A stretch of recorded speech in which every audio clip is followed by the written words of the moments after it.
Hey everyone, hope you all going well. Thank you so much for being our awesome members. There's a lot to come more. This is second half of I Was Just a Normal Girl, now I'm the alien gunslinger. So sit tight, be comfy, put your headphones, now let's begin. One of the stars, a green one, blinked out of existence, and just like that, all the others followed suit. The return of the night sky was striking in its darkness, and the inside of the room suddenly felt dim without the extra lights reflecting off the crystal. I licked my lips. Do we have time to go back to the shelter and ask Error what that was about? I don't think it seemed more like a message. I'm afraid we don't have time. We would only have 15 minutes to run down there and back, which would only be possible if we had a straight shot with no anathema on our path. Even if we took the elevator down, I doubt we could make it back up in time. We never scouted the area around the first floor's elevator banks, so we would have to move carefully to get to the shelter. No. I don't believe we would make it. It would depend too much on if there was a clear path and how many anathema there were. I bit down on my lip lightly, nodding along.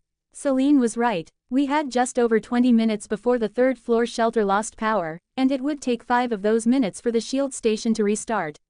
There was no way we could make it down and back, not without risking both my life and everyone in the shelter.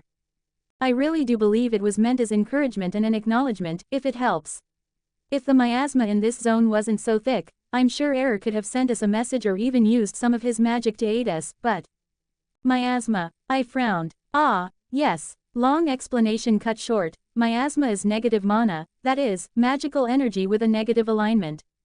It is what the anathema are made of, and they have trouble surviving without it.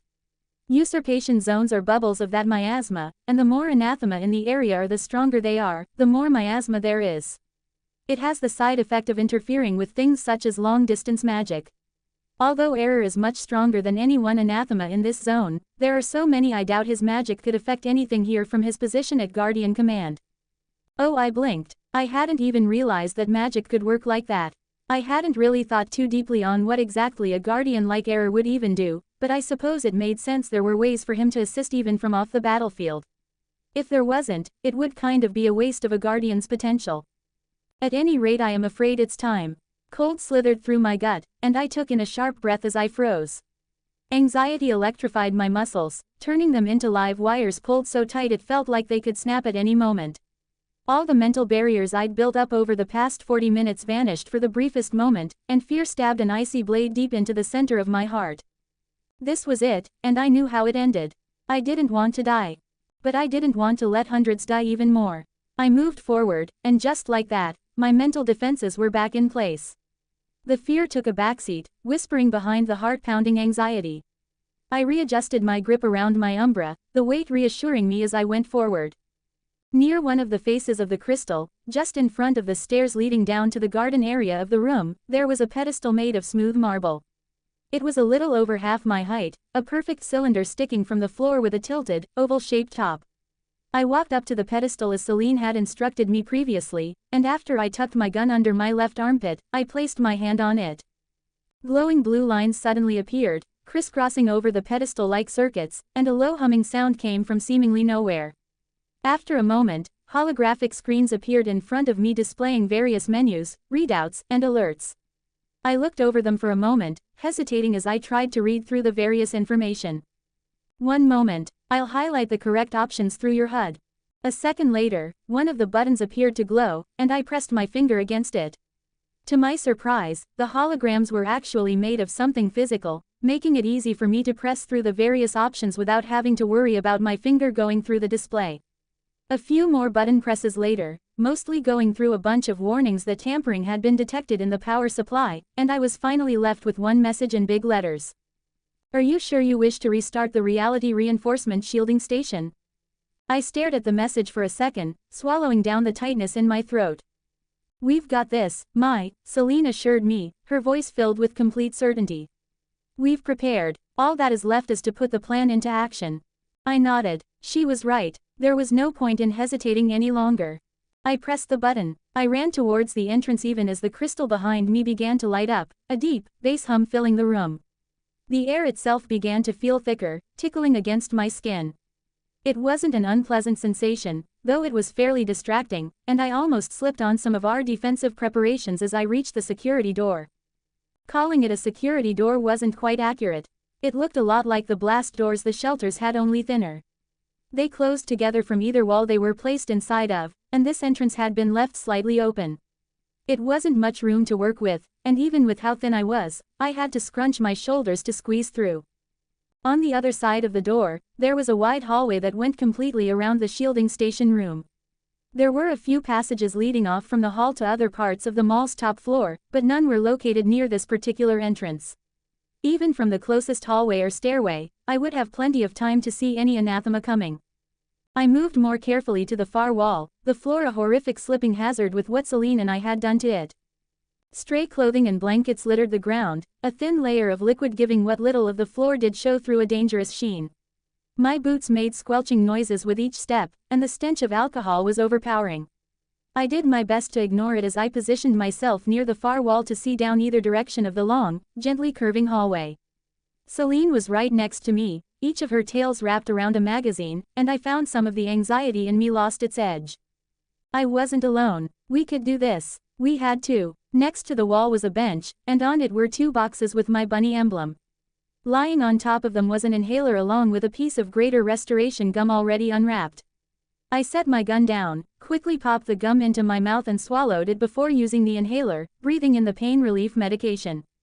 Celine had suggested the idea, saying that while I didn't have access to a combat stimulants vault, I could just as easily use the 2 items from my first aid vault before the battle. The pain relief inhaler would hopefully help to keep me focused if I got hurt, and taking the gum preemptively would heal me if I got injured. She'd also mentioned that the gum couldn't be relied on too much, not with how many I'd already taken today, but even a little healing was better than nothing. Hopefully, combined with the enhanced shirt and leggings I'd purchased for 20 points and was wearing underneath my old set of enhanced clothing, it would be enough to give me the protective edge I needed. A loud, hissing shriek echoed out, and I jumped, picking up my gun and aiming down the hallway to my right as a ghoul came bounding on all 4s from around the curve. It screamed again as it saw me, but I didn't let it shake me. I took my time, letting it draw closer as I centered my reticle and fired. With only one hand, my accuracy had decreased dramatically, as Celine and I had found out while we were gathering our supplies for the defense. It had taken me 5 magazines and 5 bullets to kill the 12 anathema I'd faced on our way up. Without a second hand to steady my gun, my bullets had gone all over the place at first. After refilling my empty magazines with the spare loose ammo I'd purchased in the shelter, I was down to 23 full magazines counting the one in my gun. Of course, defeating those 12 anathema did help me grow accustomed to shooting one-handed, and it showed. 2 gunshots echoed out in quick succession, the ghoul stumbling as one shot ripped through its leg. Between the wound and the slick floor, the ghoul lost its balance and slipped, slapping against the floor and losing most of its momentum. It flailed, trying to get its feet, but the loss of speed was a death sentence. 4 more shots, each with a breath between them so I could adjust my aim, and I heard a ding as the system confirmed the kill. I didn't have time to celebrate, however, as movement from the left had me whipping my gun around. 2 Fomorian hounds charged forward, and I opened fire. The 2 were close enough together that I barely had to move my gun to target one from the other. They stumbled and fell just as I hit empty, the slide of my gun clicking backwards. Only one ding went through my head, and I quickly hit the mag release, lowering myself into a crouch as I held my gun down at a slight angle. Celine was there instantly, a tail slotting in a new magazine with mechanical precision. We'd practiced the motion for almost 10 minutes straight and found that while it worked surprisingly well, the biggest drawback was I had to be staying still for us to pull the maneuver off. Nevertheless, that was more than good enough for what we had planned. I hit the slide release and raised my gun, but I needn't have bothered. The hound was struggling to stand, but most of its body seemed to be limp. I only had a moment to consider finishing it off before another anathema appeared in the hallway. It was covered in the same slick black skin of the other anathema I'd seen and vaguely resembled a large but emaciated bear. The major difference was that it had no head, just a large, oval-shaped hole filled with rows of teeth and a long, barbed tongue. I fired at it, taking my time between shots as it slowly rumbled forward and blinked in surprise when it went down after my 7th shot. With how large it was, I'd expected it to be tougher. Maybe my shots had gone directly down its throat and into its internal organs. Shrieks from the right hallway had me turning, and my eyes widened as 3 ghouls and a hound came barreling around the corner. Without hesitation, I unloaded my gun into them, doing little else than making sure they were in my targeting reticle. I tried to spread my shots between them, switching targets whenever I saw one flinch or stumble from a hit. I ran out of ammo quickly, but Celine was there and had me reloaded a second later. If the hallway wasn't so long with no cover, the 4 anathema would easily have gotten to me. I'd timed it earlier, running at a sprint, and found it took me almost 15 seconds from either visible end to the door. I was pretty sure my accuracy was terrible with the relatively long distance, but that was fine. Every bullet they took weakened them, the Silverbane ammunition ripping them apart at a magical level, and every second they came nearer, my accuracy only increased. So I continued shooting and very soon reached empty on my 3rd magazine. Other than a few twitches and useless flailing, none were moving, and I even received a ding as one died off from its injuries. Which was good, because a scream told me more were coming from the other direction. I turned in. I paled. A massive clump of anathema was moving towards me and was closing quickly. Ghouls, hounds, and one of the bear things. They were so bunched together I couldn't make out how many there were exactly, but I knew it was too much for me to handle with my Umbra. I spun to the bench next to me, set my Umbra down, and picked up one of my new purchases.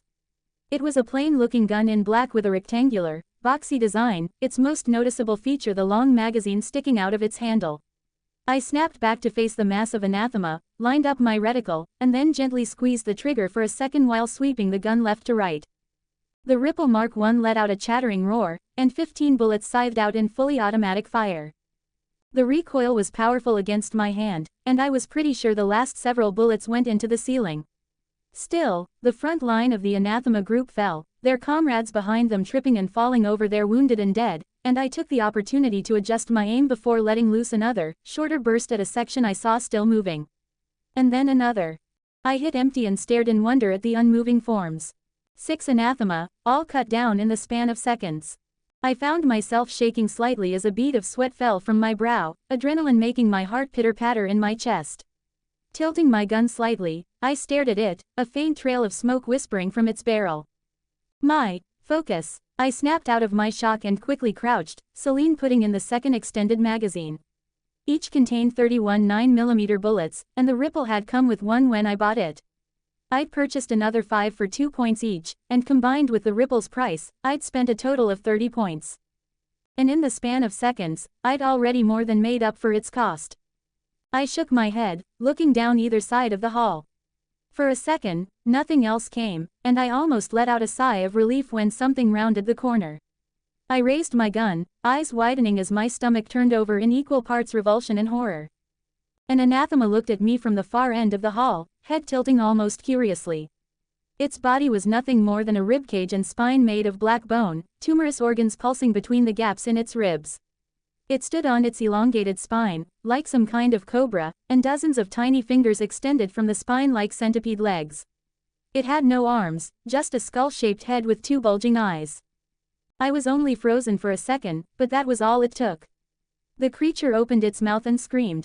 It was the sound of someone who was about to die, of somebody watching a knife descend into their heart in slow motion. Despair and desperation bled together in that noise, a wail of hopelessness that begged for a savior it knew would never come. It was murder made incarnate, torment weeping from 1,000 open wounds. It was the moment of unavoidable doom screamed from a life watching itself be extinguished. The sound made me stumble, pain stabbing through my ears and into my brain. Desperately, I raised the Ripple and began firing, pulling the trigger in short, quick motions. My reticle shook along with my body as the sound continued, bullets shattering against the walls and floor of the mall. I tried to focus, to still myself, but I could feel the sound in my very bones. Finally, after my 5th or 6th burst, the creature's scream suddenly ceased, turning into a gasp. I almost fell to the ground in shock at the sudden lack of sound, but I kept my eyes on the creature as it fell to the ground, undulating as it sucked in short, desperate breaths. It stopped a second later, and a ding echoed through my head. "What was that?" I asked Celine through my head, my ears still ringing with pain. "A flailed shrieker, level 16, Celine hurriedly replied. "It's a sentry. Hurry, grab your Umbra, we're moving to phase 2. Every anathema that heard that scream is going to be coming to this exact location." I didn't argue, tucking my Ripple under my armpit and grabbing the Umbra. I was pretty sure I was violating all kinds of gun safety rules, but I wasn't about to make 2 trips to get my guns out. Following Celine's advice, I ran through the doors to our first fallback point. It was down the main path leading to the shielding crystal, giving me a clear line of sight to the entrance. A half-wall and hedges lined either side of the path, acting as natural barriers to make the path a funnel for anything coming through. I reached the spot, crouching down next to a bench with a few lit candles set on it alongside more of my ammunition and some of the other items I'd purchased. I set down my Umbra and after checking my HUD, released the magazine in my ripple to let Celine reload it. There were only 4 bullets left, and I wanted the full capacity available for when I needed it. Once that was done, I set the ripple within easy reach before taking up my Umbra and aiming it at the door. I was breathing heavily now, and I struggled to regain control of my aim. "Breathe, you're doing great," Celine said from next to me, her tails grabbing more ammunition from the small stockpile we'd left at the spot. "How much longer?" I gasped out. Before Celine could answer me, a timer appeared at the top of my vision, showing 4 minutes, 22 seconds left. "Oh, careful. This first minute, most of the anathema will be in the process of running to us.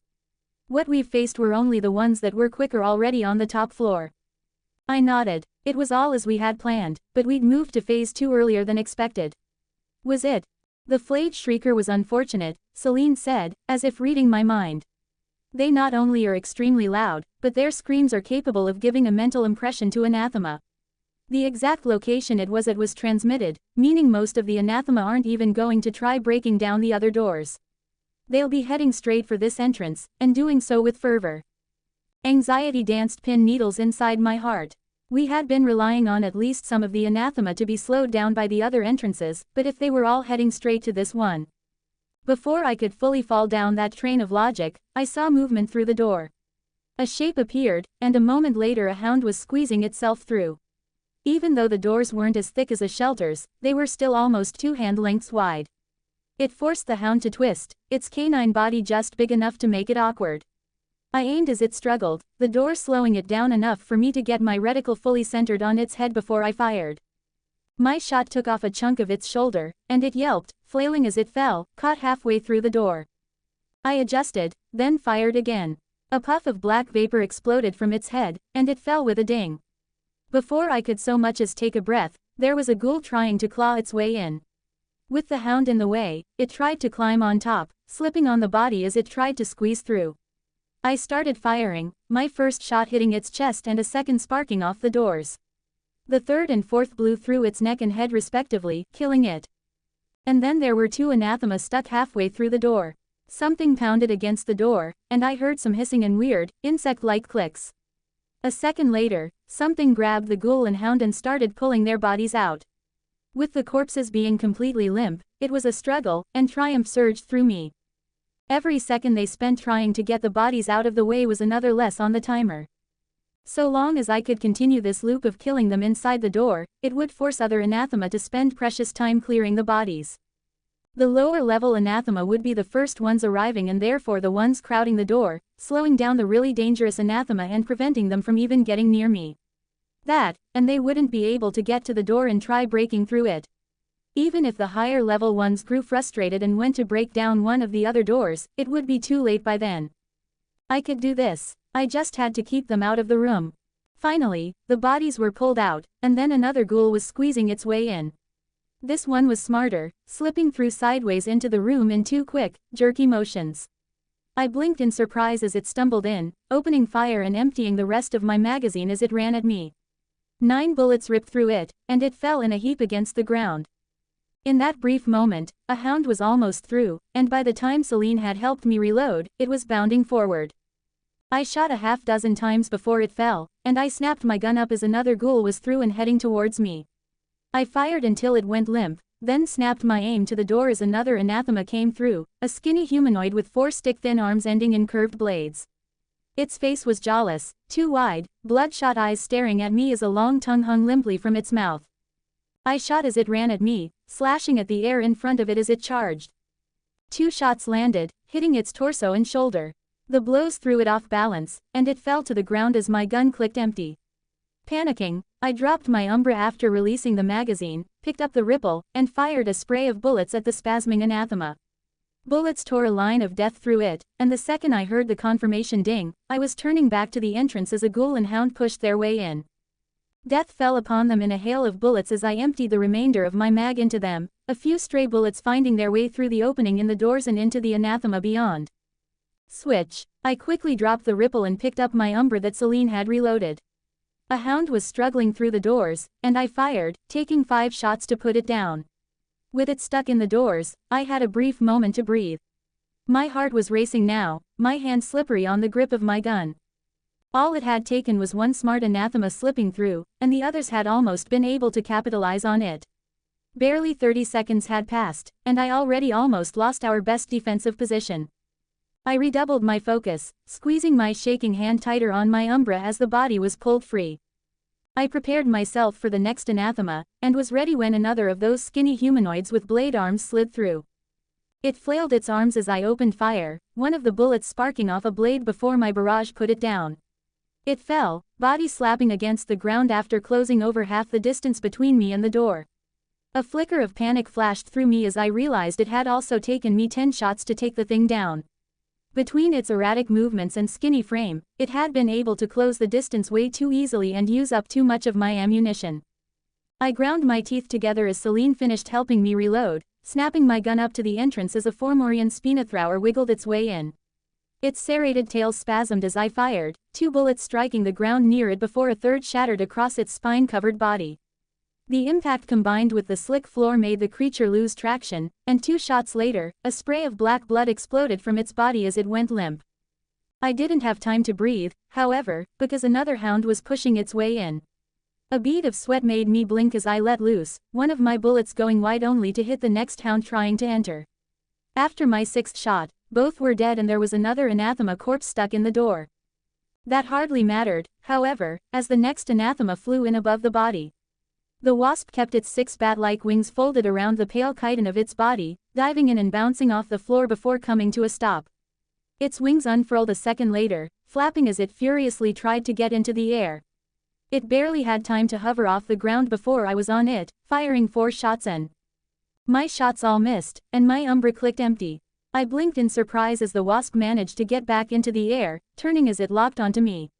I scrambled as it arched its body back before launching a stinger my way. It flew past me as I threw myself forward, slamming into the ground with a thunk. My chest bounced off the tiled pathway, sending a shock of pain that stole the air from my lungs.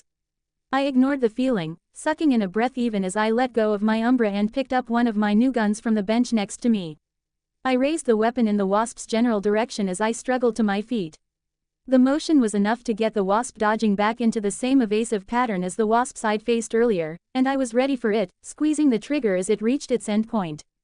The judgment was a small, all-black revolver with a short, snub-nosed barrel and a long, oversized cylinder. As I pulled the trigger, I prepared myself as much as I could for the recoil, but even then it wasn't enough. The gun roared, bucking against my hand and wrist as I struggled to keep hold of it. I wasn't surprised by the immense recoil, but even with Celine's warning, it was all I could do to control it with one hand. After all, it was shooting a modified shotgun shell. Pellets blasted from the revolver, spreading out and ripping through the wings of the wasp, causing it to drop like a rock. I reoriented my aim, taking my time as it flapped lopsidedly on the ground. Even though the creature had 6 wings, they were all placed close together and overlapped somewhat, meaning that the pellet I'd hit with had torn through 2 wings at once. Without them, the wasp only managed to send itself sprawling in random directions as it writhed.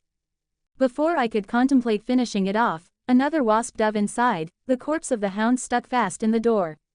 I switched targets, aiming the wide targeting circle in my vision at the wasp as it began to rise from where it landed, and squeezed the trigger. Another roar, and the wasp practically flipped over itself before landing. Its wings fluttered, slowly raising itself above the ground before I put another shot into it. It fell once again, but this time its wings were barely working. It flopped on the ground with even less energy than the first, and I turned my aim back to the door as a new shape slipped in. It was a lesser lashbat, the winged rib cage with a bladed tail. Unlike the wasps, the lashbat managed to turn itself sideways, opening up its ribcage wide as it slipped through the door. It flipped around, wings flapping as it instantly took to the sky, narrowing the distance between us while rising rapidly. I let it, heart hammering in my chest as I waited. It dove towards me a second later, and I fired off a quick shot before jumping to the side. The monster slammed into the ground with a crunch, flailing, and I put the last shot from my revolver into it from point-blank range. Blood sprayed across the ground, and the lashbat stopped moving. I forced myself to keep moving, tossing the now spent revolver to the side even as Celine flicked her tails to slide my reloaded Umbra to me. The judgment had been an amazing call on Celine's part. Costing only 5 points, the 5-shot revolver wasn't especially powerful even against normal anathema. However, the fact they could be loaded with shotgun shells made them perfect for taking out the fragile airborne targets. Even though it still wasn't great at killing them, all it took was one pellet shredding through their wings, and they were rendered practically harmless. Which was why I had bought another 2 judgments, even if the last one wasn't loaded with shotgun shells. I picked up my Umbra, ejecting the empty magazine and letting Celine slot in a new one. I was shaking now, the stress and adrenaline making my muscles burn. I tried to wipe the sweat from my forehead with my left hand only to remember I didn't have one anymore. Giddy hysteria tickled at my throat, and I swallowed it down, glancing at the time left as the Fomorian hound's corpse was finally pulled free from the doors. 2 minutes, 10 seconds. It had been less than 3 minutes, and how many anathema had I killed already? Just judging by the bodies littering the ground around me, the number I'd killed in the door that were then pulled out of the way, and the ones I'd defeated outside, it had to be almost 30 of them. I let out a shuddering breath, keeping my aim trained on the door. The steel wires of anxiety twisted tighter around my chest with each passing second, threatening to rip my heart apart. There had been too many near misses, too many mistakes. All it took was one thing going wrong, and then Lily and all those people. But I had to hold out. I had to, at least until we were sure that when we closed the door, it would buy us enough time to activate the shielding station unmolested. Originally, we estimated about 1 minute, but with how things were going. Celine, Phase 3, I asked, watching the door for the next anathema. It would be ideal if you could hold the door for 1 more minute. Even activating the trap before we close the door will only buy us so much time. The more bodies they have piled up, the more of a barrier the trap will make for the higher levels that can actually damage the door. I know, but, I stopped my sentence halfway as something grabbed the doors. Large fingers, each as thick as my torso, wormed through the opening, grabbing the security door on either side. The fingers were made of the same slick black flesh of the other anathema I'd seen, and the worn and chipped nails were as pale as bone. The hands were so big, one had to grab through the opening above the other, each large enough to fill the gap on their own. As the fingers flexed around the doors and grabbed hold, they pushed. Metal groaned, and for a brief moment, nothing happened.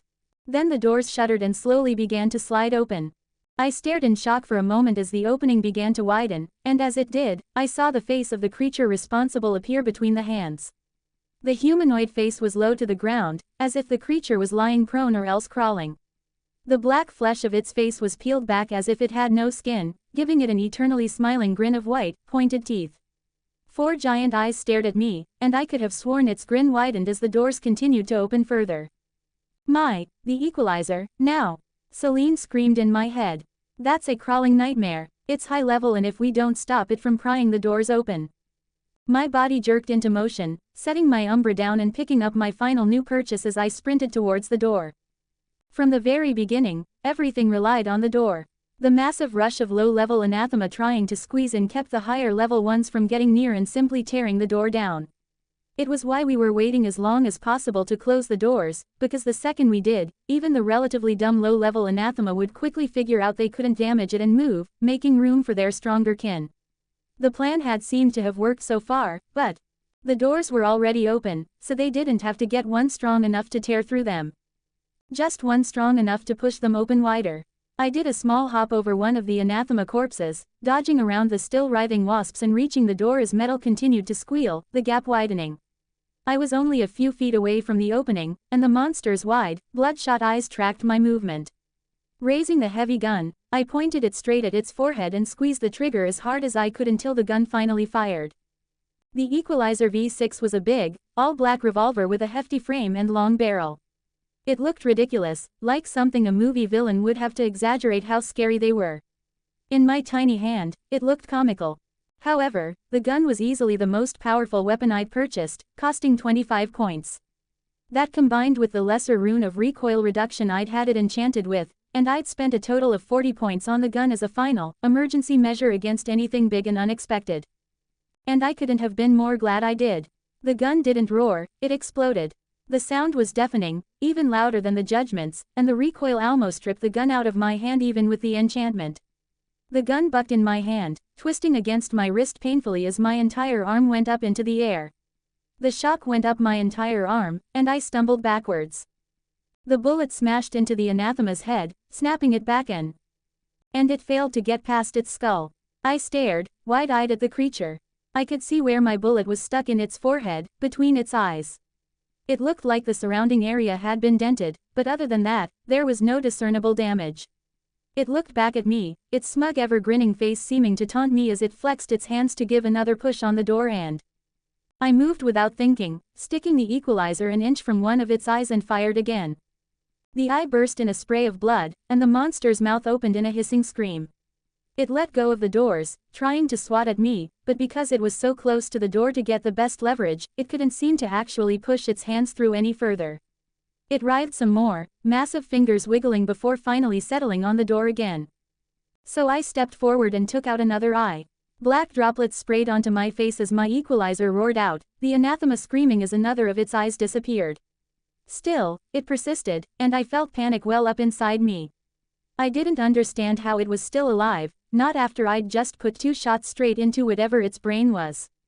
Regardless, I moved to the next eye and repeated the process, eliciting another choking wail. Yet it still moved, the doors groaning as they widened further. I couldn't see what was beyond the nightmare with its huge hands and face in the way, but the opening was much wider now, easily able to let a ghoul or hound walk in, and if it got any further, I knew I was doomed. I aimed at the last eye, my arm shaking. Even if I couldn't feel any pain thanks to the inhaler, my muscles felt weak. I bit down on my teeth, willing myself to steady my aim as I squeezed the trigger. Another explosion of sound and another spatter of blood onto me.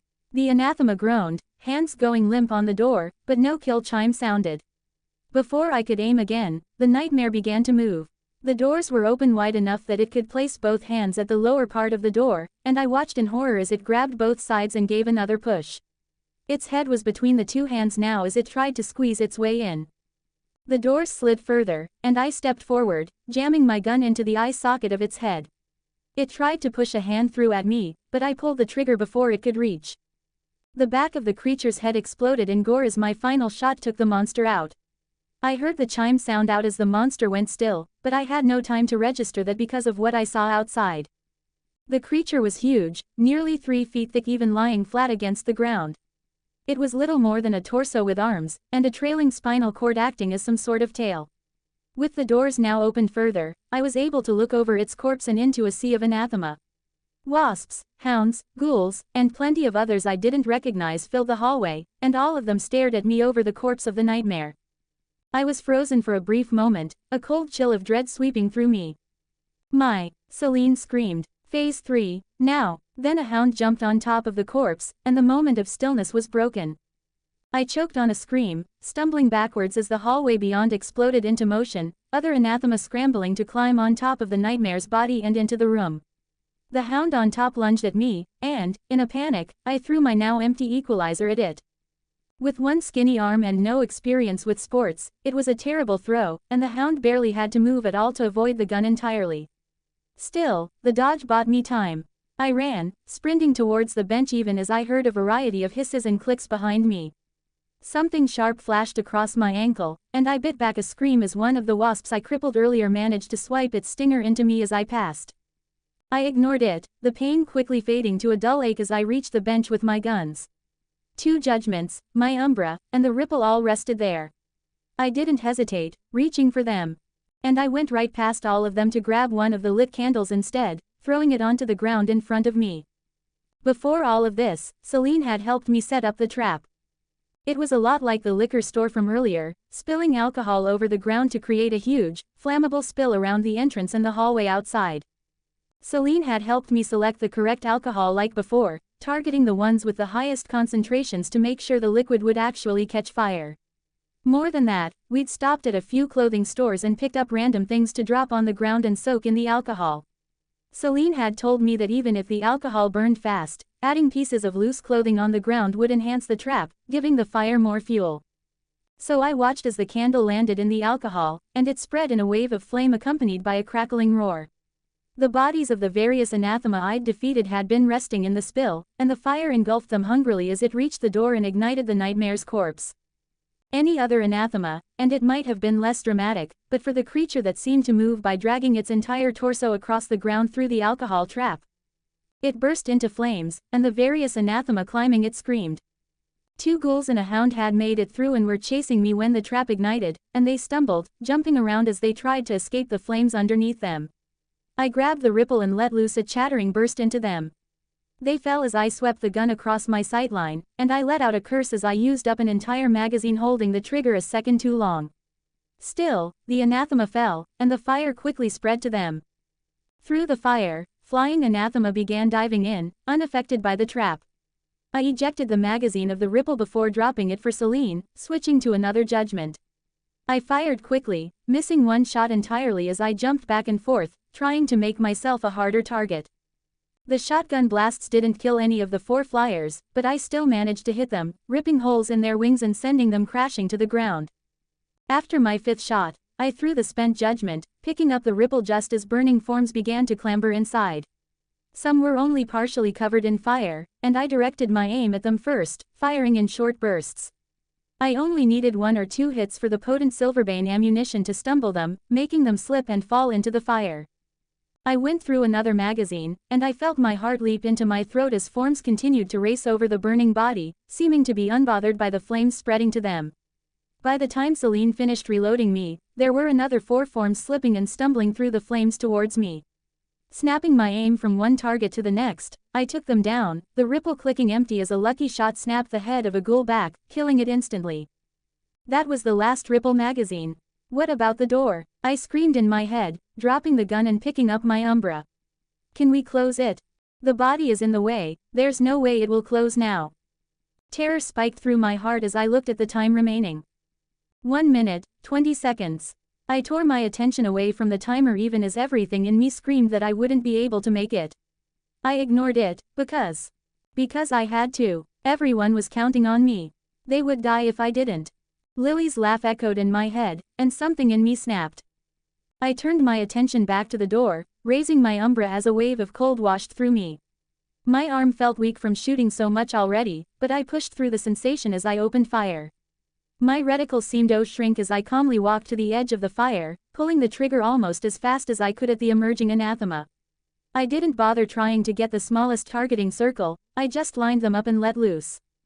I went through 1 magazine faster than I thought possible with the semi-automatic gun. And then another, and another. Celine was struggling to keep up with my pace as I poured shots through the opening, not even waiting for a figure to emerge. I knew they were coming, that they would fill the gap, and so I answered with a rain of lead. I fired, hit empty, had Celine reload, and then did it again and again. I didn't bother trying to keep track of time or ammunition, focusing only on killing the anathema. And for a moment it worked. The tide was pushed back, corpses piling up that they had to push or pull out of the way to climb on top of the burning nightmare only to take bullets and add their own body to the pile. Smoke rose in the air as the fire trap burned, and I was pretty sure only Celine's tampering with the fire alarms at the security booth earlier prevented the sprinklers from going off. I hit empty on another magazine, and I reached down to let Celine slot in another. 4 reloads left. I swallowed down the bile in my throat, forcing myself to stop preemptively firing. I'd gone through a majority of my magazines in what felt like an instant, but it had slowed down the tide. Now they were coming in slower, 1 at a time, and I placed my shots as carefully as I could. It wasn't enough. After another magazine they seemed to realize it was safe to rush in again, and 4 anathema surged inside. Instead of trying to rush me through the minefield of burning corpses, they spread out, heading into the garden on either side of me and disappearing from my sight behind the half-walls and taller hedges lining the path. My heart leapt into my throat as I retreated back to the bench, doing my best to continue firing as more burning anathema climbed in. My eyes flicked to the time even as I reached the bench, setting down my umbra for a brief moment to jam my last judgment into my sweatshirt pocket before picking the umbra up again. 32 seconds. It's time, Celine shouted, seeming to agree with me as I started sprinting to the crystal. I was about 3/4 of the way there, right where the hedges lining the path ended, when 2 hounds jumped out from either side. Flames licked from spots on their charred flesh, and they looked at me with their wide, unblinking eyes as I came skidding to a stop. I did a heel turn, turning back and something sharp slammed into my abdomen just above my left hip, and I let out a gasp as heat and pain flashed through me. I looked down to see a serrated spine stuck out of me. Raising my head, I saw the hedgehog-like Fomorian Spinothrower scampering towards me, another one of its tentacle tails pulling another projectile from its back. I didn't have time to listen to Celine, not with the clicking noises of the hounds, claws closing in from behind me. So I did the only thing I could. I turned, running straight at a bench near the half-wall and the taller hedge behind it. I leapt, pushing myself off the bench onto the wall and then threw myself over the hedge into the area beyond. At least, I tried to. I'd never been athletic, so when I tried to vault the hedge it turned more into a roll through the top of the plants. I crashed through, landing hard on the ground beyond. The gun in my pocket dug into my side painfully while the spine sticking out of me shifted inside my guts.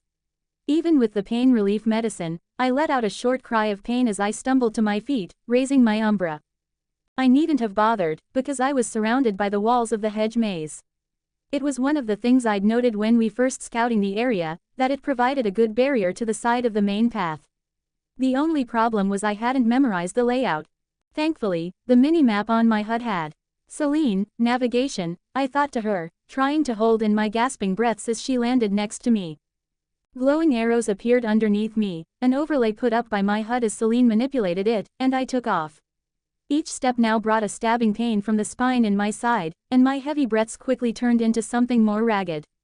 I twisted through the maze, trying to ignore how the spine shifted with each movement as Celine led me to the exit closest to the shielding station and a bone blade stabbed through the wall to my right, missing me by only inches. I twisted, aiming my umbra and fired through the hedge blind even as I forced myself to continue. A second later, a serrated tail stabbed through at ankle height, and I did a hop over it. When I landed, the spine inside me shifted again, and I bit down on my lip as the sharp pain brought tears to my eyes. I continued through the maze, twisting through it and expecting to see an anathema facing me at every turn. To my surprise, I never encountered one, only more probing strikes as they stabbed through the maze wall. After only a dozen or so seconds, I escaped from the maze, and I instantly oriented myself to the steps leading to the shielding station's raised area. It was only a dozen or so feet away, and I sprinted for it. Out of the corner of my eye, there was a blur of motion, and I turned with my gun raised to shoot. Something big hit me straight on, and the bones in my chest cracked. The air in my lungs exploded from me as I was thrown backwards and onto the ground, the impact sending a wave of agony through my entire body that made my umbra slip from my grasp. I let out a choking gasp as I tried to push myself up, eyes widening at the creature looming in front of me. It was about 5 feet tall and vaguely ape-like, but its mouthless head was sunken into its chest. Every inch of its body was rippling black muscle, and its yellow-on-black eyes burned as it lumbered towards me. It moved on all fours, its massive arms helping to propel itself forward. It moved at a casual pace, as if it was enjoying the moment. I desperately used my feet to push myself away, searching for my umbra only to see it a few feet from me. I would never be able to reach it in time, so I dug my hand into my sweatshirt pocket and pulled free the judgment, aiming it at the anathema. It seemed entirely unfazed by the tiny little gun, and I took a ragged, steadying breath before I pulled the trigger. If it had been loaded with a shotgun shell, I was pretty sure the pellets wouldn't have done much to the hulking creature in front of me, but this judgment, unlike my previous two, was colored in silver metal to remind me it was loaded with ammunition of the same size but of completely different function. Namely, it was loaded with 5.45 Colt rounds. I didn't bother seeing how effective one shot would be. Instead, I emptied all 5 rounds into the monster as fast as I could pull the trigger. The recoil rose my aim with each shot, the final one blasting a chunk from its head and sending gore spraying into the air. The anathema fell, its body slamming into the ground face first, and I groaned, letting go of the gun as I pushed myself to my feet. I immediately felt something was wrong. It was hard to tell exactly what with the pain medication, but there was a familiar tightness to my chest. Every breath came to me only after a struggle, and even through the meds, every breath caused a clawing pain. If I wasn't mistaken, at least one of my ribs was bruised if not broken, and it was making each breath an ordeal just to get the smallest amount of air. Celine shouted, hopping up to me while using her tails to slide my umbra to my feet. 5 seconds. I bent down, letting a cry of pain as the motion sent agony through my chest along with a cracking feeling. Tears filled my vision as I picked up my umbra, slowly straightening myself as I took short, shallow breaths and forced myself to move. I didn't see any anathema around me as I climbed the stairs, pushing myself to hurry. It was only then I realized I hadn't been keeping track of my health bar this entire time, so I took a quick look. 26%. Swallowing down the pounding anxiety, I stepped up onto the crystal's platform. The area immediately around the crystal was surprisingly clear, and I took in a sharp breath as it seemed to glow. The air felt thicker, an odd, resonant humming sound coming from the crystal. Just in front of it was the control pedestal, a holographic display open above it. When I saw it, I felt my heart soar, and without a second of hesitation I sprinted. I ran, ignoring the pain from both my ribs and the spine in my side. I moved as fast as I could, focusing only on the pedestal. Above you, I whipped my head up in time to see a lashbat diving on me, but too late to do anything other than raise the stump of my left arm in front of my face. The anathema's tail whipped into it, the blade ripping through my sweatshirt and protective shirt underneath to slash open my bicep. I cried out as it took a chunk of flesh out of me, blood spraying in an arc as it glided past and back into the air. Heat blossomed along my arm, and I bit down harder on my teeth, resuming my run to the pedestal and ignoring the circling creature. I reached the pedestal a moment later, saw that there was a simple prompt on the holographic display that I quickly skimmed. Warning: tampering with the mana generator has been detected.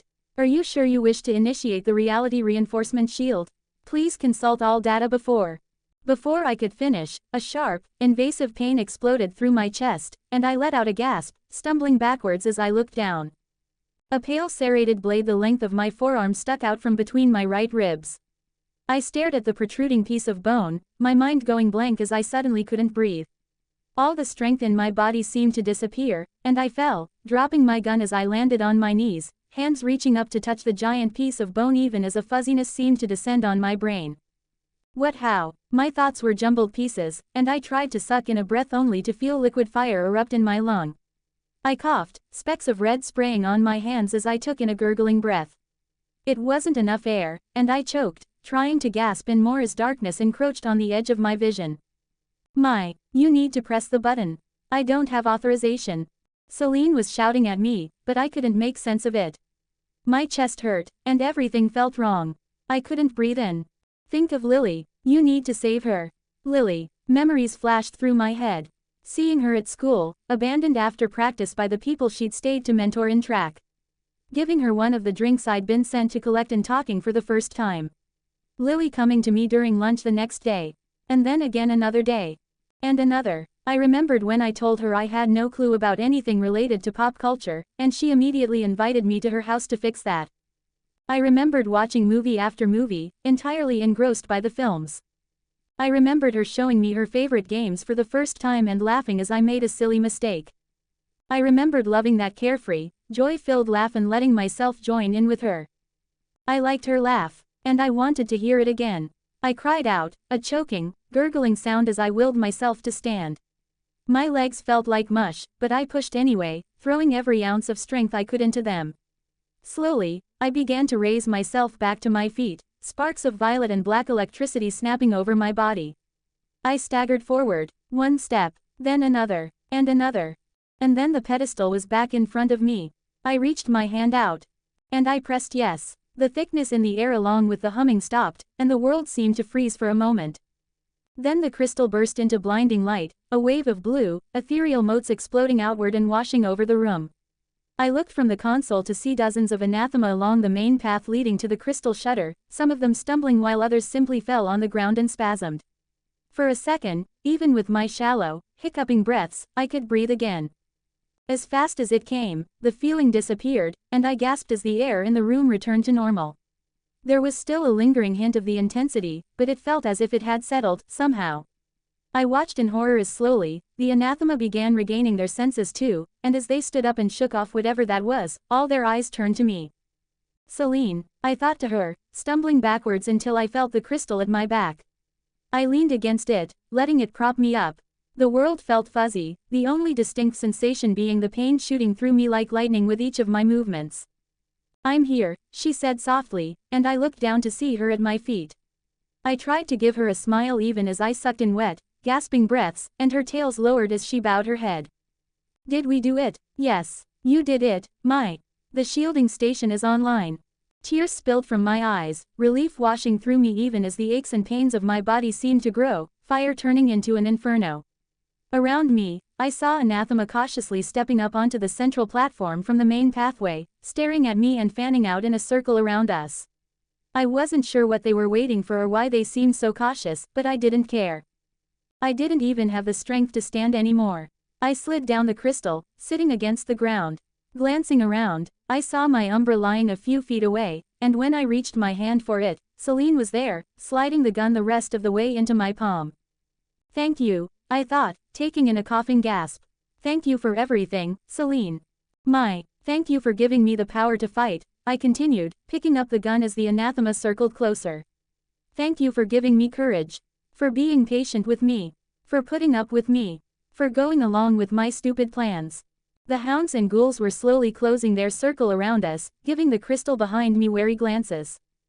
But most of all, thank you for being my friend, even if it was a burden. Celine stared at me, her entire body shaking. No, she whispered, I didn't give you any of those things. The power, the courage, the empathy. It was all you. It always was. Not me, not anyone else. You. My lip trembled, and I gave a jerky nod to Celine for the kind lie as I raised my umbra at the anathema. Everything felt cold, and even my vision was beginning to blur as shadows grew in the corners of my eyes. It felt like a fog had settled on my brain, making everything more distant. Even just moving my body took all the effort I could muster, but that was okay. It was all settled. The shield was on, and Lily would live. All my classmates and everyone else in the shelter would be safe. Brian would get to go see his family again when this was all over, and Lily would be taken care of. Celine would survive, and she would hopefully find someone or something better to help. I'd done it, so why did I still feel so scared? I trembled against the crystal, tears falling freely as the abominations around me began to step forward. Memories of the Fomorian hound's lamprey mouth flashed through my mind, and as I looked at the various fangs, claws, spines, and serrated tails, I remembered losing my arm, feeling the bone being crushed, and I made my decision. I stopped aiming at the anathema and pressed my umbra's barrel underneath my chin. Tell Lily I'm sorry I wasn't a better friend. And then I pulled the TR. The reinforced glass dome above me shattered. I stared up in shock as four shapes fell from the sky and landed around me in a semicircle, the ground beneath them cracking as dust exploded from their impacts. I stared, barely conscious as my mind tried to process what I was seeing.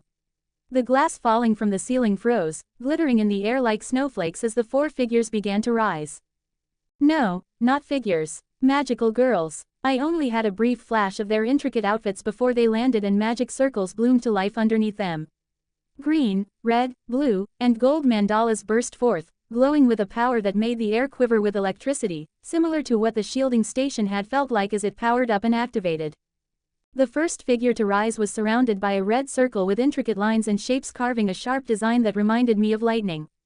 She was small and wore a short, white and black dress with an overwhelming amount of red accents and patterns that dominated the color scheme, including a short red cape.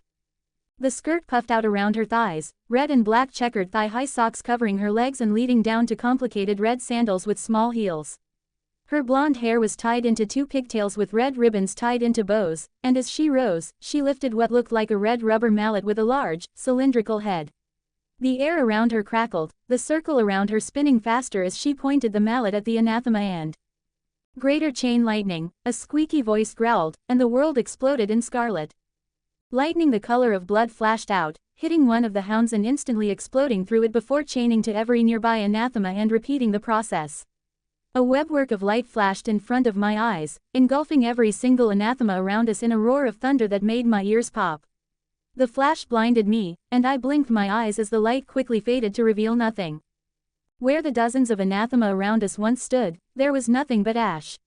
Even along the path to the main door, every anathema that had been stalking forward was simply gone. I stared in shock as the girl in red twirled her hammer before giving a satisfied nod. Then the next figure rose.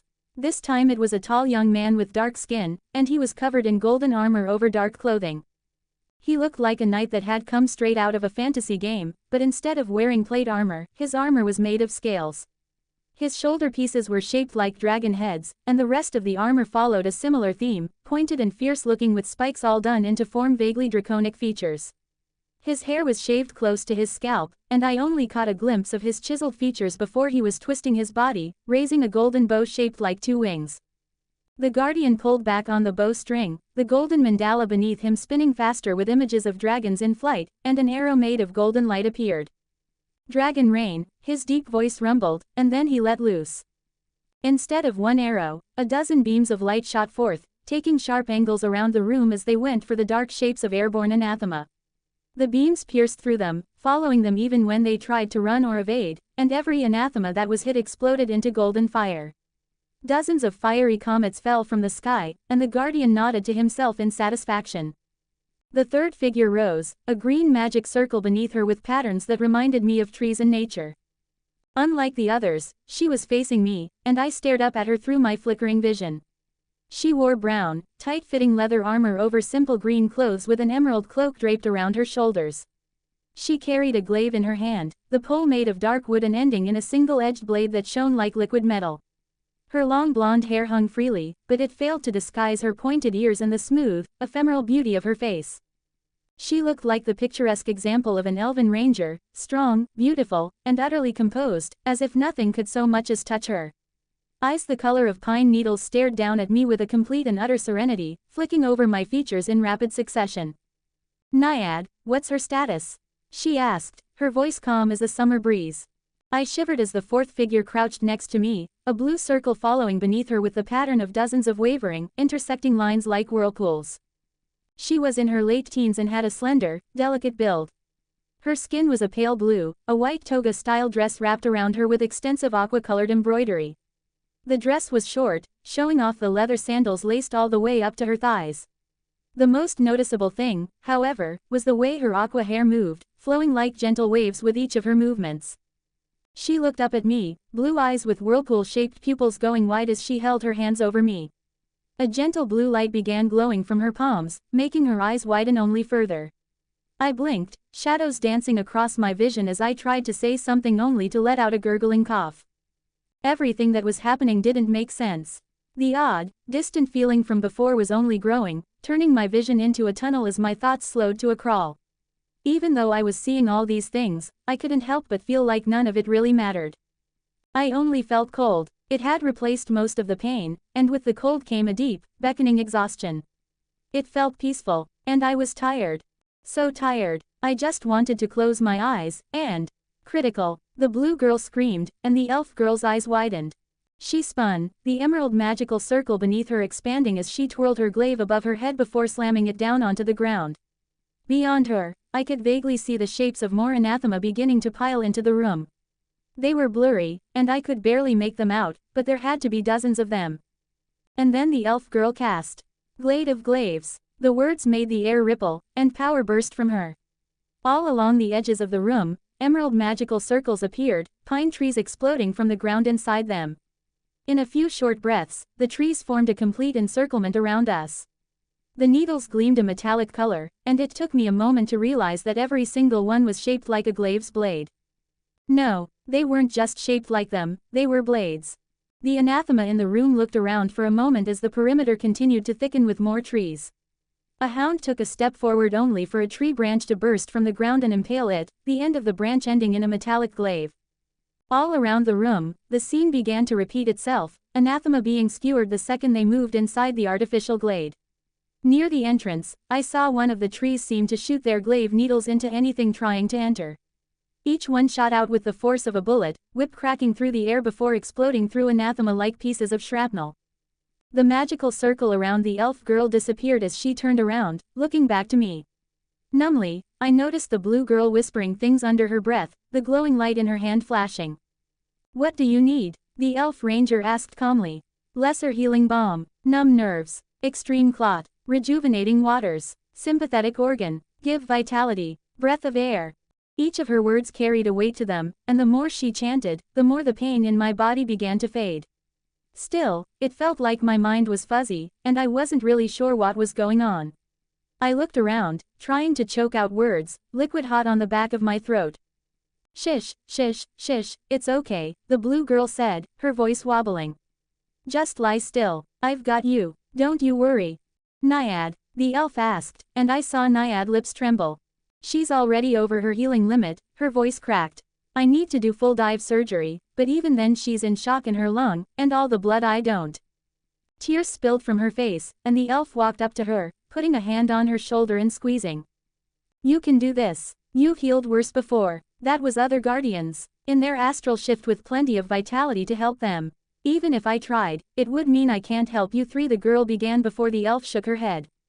The three of us can hold them off, even with the horde coming. Believe in us, Naiad, just like I believe that you can save her.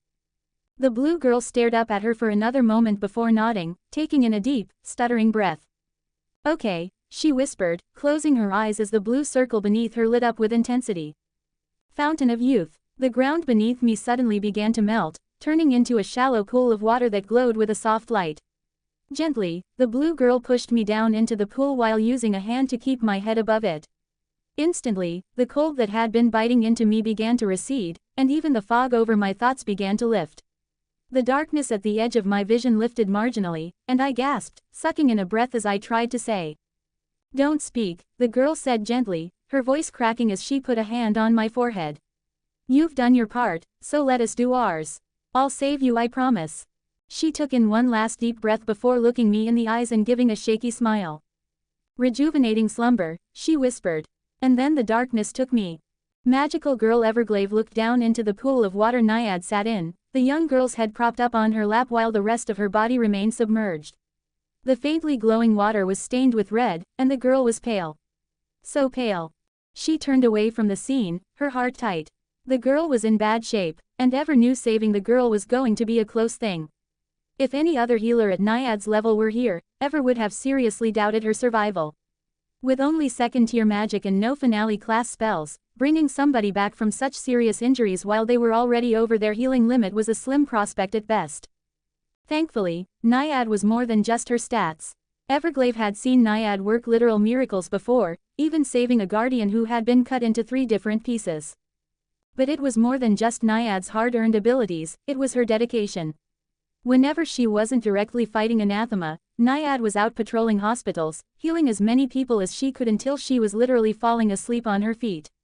It was a fairly common occurrence that Ever had to force the younger girl to take breaks and recharge herself. Naiad might have been younger and under the level 200 milestone, but Ever still trusted her more than any other healer she'd worked with. Even if Naiad didn't have confidence in herself, Ever believed in her. The only real question was if the rest of them would be enough to hold off the oncoming horde. Ever turned, studying the surroundings. Guild Scales and Thorina were alert, weapons at the ready as they watched the entrance.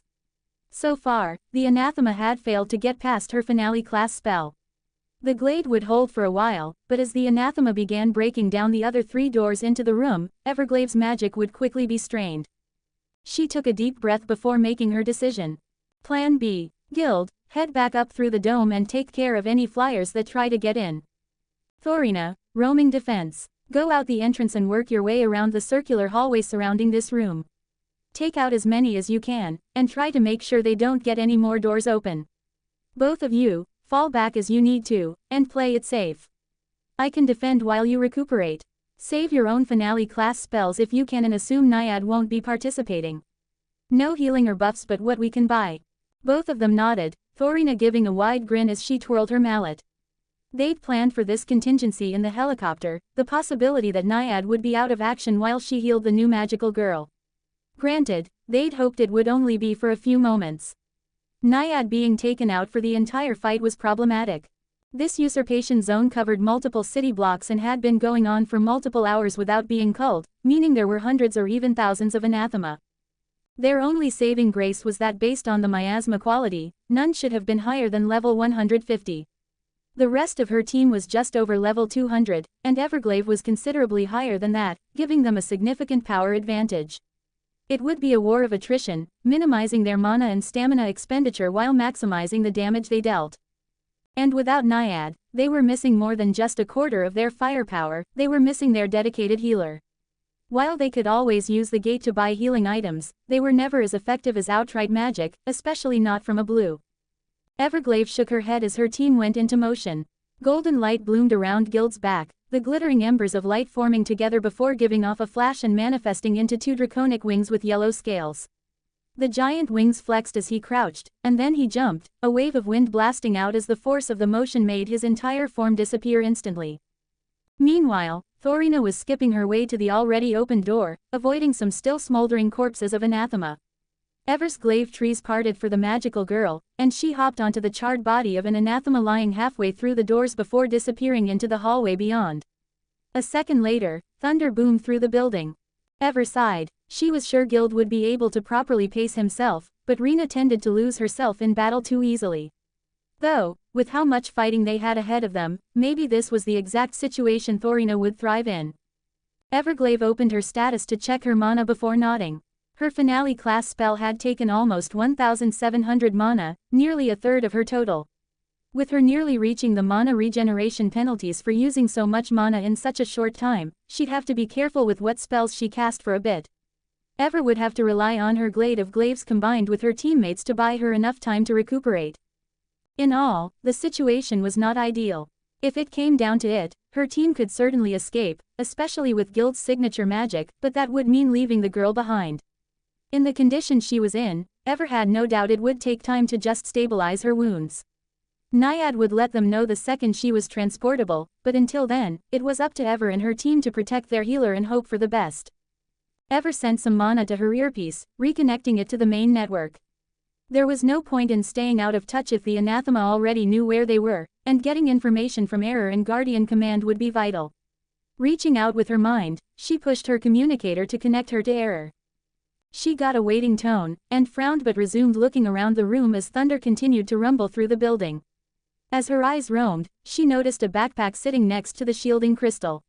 Walking over to it, she used her glaive to push it across the floor next to the pool of water before she resumed her vigil, making a mental note to look for any other items around the room that might belong to the girl. Her communicator clicked a moment later, drawing back her attention. Ever, it's Error, an out-of-breath voice said. Tell me you made it in time. We did, Ever replied calmly. But barely. The girl's critically wounded and at her healing cap, forcing Naiad to do deep healing. No ETA on when she might be done. We're going to have to hold out until the girl's stable enough to move. Is she going to make it? Error hissed. Everglade hesitated for only a moment before responding. I believe so, yes. The main issue will be surviving the incoming siege. If you have any resources to support us with. That won't be a problem, Error growled. Just keep her safe. We're coming to you. Ever blinked, frowning as she tried to parse the words. What do you mean? I mean that after my announcement, almost 80% of the Guardians in Arcadia broke off from their tasks to redeploy around your zone. The second the shielding station began restarting, it drew the anathema out of their hiding spots and into the open on the streets as they rushed away from the perimeter. They started rushing in clumped, massive waves and then the Guardians struck, Ever finished breathlessly, eyes widening in realization. It's a slaughter, Error growled with savage satisfaction. Hundreds of Guardians falling on anathema with their backs turned. I haven't ever seen anything like it before. That poor girl didn't just save that shelter with her death wish, she set us up to retake the biggest, most problematic usurpation zone in the city. So you just keep her safe, okay. The Guardians of Arcadia are on their way. Dash dash dash dash dash dash dash. Wearing a hooded leather coat and designer skinny jeans, Magical Guardian Breakdance bobbed and weaved his way down the road, the towering buildings of Arcadia clumped on either side of him. Dramatic, orchestral battle music played from his spell, and he bounced and bobbed to the tune, moving around the dozens of anathema corpses littering the road towards his opponent. An anathema faced him, a straggler who had survived the initial, fast-moving assault of the first Guardians. It was a thick, humanoid creature with rippling muscles and 4 arms.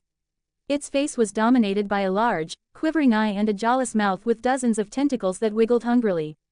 It lunged at him, but Breakdance was ready. 4 arms swiped at him, each ending in a clawed hand whose bladed fingers would easily rip through flesh and stone alike. None found their mark as Breakdance slapped and twisted the blows aside, each counter-parrying the flurry of blows to the beat of his music. Every motion built up the energy inside him as his signature magic charged up, and once it reached its peak, Breakdance struck out, doing a partial, backwards flip onto his hands and kicking upwards straight into the anathema's tentacled chin. Scarlet energy flashed through the monster's head, exploding it into a pulpy mist of gore as his signature unleashed his stored power into the strike. The anathema dropped, but Breakdance didn't miss a beat, continuing the back handspring and landing on his feet in one smooth, uninterrupted motion. Never stopping, he resumed his dancing even as he moved further down the street. Absently, he wiped his sweat-soaked brow, pushing away a few stray, scarlet hairs. He knew he wasn't the most powerful guardian around, thus relegating him to cleaning up any anathema the higher-level guardians had missed on their mad dash towards the center of the zone, but Breakdance didn't mind the job. As long as he was helping to save that new guardian, or at least avenge them, he didn't much care what he was doing. Sure, it would have been cool to be part of the vanguard, sweeping through the streets and killing dozens of anathema with every spell, but he wasn't anywhere near that level yet. More than that, he was still a solo guardian, unbound to any team or guild. Being only a D-rank guardian with nobody to support him, it only made sense for him to be on the cleanup detail. So Breakdance continued moving, taking his time as he built back up his signature for the next anathema he encountered. Judging by his rival's sense skill, there was at least one more monster in the area, though he couldn't pinpoint its exact location. However, with his center stage skill actively challenging any anathema in the area, he wasn't bothered. Combined with the enchanted battle music playing from his spell, his opponent would be taunted out into the open in short order. Alley on the right, watch out for its might, Breakdance's familiar rhymed in his head, and he twisted as a new figure slunk from the shadows between two towering apartment buildings. It was big, easily 10 feet tall with a worm-like body. Eyes and tentacles covered its slick black body, a human face topping the worm with a gaping, circular maw. It hissed, revealing dozens of teeth as it reared at him, increasing its height even further. Jagged bits of bone wrapped the entirety of its body like barbed wire, each undulating movement rasping the bone blades through the ground like it was butter. Breakdance felt his heart skip a beat as his skill size up told him he was way out of his league. The thing had to have at least 20 levels on him, and judging by the hissing sound and noxious fumes from where its spit landed, it had some kind of acid ability. It only took Breakdance a second to decide to retreat, but as he began gathering his mana to cast his go-to combination of escape spells, a figure jumped from the roof of the apartment building behind the anathema. Breakdance saw little more than a shadowy form as the figure descended with unnatural speed, a long katana blade flashing in the night before sweeping down to cut the monster clean in half. A whispering scream wailed out as reality itself seemed to tear along the blade's cut, a black and violet portal opening up in the center of the anathema's body. The monster hissed out a scream before its body was violently jerked into the rift in one pull, and just like that, the monster was gone. The gaping portal remained a moment before seeming to let out a sigh, gently shrinking and then popping out of existence. The figure who had landed in a crouch rose, and Breakdance felt his heart start to race as the hairs on his body prickled in fear as the figure wearing all black rose before him. The dark magical girl wore a samurai-esque outfit with a ragged black cloak draped around her body. She had a large, conical bamboo hat dyed the color of shadows, its brim hanging low enough to cover the upper half of her face. In her hand was an oversized katana, the guardless hilt wrapped in black, bandage-like cloth while the jagged blade was almost longer than Breakdance was tall. Dark anathema blood flowed through small indents on the sword, filling up sharp-edged symbols that seemed to whisper with malice. The magical girl looked around carefully before taking slow, steady steps towards him, and Breakdance felt himself tense. He'd heard the rumors of the rare dark magical girls, and although he wasn't one to normally let things like that sway him, there was something about every dark he'd met so far that made him intensely uneasy. It was never quite the same feeling, some simply giving off a creepy vibe while others appeared completely normal except for the occasional social tick. If it was just a little weirdness, he was sure it wouldn't be an issue considering how weird other guardians were on the regular. No, the problem was that to go with those traits, they always had some sort of power, some ability that absolutely set his teeth on edge. Out of curiosity, he'd once used his size-up skill on a dark magical girl he knew was at least 10 to 15 levels below him. Instantly, he'd broken out in a sweat as his skill sent a wave of nauseating cold through him. There was no sense of power or danger, just cold. Not even an anathema had given him that feeling before. After that, he'd asked around, but hadn't gotten much information. The general advice was to be extra courteous and stay the hell away from them. If you were ever in trouble, there was nobody you would rather show up as reinforcements, but any other time, it was best to keep as far away as possible. But for every relatively neutral opinion, there was also one that was much more venomous. He'd heard stories of teammates being betrayed or even other guardians being attacked out of nowhere by darks. Unstable was maybe the most courteous word he'd heard describing them. Worse, they had a reputation for being unbeatable fighters in solo combat, meaning this exact situation was the last thing he ever wanted to happen. Every nearby guardian was busy, leaving him completely alone with a girl who had just killed a powerful anathema in one strike. Breakdance swallowed, his throat suddenly dry as the dark approaching him stopped 10 feet away, her katana resting across the back of her shoulders nonchalantly. He put on his best smile, still continuing to dance as he used his will to change the music playing from his spell to a more passive, background tune. "Yo, girl, thanks for the assist," he grinned, hoping his nervousness didn't show. "That was one scary mofo you just took down. I probably would have bayed if you hadn't come along. Wasn't expecting a mysterious savior, but you won't hear me complaining." "Oh, I'm Breakdance by the way." The girl looked up, the brim of her hat lifting enough to give him a look at her face. She was Asian, perhaps in her mid to late teens with thin, severe features. Her eyes were the color of silver, the pupils ragged, vertical slits like the edge of her katana. Her skin was a pale gray, almost corpse-colored, but a soft smile raised the corners of her black lips as she watched Breakdance continue to dance in place even while he talked to her. "Morning Edge," she replied, her voice surprisingly soft. "Are you on cleanup duty too?" "You know it," Breakdance said, ignoring the shiver down his spine. The joys of being solo, yeah, no. Whole counter-attack was sorta, last second, so I got stuck with the lame job. No goin' off reskin' the damsel for me, nope. Just me, a buncha, mostly dead anathema, and the occasional passing guardian. Kinda lonely, actually." Breakdance didn't know what he was saying. He knew he should just shut up and let the scary, reality-cutting girl move on, but his nerves just kept him talking. Even worse, the girl was kind of cute in the scary goth samurai who could totally murder you and nobody would ever know kind of way. If he kept talking, and there was no way he could stop himself now, he was sure he would say something to offend her. Hell, it happened with just about every other person he talked to, and that was when he wasn't sweating up a storm remembering every scary story he'd ever been told about them. The dark magical girl smiled as he did a nervous spin, and Breakdance desperately hoped that it was amusement twinkling in her eyes and not hunger as she watched him continue dancing in place. There was no way he was going to stop now, though, not when his signature powered him up the longer he danced. Worst case scenario, he could always channel the magic he was building up into a burst of speed and run from the girl. "I'm being ridiculous," Breakdance thought to himself. "She's a guardian just like me, right? She wouldn't just attack me. Pull yourself together, Breakdance. Since when have you cared about gossip?" "Well, I happen to be solo too," Morning Edge said almost hesitantly, pulling the brim of her hat down over her eyes. "So maybe we could team up for a bit." "No, absolutely not," Breakdance screamed internally. "Hell yeah, girl," he replied, dismay washing through him as his mouth moved independently of his common sense. "Let's kick some ass. Think you might be a little stronger than me, though. You sure you want to party up with me?" The girl stiffened in surprise, lifting her face to look at him with wide eyes, and Breakdance felt himself start to panic. Did he say something to offend her? Oh God, was it because he called her girl? Everyone knew guardians tended to keep their youthful looks, making it hard to tell their actual age. Maybe she was actually older than him. Should he have gone with Miss? Ma'am, wait, was he just assuming her gender and? I think Morning Edge interrupted his fumbling thoughts. "It should be fine. I'm over level 60, but I'm fine only taking on the stronger ones and watching your back. Safety in numbers and all that if that's okay." "Cool, cool, cool," Breakdance replied, licking his lips nervously. "Yeah, that sounds cool. I'd definitely appreciate the backup. I come in, give 'em the good ol' 1-2, and if I pick on something stronger than me you can just come in and show 'em what's up, yeah. It'll be like having a big, scary sister followin' me around.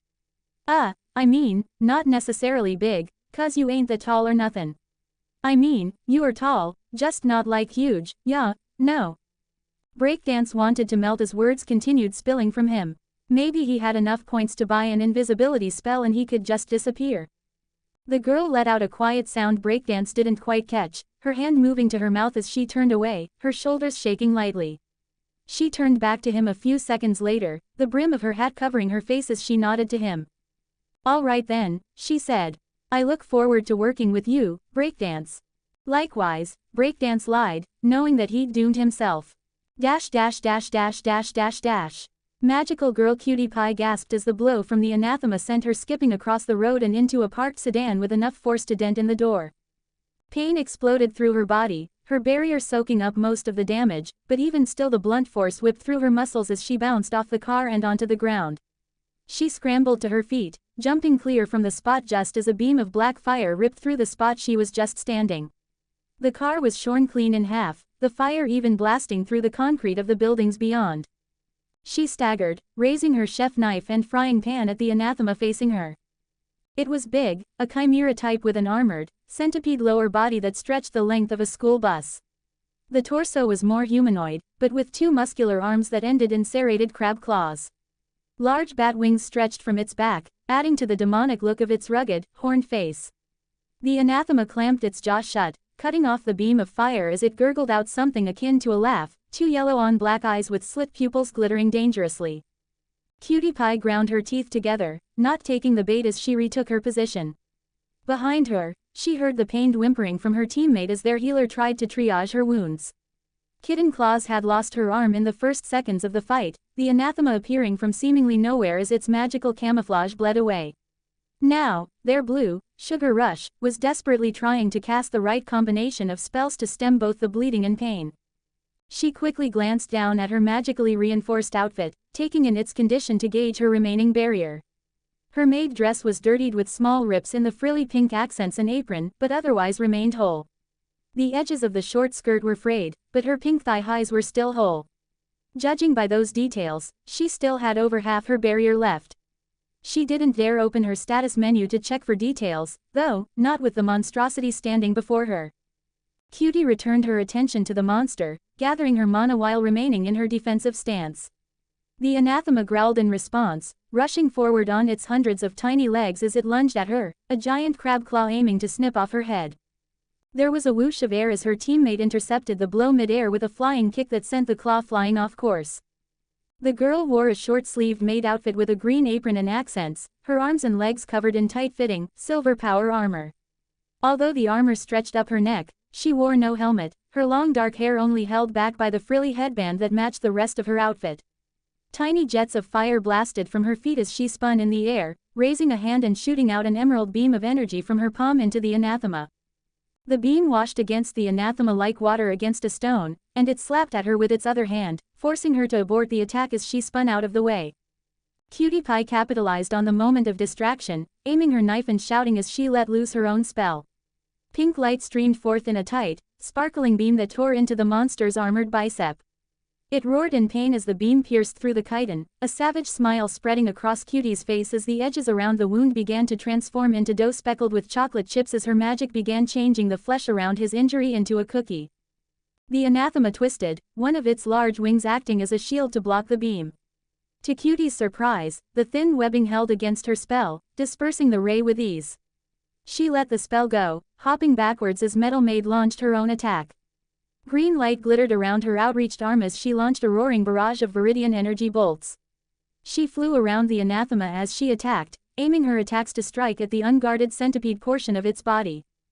Cutie risked a look back at her other two teammates as the anathema roared in agony, twisting away as it tried to swat Metal Maid out of the air. Sugar Rush and Kitten Claws both wore maid outfits like Cutie and Metal, their aprons and frills blue and red respectively. Kitten held the stump of her right arm, her face contorted in rage as her red cat tail twitched behind her. Sugar held her hands out, a pristine cupcake with blue frosting sitting in her palms. Kitten took it with a growl, scarfing it down even as Sugar turned her attention back to Kitten's stump. It wasn't bleeding anymore, and as Kitten took another bite of the cupcake, blue light began glowing around the wound, skin knitting itself over the exposed flesh and bone until it was completely closed. Sugar gave a nod, turning to Cutie. Healed and sealed, but I used almost 30% of her healing cap, the blonde-haired girl with pigtails told her, her face smudged with flecks of blood. And I'm at 30% mana regen penalty now.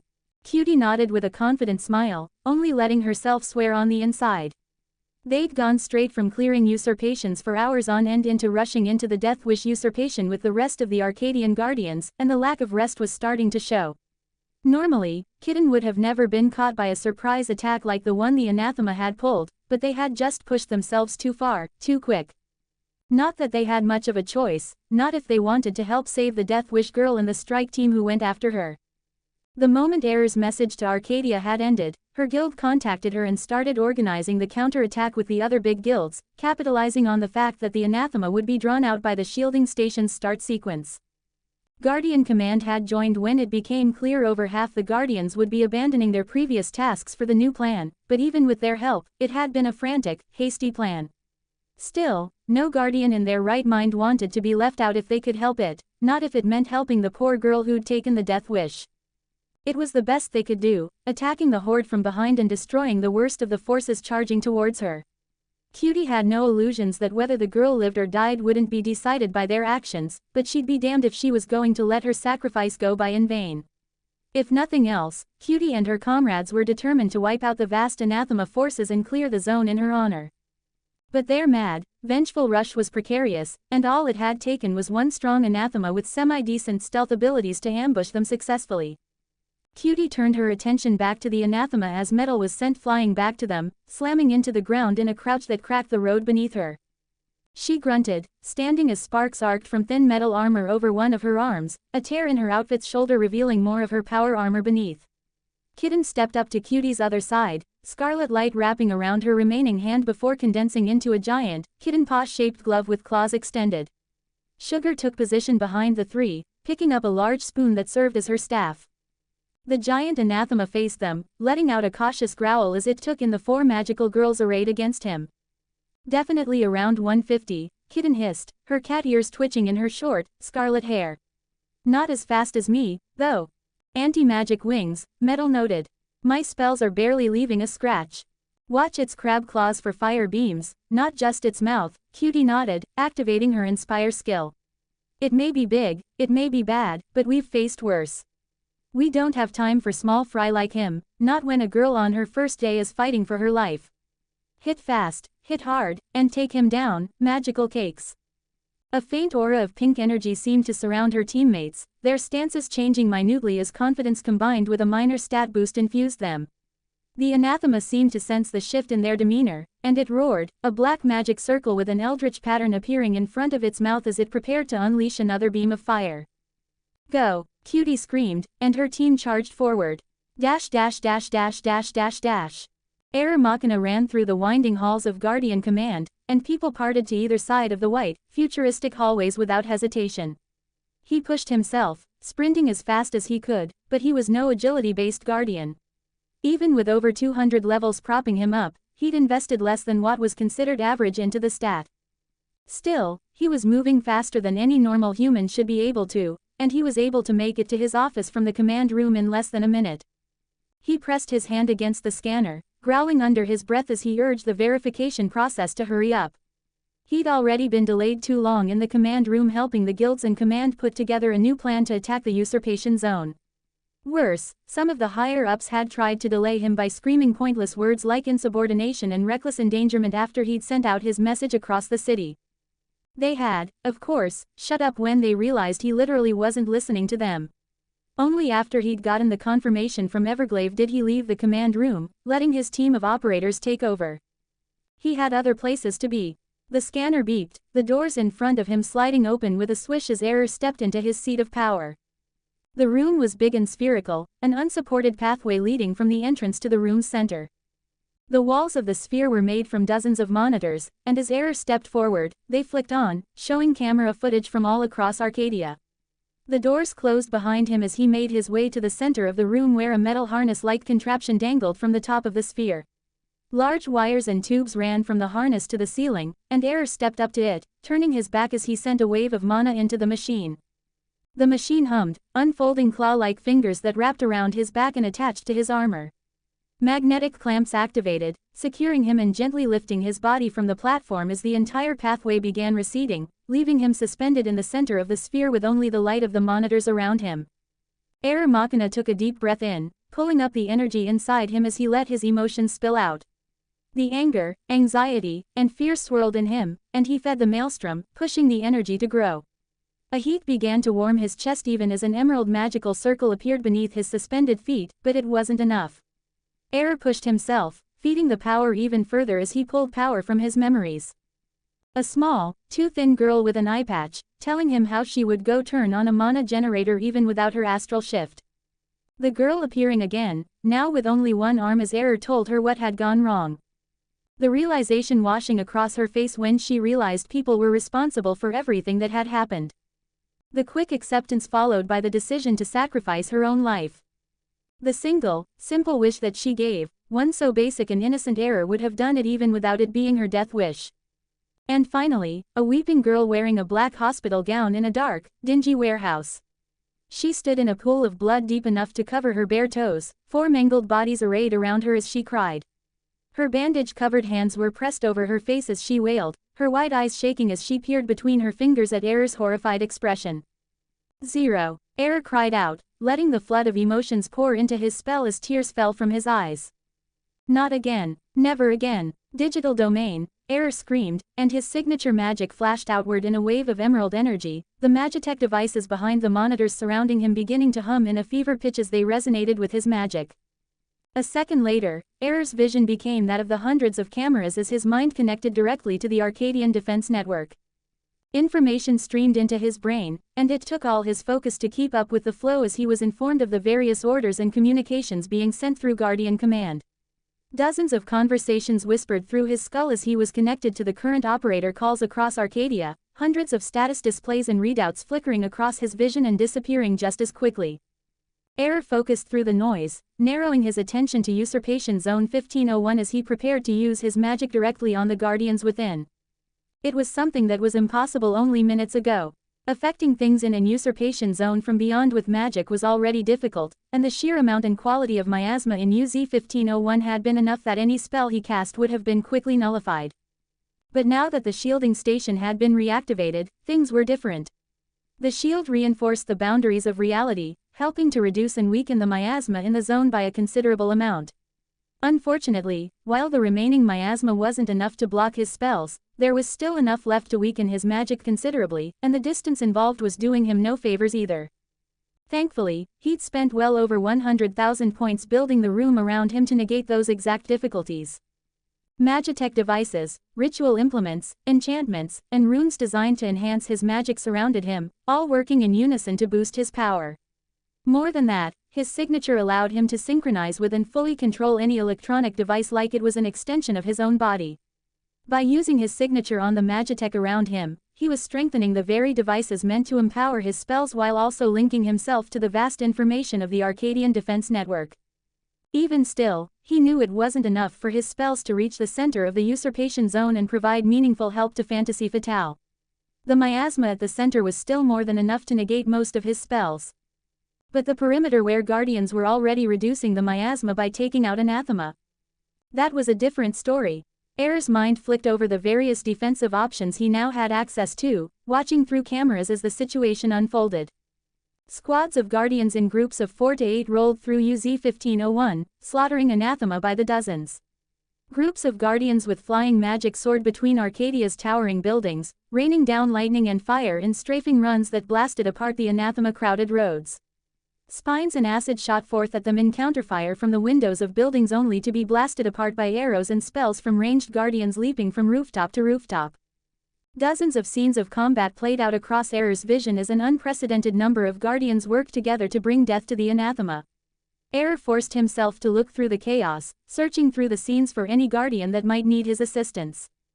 Error spotted a group of Guardians being surrounded at an intersection by dozens of two-headed, human-faced hounds, and he reached out. Seize domain, digital armor, digital blades, summon virtual legionnaires. He cast the spells, releasing his magic into the network as he watched the effects from a security camera. Instantly, a grid of green light spread beneath the Guardians, the energy reaching up to form ethereal plate armor over their outfits, their weapons igniting with pixelated, viridian fire. On every side of the Guardians, 4 figures rose from the ground. They were translucent beings of light made of a flickering, emerald wireframe that outlined their bodies and the Roman soldier armaments they were equipped with. Each held large square tower shields and spears, and they moved in unison to create shield walls between the Guardians and the Anathema. The Guardians let out a cheer, instantly going on the offensive as the summoned legionnaires kept the tide of Anathema at bay, spells and enhanced attacks flying from the Guardians to rip through the monsters. Error only watched for a moment before turning his attention to another problem area, repeating the process again. And then again. And again. He tailored his spells to each instance, sometimes only summoning a group of legionnaires to act as meat shields and other times calling forth one of his powerful angels to swoop in and rescue an injured guardian. He kept his eye out for any truly critical situations, but no matter where he looked, none of the guardians were truly desperate. There were simply too many guardians fighting in the zone, and every time he spotted a situation he thought might turn really bad, another guardian swooped in to flip the battle around. Even Error's interventions proved to be mostly redundant, other reinforcing guardians often arriving just as his spells took effect. He even recognized some of the long-range spells taking effect as coming from other guardians working as operators, lashing out from their own ritual rooms. Quickly, the biggest problem Error faced was making sure he didn't waste his mana overlapping his support magics with another guardian's. Error took a deep breath, forcing himself to slow his pace as his mana dropped to less than half. He knew he was pushing himself too far, too fast, but he couldn't stop himself.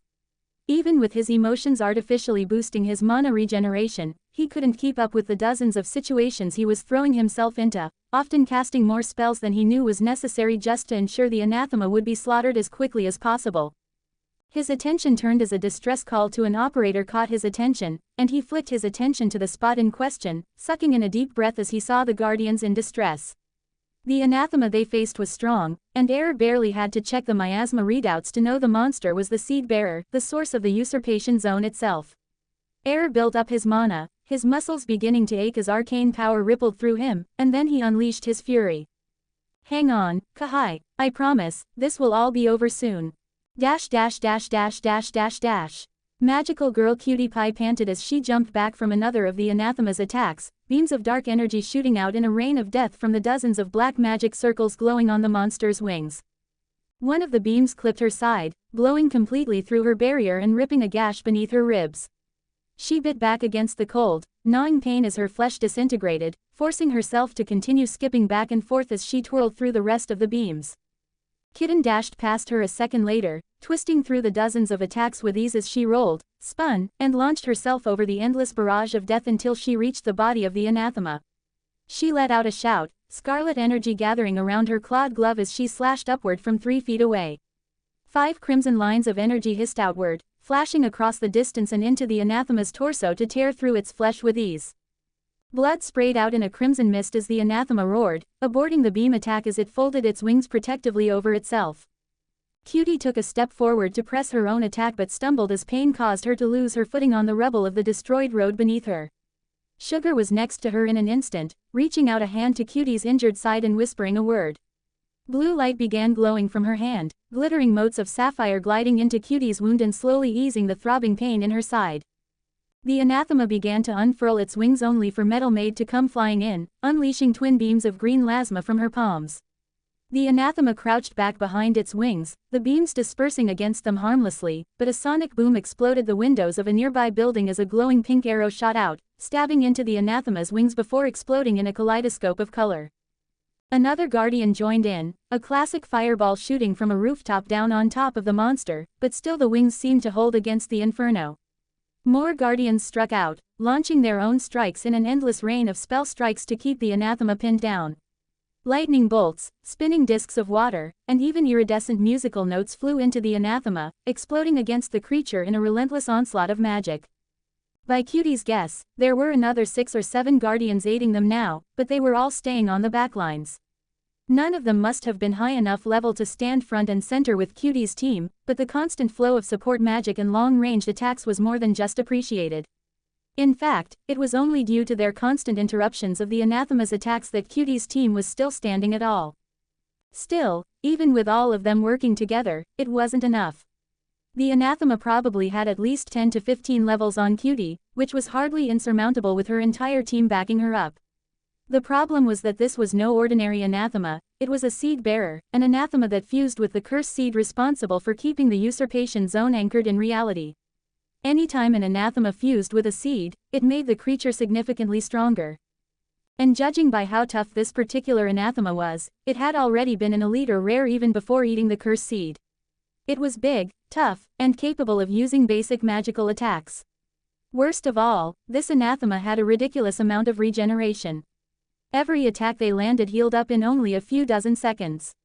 It wouldn't be able to keep up forever, but it was a war of attrition, a question of if they could wear out the anathema's abilities before it took one of them down. So far, Cutie wasn't liking her odds. There, Sugar gasped from her side, staggering away from Cutie in exhaustion. Best I can do for now. Those beams are definitely curse magic. Cutie let out a hiss of air through her teeth. Plenty of anathema could use magic, but dealing with curse magic was an entirely different story. Combined with the monster's already absurd physical abilities, Cutie knew it was just too much for them to handle. Cutie raised her hand to her earpiece even as more spells fell upon the anathema from a new guardian that joined in. With an effort of will and flick of mana, she sent out an emergency call to command that was accepted immediately. Mayday, Mayday, Mayday. This is Cutie Pie of Maid Cafe, Rank B. My team and other guardians have engaged the suspected seed bearer of UZ-1501 and are being overwhelmed.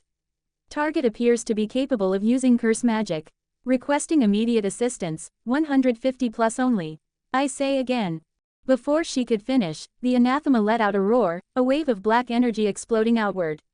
The spells caught in the blast of energy disintegrated, and Cutie was forced to jump back as the wave ate away at the ground beneath the anathema, dissolving everything in a 20-foot circle around it. Street lights and cars caught in the wave simply broke apart into blackened ash, creating a perfectly empty circle around the monster. It growled, raising a crab claw hand at Cutie, and 3 shadowy tendrils of light began to curl between its pincers like a whirlpool, spinning inward into a ball of darkness that sucked in the color from the world around it. Violet lightning sparked across the orb as it began to grow in size, and Cutie let out a warning shout as she felt the gathering miasma and mana spike to massive levels.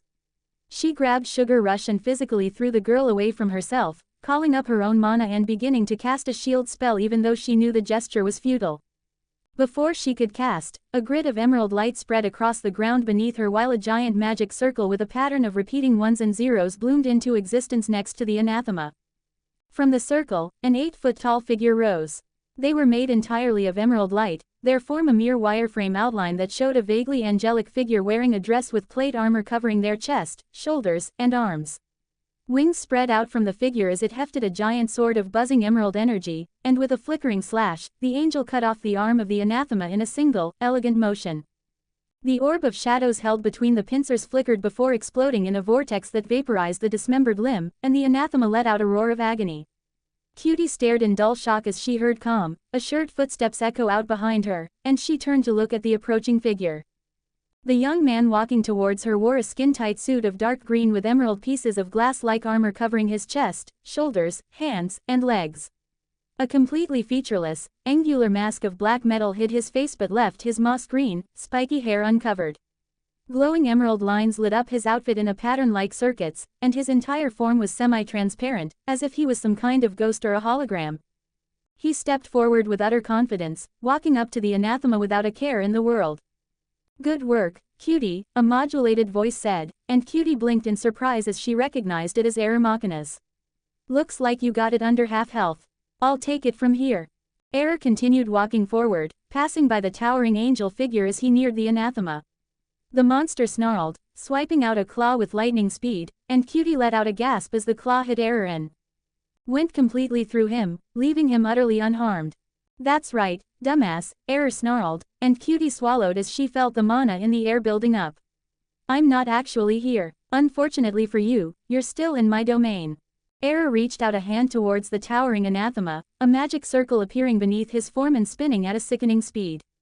The small hairs on Cutie's skin prickled as she felt more mana building up in one place than she'd ever felt before, and then Error snarled words that made reality ripple.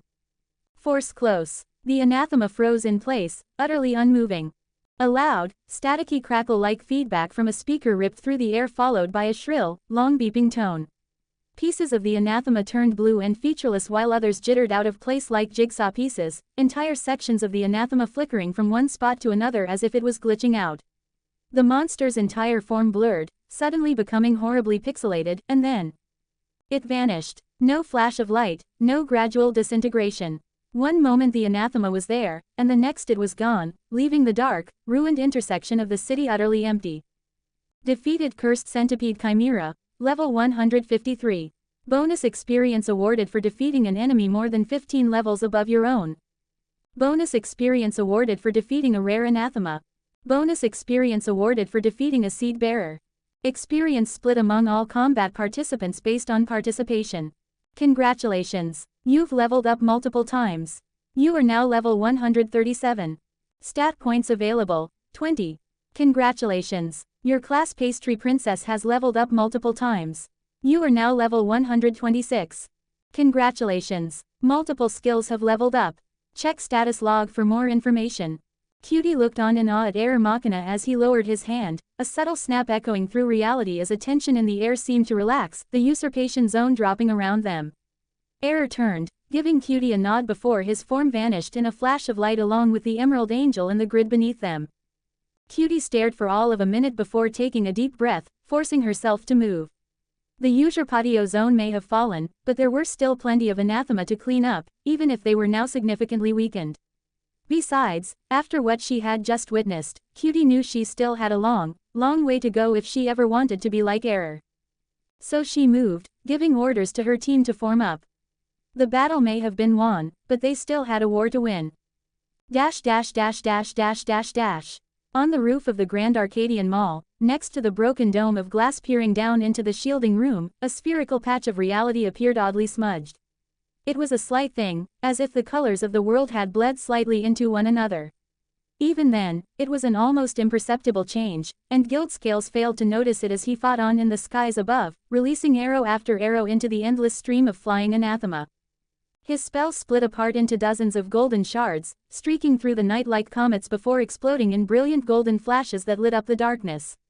Still, the tide came, but it was never at a pace Guildscales couldn't seem to keep up with. Anytime more than a few creatures gathered together, a spell from the Guardian would lash out, vaporizing the group before they could overwhelm him. Beneath him, the two invisible figures inside the patch of cloaked reality did nothing to interfere or reveal themselves, merely watching as he fought on. "I can't believe I didn't make it in time," a voice sulked from near the edge of the glass dome. "We can't be everywhere," a second voice comforted the first. "Besides, it all worked out in the end. Just not how we might have expected it to. Still, we're usually on top of things like this. You're being too hard on yourself." Being in all 7 sanctuary cities at once had us spread too thin, especially with Eden being our priority. We had no way of catching this in time, not with how things played out, and definitely not with this being caused by a completely new Guardian popping out of nowhere. There was another grumble, and the second voice sighed. "If it makes you feel any better, I'm sure this girl will be part of your next assignment." "Really?" the first voice piped up, her voice quivering with excitement. "After what happened here? Of course. There's too many questions left unanswered, and she's a dark anyway. I'm guessing you'll be spending more time on her than the others, too." "Yes." The first voice giggled. "It's been too long since I had a proper muse." The second didn't respond, simply watching as the events in Arcadia unfolded. Even as they observed, there was a snap, and reality seemed to relax as an invisible tension disappeared from the air. Both figures let out a sigh as the usurpation zone lifted. "That's our cue," the second voice sighed. "On to the next city, then." A moment later, the blurred patch of reality flickered back to normal, but the two figures were already long gone. Arcadia Community Forums right pointing arrow current events right pointing arrow death wish information. Sloth Hive Mind. Arcadian verified journalist high standing fact checker. "Hey everyone, Sloth here. So it's been a few days now since the huge, worldwide anathema attack was fought back. There's been a lot of discussion and theory crafting about what that was all about, but there's been an almost conspicuous lack of talk about the events that led to the end of the siege in Arcadia. So, I figured I would compile all the information I've been able to gather so far and put out a call to anyone who might have more to add. Bear with me while I get through some background information, I promise it will come into play later. What we know. During the unprecedented, citywide attack that also targeted the other 6 sanctuary cities, one of the shielding stations failed. There's a few theories floating around, but the general consensus is that it might have had something to do with the Grand Arcadian Mall, the location where the shielding station is located.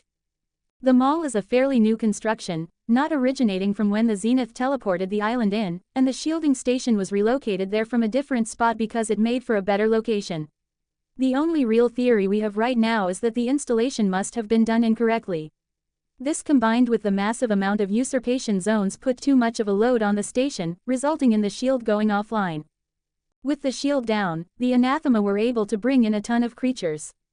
Although the zone wasn't the strongest, highest level of other zones reported in Arcadia were house-sized zones in the high 200s, the massive amount of anathema were able to claim a large amount of territory and begin hunkering down. Guardian Command stated that because of the sheer number of anathema, their tactic was to wipe out the other, smaller zones first while formulating a proper attack plan. This way, they wouldn't risk the smaller zones becoming stronger and lashing out during what would be a long and arduous process of clearing out the bigger zone. Here's where things get hazy. A lot of people have been claiming various things, but let's start with the facts. Although there were many usurpation zones, the city was far from completely covered, and about 7 hours, 30 minutes into the invasion, a notification went out through the city's emergency broadcast system.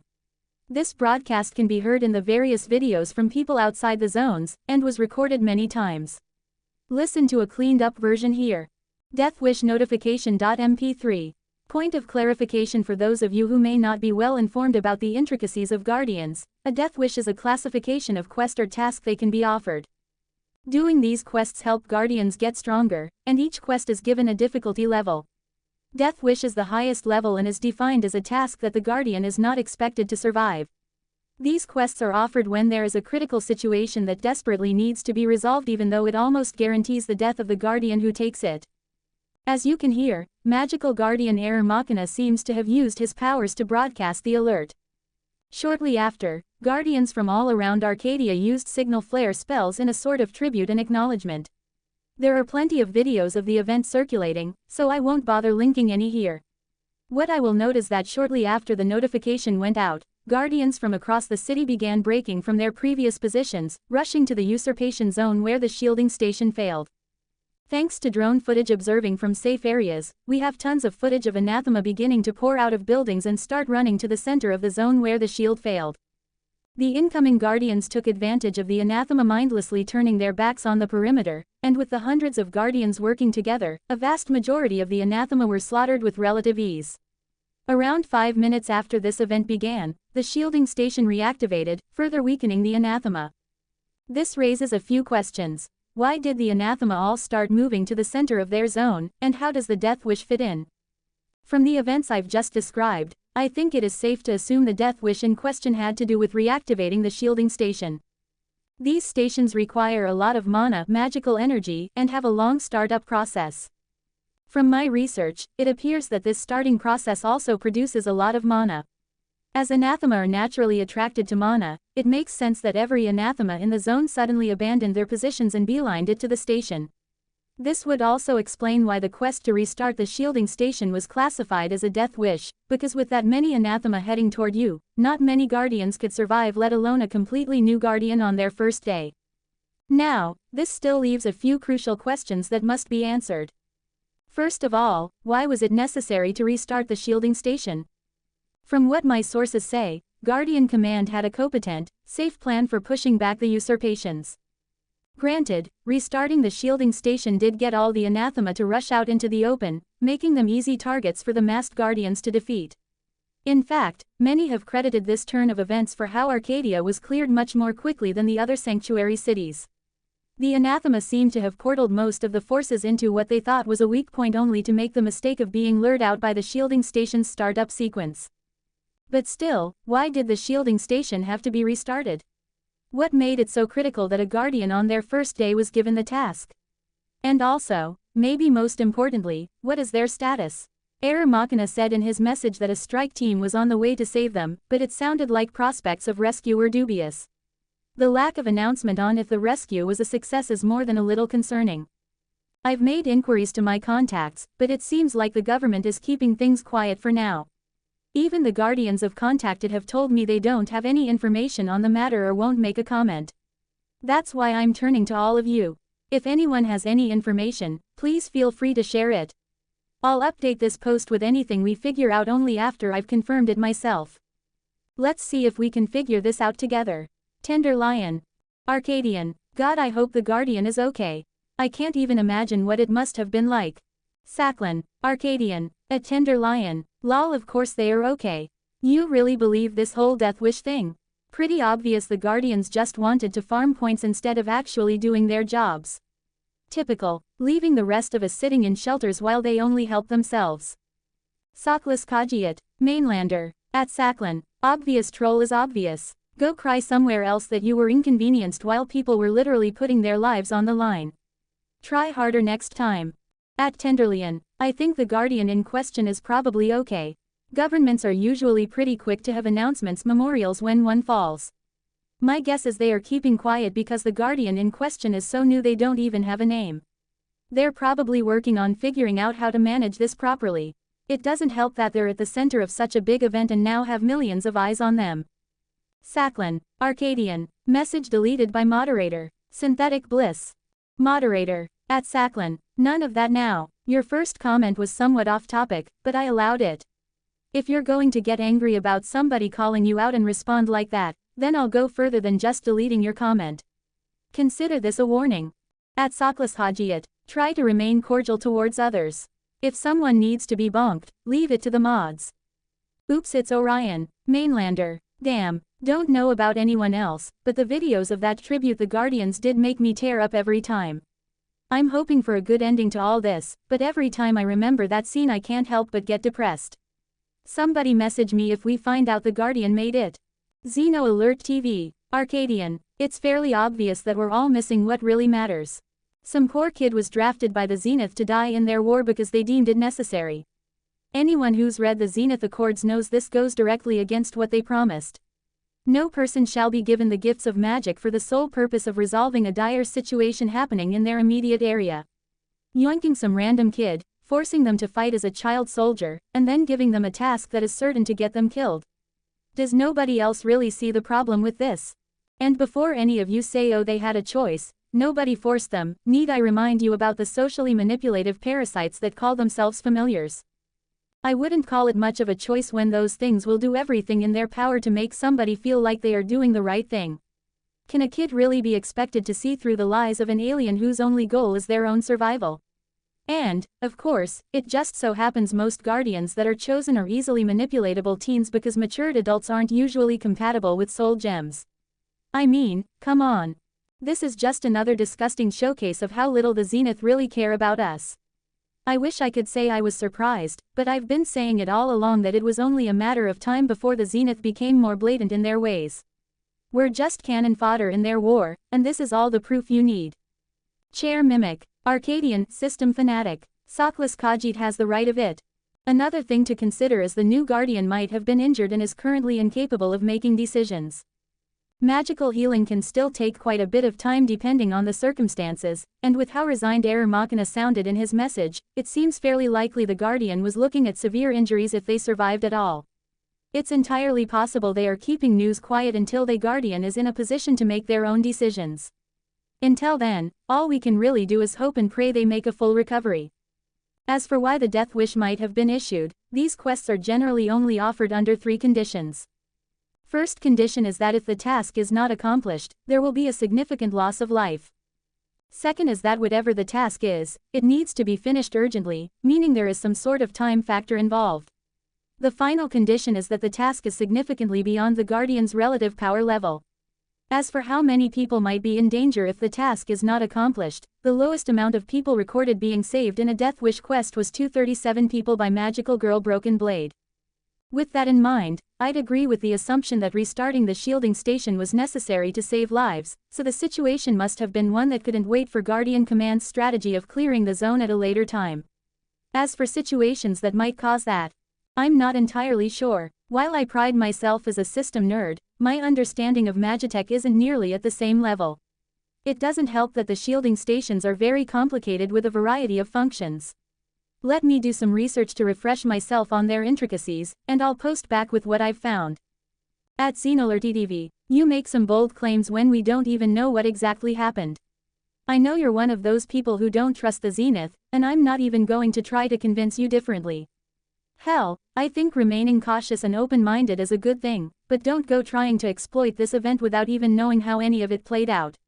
There's any number of reasons explaining how this could have happened. Let's wait a little before sounding the alarm bells. Barukia, Arcadian. Don't know if this is relevant, but my friend works as a secretary for one of the mall's owners, the mall the shielding station is in, and said the police came around to bring him down to the station for some questioning. Girl in yellow. Arcadian. A new guardian doing a death wish on their first day. One thing's for sure, whatever caused this tragedy goes beyond just bad luck or an accident. Though, that's just par for the course with most death wishes.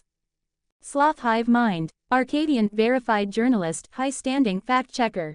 At SceneAlertTV. Lots of speculation. I know I've said this to you before, but I'll say it again. If you have any concrete proof of your many claims about Zenith overreach or abuse, I would love to see it. I'm aware of the theory you like to spread to your viewers, but I have yet to find any significant shred of evidence on it. Regardless, I agree with Chair Mimic. It is much too soon to claim they violated the Zenith Accords. At Barukia. Interesting. Following your lead, I asked around, and it does look like there is some sort of investigation going on. Of course, I didn't get much further than that because it was an active situation, but it's better than nothing. I'll keep an eye on how that is playing out. At Chair Mimic. Great insights, and I'd appreciate any more info you come up with. At Girl in Yellow. Although there's no proof yet, I'm inclined to agree. After your comment, I was inspired to look into the circumstances of past death wishes. Interestingly enough, over 80% of them involved human negligence or misconduct in some manner that led to the situation being as bad as it was. Good catch, though it doesn't necessarily mean it was the case here. Beep beep, I'm a Jeep. Arcadian. Calling it now, the newbie guardian totally survived and is going to be famous from all this. Probably a pink too. Quit fix. Arcadian. Honestly makes no sense why they won't just tell us if they survived. Feels like they're just trying to build up a bunch of hype or something, maybe make some big reveal to distract us from all the uneasiness the attack left. Murma. Mainlander, system fanatic. For those of us who know the different colors, origins and what they mean, anyone want to take bets on what color this new guardian is? Something like this is a classic pink move, right? I mean, they single-handedly turned around the entire attack on Arcadia by themselves in a heroic last stand.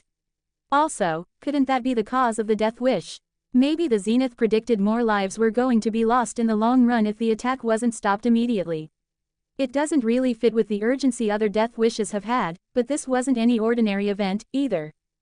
Tyrant. Arcadian. At Murma. Definitely sounds like something a pink would do. Though it seems like they survived, so maybe a green. Lines up with peace and protecting people and all that. Plus they'd have the defensive bonuses, so it makes sense.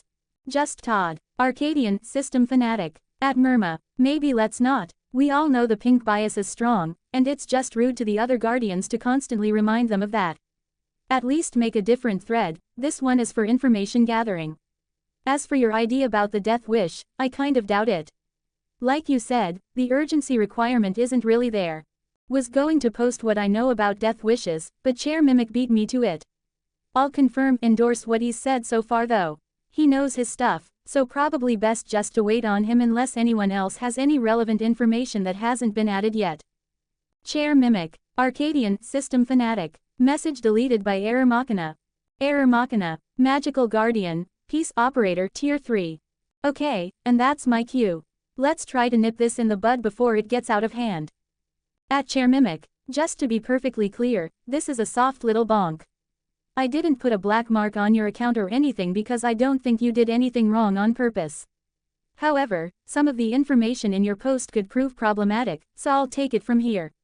I suggest you keep the extra things you found out to yourself. First of all, let me begin by saying that yes, the guardian who went on the death wish did in fact survive. The only reason we've been quiet about it is we were hoping they would wake up so we could get their input on how much we should reveal. They've been in a magically induced rest, and it looks like it's going to take them a little longer to recover. Unfortunately, curiosity knows zero patience, and some sleuths in this thread and others have begun digging up information. So instead of people poking their noses where they don't belong, I'll just make an official statement.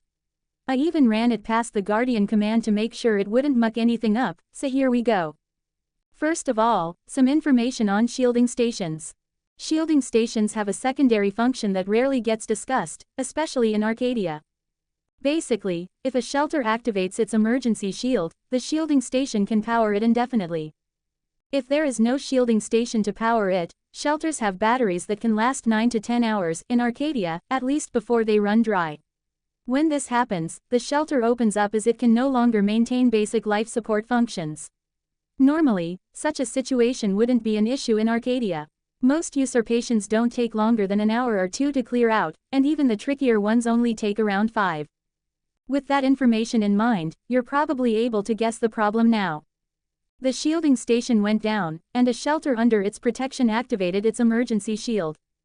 Because of the anathema invasion, every guardian was busy clearing out other zones, and because the shielding station went down, the zone with the shelter that needed rescuing was filled with too many anathema for a guardian or even a team of them to get close. Worse, if we pulled every guardian from their tasks to clear out the zone and save the shelter, the anathema would have been able to fight us every step of the way, buying time for other zones to mature and get worse. The one thing nobody could have counted on was a new guardian already inside the zone. After they contacted Guardian Command and found out the situation, the death wish was issued to restart the shielding station, allowing the emergency shield to be powered and saving the people in the shelter. The rest is history. The new Guardian managed to activate the shielding station, which also had the side effect of drawing out all the anathema in the zone. The Guardians rushed in to save the newbie and take advantage of the anathema revealing themselves, and a strike team was able to save the new Guardian by skydiving directly onto her location thanks to the flying and anti-air anathema having been drawn out of position. Now, let me be clear about this next part. There is, obviously, a few investigations going on regarding this situation and what occurred. Feel free to ask questions in this thread, I'll check back periodically and answer what I can, but I would highly recommend not investigating into this further on your own. There are some very serious issues revolving around this event, including some completely unrelated things that only add further complications. Consider this your one and only warning. An official statement will be going out on the news relaying this same information soon as well, so look forward to that. Sloth Hive Mind, Arcadian, verified journalist, high-standing fact-checker. At Error Machina, thank you for the information. This clears up a lot of things, but most importantly, I'm happy to hear the Guardian is safe and recovering. I've got a few questions, and I'll try to ask some that I know others will inevitably bring up. Is there anything you can tell us about this new Guardian? I know you probably won't say anything, but people will ask, so I figure I'll just get the question out of the way. Can you share any information on what caused the shielding station to go down? Which Guardians were responsible for the daring rescue? Did the shelter activating the emergency shield have a valid reason? From what I understand, it would take an especially strong anathema to breach Arcadia's reinforced shelters, but the usurpation zone in that area wasn't reported as being that powerful. Any word on how this is going to affect the introduction of this year's newest Guardians? Thank you for your time and your service. Chair Mimic. Arcadian, System Fanatic. At Error Machina, sorry about that. I should have realized some of the information I posted could have been problematic considering privacy concerns and the weirdness of the situation. I'll be more careful next time. I guess the only question I have that Sloth hasn't asked is how do I get a space in my name like you? Murma, Mainlander, System Fanatic. At Error Machina, what origin is the new Guardian? How old? What kind of weapon and magic do they use? Can you get them on here to answer these questions if you won't? Error Machina, Magical Guardian, Peace Operator Tier 3. At Slothhivemend, nope, there will be no information given out about the Guardian unless it is by them directly. Nope, it is an ongoing investigation. Fantasy Fatale, who are currently serving as a strike force in Arcadia, went and did the deed. Everglaive, Thorina, Naiad, and Guildscales. Big damn heroes, the lot of them. Don't even think about trying to bother them for details, though. If I'm not sharing, they won't either. The shelter's emergency shield activation was a manual, unwarranted one. Technically this is an ongoing investigation too, so don't press for more details. Currently, nothing has changed as far as I am aware. Introductions should begin around the same time as previous years. At Chair Mimic, no worries, I know you weren't being malicious. As for how to get a space in your name, it's actually pretty simple. Just become a Guardian. At Murma, refer to answer 1 above. I'll let them know there's interest regarding them, but don't expect them to come onto the forums anytime soon. They've been through a lot and deserve a slow, gradual introduction into all of this. Nose Tricks, Mainlander. At Error Machina, Operator Tag, WTF. Why are you wasting your abilities doing what an intern could do for minimum wage? Just Todd, Arcadian, System Fanatic. At Nostrix, what you just said is so stupid on so many different levels I can't even. Tyrant, Arcadian. At Nostrix, You realize you're talking to a guardian, right? Murma, mainlander, system fanatic. At Tyrant, shish, it's going to be funny when he realizes what happens when you're an asshole to a guardian. Just get the popcorn ready. Error Machina, magical guardian, peace operator tier 3. At Nostrix, first of all, my whole gimmick is digital magic. Sitting behind a computer is literally the best place I could be. From Guardian Command, I can cast my magic throughout most of the city, creating barriers, summoning creatures, and empowering other guardians while utilizing some powerful technologies and ritual implements to strengthen my magic. While not as effective as me being there in person, I can affect dozens of guardians in different locations at once. Secondly, while I find your comment more amusing than anything else, other guardians might be less chill. One thing that you may not know about guardians is that we have something called guardian immunity, meaning we're legally immune to prosecution for most nonviolent crimes.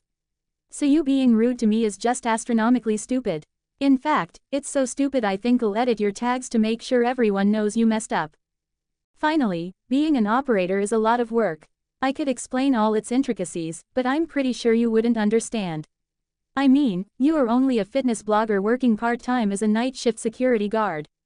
Nothing against security guards or anything, but judging by the fact you spend most of your shift playing Magical Girl Sunset Rebellion, your particular job doesn't require much effort. So maybe you aren't in the best position to lecture people on job complexity. Also, stop using your underleveled, slow, power-type magical girls in the third dungeon. Your team keeps wiping because you can't dodge any of the attacks. It's been 8 attempts now, don't you think it's time to change strategies? Now, I know what most of you are thinking. OMG, Error Machina just found out that guy's personal info and spilled it online. How could he? That's kind of messed up. Well yeah, it is a little bit, even if I didn't post anything too personal. And that's my point here. Yes, as guardians we try to live up to the reputation of idols and heroes, but for the love of all that is holy, remember we are just people. We put our lives on the line on a daily basis, watch as our friends and allies get hurt and die around us, and witness some of the most horrific moments in human history. So when somebody comes around and does something to actually piss off a guardian, you may get a reaction that isn't as restrained as mine was. Now, just to be clear, Nose Tricks, I'm not really mad at you. I'm doing this as a lesson to treat other guardians better and to just take a moment before you say something dumb online, or even worse, in person. Other guardians or even normal people with less self-control might react poorly, and that would be unfortunate for everyone involved. It makes the guardian look bad for punching down, the authorities look weak because they can't really punish the guardian so long as they don't go too far, and you just end up getting hurt in the end. Finally, I'll be around in Rebellion tonight during your shift, so I'll send you a friend invite. Let's see if we can't get you through that dungeon, shall we? Okay, back on topic, I'll be stepping away for a bit. Got a lot of paperwork to do from recent events and some other developments need my attention. Nothing serious, but it'll take my attention away for a while. I'll be back eventually to answer any more questions that get asked. Nose Tricks, mainlander dummy, at Error Machina, sure, sorry. Nose Tricks, mainlander dummy, at Error Machina, dummy, seriously, how do I get rid of this tag? Murma, mainlander, system fanatic, a surprisingly tame reaction.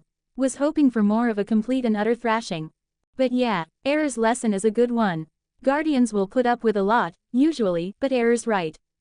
If they snap at you, there's not much you can do legally so long as they don't just murder you, which they wouldn't do anyway, because you know guardians. The Guardian Diplomatic Protections Act gives them about as many diplomatic protections as a country. Sure, the public can get mad at them, but otherwise what can really be done? They're super magical warriors who use literal magic to fight world-ending monsters on a daily basis. Be nice to them because they deserve it and can cast fireballs from their fingertips. Or I suppose you can just F*** around and find out. Let me tell you though, there's an entire wiki page of people who've done that, and it never ends well for the non-guardian. Xeno Alert TV, Arcadian, message deleted by moderator. Synthetic Bliss, moderator, at Xenolert TV no. Just know, this is not the place to baselessly accuse a guardian of violent crimes and gross misuse of their power. Not only is it way off topic, but accusations like that without proof are highly volatile. Your posts already hinge on conspiracy theory levels of statements, but this is going way too far.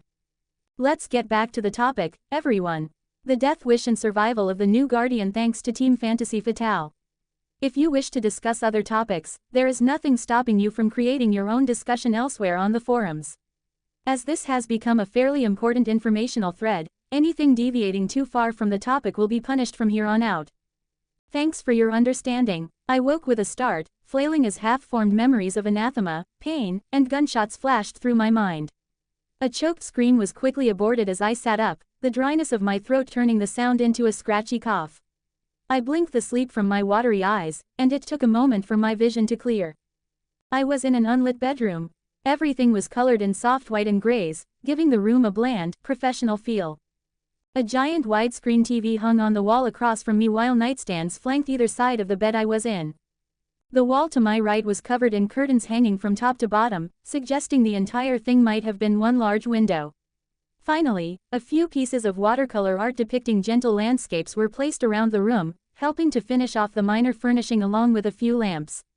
2 doors led into the room with one of them open, but I couldn't see what it led to from my position in the bed. I looked around, heart pounding as I tried to process what I was seeing. The one thing that didn't fit with the decor was an IV pole standing next to me. A bag of blue, glowing liquid hung from it, a thin tube leading down from the bag to a needle in my right arm, just below a RL LED-up sleeve. More confusion swept through me as I looked down at myself and saw I was wearing black, long-sleeved pajamas with a purple bunny head pattern repeating across them. Moreover, something white and fluffy was seated on my lap. It almost looked like a stuffed animal, like a bunny, but... You have 15 pending notifications. The blue, semi-transparent box suddenly appearing in my vision made me jump slightly, and the form sitting on my lap stirred, fox-tails unfurling as Celine stood up. Her crescent moon pupils stared up at me, floppy ears twitching as her tails began to gently wave back and forth behind her. "Good morning, her gentle, clear voice echoed in my mind. "It is good to see you awake." I looked from Celine to the room around me, a dozen questions forming. Of them, one rose above all the rest, burning so fiercely that I felt my heart begin to race. I forced myself to take a deep, steadying breath only to start coughing again as the air aggravated the dryness of my throat. "The nightstand on the right has some water for you," Celine directed me, and I looked to see a water bottle placed there. I reached for it with my left arm, the one not attached to the IV, and I stopped, staring down at my left arm with wide eyes. I had both of my arms.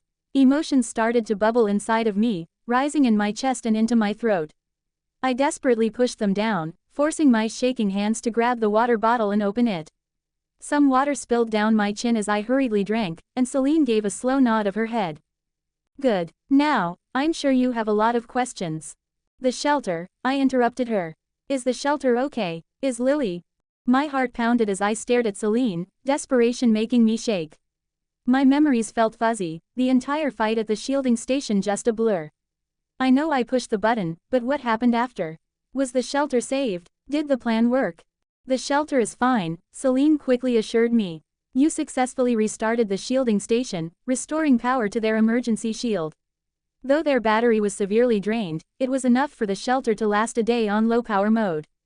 That proved to not be necessary, however, as the usurpation was lifted soon after the shield was restarted and the shelter was rescued." I stared at Celine, the tightness in my chest not disappearing. The shelter was rescued. That didn't make sense. No, it did, but it couldn't be that simple, could it? "But what about?" I fumbled, squeezing the water bottle tight enough to start crinkling it.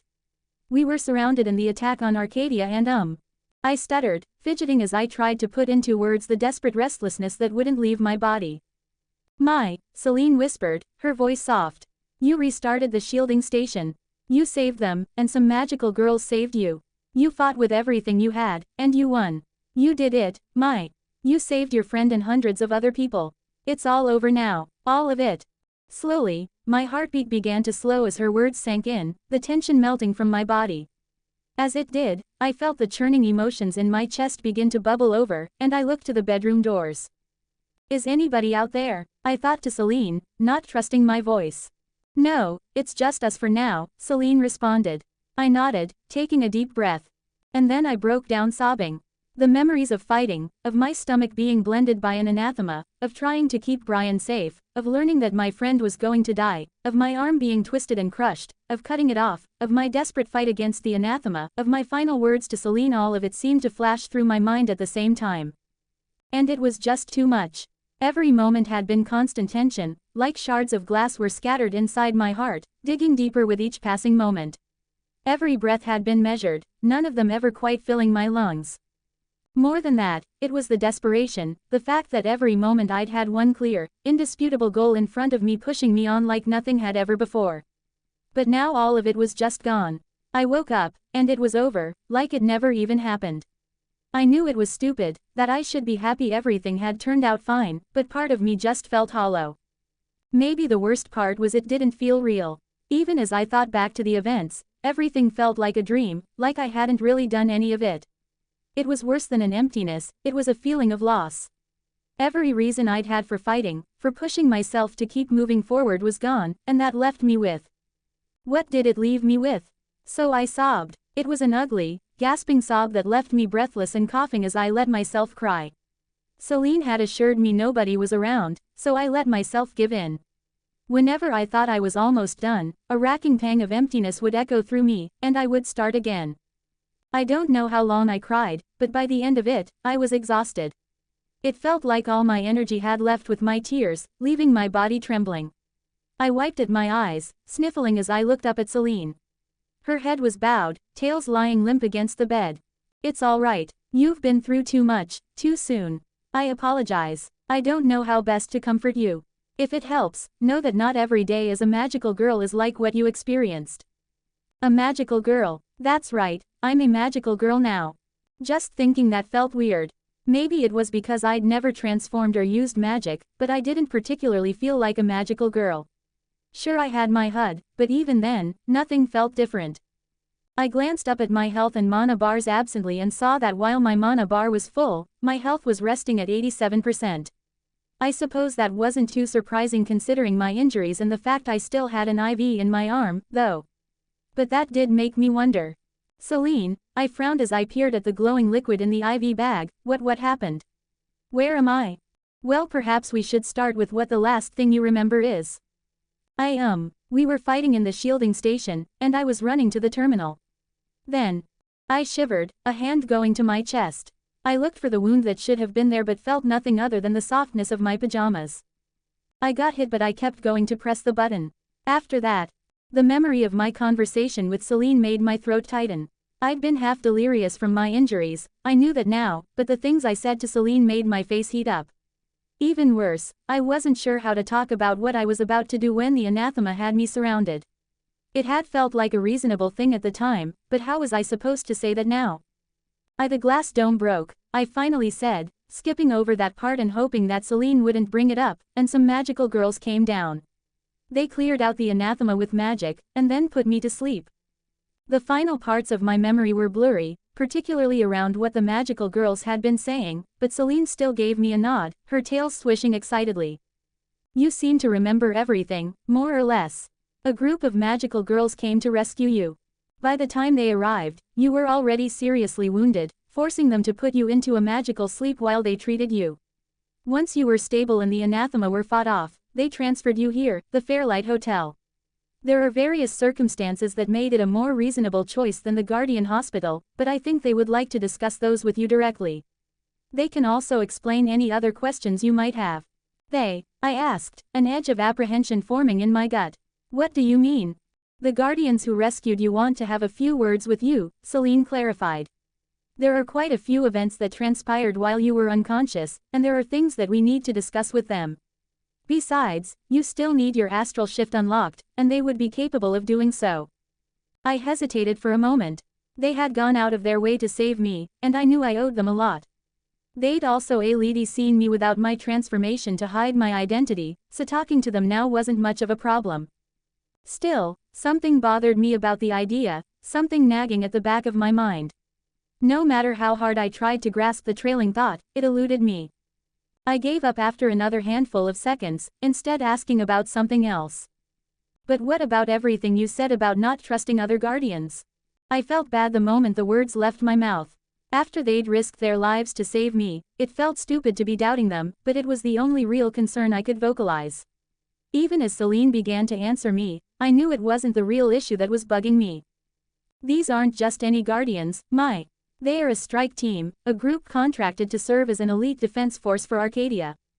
More than that, Error Machina was the one who sent them, and he trusts them.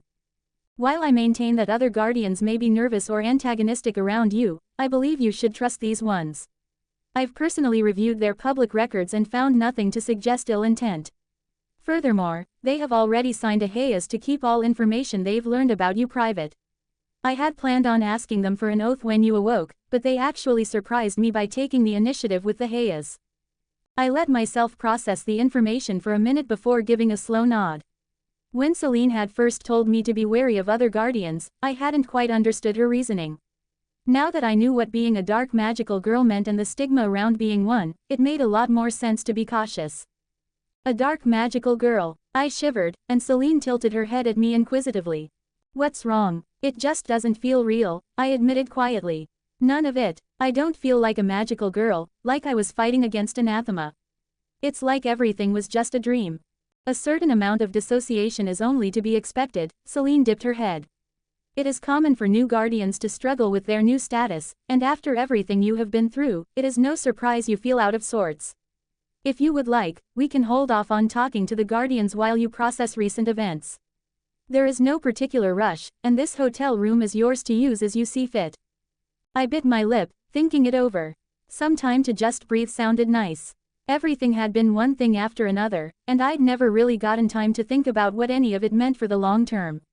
I mean, I usually just took one day at a time anyway, but this changed everything. Or did it? Would being a magical girl really make anything different? I mean, I was supposed to keep going out and fighting anathema, but outside of doing that, had anything changed? I was still just me. Wasn't I? The problem, I realized, was that I just didn't know what it meant to be a magical girl. Sure, I knew what it meant to fight anathema, but when guardians weren't doing that, what exactly did they do? Most seemed more or less just like celebrities. Talk shows, reality TV, merchandise, concerts, and live streaming were just some of the activities I knew they participated in, but what did any of it mean exactly for my daily life? I just didn't know, so how was I supposed to process what any of this meant? Combined with the fact that I really wanted to know what happened after I was put to sleep, it seemed like there wasn't much point in waiting around. As nice as it sounded to just have some time to breathe, it wouldn't solve anything. I licked my lips. Could I talk to the guardians now? I need to know what being a magical girl means outside of fighting, I think, and I really want to know what's happening. Completely reasonable, Celine nodded. There is a living area with chairs and couches just outside this room we could use for our conversation. Should I go contact them now, or would you like a few minutes to freshen up? I stopped myself, brow furrowing in confusion as I realized I felt great. Other than my throat being a little dry and the slight fogginess in my mind, there was nothing I could really complain about. I didn't have to use the bathroom, and I wasn't even hung. As if triggered by the thought, my stomach suddenly growled as an empty hole of ravenous hunger opened inside me. I bit my teeth down on my lip, tightening my abdominal muscles as I furiously pushed against the feeling. Raising the bottle in my hands, I quickly drank the rest of it, hoping the water would help trick my hunger away like it usually did. Of course, you've been through no small amount of magical healing. Food will be required to replenish your body's reserves. I can ask the guardians to bring some food with them. Do you have any preferences? No, that's fine, I hurriedly said. I can get some later. I already owed the group of guardians more than I could repay, and if that wasn't bad enough, it was clear from the room I was in that this wasn't exactly a cheap hotel. I had no idea what the cost was going to be, but... Nonsense, Celine shook her head. You need to eat, magic always comes at a cost, and the cost of receiving magical healing is that your body needs nourishment. While the nutrients you have been receiving from the IV have helped, nothing beats actual food. Besides, you've been asleep for a week now, so... I missed the rest of what Celine was saying as the bottom of my stomach dropped. I blinked a few times, her words ringing in my head. My heart stuttered, then began to race as the implications rushed through my mind. I felt my body tensing as I sucked in a ragged, horrified breath. Celine gasped. Your vitals. A week, I whispered numbly. I've been asleep for a whole week. Today would be the 7th day, but don't worry. Guardian Command and the strike team have assisted me in making an appropriate cover story for your disappearance. My heart wouldn't stop pounding as I looked at Celine. Even though I tried to calm myself down, I could feel something cold slithering its way behind my lungs, looming over my heart with detached dread. I stuttered. Has it worked? Has anyone tried calling? We took the initiative to contact your family, of course, Celine responded. Right now, they believe you are recovering in a hospital after receiving an injury to your leg, saving Brian. We can talk about that more with the strike team, but the story seems to have worked. Your father has called twice a day to ask about your condition and when you can be released. Currently, he believes you are being held to receive magical healing from a guardian as the wound proved problematic. I stared at Celine, the chill inside me sinking deeper into my lungs. The story made sense, and I had walked into the first-floor shelter with a wound to my leg, but that wasn't the problem. I tried to tell myself that everything was going to be fine, that I could deal with this. Really, it couldn't be that bad. I had good reasons for being gone, didn't I? Closing my eyes, I forced myself to take slow, steadying breaths. The cold sense of doom never quite disappeared, and steel wires of tension had wrapped themselves through my body, but that was okay. I was used to the half-breaths and tightness around my heart. It was nothing I didn't know how to deal with. Celine started, her voice hesitant. I know we've only been together for a short time, but if there is a problem, you can tell me. It's your decision, of course, but I'm here to help with anything you might need. Something in me recoiled at that, and I realized I was letting myself slip. Quickly, I opened my eyes and forced myself to smile at Celine, making a concentrated effort to relax the muscles on my face. With a small amount of effort, I forced myself to loosen my posture. Sorry, I just was a little surprised, I lied. 7 days is a long time to be asleep. I was worried it might make people suspicious. Ah well, no need to be worried on that front. The cover story we've concocted is quite good, if I do say so myself. I kept my eye on Celine's tails as she talked, watching for any deviations from their normal expressiveness. They never stopped the gentle sway back and forth they usually maintained, and I let out a slow breath of relief as I nodded at Celine. Okay, can you get the guardians, then? Of course, I'll get them to bring a variety of food so you have your choice. I opened my mouth to assure Celine I was fine, but she was already hopping away. She reached one of the 2 doors in 2 quick bounds, then jumped through it like there was nothing there, her motion only slowing slightly as she phased through. I swallowed down a sigh, filing away the fact I'd have to find a way to pay back the guardians for whatever food they bought me. I started extricating myself from the bed, slowly putting weight onto my feet to test out the strength of my muscles. Only when I was sure my legs would hold out did I stand, putting some of my weight on the IV pole just in case. The hardwood floor was cool against my bare feet, and I shivered as I made my way to the doors.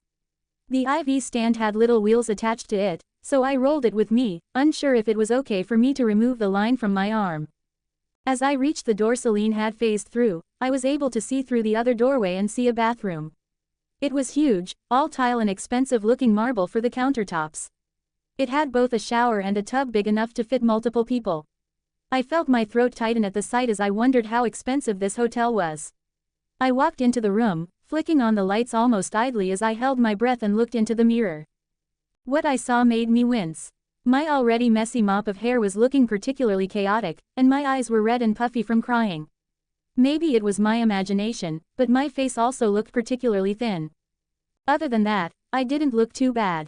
The pajamas I had fit me perfectly, and they felt extremely soft, which was. I frowned, looking down at my pajamas, and that was when the realization of what had been bothering me before hit me like a hammer. I had been healed by a magical girl, and they'd also changed my clothes. My jaw clenched tightly enough to hurt my teeth as my throat constricted in panic at the implications. I carefully lifted my left sleeve from my wrist only to find. Letting out a long breath, I lowered my sleeve. I wasn't sure what to make of it, so I started checking the rest of my body. It didn't take me long to realize none of the wounds I'd taken fighting the anathema had left any sort of scar, not even where I'd cut off my arm, but any mark or blemish I'd had beforehand remained. But what did that mean? Did magical healing only affect recent wounds, or? I closed my eyes. It didn't matter. Chances were, I had to be prepared for questions. Celine hadn't said anything, maintaining her promise to let me keep my privacy, but I couldn't expect that from a stranger. They'd probably jump straight into misunderstanding and have plenty of questions. But I could handle that. I had my explanations ready, and if all else failed, maybe I could leverage my status as a magical girl now. Celine had said they'd already signed a hayas to keep any information about me secret, so even if they did try to pry, they shouldn't be able to bring up anything to anybody else. Which meant it was probably fine. I chewed on my lip, fidgeting in front of the mirror for another moment before I turned on the faucet and started washing my face. My heart was still racing, but I wasn't sure there was anything else I could do but stay ready. So I washed my face and wet down my hair, hoping it would help make me look a little less rough. When I was finished, I made sure to brush the fringe of my hair to help hide my right eye. Hopefully that would make them more comfortable talking to me and keep them from staring. Eye contact was nice, but it was painfully obvious to me when someone was flicking their gaze from one of my eyes to the other. Satisfied I looked at least a little better, I left the bathroom, opened the other door in the bedroom, and stepped through. I stumbled slightly as I took in the new space, jaw-dropping. It was big and obviously very expensive. I was in a sort of living room area with 3 sofas in dark leather surrounding a glass coffee table with various knickknacks carefully arranged around it. There was another large TV set up over a fireplace, and some small end tables dotted the room with artistic lamps done like sculptures.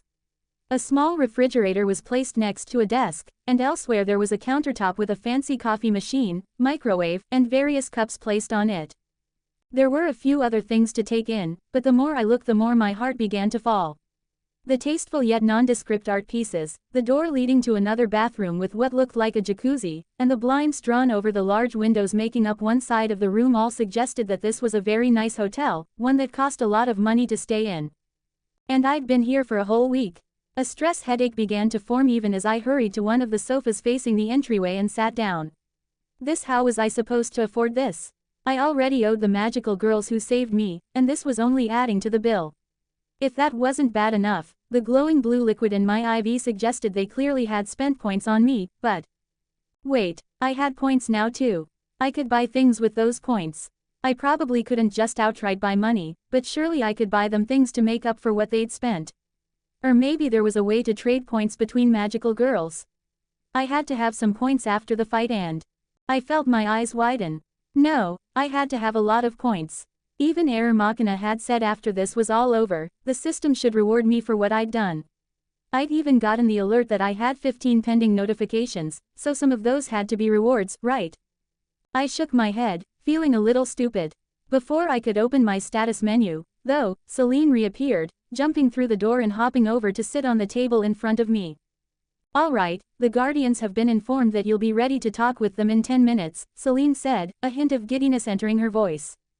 10 minutes? I asked. Well, I figured that before we talked to them, you should look at your notifications. Celine said, tail swishing excitedly behind her.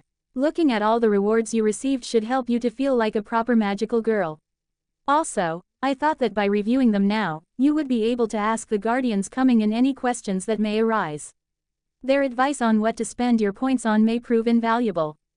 I hesitated a moment before nodding. I hated to owe them more after everything they'd done for me, but Celine was right. I had literally no idea what I was doing or what my future held. Any help they might give me really would be priceless. Excellent, Celine cheered. Let's get started then.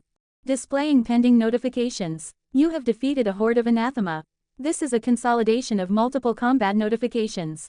For a full list, please request more info. Reward: 675 points. I felt my eyes widen at the blue boxes that appeared in my vision. Had I really killed that many anathema? I tried to remember, but the entire fight felt hazy, one desperate action after another. I remembered taking down a lot of them when they were poring over the burning corpse of the anathema that had pried the doors open, but... I mulled over the memories for a bit before shaking my head. It may have been hard to believe, but it wasn't like the system would lie. No, what I should be doing right now was trying to think like a magical girl. What would a proper guardian do after getting a notification like that one? Can you show me the notifications for the new anathema I killed? I asked after a moment. If I was going to be fighting more anathema, it felt like it made sense to at least know what I'd faced so far. Besides, there was an itch of curiosity in me. The fight had been disparate. I wanted to know just what kind of monsters I'd managed to defeat. Of course, defeated devouring bear, level 7. Reward, 15 points. That must have been the headless anathema with the gaping maw instead of a head. It had been fairly easy for me to defeat, but I had been shooting directly down its throat. If I were to guess, it was probably tougher to take down with a melee weapon. Defeated flailed shrieker, level 16. Reward, 30 points. I shuddered as I remembered the sound of the monster that had called out to the rest of the anathema. Again, it had been relatively easy to take down, but its ability to alert others to its exact location more than made up for its lack of defense. If I ever had to fight those again, taking them out first would have to be a priority. Defeated blade reaver, level 14. Reward, 25 points. I was guessing that one was the skinny humanoid with 4 arms ending in blades. It had been hard to land a hit on its thin frame, and I was willing to bet it was a nightmare to fight in close combat with 4 different arms flailing around. Defeated crawling nightmare, level 24. Reward, 50 points. Surprise flashed through me. That could only have been the anathema that opened up the door, and it had been an even higher level than the newborn arachnomantis. It hadn't been much of a fight, but it had taken me using every bullet from my equalizer, 5 of which had gone straight through its eyes and into its brain. If I was being honest, it was kind of shocking it had taken that much to kill the thing even when I was hitting a vital organ. I could only imagine how terrifying it would have been to fight if it hadn't been completely fixated on opening the door. Defeated hulking mass, level 12. Reward, 20 points. And that must have been the giant anathema near the very end that blindsided me as I was exiting the hedge maze. I ran a hand across my ribs but didn't feel even a twinge of discomfort, not even from the spot where the spine had pierced through me. Maybe it shouldn't be surprising considering my arm was reattached, but it still felt weird to go from injured to waking up completely fine. Now, on to the next, Celine said, keeping me from brooding. I would suggest waiting for the end before you pull up your status menu. Before I could respond, another blue box popped into my vision. Congratulations, you've leveled up multiple times. You are now level 12. Stat points available, 0. I winced at the last part, wondering how much I had messed up my build by funneling points into just agility and dexterity. At least I had only earned 4 levels. I wasn't sure if I was impressed I had leveled or disappointed by that many levels. I knew I got experience from defeating anathema, and while I assumed experience functioned like the other video games I'd played, I never really got the details from Celine. Thankfully, I had an expert sitting right in front of me. Celine, how does earning experience work exactly? The main source of experience is defeating anathema, Celine happily launched into an explanation. The higher the anathema's level, the more experience you earn. Every time you level up, the experience needed to get to the next level increases. Moreover, there are certain milestone levels where the amount of experience required increases by a dramatic amount. Levels 10, 25, 50, and 250 are considered minor milestones, while every 100th level is a major one. The only other functional thing you need to know is you get less experience for defeating anathema lower than your level, but it only really becomes a significant reduction when there is a level difference of 15 or more. Of course, the reverse is also true. I nodded slowly. That information matched up with my new level, then. Thanks to our strategy, most of the anathema I'd taken out at the shielding station were fairly close to my own. Combined with reaching level 10, it wasn't surprising I'd only gained 4 levels. If anything, it made it more impressive. Next, Celine asked, and I nodded. Congratulations. For reaching level 10, you have unlocked classes. Number of classes available, 10. I would recommend waiting to explore your available classes for now, Celine interjected immediately after the notification. Also, while I'm sure you probably understand what a class is considering your gaming history, I would like to give you a proper explanation later. I think bringing up your options with the other guardians and asking for their opinions may also be beneficial. Even though I was tempted to take a peek at what I'd unlocked, I inclined my head in agreement. Getting a proper rundown of what a class did for me seemed like a good idea. Most video games treated a class more or less the same, but there were plenty of little nuances that differed from game to game. I wasn't in any rush to choose one now, anyway, so I resisted the urge to call up my class choices and waited for the next notification to appear. Congratulations. For reaching level 10, your augment demonic eye of the sable waif has been upgraded. As thy power grows, thy second sin reveals itself. To you whom hath watched, Whom hast observed others and wondered what set thou apart, whom hath desperately grasped for the normalcy of others, the envy sin opens a new eye. O waif of sable, let thy sight reveal all aspects to thee whom yearns for what thou never may obtain. Witness the truths occulted from the world as only one whom lives under the light of the lonely moon can. Accept upgrade. Reading the description made a pit form in my stomach just like the last one had as I realized what it was implying. The system acted like it knew everything about me, but it was wrong. Sure, I watched people closely, but it was only to keep myself out of trouble. I didn't care about being like other people. I bit down on my lip as a bitter taste entered my mouth. Maybe I did wish I was normal, but it still wasn't. I didn't envy them. I just wished things were different. I glanced at Celine as knots of anxiety continued to twist tighter in my chest, but she only gave me a shrug of her tails. As I said before, the arcane system has its quirks. Unfortunately, I can't begin to guess what this upgrade will give you until you have accepted it. Like before, I can only assure you that whatever upgrade to your augment this may be, it will not be detrimental. A small sigh of relief left me as she didn't comment on the description further. I thought about it for a moment before deciding to just take the plunge and accept. I gasped as heat flashed through my right eye along with the intense sensation of tiny little needles poking across my iris. I lifted my hand to my face reflexively, but by the time my palm was covering my eye, the heat had already faded. I blinked a few times, gingerly removing my hand. Nothing in my vision seemed different, but a blue box appeared a moment later. Demonic Eye of the Sable Waif. Level: Max. Original Sin: Sloth. Displays health, mana, astral shift duration, dress durability, status effects, map data, overlays, and visual assist elements when activated. No restrictions. No mana cost. Keyword: Lullaby. Second Sin: Envy. Thin eye coverings no longer restrict sight while HUD is active. Active ability: when activated, display the name and level of any anathema, magical construct, magical guardian, or mana-awakened creature within direct line of sight so long as your right eye is unobstructed. No mana cost. Keyword: identify. Locked, locked, locked, locked, locked. I read the description a few times. Thin eye coverings, did that mean I could see through my eye patch? I'd gotten so used to wearing one, it would be a little weird to suddenly be using both my eyes again. It didn't seem that useful beyond being a nice little ability, but the activated part seemed interesting. I wasn't sure how good. Oh dear, Celine interrupted my thoughts with a loud sigh, tails twitching. My, I want to let you know right now you should not tell anybody about this ability under any circumstance. I tilted my head in confusion, as Celine took a deep breath before continuing. There are a few reasons.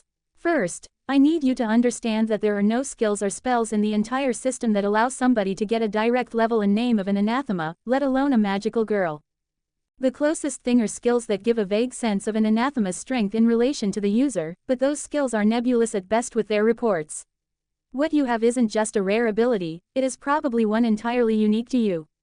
If other guardians knew you had this, it could cause problems. Wait, I furrowed my brow. Is it really that powerful? Let me put it this way, Celine's tails twisted on themselves. Fighting anathema is all about knowing their powers and weaknesses. To that end, Guardian Command has entire divisions devoted to recording information about our adversaries. Many Guardians spend hours studying the bestiaries we have created, but the difficulty comes in identifying anathema in the heat of battle. Sometimes, the difference between two anathema types is incredibly minute. For instance, the only visual difference between a Fomorian hound and a leech hound is that the leech hound's tail is smooth and it has 6 claws. The problem is, Fomorian hounds only go up to level 5, but leech hounds can be found at level 20. Missing such a small detail could lead to an encounter completely different and much more dangerous than initially planned. I leaned back on the sofa as comprehension washed through me. So far, Celine had been able to tell me about everything I was facing, but she had said her database was limited. It also didn't help that there wasn't always time for Celine to inform me what anathema I was fighting, but with this addition to my augment, I wouldn't have to worry about misidentifying what I was fighting. I would always be able to tell just how strong the thing I faced was. What was the old adage? Knowledge is power. It certainly fit with why I was always keeping my eye on other people. I think I understand why it's good, I said slowly, but why would it cause problems with other guardians? 3 reasons. First, guardians are very private about their exact level, stats, and skills. If other guardians found out you could discover their exact level, it would almost certainly make them uncomfortable. Why? I asked. I mean, why not tell people your level? Let me ask you this. Would you be comfortable telling complete strangers your level and exact stats?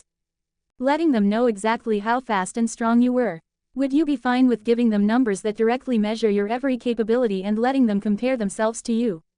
Would you be alright if other guardians judged your worth based on numbers alone? Or, even worse, would you be okay with your exact stats leaking to the internet for a bunch of armchair, non-guardian, system theorists to critique you over? Oh, I said, feeling stupid as I began fidgeting at the thought. Not really. Exactly, Celine let out a sigh.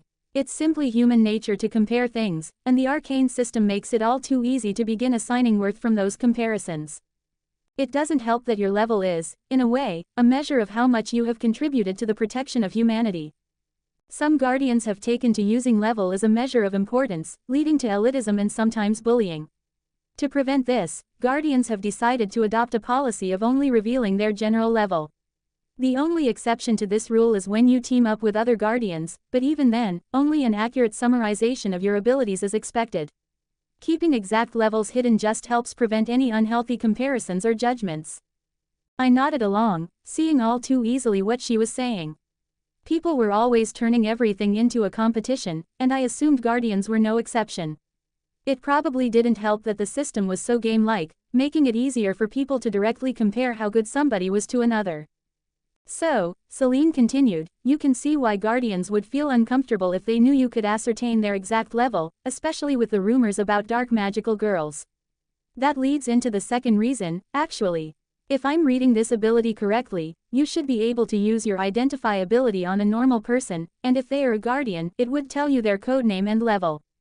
My eyes widened, and Celine nodded. I see you understand the implications. If other guardians knew you could discover them while they were outside their astral shift, their opinion could possibly go from just uncomfortable to outright hostile. Unmasking a guardian is a big deal, and your ability would allow you to do it at will. Because of this, it is absolutely imperative we keep the full grasp of this ability hidden. I swallowed, giving Celine a serious nod. People were already suspicious of dark magical girls, and if they knew one could discover them when they weren't transformed, it was just asking for trouble. I knew all too well the value of privacy, and the idea of somebody walking around who could just take it all away on a whim was terrifying. The final reason is pretty simple. As a dark, it is best if you keep as many of your capabilities as hidden as possible. If you ever had to fight other guardians, whether it be in a friendly duel or otherwise, keeping your exact powers hidden is key. It's part of the reason I cautioned you so early on about trusting other guardians. You haven't had much of a choice up to this point, but from now on, I would still highly recommend exercising caution for any new guardians you meet. I shivered, the thought of fighting other people making my stomach turn. The anathema were one thing, and I could easily justify fighting horrific monsters, but people. I wasn't good with dealing with people as it was. The idea of actually fighting somebody, let alone another magical girl. Apologies for bringing the mood down, Celine's soothing voice interrupted my spiraling thoughts. I may be focusing on the negatives too much. I suppose I should be saying congratulations on receiving yet another powerful, unique boost to your capabilities. You continue to impress me, and I can only wonder in anticipation what your augment will unlock at higher levels. Blushing, I turned away slightly from Celine. I wasn't sure why she would be impressed by me. It wasn't like I had done anything, it was just the system arbitrarily deciding to give me the upgrade. I was just getting lucky, that's all. Now then, Celine's tail swished excitedly. If you would like to continue going through your notifications, we've arrived at your quest rewards. A quick explanation. The arcane system sometimes awards tasks called quests for guardians to complete. These tasks can range from taking down an usurpation zone to helping a child find their lost dog. Any task that helps to protect or restore hope to humanity is eligible to be a quest. However, know that the system does not make everything into a quest. There is much debate as to how the system decides what should and shouldn't be one, but that is a topic for another time.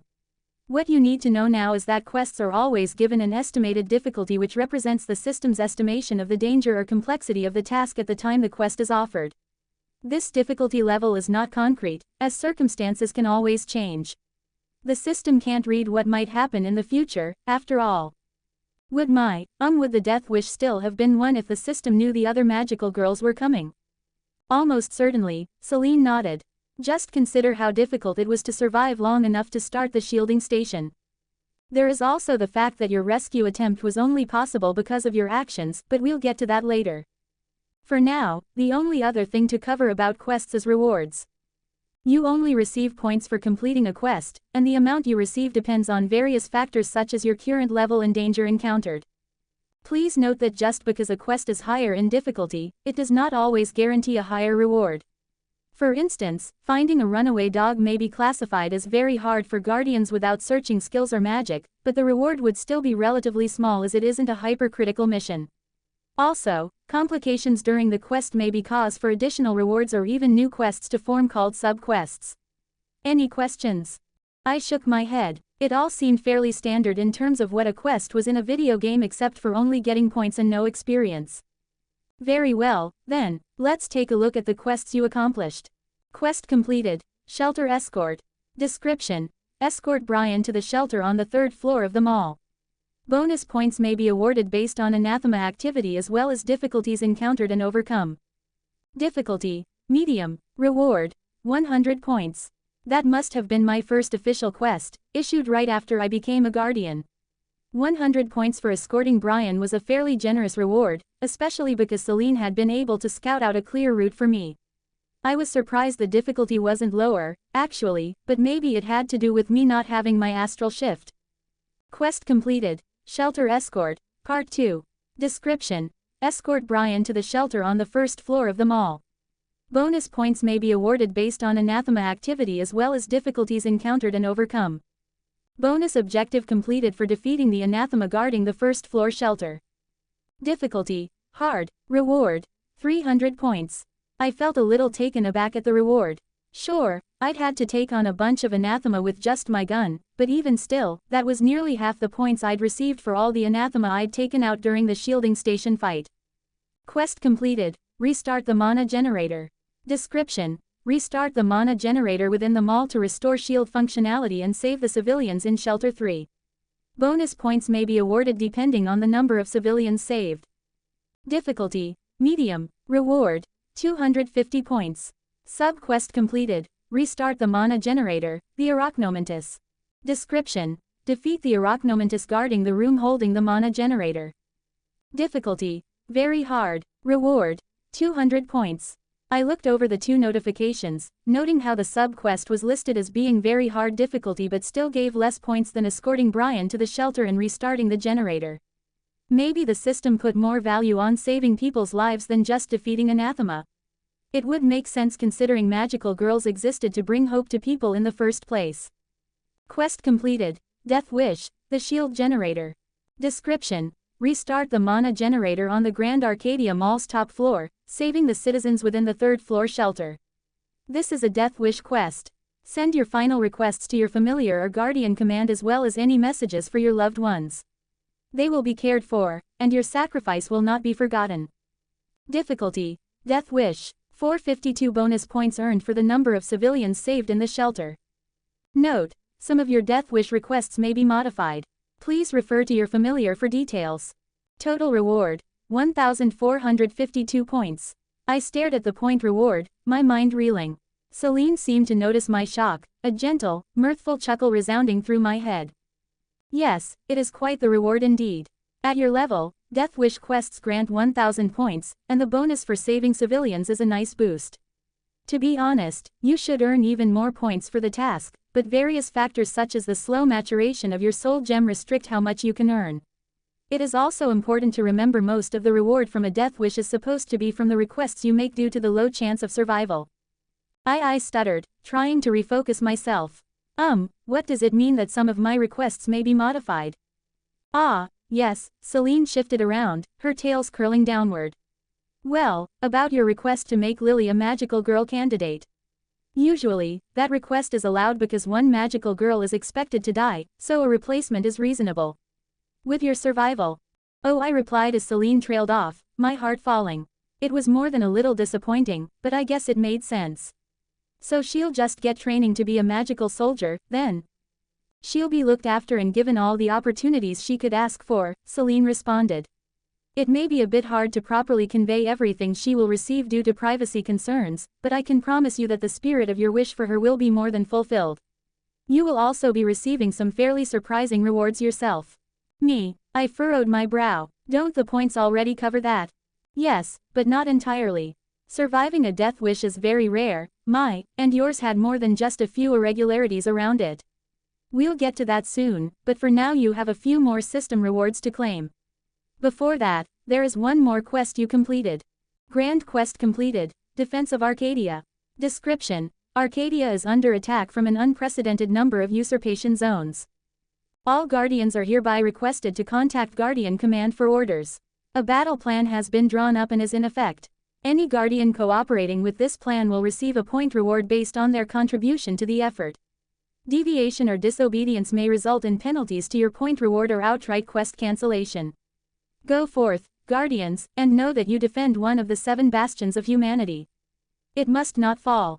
Difficulty: very hard. For participating in a critical event Death Wish 500 bonus points have been awarded. Total reward: 1,000 points. New point total: 3,977. I blinked a few times, staring at my point total before the blue text box winked out of my vision. Almost 4,000 points. The most something had cost me was the kinetic handguns vault at 100 points. What was I even supposed to spend it all on? It's quite a large amount of points, Celine said, seemingly reading my mind, and I have plenty of suggestions for possible purchases, but there are still a few more notifications. These next 2 are achievements, which are awarded for doing something truly remarkable. Naturally, they provide impressive and unique rewards as well. Take a look. Achievement unlocked: Broken Wings. Description: in fighting the anathema, you received multiple horrific, nearly fatal injuries to protect the lives of others and continued to fight on regardless. While being a magical girl is often portrayed as fantastical, there is very real danger that goes with it. You have discovered this much earlier than most through no fault of your own. Deprived of the very power that makes you a magical girl, how else could things have turned out? Though this will hardly make up for the trauma you endured, take this award and know your particular circumstances will never happen to another. Please keep the details of how to acquire this achievement to yourself. Reward: +10 vitality. That's I trailed off as I looked at the reward. A permanent upgrade to your vitality, yes, Celine said smugly. Achievements give very powerful rewards but are also extremely hard to get. Saying it was powerful seemed like an understatement. Sure, 10 points didn't seem like a lot, but that was an entire level's worth of stats added to my vitality. That was a huge boost to the stat considering I would be splitting my stat points between 6 different categories each level. Gaining a permanent level's worth of stat points was no small thing. Why does it say to keep the details secret? I asked, still marveling at the reward. This particular achievement can only be acquired by having a guardian selflessly risking their life and getting injured. The key part is that the guardian isn't trying to get hurt, they simply receive the injury while doing their duty. If guardians knew you could get an achievement by getting hurt, some might try to game the system. Ironically, this would only prevent them from receiving the reward. As such, it is best to keep the details on how to acquire this achievement secret. Nodding, I squinted at the message again, an edge of unease settling into me as I read the last half. Why does the message sound like it's coming from somebody? And what does the last part mean? The system was designed to have a more personable tone, Celine shrugged her tails. The idea is that guardians won't feel as uncomfortable if it sounds like a friendly guide. The Zenith can also access the system to send personalized alerts, quests, and other notifications, so it might actually be a personal message. As for what the last part means, I'll discuss that with you later. Right now, you still have one more achievement to accept. There was a giddiness to Celine's voice, but before I could ask, another blue box popped into my view. Achievement unlocked: Seraph's Halo. Description: you took on a death wish, succeeded, and survived. More impressively, you did so without utilizing your astral shift in only one arm. Fate, politics, and misfortune conspired against you, and yet you strode into the darkness anyway, fully ready to be the light necessary to save hundreds of people even if it meant sacrificing yourself.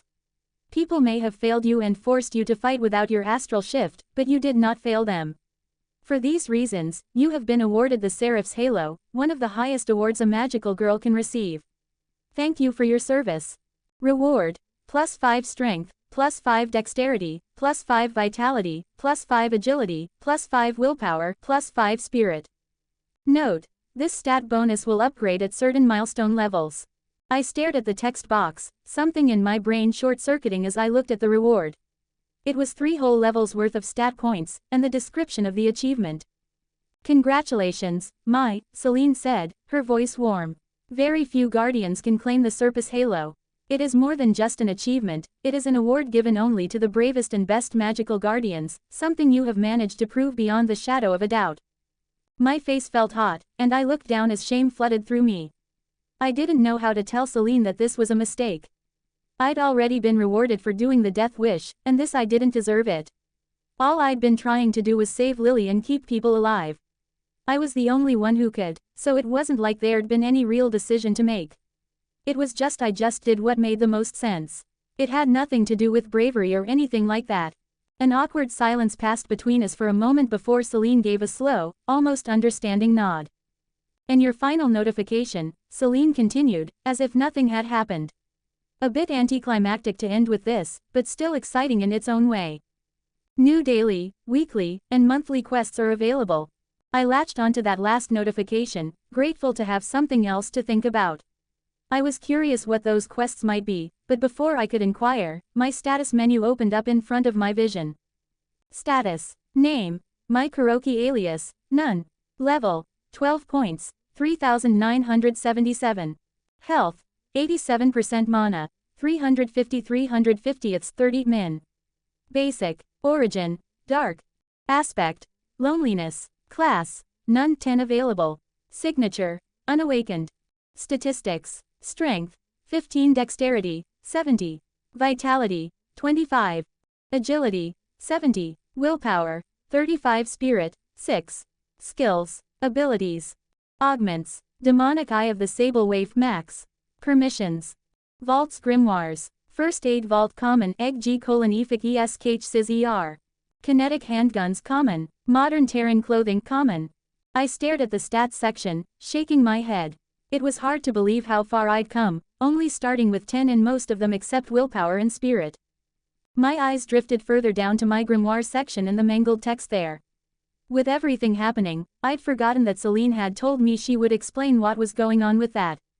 Celine, my grimoire, the one I'm supposed to have because I'm a dark. Ah yes, Celine nodded. I believe the error text stems from the fact you haven't awakened your signature magic yet. As I said before, your unique augment, signature, and grimoire are linked due to your origin being dark. Therefore, I believe your grimoire is most likely locked due to the fact you have yet to awaken your signature magic. Unfortunately, that process can be a bit tricky and is best done at Guardian Command with the proper tools to identify the various facets of your personal magic, so we won't be able to access it right this moment. I do believe we should make doing so a priority, however. Knowing what your signature and unique grimoire is will give us a good idea of what the most optimal paths might be for your combat style. Nodding along, I mentally put that near the top of my list of things to do. It helped me feel a little better, to have a goal in mind now that everything was over. Maybe it was wrong, but the idea of unlocking new things like I was in a video game excited me. For some reason, it just made things seem so much clearer knowing what I needed to do to progress. Before I could ask Celine any more questions about unlocking my signature or what it might be, there was a gentle knock on the door. Hello, a calm voice asked, the sound muffled by the door. This is Magical Girl Everglade. May I come in? My heart leapt into my throat as I stared mutely at the door. I'd lost myself in going over the notifications with Celine and forgotten that I was supposed to be talking to people soon. It wasn't just any random people, either, it was the magical guardians who had saved me. I took a deep breath, adjusting my posture even as I smoothed out the expression on my face. There was a tightness in my chest, and I focused on it, using it as a base to build up my internal walls. When I felt ready, I got up, moving to the door with my IV. Every step of the way, I could feel my nerves building. I was about to talk to a magical girl, one of the protectors of humanity who I also owed my life to. Sure, I'd managed to swallow down my anxiety when I spoke to Error Machina, but that hadn't been face-to-face like this. Besides, I hadn't really had a choice then, events forcing me to keep moving forward without really considering the implications. But now I was about to sit down with a magical girl, and I had no idea how I was supposed to act, especially not with what they might think they knew about me. It wasn't like I could just back out either, not if I wanted proper answers and advice, but I felt myself tensing up nonetheless, mind racing as I tried to figure out the best way to present myself. It was only when I was turning the door handle that I realized I was still in pajamas. Warmth flushed my face, but the door was already halfway open before I could stop myself. An elf stood across from me, her long blonde hair falling over pristine features. It was hard to tell her exact age, but she looked no older than her late teens or early 20s. She wore the same outfit as I remembered, her tight leather armor and green cloak accentuating her slim body in a deadly elegance. Pine-colored eyes with pupils the shape of a sharp-edged flower looked down at me, and a small smile quirked the edges of her lips as her gaze flicked over my form. "Hello," she said, her voice smooth and sanguine as a still pond. "It is good to properly meet you. My name is Everglave, team leader of Fantasy Fatale." She gave a slight bow of her head, and I found myself stammering as I tried to return the greeting. Hello. No need for a name just yet," she smoothly interjected.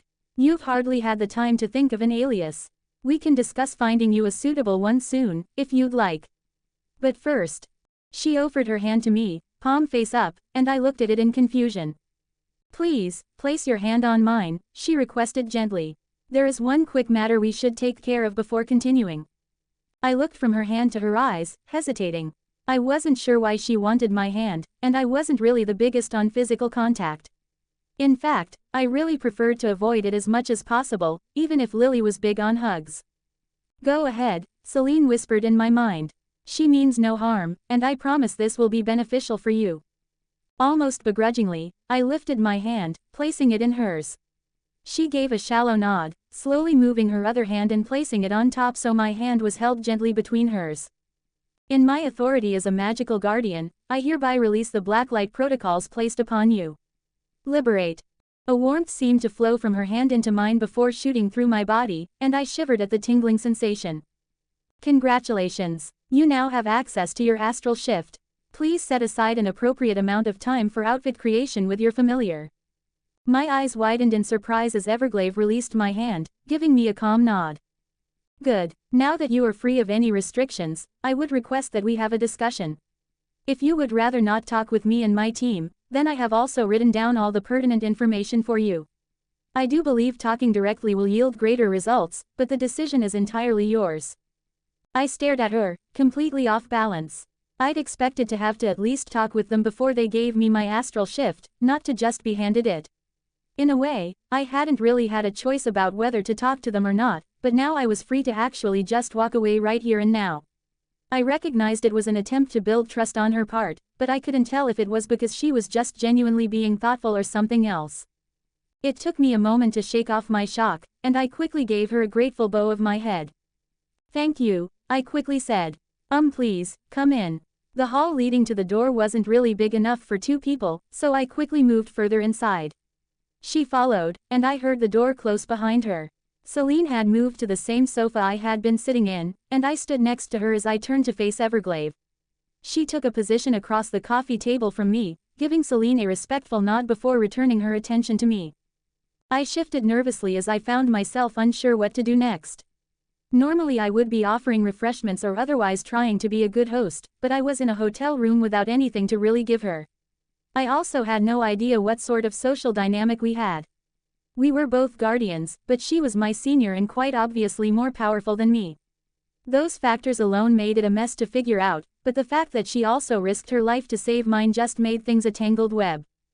I mumbled, my mind going completely blank. Embarrassment flooded through me as the moment stretched on, and I looked down at the floor awkwardly. My pulse began to pick up, my anxiety letting me know how much of an idiot I was making of myself. "Why don't we sit down?" Everglave gave me a soft smile. "You've been through a lot, and I would feel rude keeping you standing. I have some things to give you as well, if you don't mind." My blush only deepened at how effortlessly Everglave cut through my indecision, and I gave a jerky nod as I sat down. She reached over to the coffee table, clearing some of the decorative knickknacks to the side before hovering her hand over the table. Emerald motes of light began to sparkle below her hand, rapidly multiplying and forming a L shape before disappearing in a bright flash, the entire thing taking maybe a second. Where the light had been was now my umbra, and my eyes widened. Everglade moved her hand and began repeating the process, covering the table with more and more of my items. The process looked similar to what buying things from the gate did, just without the magic circle, but the items were distinctly mine, the black color and bunny head emblem unmistakable. What? I sent to Celine in wonder. Dimensional storage magic, Celine thought.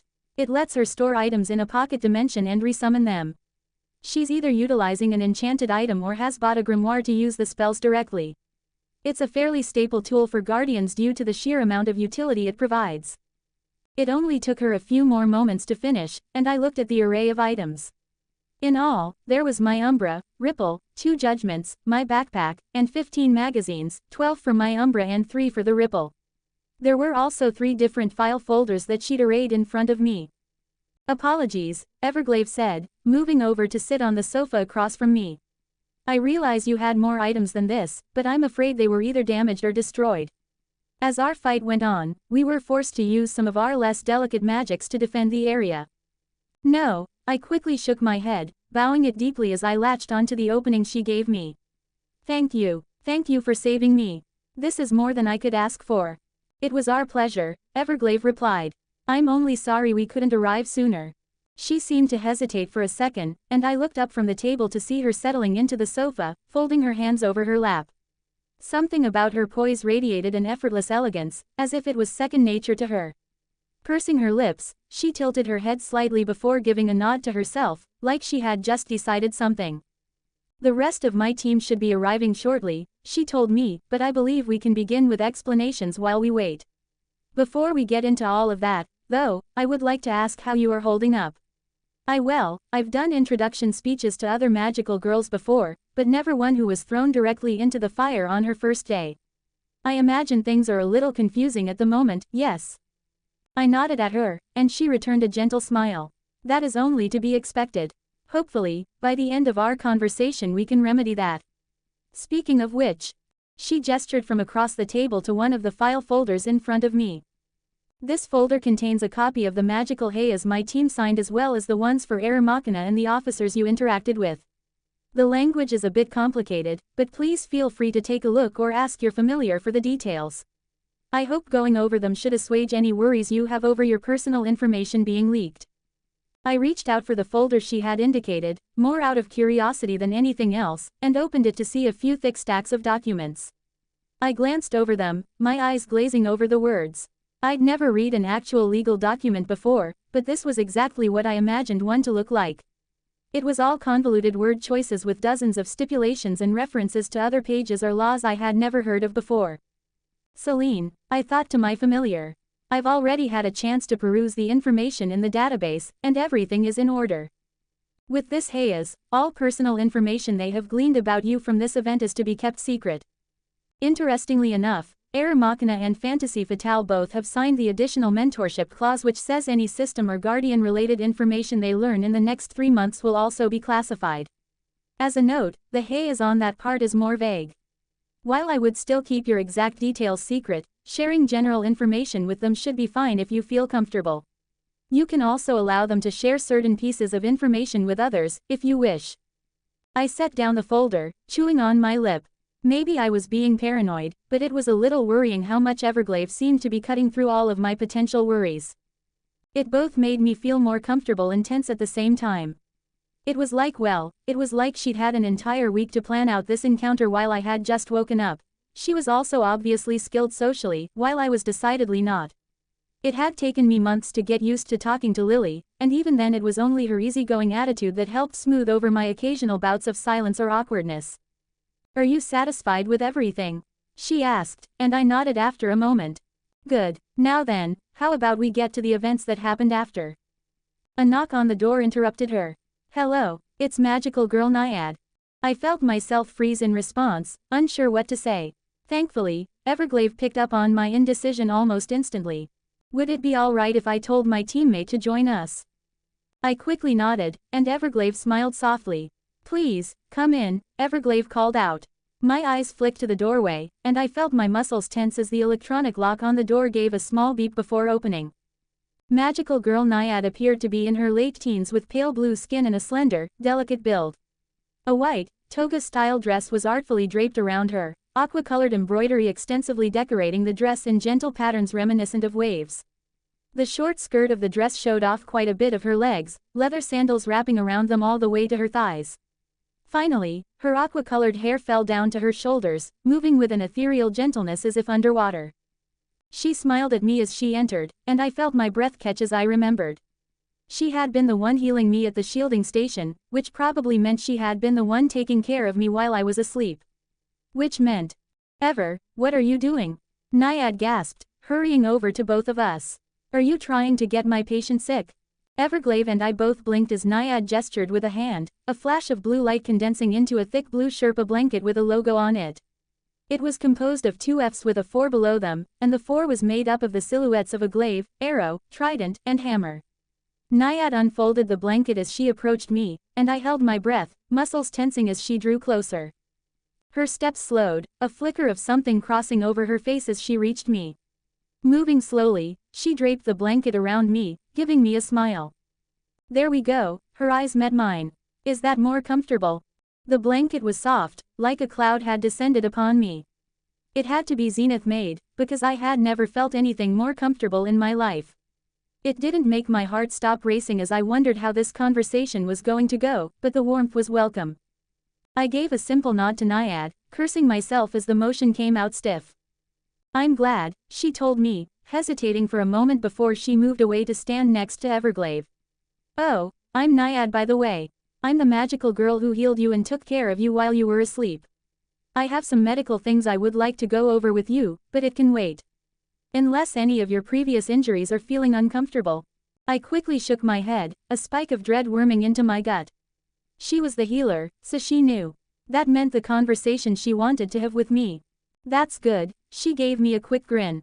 My healing should have been enough to get you back into shape, but I always like to go over exactly what I did and any potential complications with my patients no matter how unlikely they might be. I'm bound by a special sort of doctor-patient confidentiality, though, so it's best if we have that conversation in private. I nodded, suspicion making my mind race. Was she trying to hide what she really wanted to talk to me about, or did she really only want to go over my injuries? For that matter, how intrusive was magical healing? Maybe she hadn't noticed anything after all. But if my clothes were changed, no, she had to have questions. Oh, Naiad blinked, looking around the room before her gaze settled on the fancy coffee maker in the corner. Would anyone like anything to drink? Coffee, tea, or something else? Tea sounds lovely, thank you. Everglave gave Naiad a smile, and the girl fidgeted slightly, her grin deepening before she turned to me inquisitively. I hesitated. Something warm did sound nice, but it wasn't like I could just ask a magical girl to. Hot chocolate would be lovely to help keep my guardian warm, Celine interrupted, and I shot her a look. Oh, hot chocolate does sound nice, Naiad nodded, moving over to the table with the coffee maker. Just give me a second, and I'll have all that ready. She waved her hand over the table, and items began to flash into existence. An entire kettle appeared, and she opened it up, placing her finger inside. She murmured a word, and the sound of water falling briefly filled the room as steam began to rise from the kettle's top. Naiad seemed completely unbothered by the heat, her expression unchanging as she continued to fill it. Everglave shifted, the motion drawing my attention back to her as she gave me a nod. Now then, Everglave continued. The events after you fell asleep first, then we can get to properly introducing you into being a magical girl. To begin with, my team is currently working for Guardian Command as a strike team, a group of elite magical girls working together to take down some of the toughest usurpations. For reference, members of strike teams are generally level 200 or higher.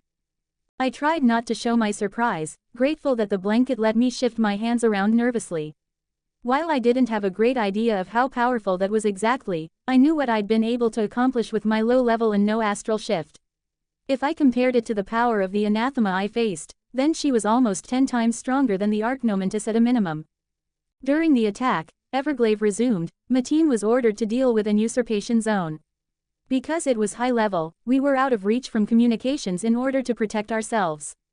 You see, higher level anathema can sense the mana our communicators used to breach the usurpations, so it wasn't until we dealt with our zone that Error Machina contacted us and gave us a brief rundown of your situation. Everglave paused as Naiad came by, holding 2 mugs with steam pouring off them. She handed Everglade one and placed the other in front of me before going back to get a third for herself and sitting down next to Everglade. Thank you. Now, we received the information that you were in trouble and decided to attempt a rescue. Here is where things get interesting. She lifted her cup to her mouth for a sip, and Naiad jumped in. You have to understand, nobody knew you or the shelter were in trouble except a few people at command. The commanders kept it quiet because, well, they knew that if word got out that a shelter needed rescuing and a new magical girl was trying to save them, some of the other guardians might have left their assignments even if they had no chance of getting to you safely. Which would have been a strategic mistake, Everglade said quietly. But I believe Error explained all this to you already. Yes, I said slowly. It would have taken too much manpower and too much time. The other usurpations would have gotten worse. Exactly right, but just because it was correct on the strategic level doesn't mean it was on the personal level. A new magical girl going off to face a death wish on her first day is something a lot of us just couldn't stomach. That's why our team decided to take up Error's request and attempt a rescue. The idea that a guardian would, on their first day, be given the burden of sacrificing their own life was too much. We had to at least try. She paused, taking a long sip of her tea before continuing. I took the moment to try my own drink, shivering at the rich taste as warmth filled my body. It tasted even better than the one I had in the shelter, and I let myself savor it as I mulled over her words. It didn't entirely make sense to me. From a numbers perspective, Guardian Command was right. Putting high-level guardians at risk to save a low-level one just wasn't the smart thing to do, not when the potential for their combined contributions would always outweigh mine. Even if you counted everyone in the shelter, it still didn't outweigh the potential help 4 guardians might provide in the future. I only partially understood why they did it anyway. It was more about emotions than anything else, but that didn't explain why my death wish had upset them so much. It wasn't like they knew me, and if the odds of surviving were against them, why would they risk it? Sure, I'd risked my life to save Brian, but I had no way of knowing the shield would fall and put me in that much danger. Yes, I'd gone for both the mana generator and the shielding station, but that was to save Lily and everyone else in the shelter. I didn't know a lot of my other classmates that well, but just from what I'd picked up in conversation, I knew most of them were decent people. I couldn't just sit around and do nothing, not when it only risked my life to save hundreds. I'd had plenty of selfish reasons for what I did, but for them I didn't understand. After we accepted the request, Error did something, Everglade continued. You see, when a death wish is issued, a notification is usually sent to all guardians in the area. It's more or less a last-ditch effort to alert guardians of what is going on in case one can actually help. Error Machina gave a speech, and after he was done, all the guardians sent up flares as a tribute of sorts. I don't suppose you happened to see it through the shielding station's glass dome. I nodded, and Naiad's smile became wry. It was Everglade that started it, she said, giving the other girl a smile. I haven't seen her get that worked up more than a few times. Everglade let out a slow breath, closing her eyes for a moment. The silence stretched on for only a few seconds, but when she continued, there was a weight to her words. The day I became a magical girl was the best day of my life, she said, her voice quiet. It changed everything for the better. It gave me freedom and a destiny I could be proud of. When I heard your first day was about to be your last, I did not take it well. She was silent for a moment, and Naiad looked at her with shining eyes. She hesitantly moved a hand as if to pat her on the shoulder, but aborted the motion mid-movement, turning to rub the back of her own neck instead.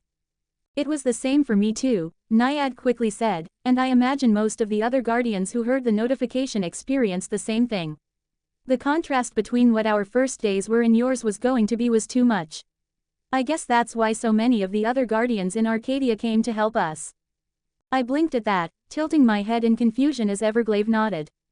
Part of the reason nobody could come rescue you or the shelter was how many anathema there were in the zone and how fortified they managed to make their positions.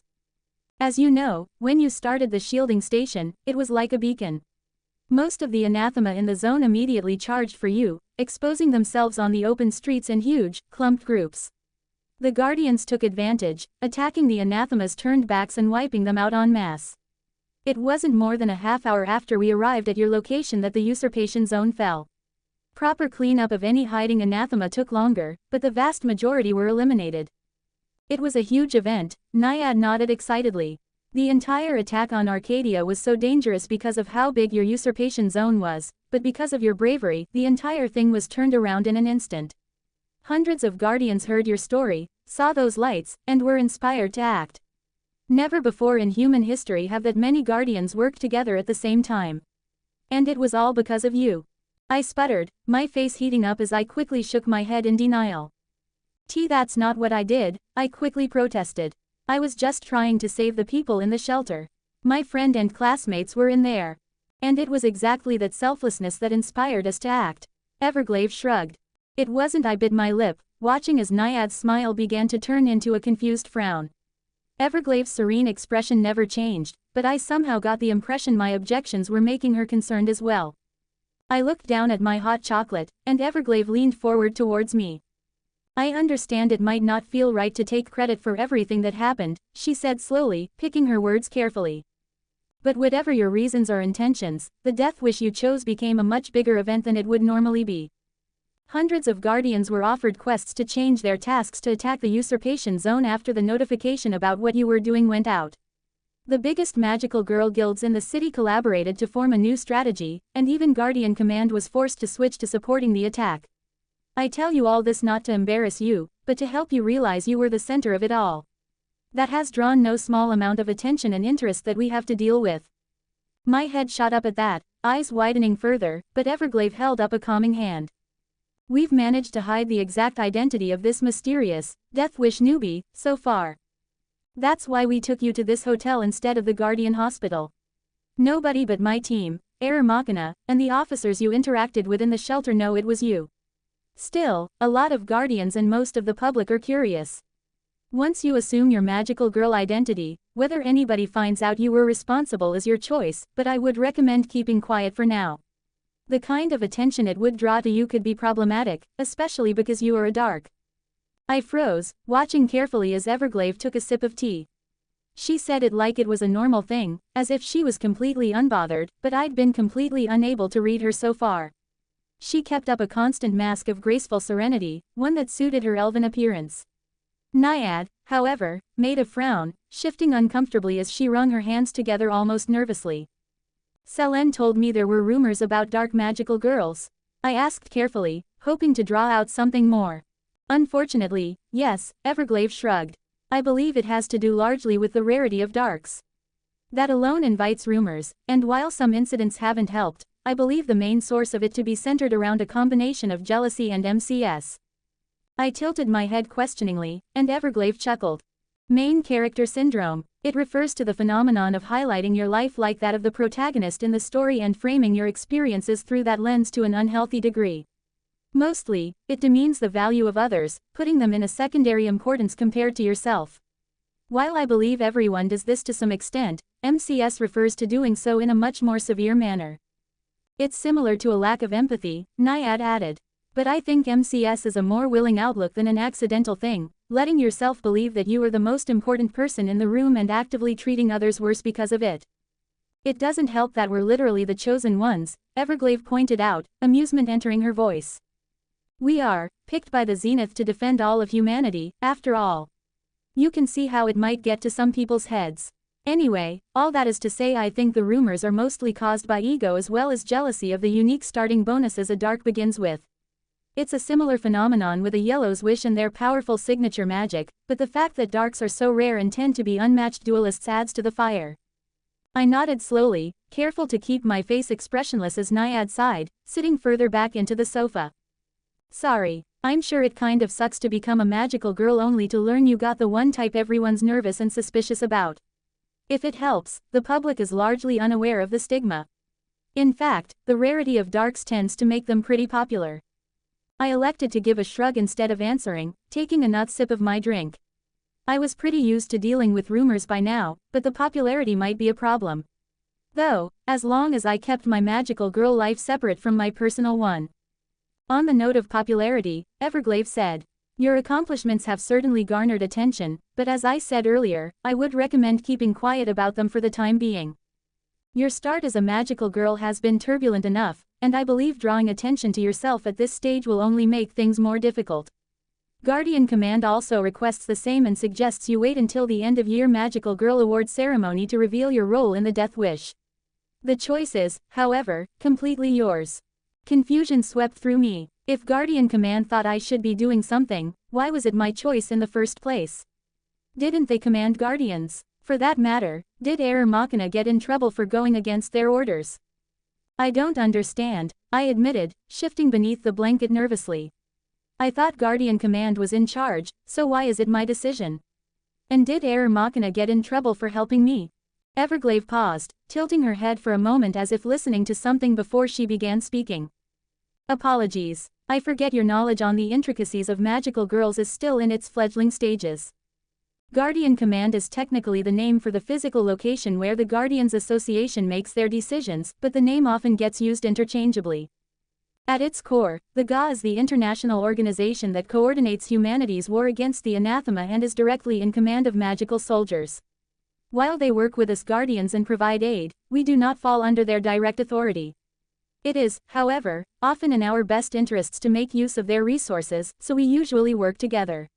Very few Guardians truly work completely solo without any form of outside support, and it is not something I would recommend doing. Guardian Command is mostly made up of normal people too, not Guardians, Naiad added. Generals, analysts, strategists, and others with many years of experience make more sense to be in charge than a magical Guardian who only got their power in their teens. Even the oldest Guardian only has 21 years of experience at this point. Plus, it's usually a better use of a Guardian's power to fight on the front lines. Certain Guardians like Error Machina can function better from Guardian Command and choose to work for them directly, though. And if you're worried about Error Machina being punished, don't be, Everglade shook her head. By going against orders, he was partially responsible for the massive counterattack that helped clear out the anathema so quickly. They weren't happy with him at the time, but they can barely argue with the results.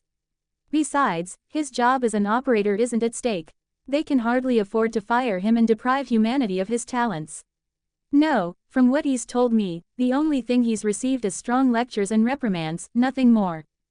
My shoulders relaxed a little at that. I was still only a first year in high school, so I hadn't really had a detailed class on anything more than the basics of what Guardian Command was. It felt weird to me that they weren't in direct charge of Guardians, but the explanation made sense. Between quests offered by the system and the resources the GA could offer, I was sure most Guardians ended up more or less following commands led anyway. It also helps that Error Machina's notification turned the tide on Arcadia's attack so quickly, Naiad added. We didn't lose a single Guardian here and we cleared out the city faster than any of the other sanctuary cities. Except Eden, of course, but Eden's always been a little special. I blinked at that, turning to look at Naiad as a chill went through my body. What do you mean? I asked. The other sanctuary cities were attacked too. Everglade sighed, eyes flicking to Naiad who wilted visibly. Indeed they were, Everglade said after a moment.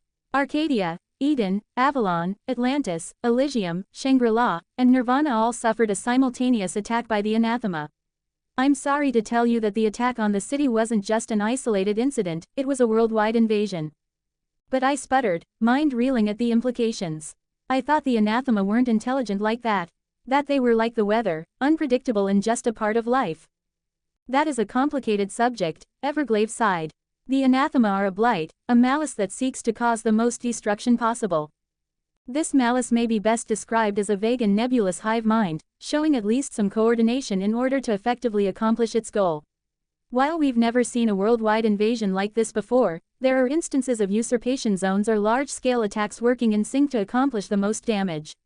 Comparing the anathema to the weather is apt, but only if you modify the definition into saying the weather sometimes decides to try causing the most chaos possible. Everglade paused, then nodded to herself as if making a decision. Some higher-level anathema are capable of commanding and coordinating others of their kind, but we've never seen one capable of operating on this scale. Theoretically, it isn't impossible, but we have yet to discover any real leadership or command network behind the anathema's overarching actions. Some of the tension left me as I nodded. It was interesting to know that some anathema could get strong enough to command others, but even from what I knew, it didn't seem likely they were organized. If they were, I doubted they would be opening usurpations at seemingly random locations and intervals, attacking places where they knew they were going to be repelled. Regardless, the goal of the worldwide attack has come into sharp focus the past few days, Everglade continued. Taking down the sanctuary cities was never going to happen with the level of forces they used, but between the number of usurpations and anathema they sent, reality around the sanctuaries has been drastically weakened. Our early warning system has fallen from being able to predict usurpations up to an hour in advance to only 15 minutes. Even worse, we've been experiencing multiple daily usurpations. All of them have been low-level and fairly small in size, but it is clear they are attempting to keep reality weak around the cities with constant attacks. How bad is that? I asked, clenching my mug tighter. Well, it's actually quite good for Guardians, Everglade responded. The Zenith recruit new Guardians in giant waves, so right now, there are a lot of new Guardians who can potentially make use of this for easy levels and points. The usurpations are also weak and small enough that the magical soldiers can take care of them on their own if needed. While it has caused more disruptions in the city, most of the zones are limited to only a building or two in size with maybe 2 or 3 dozen anathema appearing at the most. In the long run, it will be quite beneficial for the growth of new Guardians like yourself. For now, more experienced Guardians are taking care of it, Naiad said. Just until the academy starts up and the new wave has enough training to actually fight. There's an academy for Guardians? I asked, vaguely remembering Error Machina mentioning something about that. Everglade and Naiad both paused, looking at each other and then back to me. I felt myself curling up further into myself as Everglade tilted her head at me curiously. Excuse me for asking, Everglade began slowly, but you were in high school, yes? Yes, I answered, nervously shifting around. I see, it's just, most people know about the Guardian Academy. It's somewhat of a cultural phenomenon, especially with the annual festival they hold. There's a few high school classes that also teach about Guardian culture and events if I'm not mistaken. A blush creeped up onto my cheeks. Of course I'd heard of the festival they held every summer. It was a huge, citywide event with days of games, events, and even tournaments. I'd just never actually watched it more than stopping on the street to see some of it being broadcast on a TV. I had so much else to worry about and do, magical girl things had never really seemed that important. Oh, I didn't realize there was an academy involved. I haven't paid much attention to magical girl stuff. I'm only a first year in high school, and we haven't really gotten into magical girl things yet. The last part was a blatant lie. We had talked about various things, but I'd mostly used the time to either study other subjects or work on homework. That, or I was resting my eyes for a few minutes. Ah, Everglade said, nodding. Apologies, sometimes I forget there are people out there who aren't as interested in magical girls as I was before becoming a Guardian. Going back to your question, yes, there is an academy. One in each sanctuary city, in fact. While it isn't mandatory that you go, I would highly recommend it. Classes there are taught by either experienced Guardians, familiars, or subject matter experts. There, you'll learn things like proper fighting technique, the lore behind magic, the common types of anathema and how to recognize them, marketing yourself as a Guardian, working in teams of Guardians, and a variety of other things. The academy is starting up soon, and the knowledge you can learn there is invaluable. It is highly recommended that all magical girls go through at least 1 year of the academy, preferably all 3, Celine added. The survival and growth rate of a Guardian increases dramatically for each year you attend. Additionally, there are many special opportunities that can only be attained by attending. It sounded incredible. I'd been stopping to ask Celine for explanations constantly, and I was still learning things. Sitting down and actually getting a chance to absorb the information would be a blessing.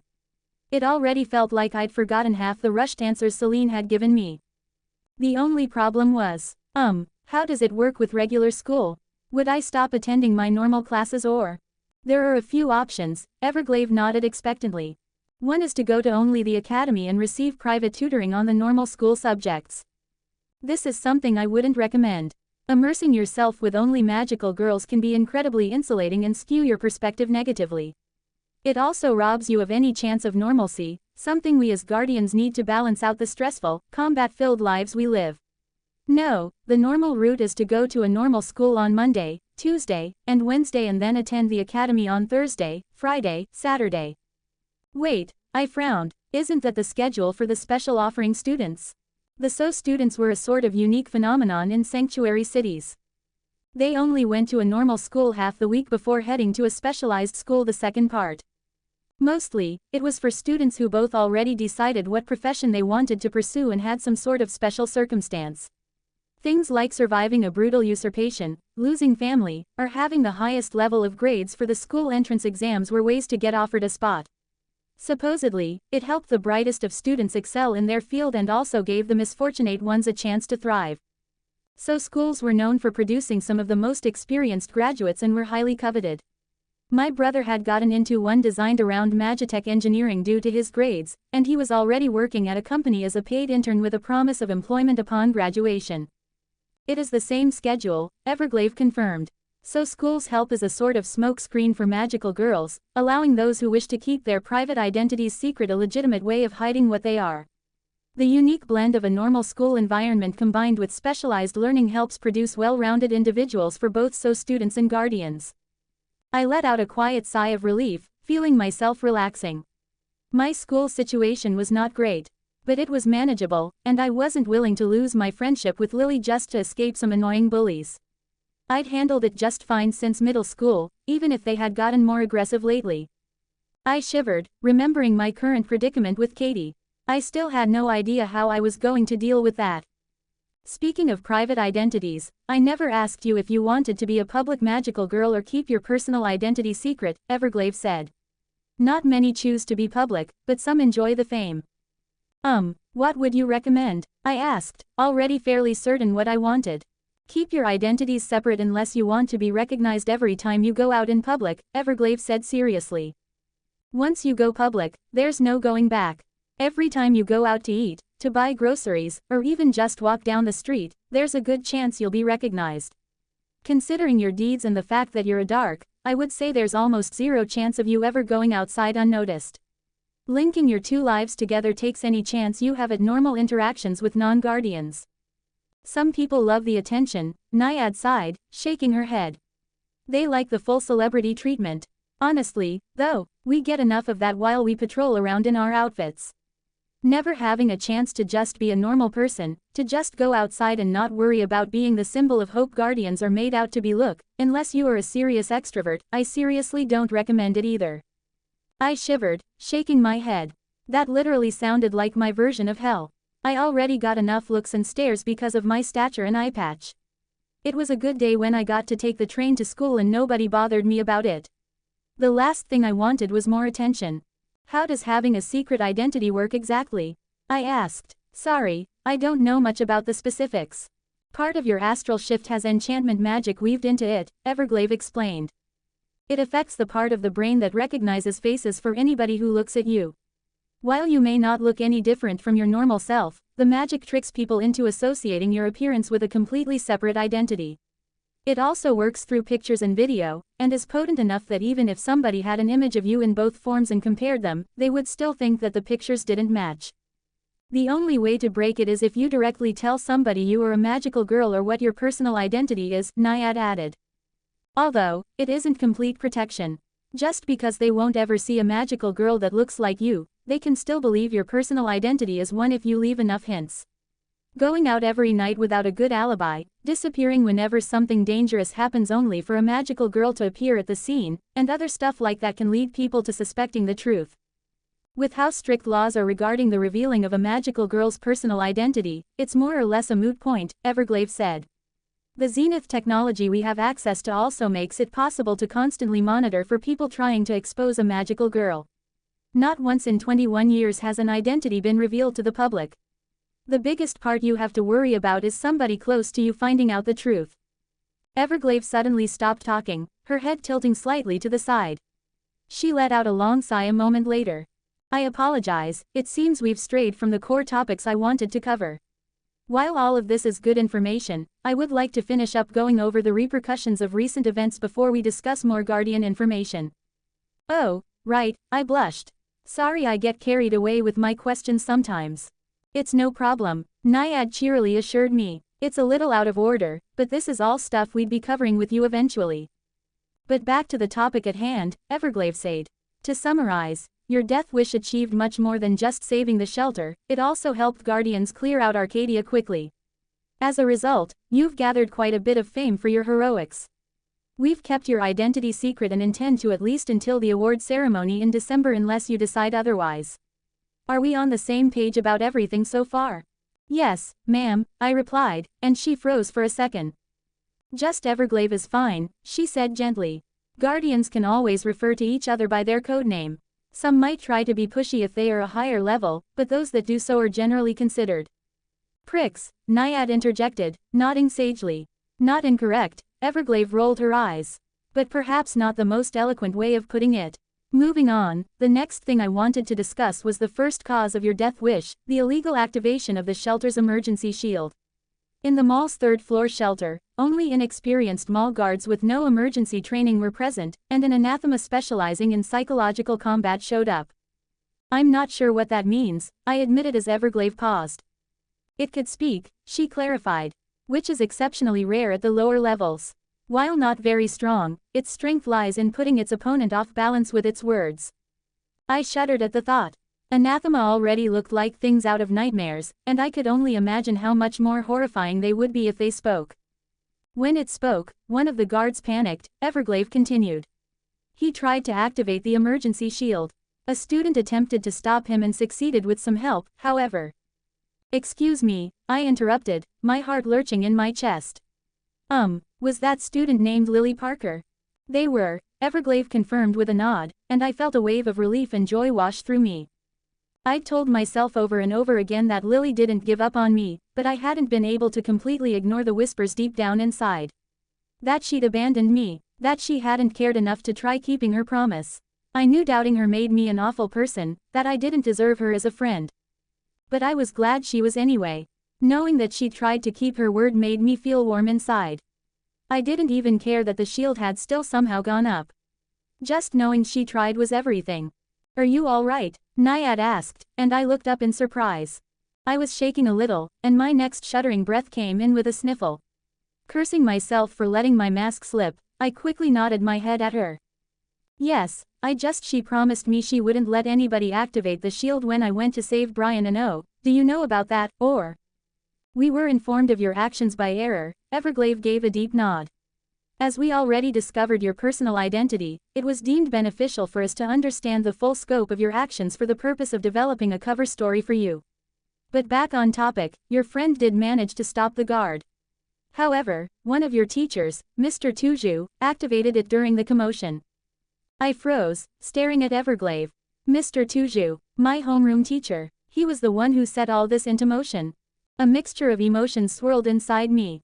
It was mostly exhaustion mixed with bitterness, anger only vaguely coloring the edges into something sharper. I knew there was no point in getting angry, so I quickly smothered that part, leaving me feeling just tired. And cold. People. It was always people. Oh, I replied simply, taking a sip of my drink, hoping the warmth would fill the empty feeling inside me. Everglade tilted her head curiously, but Naiad's eyebrows practically raised off her head. Oh, Naiad asked. Oh, it makes sense, I shrugged. He's my homeroom teacher and... He's your homeroom teacher, Naiad shouted, shooting up out of her seat. I flinched away at the outburst, folding into myself as fear flashed through me. I tried to come up with an excuse even though I didn't know why she was so upset at me. I opened my mouth a few times but couldn't find any words that felt right. Naiad, Everglade murmured calmly. Please, sit down. Naiad blinked, looking from Everglade to me before her eyes widened. She quickly took her seat again, raising both hands in a pacifying gesture. Sorry, Naiad quickly said. It was just a surprise, that's all. We only knew the basics of your situation and that your class was on a field trip, but we didn't realize he was your homeroom teacher. Yes, Everglade quietly intoned, a slight frost seeping into her voice. Correct me if I'm wrong, but most schools in Arcadia still follow a more Eastern style where homeroom teachers are, for lack of better term, the school parent of the class. Their responsibilities do still include counseling the students in their class, helping them plan for the future, and looking out for their well-being if I'm not mistaken. Yes, yes. But he's new, and hasn't really been good with students. I tried my best to mollify them. I wasn't about to tell them how bad he really was, that I'd tried to tell him about Katie and the other bullies and been shrugged off. He'd suggested they were probably just trying to be friends by teasing me, and I should try harder to get along because I was the loner in the class. Katie poured a can of cranberry juice on me the next day. It had been really hard trying not to cry when I realized I was going to have to replace some of my clothes because I couldn't get the stains out. I see, Everglade replied, her voice still cold. Well, there is a levy of possible charges he could be tried with. Criminal negligence for turning the shield on when he knew people were still outside is possible, but his lawyers might argue he acted with reasonable care to protect the students in the shelter due to the rarity of the anathema he encountered. Involuntary manslaughter is a possibility for the deaths of the police officers who went to turn on the mana generator, but his lawyers would argue the true fault lies with the mall owners. Everglade gave a tired sigh, brushing a stray strand of hair from her face. What he will be charged and convicted of is felony shelter operation for activating the emergency shield against the automated system's recommendation, resulting in civilians or rescue personnel being put into danger, injured, or killed. It more or less covers the previous 2 charges, and there is no doubt he violated that particular law. With all the facts of the case, I would guess he gets a maximum of 10 years in jail and a fine he will be paying off the rest of his life. It's possible he takes a plea deal down to just the fine and parole depending how much his lawyers can leverage the extenuating circumstances including the fight that broke out, but we'll see. I felt my brain wrapping itself in knots as Everglade gave her legal analysis, and Naiad let out a giggle as she saw my expression. Ever's been a guardian for 6 years now, she explained. You get to know the specifics of emergency shelter laws when you've been a guardian as long as we have. Right, I'd forgotten that guardians tended to keep their youthful appearances. Even some of the first guardians from 21 years ago looked like they were in their late teens or early 20s. I wasn't clear if they just stopped aging or how it worked, but I made a note to ask Celine later. Anyway, Everglade shrugged. Your teacher will be punished, though not as much as he should be. Because both you and Brian survived, the crime is less severe. It also doesn't help that a lot of the fault of the situation lies with the mall owners for tampering with the mana generator. We'll get to that in a moment, but first. She gestured to the second file folder in front of me. Inside, you will find everything we've set up for your personal identity's cover story. The police officers you interacted with helped us and are on the same page. Officially, you snuck with Brian to the 3rd floor shelter after encountering a hound that you dispatched without injury. Upon earning the emergency shield was activated, you went to the 1st floor, finding some anathema patrolling outside the shelter's entrance. You lured those into a store and set them on fire, freeing the way for you and Brian to make your way in. Unfortunately, an anathema swiped your leg when you set off the trap, causing severe damage to your calf muscles. Because the damage would take weeks to heal and months of physical therapy, we've been keeping you in a hospital to be instantly healed by a magical guardian due to your heroics. It's fairly close to what actually happened, Naiad said, which makes it more believable. We've taken out any mention of you using a gun, though. One thing that helps your cover story is that people in the 1st floor shelter saw you walking in the hallway.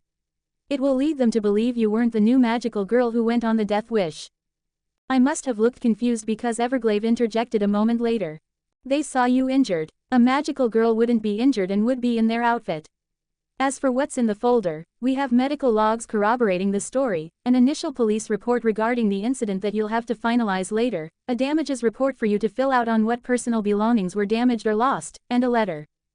A letter? I tilted my head. Yes, I'm going to leave that one as a surprise for now, and I recommend looking through that folder on your own time to familiarize yourself with the details of the cover story. Speaking of which, we need to discuss the media's reaction to your story and how they've been reporting it the past few days. My mind went blank, the bottom of my stomach dropping as horror flooded my veins. What? I whispered, my eyes widening in panic. It's all right, Naiad quickly assured me. I promise, it's not as bad as you think. There were a lot of civilians involved in this, Everglade explained. The security guards, your classmates, and the people in the 1st floor shelter. It was inevitable someone would tell the press, and your classmates speculating on social media forced us to run with the cover story. A high school girl who risked her life to save a young boy, killing an anathema and being injured in the process because of an emergency shield activation. The story was too sensational for the media not to jump on it. Thankfully, due to the strict privacy laws of Arcadia, your name and Brian's haven't been publicized, nor any potentially identifying details. They reached out to your father for comment and permission to interview you, but both were denied. Brian's family, meanwhile, said they weren't comfortable talking to anybody so long as you wished to remain anonymous. Nausea bubbled in my stomach like acid, and I found myself clenching my teeth tight as I looked to the ground. So, father knew. I swallowed down the bitterness in my mouth. I should have realized it, that at least me risking my life to save Brian would get out there. The fact that I also fought and defeated Anathema was just icing on the cake. I had no idea how he was going to react to that, but the first part. And then there were my classmates. God, how was that going to turn out? I knew most of the people in my class didn't think much of me. I was just the weird loner girl with creepy eyes to them thanks to Katie. The rest of my grade 1 wasn't so sure about. I was sure Katie's rumors had spread to them as well, but I didn't know how much they believed them. I wasn't in any clubs and didn't really interact with anybody else besides Lily. I felt a headache building up while the nausea increased, and I looked back up to see Everglade and Naiad watching me closely. I quickly forced a weak smile, clearing my throat. So how many, how bad is this? The story itself garnered quite a reaction from the public. Everglade responded slowly, gauging my reaction. Your classmates were quite talkative about the fact you got locked out of the shelter, which we believe is how the media discovered it was you. To prevent any other people from learning your identity, Error Machina has gone and lowered the visibility and reach of any online post mentioning your name. In other words, while your classmates will still see posts about you, strangers won't be able to find them. This should prevent anybody else from discovering the truth, and Error Machina is on the lookout for any potential problems just to be sure. I felt myself relax a little bit at that. If it was just limited to my school and a few reporters who knew, I could deal with it. So long as people weren't recognizing me on the street otherwise, what was the point of having a personal identity separate from my magical girl one? I didn't want fame or attention. Sorry, Naiad gave me a sympathetic smile. It's kind of damage control at this point, but on the bright side, you're going to be pretty popular at school from all this. I bet your friends are going to go wild when you tell them the story. I forced a smile, trying to keep my face relaxed as I gave her a nod, hoping it looked like I was agreeing with her. Internally, I was torn between wanting to cry and just going back to sleep. I could imagine the chaos of the first few days back at school, and I was looking forward to it about as much as I was dealing with Father's reaction. Remember to read the cover story we've prepared, Everglade said seriously. It's imperative to keep the details straight.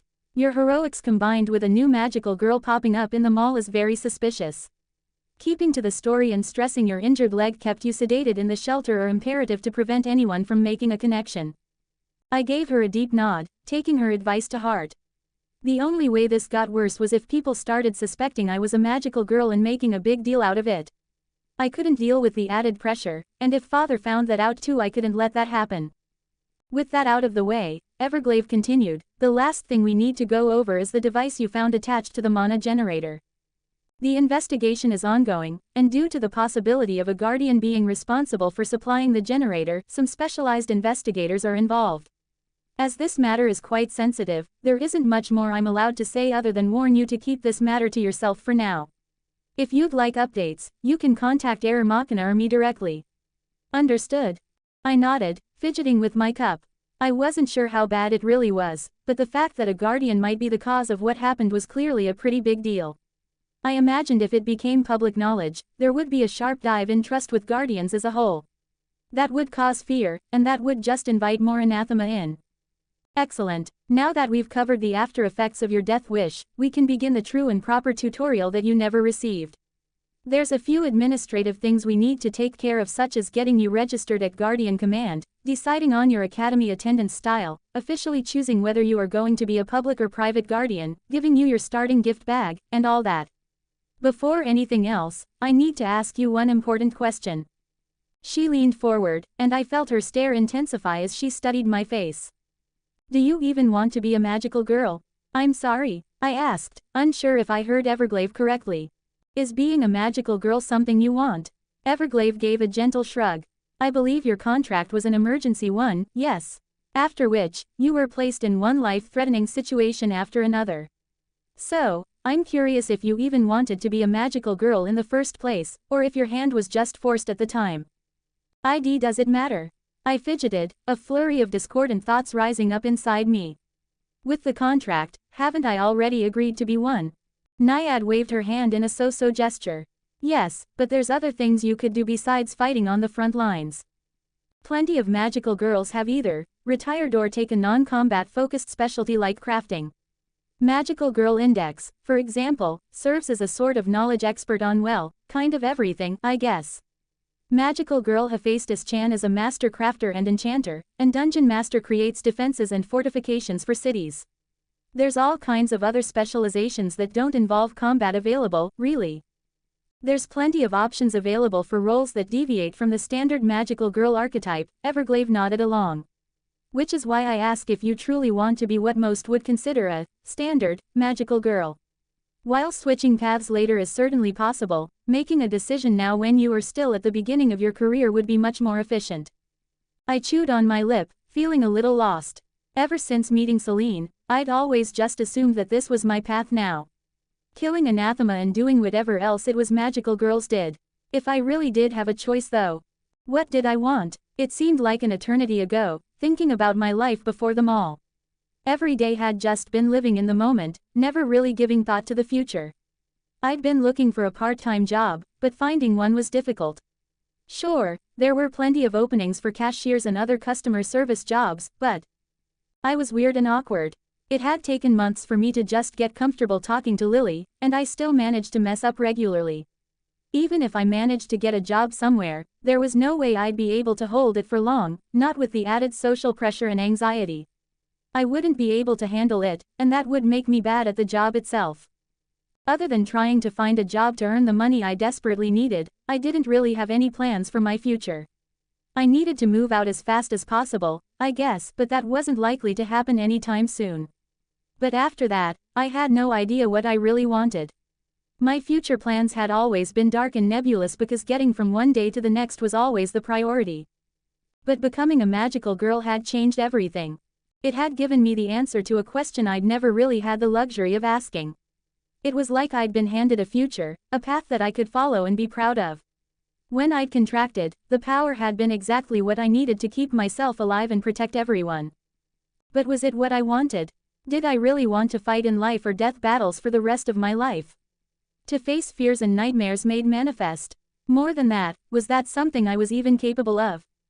Then there were all the other aspects of being a magical girl that didn't involve combat. Celine had called it being a beacon of hope, but what did that even entail? Talking to people and inspiring them? Interviews and marketing deals? If that was the case, then I already knew the answer from my failure to find any suitable jobs.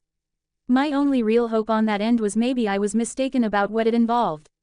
Still, if half of being a MG was combat and half was social stuff, and I wasn't sure about either part.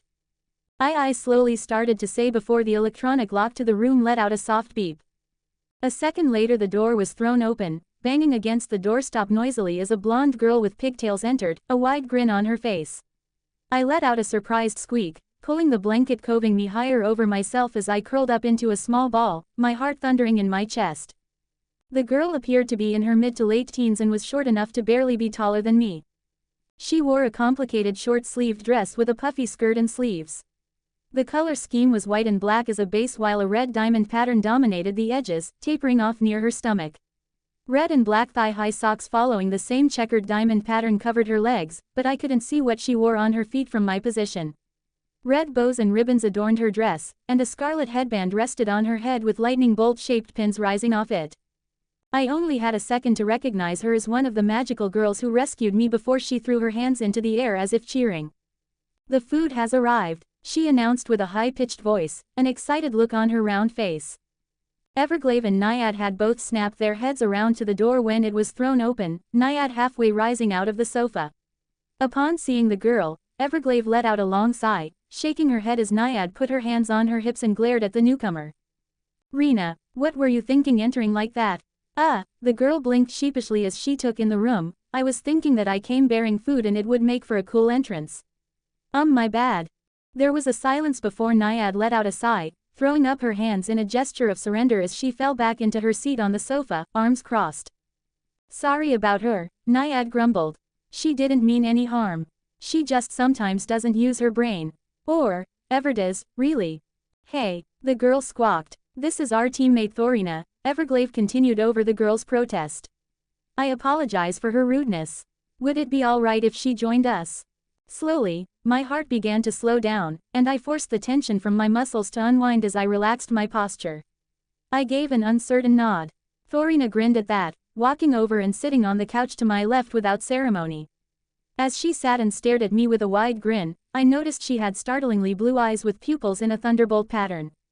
Fidgeting under her gaze, I looked away uncomfortably. A soft knocking made me look back to the still open door. "Excuse me," a deep voice rumbled. "Is everyone in there decent enough for me to enter as well?" "Oh," Everglade murmured with a raised eyebrow. "So Guildscale and Naiad both have the manners and presence of mind to knock before entering a girl's room, and yet you don't, Thorina." Thorina sputtered, looking at Everglade in shock. "But he's a guy, of course he should knock." "Rena, it doesn't matter if it's a guy or girl, normal people knock before entering a stranger's room," Naiad chided her teammate, shaking her head. The girl grumbled, crossing her arms and slouching into the sofa with a pout that turned her already soft face even more childish. Everglade turned to address me. "Do you feel comfortable with our last teammate joining us?" I looked down at myself, feeling more self-conscious as I pulled the blanket a bit higher over my pajamas. It was a little embarrassing to be seen by so many people in bunny print pajamas, but the blanket more or less covered me up as long as I didn't move around too much. I nodded to Everglade, and she smiled before calling out. "Come in, Guild." A man with dark skin entered. He appeared to be in his early 20s with sharp, chiseled features and black hair shorn close to his scalp. His armor was like that of a fantasy knight, but made of golden scales. Every design detail I could see seemed to be sharp and jagged, coming to points like claws or talons. The heavy metal pauldrons covering his shoulders were shaped like that of dragon heads, but beyond that, I couldn't see the rest of his costume due to the mountain of fast food bags he held cradled in his arms. I must have made a surprised face, because Everglade glanced back to the entryway just as the man dexterously used his foot to close the door without even looking. Everglade's eyebrow twitched at the sight, and she quickly stood up. "Would it be alright if I moved some of your items so Guild can set down the food?" I quickly nodded, and Everglade went to work relocating my guns and magazines to a different table.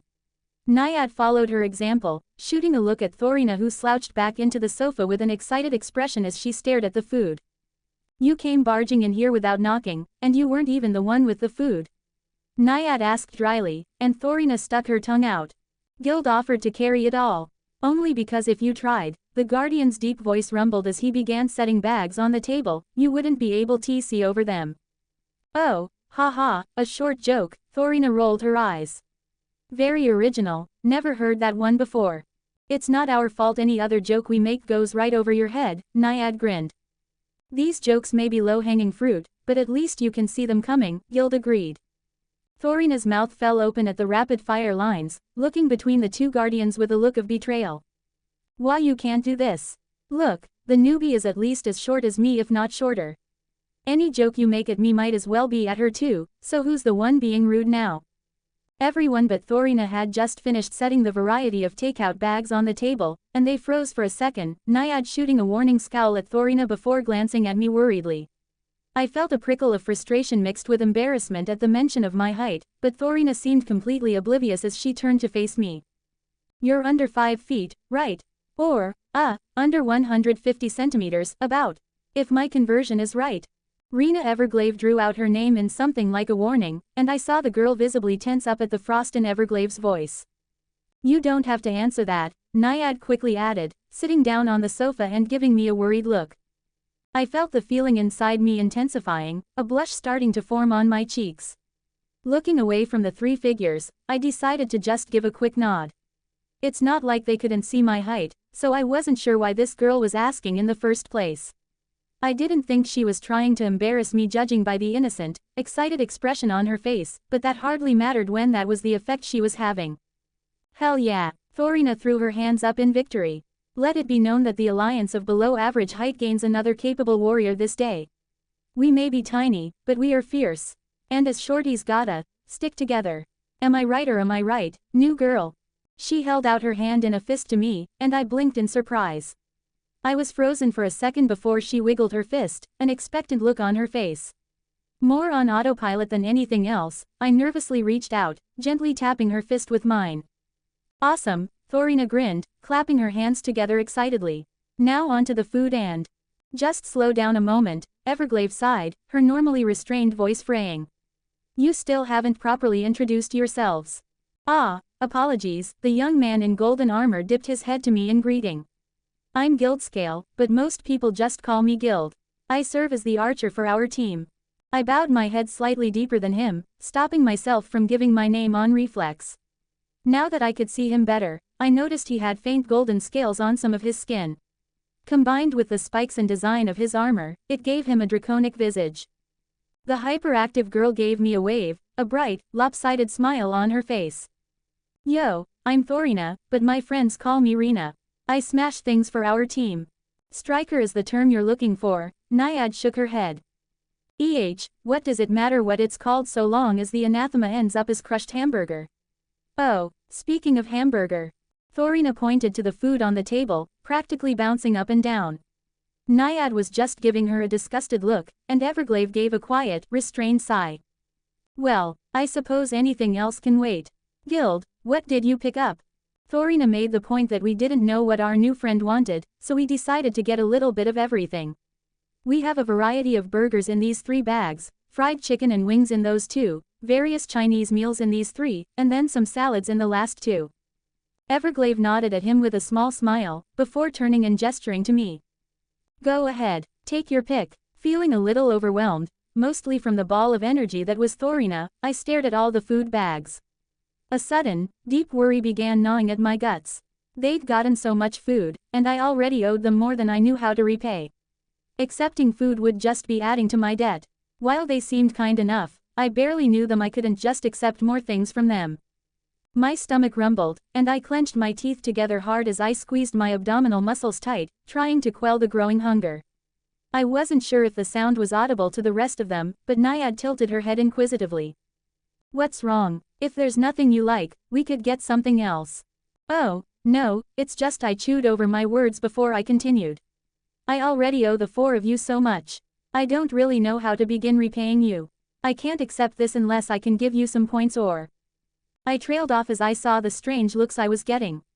Naiad and Guild were both watching me closely while Everglade simply sat expressionless. Thorina gave me a baffled expression, though, letting out a snort. Oh us. You don't owe us anything. We're magical girls, saving people is what we do. But you risked your lives when you didn't have to, and I don't know how many points you spent or how much this cost, but... The pressure inside me was building, making me fumble over my words as a pulsing headache began to form. Arguing with Lily about things like this was one thing I'd grown accustomed to, but this was completely different. I didn't know how to make them understand. I did have a debt to them, and that was something that had to be paid. It's fine, really, Thorina waved a hand dismissively. It was a good fight, anyway. Been a bit since I was in a siege battle, so it was nice to shake the rust off. No worries about anything like that. That's not. I struggled, anxiety making my heart skip. I took a deep breath, trying to calm down. They needed to understand, but I couldn't seem to find the words. Besides, Thorina laughed. It's just a couple dollars, so. It's not just a couple dollars. I raised my voice, half rising out of my chair. It's a debt, and that needs to be paid back. The room went utterly quiet. Staring at the confused girl, it only took me a second to realize what I just did. Horror welled up inside me as I took in their surprised expressions. A pit formed in my stomach, and I sat back down, panic making my hands jitter as I readjusted my blanket. I'm sorry, I whispered quickly, looking down. Thorina recovered first, letting out an amused breath of air. You're fine, I just don't get. Thorina, Everglade snapped, her voice arctic. Thorina's mouth almost audibly clicked shut, and she shot a confused look to Everglade. The other girl merely let out a slow breath, leaning forward slightly as she addressed me. I believe I understand your feelings, she began slowly, and that kind of emphasis on integrity and returning another's kindness is a truly wonderful thing. However, I believe there is some miscommunication going on. You see, you've already more than paid whatever debt you feel you might owe to us. The same goes for whatever you may feel you owe Error Machina as well. I frowned at that, my racing pulse slowly calming as I listened to her speak. I don't understand. Perhaps it would be easier to look at it this way. We didn't help you simply because we wanted to but because we were hired to. Naiad gave Everglade a look like she'd gone crazy, and Thorina seemed equally baffled. Guild Scale simply lifted his eyebrows but seemed otherwise unbothered. By who? I asked carefully. The system, of course. Everglade gave me a soft smile. You see, it wasn't just us acting on our own desire to help, all of us were also offered quests to help you. My main quest alone was worth 20,000 points, and that doesn't even include the other points we earned from defeating Anathema. I tried not to let my jaw draw open as my mind stuck on the number. She'd gotten nearly 20 times the number of points as me, even though my quest was a death wish. Quick point of clarification, Celine interjected smoothly. Fantasy Fatale received more points from their quest rewards due to their level. As I explained earlier, there is a limit to how fast a soul J can grow. Every 100th level you achieve will increase the amount of possible points that can be rewarded to you through quests. Indeed, Everglaive gave a respectful nod to Celine. And, as for the food, you were subjected to rather intense amounts of magical healing. Both casting spells and having healing magic cast on you takes a lot of your body's energy. Seeing as Naiad unilaterally took you on as her patient, Everglaive turned to Naiad, giving her an expectant look. Naiad had a wide-eyed expression of something like understanding, and she nodded quickly. That's right, usually I try to ask before healing someone, but it was kind of an emergency. Now that you're my patient, though, your health is my responsibility. Any and all expenses belong to me alone, and I'm being more than compensated through the experience my skills and class are gaining. Eating food to rebuild your energy reserves is part of your recovery treatment, so please, don't feel like you're imposing. Everglaive's right, all of this was more than paid for already. I bit down on my lip, glancing between the group. None of them seemed upset at me yelling at them, and their words seemed oddly calm and reassuring. I knew better than to completely trust their outward reaction, but I didn't see any of the body language that usually set off alarm bells in my head. They seemed relaxed except for Naiad, who had clasped her hands on her lap tightly. As for the logic of what they were saying, it probably made sense. It kind of felt like a loophole to me, even if I couldn't figure out why. It was more a reframing of the situation than anything else. I hadn't really thought to consider the quests as jobs, but that's more or less what they were in video games. Just because the system was the one handing them out instead of people didn't really change that. They were just doing their jobs and attempting to follow through on them. After another moment of indecision, I gave a reluctant nod. Okay. Naiad gave a smile as I reached for the bags, and Thorina grinned excitedly. Awesome. Here, let me help get these unpacked on the table so you can see the full selection. Thorina hopped to it, and Guildscale let out a chuckle as he began to help her. It didn't take the two of them long to have a veritable feast of foods lined up on the table, and the smell made my stomach clench painfully again. Thorina gave me an expectant look, gesturing. Go ahead, you get first pick. There were a few things I'd never tried before, so I just stuck to what I knew and grabbed a burger. I wasn't really picky about toppings or anything, I just wanted food. Once I'd taken my pick, it was like a signal went off, and everyone began grabbing things for themselves, eating without a second thought. I joined in, and most conversation died out for a bit. At first, I was worried about how fast I wanted to eat my burger, but I watched in equal parts awe and horror as Thorina finished her first one off in less than a dozen seconds before reaching for another. The others seemed to be eating at a more sedate pace, but with Thorina there, I felt less bad about easing up and just focusing on the food.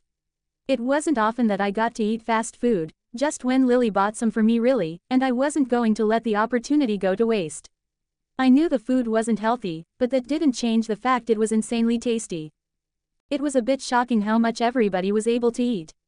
I ate by far the least while Thorina and Guildscale seemed to be competing using a fast versus slow method respectively.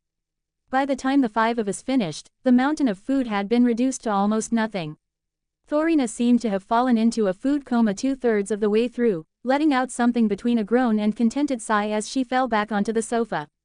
I felt similarly stuffed, but I wasn't going to let it show. Well then, Everglaive said, still slowly eating a salad. I suppose we can get back to matters at hand. While we ate, I was thinking about the question I asked you, and I realized you probably don't know the intricacies of what being a magical girl entails, do you? I shook my head. No, not beyond fighting the anathema, I mean. If only that were the whole job, Thorina groaned, and Guildscale chuckled. Fighting is about half of the job, Everglaive nodded. The other half is a mix of patrolling, training, managing your fame, and promoting peace, hope, and joy. Or any other positive emotion, really, but those are considered the major three. How do you do that, exactly? I shifted uncomfortably. There are multiple ways magical girls go about it, but it all more or less boils down to being an idol of some sort. Some do exactly that, going the traditional route and performing concerts. On the other end of the spectrum, some guardians stream their battles against the anathema. Live streaming has become popular for a variety of activities, actually, and some guardians engage in everything from playing video games to hosting talk shows. There's virtually a limitless amount of ideas, but it all boils down to making people feel safe and happy. I play violin and dance, for example, Naiad smiled. Everglave's a really talented singer. Sometimes we team up. I stream my battles, Thorina shrugged. It's what I'm good at and enjoy, so I double dip rather than go around trying to cheer people up. Everyone turned to Guildscale, and he sighed, clearing his throat before he spoke. ASMR, he rumbled, his voice somehow becoming so deep I could feel it in my bones. It sent tingles down my spine, and I shivered. Thorina let out a giggle at my reaction, pumping her fist in victory while Naiad smiled. Sometimes, the four of us come together to play as a band, Everglave continued. We've had years to build our skills to a passable level, and taking on hobbies is a necessity for any guardian to relieve stress. Except Thorina, Guild pointed out. Except Thorina, Everglave agreed. Complete and utter battle maniac, Naiad nodded sagely. PFF'd, don't listen to them, the magical girl in question scowled at her team. I mean, yes, I'm a hopeless battle maniac, but there's nothing wrong with that. And I do have a hobby. It's figuring out how to kill anathema as efficiently as possible. And leveling. Those count, right? The rest of the group seemed largely amused by her reaction, and I could tell they'd had this conversation many times before. Seeing them getting along did feel a little weird, partly because I was the odd girl out, but I was used to that feeling. I just watched on, keeping the smile mostly off my face as they teased her. Regardless of that questionable assertion, Everglave continued, the point remains. Outside of combat, most magical guardians find a duty to perform for citizens. Many of us share our hobbies as a way to both relax ourselves and accomplish the goal of easing their minds. Is there some kind of requirement? I hesitantly asked, but Everglave shook her head. No, some guardians prefer to be completely off the radar and fight without gathering any attention. This method, however, does mean they earn less points. The system offers plenty of quests for helping civilians out, and although you might not get many at once, it adds up. You also earn a small amount of experience for inspiring people, but you are unlikely to notice it except at the early levels or if you perform something like a large concert. I tried not to show how relieved the lack of requirements made me feel. I had no idea what I would do if there was one. I didn't really have any natural talents, and while I'd gotten decent at cooking, I didn't see how that was going to help anybody. Other than that, there's managing your fame. As you become more famous or powerful, it's natural you'll develop a fan base. Things like commercials, merchandise deals, interviews, cameos, and other such experiences are all things we have to deal with. I'll leave the details for the Academy, as they have an entire class on managing your guardian image. Just be aware that as a magical girl you'll be under a microscope when you're seen in public. Anything problematic you do could have more than just a detrimental effect on your social status but also on the population's emotional status as a whole. We are in the business of building hope, not fear. It's a pain at first, Naiad added, but you get used to it pretty quickly. Contrary to popular behavior, it's not all that hard to avoid being a jerk to people. I nodded, but I wasn't too worried about that aspect. Going under the radar was second nature to me. Even if people were paying attention to me, I was used to keeping everything hidden behind a carefully crafted mask. Now, such a brief explanation of what being a magical girl entails obviously can't fully convey how it feels, Everglave said, a small smile tugging up the corner of her mouth. And so, I think before you give me your answer, we need to do two things. First, after you've set up your astral shift, I want to take you out on a patrol. It's a fancy way of saying we're going to walk around the city being seen by people. It makes people feel safer, and it keeps us mobile in case an usurpation happens. By going out together, I can show you how to handle being recognized on the street as a magical girl. Okay, I agreed. It didn't sound that complicated, but doing it with a veteran for the first time would still be nice. More than anything else, I was interested in finally getting my astral shift. Wait, Thorina perked up, giving Everglave a confused look. If we take her out and patrol with her, won't it be super obvious she's the newbie from the Death Wish? I thought Command told us to try to avoid that. The three other guardians in the room stared at Thorina incredulously until finally Everglave shook her head. Normally, yes, that's exactly why the experienced teams have been taking all the newbies out on patrols. We've already done this with over 2 dozen of them, and although people asked about it at first, they realized we were just training the new guardians and left us alone. Oh, a smokescreen, I get it. Thorina blinked a few times, then made an outraged face. Hey, wait, how come I never got any newbies to train? We tried, Naiad said dryly. But every time we asked, you told us you were too busy training or leveling. Besides, would you really have wanted to give up hours of your time patrolling when you could be fighting anathema? Thorina opened her mouth, closed it, then let out a huff of air. Yeah, okay, fair enough. Naiad chuckled. Anyway, Rena brought up a good point. Since the invasion, all of us senior guardians have been taking out the newbies on training patrols. We usually wait to do this until after the academy begins, but with all the daily usurpations happening, it was seen as more advantageous to get them experience as soon as possible.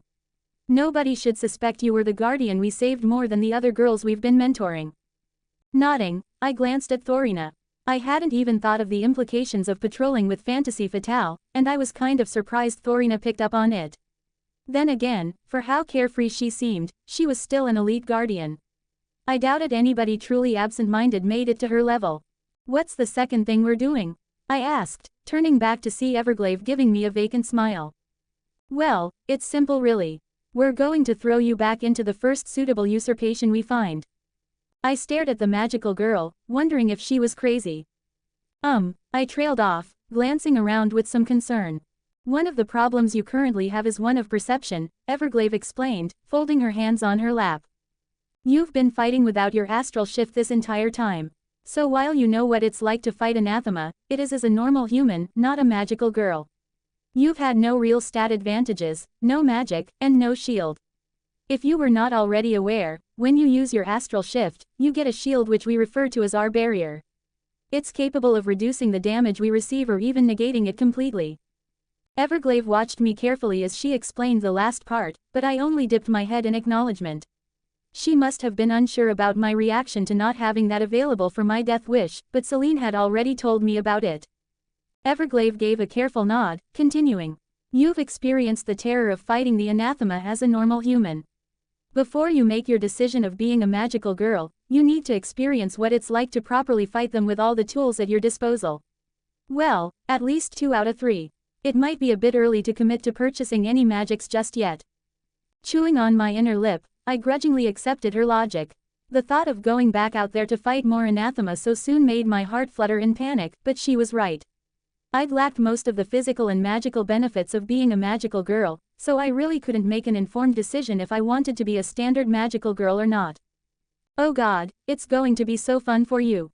Thorina laughed. You must have gotten a good amount of levels from what you did, so you're going to go in and feel a huge difference. It should prove, if nothing else, enlightening, Everglaive agreed. I will also be with you the whole time, so there will be no chance of real danger. Instantly, I felt a lot more calm about the idea. An over-level 200 magical girl keeping me safe against whatever low-level usurpation they found for me took away most of my worry, though a small pit of it still gnawed at my stomach. It was unreasonable, but after everything that happened, after the mistakes that had been made not by the people I put my trust in, but by the circumstances, it was hard to just fully accept her decision without some worry. I would have to content myself with knowing that even if something unexpected were to happen, Everglaive would at least be there, and I doubted the person who risked her life to save me would just watch me get hurt. Okay, I agreed, hesitating. Before any of that, should I spend my points to prepare? I would recommend saving the majority for now, except to spend on whatever you will be using for a weapon. Speaking of which, you used guns in the mall. While that was most definitely the most pragmatic choice for the situation, I have to ask if you plan on sticking with firearms for your primary weapon. I thought about it for only a few moments before nodding. Swords, bows, and fantasy weapons were cool, and while I loved watching shows where people did superhuman things with them, I was pretty sure that wasn't me. Maybe I could see myself using 2 short blades like the magical girl I played in Rebellion, but using the guns had felt more than just good, it had felt great. Besides, with my HUD, it seemed a little bit of a waste to use anything else. Are you sure? Everglaive hedged. If your familiar hasn't already warned you, guns pose a bit of a problem for optics. However, that mostly applies to the traditional kinetic firearms you've been using. Celine told me, but I trailed off, shifting nervously as I considered my words. It would work. The bass voice of Guild Scale suddenly broke the silence, and I looked at him in surprise. He had a thoughtful look on his face as he flicked his eyes over me in examination, rubbing his chin. No, not just work, he shook his head. It would be very effective. She might even be the most ideal candidate to introduce guns as a more commonplace weapon among magical girls. Guild, please explain, Everglade said, a hint of curiosity in her voice. HMPH. From a marketing standpoint, she would be able to fill many of the same tropes and archetypes that Thorina does. While not quite fitting as a pint-sized powerhouse, an argument could still be made. More importantly, her smaller stature leads to a natural cuteness that the girls with guns genre can exploit for maximum effectiveness, especially because she will be double-dipping with young gun. Even better, if she ever uses larger guns, she'll easily fit in the small girl, big gun trope. Depending on her astral shift, she could very easily make use of Little Miss Badass or Badass Adorable. Another possibility is Military Mo, with Team Panther 4 being the most popular example, but I digress. To put things simply, her natural appearance would put many people at ease when paired with a gun, and with the amount of tropes and archetypes backing her, she would quickly become popular without being seen as particularly problematic. I'd expect her to earn quite a number of fans very quickly with this approach, especially due to its current rarity. I stared in shock at the seemingly quiet man as he finished his marketing speech, only sort of following along with what he was saying. Mostly, I'd just heard him call me short and cute a few times, but it all had come out with a clinical and detached delivery that didn't leave me feeling particularly hurt or embarrassed. Naiad looked over at me, and blinked at my surprised expression. Oh, Guild is sort of our image consultant. He knows all about marketing and stuff like that, so we generally go to him with any of our questions. He's helped all of us refine our outfits into what they are now, so you can see he's kind of a genius. Guild waved a hand, looking away in something like embarrassment. Everglade was quiet for another moment before giving a slow nod. I see. I believe I might agree with your assessment. Very well, then, if your choice is firearms, then you have my support. Just remember, you are still a new magical girl. There is no shame in rebranding and trying something new, though doing so earlier is better, obviously. I nodded, giving Guild silent thanks in my heart.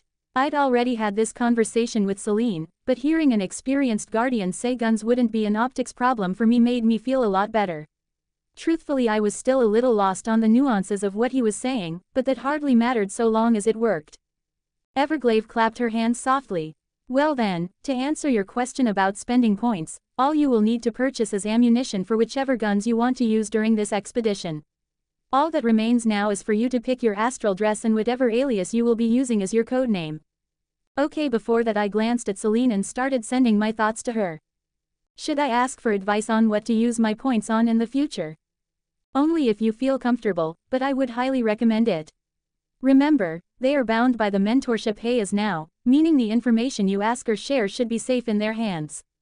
I nodded, taking a deep breath before addressing the group. If it's all right, could I, get some advice on what I should be planning to spend my points on for later? Of course, Everglade said, raising her eyebrows in surprise. We would be happy to help.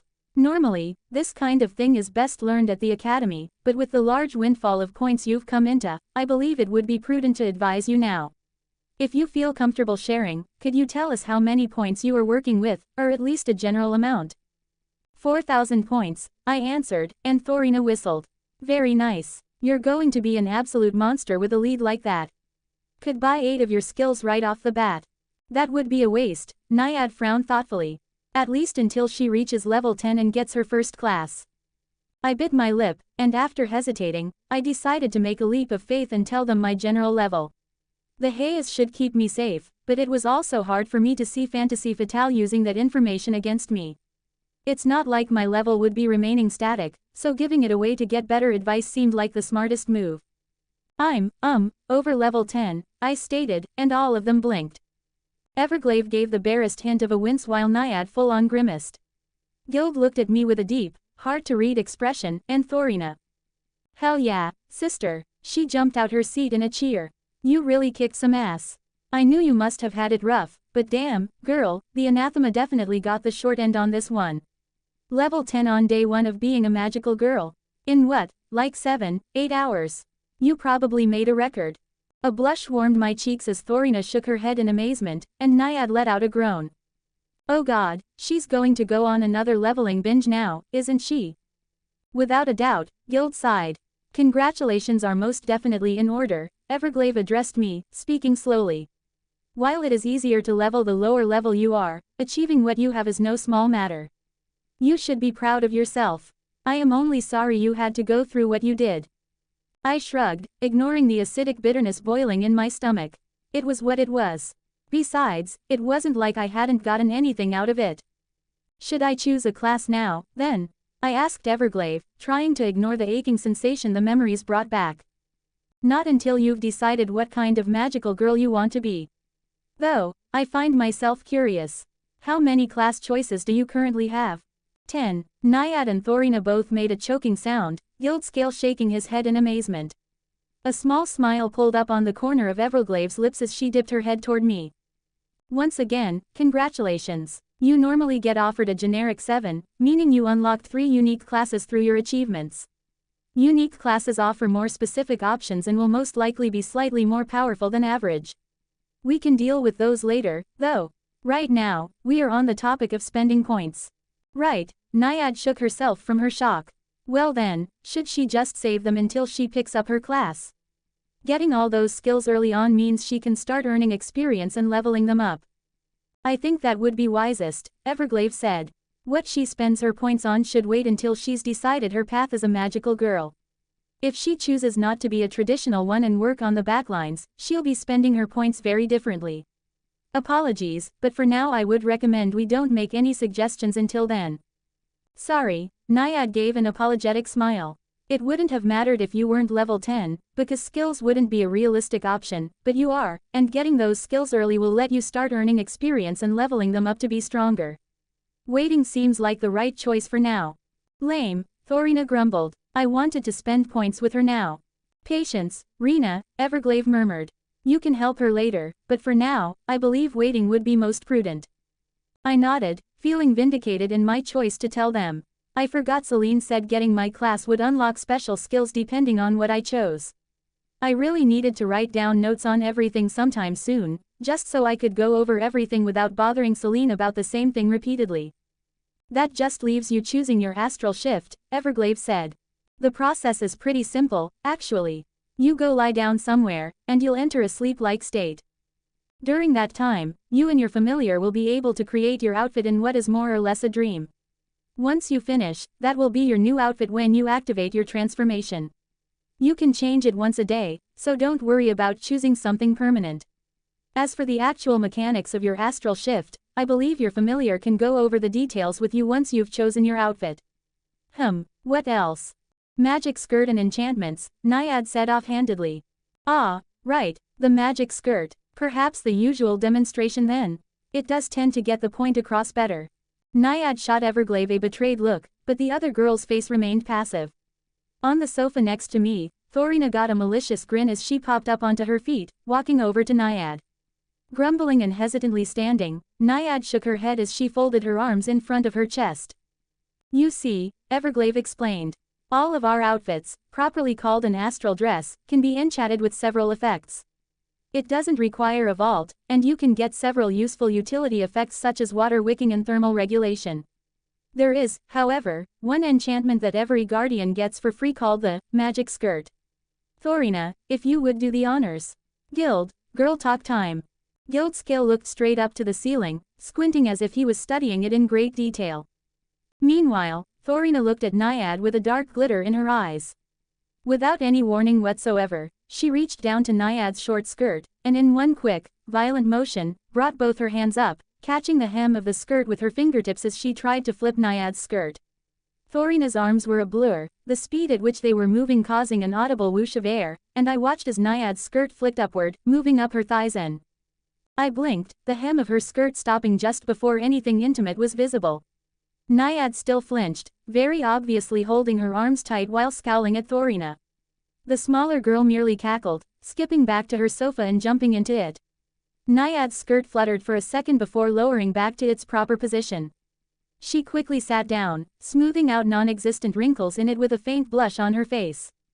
That is what we call the magic skirt enchantment, Everglade replied. To put it simply, any skirt you wear will refuse to fully obey the laws of physics, always working to provide modesty from any visual observer. It's what allows us to wear such extravagant outfits without worry. It still feels really embarrassing, Naiad grumbled. So no need to worry about any upskirts. Thorina gave me a thumbs up. Oh, and even if somebody did get a straight-up view, like if you jump over them and they look up, all they would see is darkness. The enchantment makes enough shadows that it's like a void under there. Everglade nodded. Indeed. However, please note that if your skirt takes severe enough damage, even the enchantment won't be able to do much. However, if your dress has taken that much damage, you're most likely in too serious of a situation to worry about such things. Just keep that in mind when choosing the undergarments for your astral shift. In the worst-case scenario of somebody getting a picture or video they shouldn't have, there is a division at Guardian Command that is 100% effective at finding and deleting such things. You can also disable the enchantment when you turn 18, Thorina piped up, and I gave her a baffled expression. Why would? Fanservice, she shrugged. Some Guardians play into the sexy angle to build their popularity. Until you turn 18, it's best to avoid trying to play into that style, Everglade warned, a serious edge to her tone. I don't believe I have to explain why. Feeling a little embarrassed by the subject matter and also for Naiad having to go through that demonstration, I nodded vigorously while glancing at Guildscale. He was still frowning as he stared at the ceiling, studying it with an impressive amount of focus. Thorina gave him a nudge with her elbow, and he blinked a few times, lowering his gaze back to a neutral position. Beyond that advice, there isn't much more to say on your astral shift, Everglade said, pausing briefly after. Unless you would like Guildscale's advice on possible outfits, of course. Your familiar will have opinions of their own, but a second opinion from a professional never hurts. I shifted nervously, giving Celine a glance, but she shrugged with her tails as she spoke directly to me. I will not be offended. So long as you feel comfortable with receiving his opinions, I would highly recommend taking the offer. While the Zenith believe they have a good grasp on human fashion sensibilities, it never hurts to receive opinions from an actual human, let alone a professional in the field. I fidgeted slightly before giving a nervous nod. Guild leaned forward, eyes narrowing in thought. Although he stared at me, it lacked a certain sense of discomfort I would have expected. It almost felt more like he was analyzing a complex equation than looking at me directly. Well, the first thing you need to know is there are a few different overarching styles you can aim for. Generally, they are divided into the 4 broad categories of cool, sexy, pretty, and cute. Some might use the term elegant instead of pretty, but they are talking about the same thing. My style would be an example of cool. Naiad and Everglade both have a focus on pretty, and Rena's is a cute and pretty combination. Generally most outfits are a combination to some extent. He took in a deep breath, squinting further at me. I would recommend one of 3 possibilities. First, if you wanted to go the more cool route, you could opt for a more military theme. Obviously, it would work well with you utilizing guns, and being a dark limits you to primarily using the color black, working in your favor for this style. The biggest issue you would run into is differentiating yourself from a normal magical soldier or their elites, the wardens. I would recommend offsetting this by adding a themed aspect. You could go for a modern aesthetic with animal attributes, possibly delving into changing your physical appearance while shifted like Naiad does with her skin and hair or Everglade with her ears. Alternatively, you could choose a more historic outfit like a World War II-inspired uniform, though this might limit the appearance of your weapons if you wanted to stay in character. I would say this route has a good chance of success, and would be especially popular among gun fanatics. Your second option is to go for a more pretty-oriented style. This is a fairly broad option as you would simply need to choose a more complicated-looking dress. Beyond that, I don't have many notes, not without working with you directly to compare your interests and tastes. Black limits your choices, so I would recommend a Victorian style, possibly utilizing a crinoline or some other type of puffy underskirt to make the dress over it flare out. Keeping the skirt on the longer side will help align you more into this style. Alternatively, going for a fallen angel style with a simpler dress could also be effective. Overall, this type of outfit would be more distinct than the cool style in general, though many darks tend to wear something similar if they choose a pretty route. Finally, cute, he hesitated, giving Naiad a look who only gave him an encouraging nod. Well, you have a lot of the same positive attributes Thorina has going for her. Your diminutive size and slender build create a natural cuteness, and no matter what outfit you end up going with, that is going to shine through. You could very easily capitalize on this by focusing on a cute aesthetic. I would recommend something similar to the pretty aesthetic, possibly going for a cuter Gothic Victorian style that is sometimes called Gothic Lolita. It's very similar to a normal Victorian dress, but with more ribbons, frills, and bows added to give it the cute factor. I would once again recommend a dress, but the puffy underskirt is more optional. Keeping the skirt shorter, no longer than knee length at the most, and using thigh-high socks, tights, or some kind of leggings would most likely look best. Going for this style would, in my opinion, maximize your natural looks while also building off your choice of guns in a beneficial juxtaposition of cute and dangerous. Personally, this is the style I see working the best and having the highest chance of becoming something iconic. He settled back into the sofa, and my face burned lightly after his analysis. He had said everything with a professional, analytical tone, but it still felt weird to hear somebody talk about me like that. Those are the ideas off the top of my head, Guildscale shrugged. There's plenty of other possibilities or themes. A Dark Knight princess, a more sci-fi special forces angle, or some kind of animal-themed huntress or other ideas. You have a variety of options to work with, and I'm sure your familiar has quite a few ideas. The only thing I would urge is for you to make sure you have some kind of signature, something that will differentiate you from others wearing similar outfits. Naiad has her water spirit appearance, for instance. I have my dragon-themed armor with scales, Everglade her elf ears, and Thorina, well, her personality more than makes an impression of its own. Hey, Thorina shot him a half-hearted glare, and he smiled. I have a few ideas, I nodded, my hand instinctively going to brush the hair covering my right eye further into place. I wasn't sure how unique eye patches were among magical girls, but maybe it would work. When Katie revealed to my class one was wearing it to cover my heterochromia and not an actual reason, I'd gotten called edgy and goth a lot. A few of the more creative ones called me a chuuni, which was slang for a Japanese word describing kids trying to act dark and dramatic.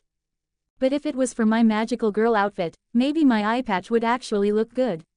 My augment's new improvement should let me see through my eye patch, so it wouldn't even hinder my use of firearms. That sounds promising, Everglade gave me a soft smile. So, unless there's anything else we need to cover, I suggest you go set up your astral shift. Afterwards, we can proceed with the rest of the plan. I'll wait out here for you to finish, if that's all right. I nodded, mostly because they already seemed to have keycards to my room, so it didn't matter where she waited. I did plan to use the lock on the bedroom door I spotted earlier, if for nothing else than my peace of mind. Do I have to stay, or? Thorina gave Everglade a pleading look, and the other girl sighed. No, Rena, you can go and begin your leveling spree. We'll contact you when our new friend is ready to spend points, if that is her wish. Thorina jumped up, letting out a cheer and giving me a quick wave as she ran to the door and left. Guildscale shook his head, turning to me. I'll be returning to my room, but feel free to stop by once you have your outfit finalized. I might have some more advice once I see what direction you are going in. Nodding, I stood up while keeping the blanket wrapped around myself only for Naiad to rise with me. Before you begin, I was hoping we could have that private word about the medical magics I used on you. I felt my heart skip a beat. I'd almost forgotten the predicament I was in with the healer. She had remained ambiguous about what she knew so far, but I had no way of knowing if that was because of everybody listening in, or if she really didn't know anything. Sure, I stuttered, about to move for the door when Everglade raised a hand. Oh, please take the third folder with you, Everglade quickly added. Error Machina wanted me to give it to you and told me it was important for you to read before you left. Perhaps you can read it after your chat with Naiad. I jerked my head in acknowledgement, picking up the folder and heading to the bedroom. Celine went ahead of me, claiming a spot near the edge of the bed. It was a little hard juggling the IV, folder, and blanket all at the same time, but I somehow managed to reach the bed and set everything down just as Naiad closed the door behind her. I sat down next to Celine, facing the healer. She gave me a smile that didn't quite reach her eyes, and I held my breath as I wondered exactly how much she knew. Privacy field, Naiad spoke, the words whispering with power. A tingle swept through me, and I shivered, turning to look at the girl as she gave me a soft smile. A simple spell. It will make it so nobody can hear our conversation. It disables electronic surveillance too. I gave her a nervous nod, and she leaned against the wall, folding her hands in front of her. First of all, I want to make something clear. I know it can be a bit jarring to get used to at first, but magical girls tend to be older than they look. I've been doing this for 4 years now, making me 20. Thorina, who looks the youngest of us all, has been a magical girl for 5, and both Ever and Guild have been working together for 6. What I'm trying to say is that we have more experience than our apparent age or demeanors might suggest at first. I carefully nodded, unsure where this was going exactly. The tension in my chest was already squeezing my lungs tight, and I had to force myself to remember to breathe normally. I tell you this to let you know I have quite a bit of experience as a medic, and also a doctor to some extent, Naiad said slowly. I've taken classes at the academy, and I know what I'm talking about. I also take what I do very seriously. All magical girls who specialize as healers are taught the importance of patient confidentiality, because with our magics, we can see quite a bit of personal information if we want to. My blood froze, but I kept a neutral expression on my face as she continued. Which leads me to my second point. Due to the extensiveness of your injuries, I had to perform magical surgery on you and do what is called a full dive, meaning I had to use the full extent of my observational magics in order to heal you. I did this to save your life, but it was, nonetheless, without your permission. Because of that, I know quite a bit not just about your physical condition, but also your body's past injuries. In that regard, healing magics are very revealing. I apologize for that. She gave me a searching look, but I could only stare back at her, my mouth dry. My heart was beating much faster now, and I clutched the blanket tighter around myself. Naiad continued after a moment, keeping her tone soft. Now, there's obviously precedence for a situation like this. Magical girls have gotten injured badly before, and others have had to operate. The general rule of thumb is to just move on. Healers pretend they saw nothing and never share any information. It's a rule that's been upheld for as long as I can remember, and the few cases where it was broken quickly resulted in the healer being punished and ostracized from the magical girl community. So, on that part, you have no need to worry. In fact, I swear on my soul gem that your personal health information will be kept confidential. I will share it with nobody, nor will I make any suggestions or remarks that may lead others to find out the same information. I will also be signing a HEAS as soon as possible to cement your privacy. For future reference, this is a request any magical girl can make of another who used extensive healing magics on them. A small weight lifted from my shoulders, but I kept my face a careful, expressionless mask. I'd been in this same situation before, and if I wasn't mistaken. However, Naiad continued, concern emerging on her face. While I won't share what I've observed, I was hoping you'd be willing to talk about it. And there it was. I stared at her, and she gave me a friendly smile. You're a magical girl now. I don't know what you've been going through, but whatever it is, I'm not here to judge. I just want you to know I'm here to help you if you need it, or even if you just want somebody to talk to. My pulse was beating in my ears now, the thorns of anxiety shooting through my like lightning as I forced myself to remain as still as possible. I took in slow, deep breaths through my nose, trying to ignore the pressure trying to choke me. Making myself swallow the lump in my throat, I looked at Naiad. She had a gentle, compassionate look on her face. So far, she'd gone out of her way to save my life and to keep my privacy intact. Every interaction I'd observed, she'd been warm and kind, even giving me the blanket my fingers were currently clutching. She'd taken care of me, spent points on getting me pajamas and medicine, and generally just treated me like a normal person. I had no reason to lie to her. So I took a deep breath, forced a smile, and shook my head. Thank you for your concern, I recited. But everything is fine. The concern on her face changed to one of worry. I don't mean to argue with you, but you have several things going on with your body that tell me things aren't okay. Some of your bones haven't had completely smooth heals from previous fractures, and your weight and size are concerning. Everything's fine, I repeated, flinching at her words as shame stung into me. I'm Manaborn. I have some health issues because of that, just like other Manaborn.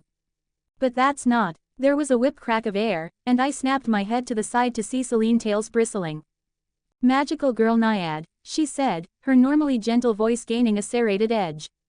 When you came to me with your concerns, I believe I told you I would be monitoring the situation and looking out for the well-being of my guardian as my responsibility. Part of the reason healers are told to leave other guardians alone no matter what they find out is the fact that guardians have familiars capable of constantly monitoring the situation and acting appropriately. If my guardian wishes to discuss her personal health issues with you, that is one thing, but I believe she has given you her answer. I insist that you respect it and leave this matter to me. I stared at Celine with wide eyes before turning back to Naiad. She was likewise frozen for a moment before blinking her eyes a few times. She turned her head away, an ashamed look on her face. Of course, Naiad whispered. I apologize to both of you. I'm not your doctor, and you aren't going through this alone. I shouldn't have tried to pry. She took a deep, shuddering breath, and when she looked back to me she was smiling beneath the slight sheen in her eyes. All right, how about we go over what treatment I provided you, then? I watched her carefully for a moment before giving a hesitant nod, the pressure pounding in my head beginning to lessen. I realized I'd barely been breathing during the short exchange, and I forced my muscles to relax themselves as I took in a deep breath. Okay, Naiad gave a wavering smile. So, you received quite a multitude of injuries. The major ones were 2 fractured ribs, a punctured lung, moderate damage to your intestinal tract, and your severed left arm. What complicated things when we arrived was that you were already at your healing limit. Naiad must have seen my confusion because she stopped herself. Healing magic isn't something that can be done infinitely on somebody, she quickly explained. As healing mana permeates the body, you become saturated with it to the point that more healing magic has a hard time finding purchase. It's like watering a plant, you can't just keep pouring water into the soil and expect it to continue having the same beneficial effect. Everyone has a set amount of healing they can receive before any further healing becomes much less effective. It isn't impossible to heal somebody over the limit, but you have to spend much more mana and effort to get the same effect. People with higher vitality have larger healing limits as well, Celine added helpfully, and I frowned. But why was I at my healing limit? The healing items you used throughout the day were magical in nature. Because they were only common rarity, also known as Tier 1, they were relatively ineffective at how much they healed in comparison to how much they raise your healing limit. Generally, items bought from vaults aren't as effective as magic from a magical girl anyway, Naiad added. They don't have a caster with stats and class bonuses to make the healing more efficient. If you ever have a choice, healing magic is almost always better than items. She let out a breath, seeming to steady herself as she went on.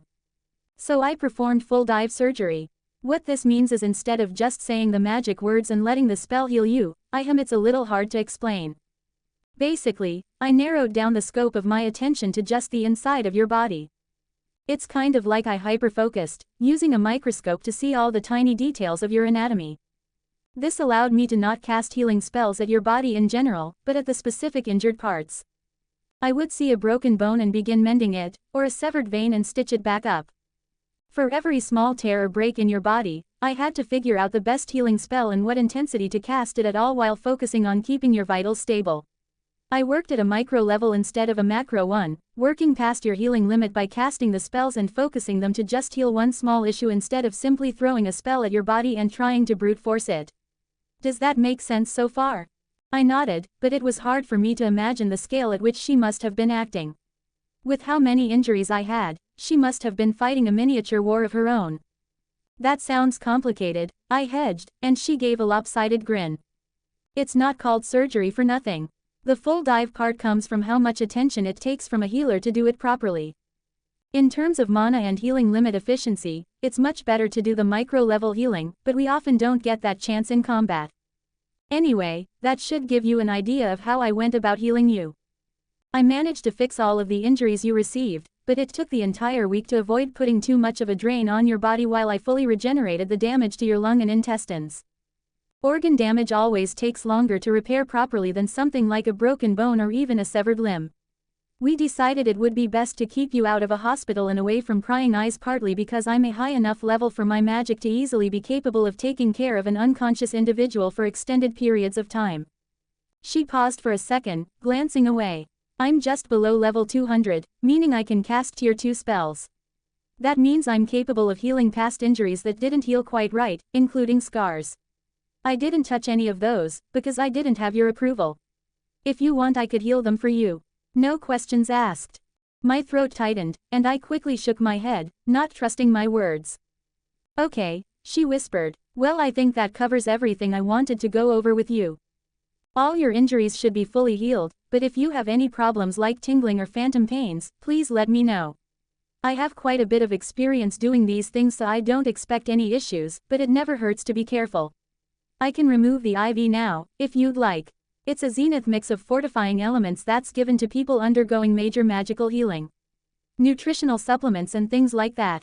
I nodded, and she walked over, gently grabbing my arm and going to work. Feeling the IV slide out of my skin was always a strange sensation, but I managed to suppress a shiver until she finished. She grabbed the IV pole and started wheeling it out, stopping at the door to look back at me. If you ever change your mind about your scars or even just want to talk, I'm here. Okay. Giving her another strained nod, she smiled back before opening the door and leaving. A second later, there was a soft popping sound, and the faint tingling sensation of the privacy spell disappeared. I let out a long breath, my muscles slowly relaxing. She has a good heart and means well, Celine said, and I flinched. I know, but meaning well does not always translate into being able to help. I don't need help, I shot back. People they wouldn't understand. There was a long pause, Celine saying nothing. Something in me tore open at that, at how she'd continued to respect my boundaries, how she'd been with me through everything without a complaint. Celine never had a choice about being bound to me and having her life tied to mine. And yet she still kept being everything I didn't know I needed. It wasn't fair to her, but I didn't know how to fix that. Celine, I thought to her. My circumstances, I don't really know how to explain everything. When we have to go back to my house, you'll see. Completely reasonable, Celine agreed. A complicated situation is sometimes easier observed than explained. It feels slightly unfair to you that we are bound together, and that gives you no choice but to reveal things to me. A throb of pain made my heart ache, and I shuddered. I should be saying that to you. Nonsense. You didn't ask to share your life with another entity. As such, I will endeavor to keep your privacy in mind as much as possible. We haven't had time to set proper, clear boundaries yet, though I think I have a good understanding of what you prefer. Maybe we can go over those later tonight, or, at least, before you return home. That sounds good, I let out a sigh of relief, and Celine's tail swished excitedly. Excellent. Now, how about you open up the folders to see what Error Machina sent? Then we can begin constructing your astral shift. I nodded, the excitement in her tone infectious enough to make me smile softly. I would be lying to say I wasn't a little bit excited myself. I was finally going to start my path as a proper magical girl, getting full access to my stats and aura. After that, I could unlock my signature, my grimoire, my class, my skills.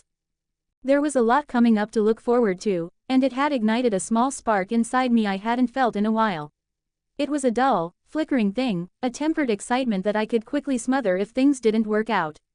I'd found it was best to keep my emotions pulled back on that front, letting myself be pleasantly surprised by things rather than let down. For some reason, though, I was finding it hard to fully rein myself in. I opened up the folder to find a single page of paper, and I started reading it. Dearest Kahai, yo, it's Error Machina, in case Everglaive didn't tell you. She's good people, though, so I'm sure she already let you know. Anyway, I'm happy you made it out okay.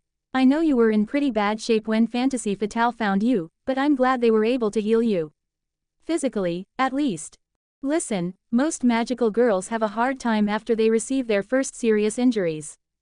They're used to their barriers or stat advantages protecting them, and then they experience mortality for the first time, and yeah. It's rough. I hope you take it easy for a while, let yourself settle and find your calling. The world's your oyster now, and you can be pretty much anything you want. Plus, you get to do it with magic added on top.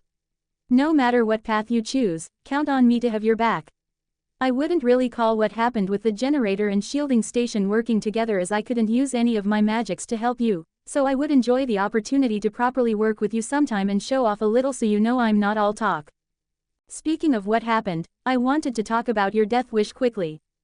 One of the provisions you asked for was to let your classmate Lily know what you did and what happened.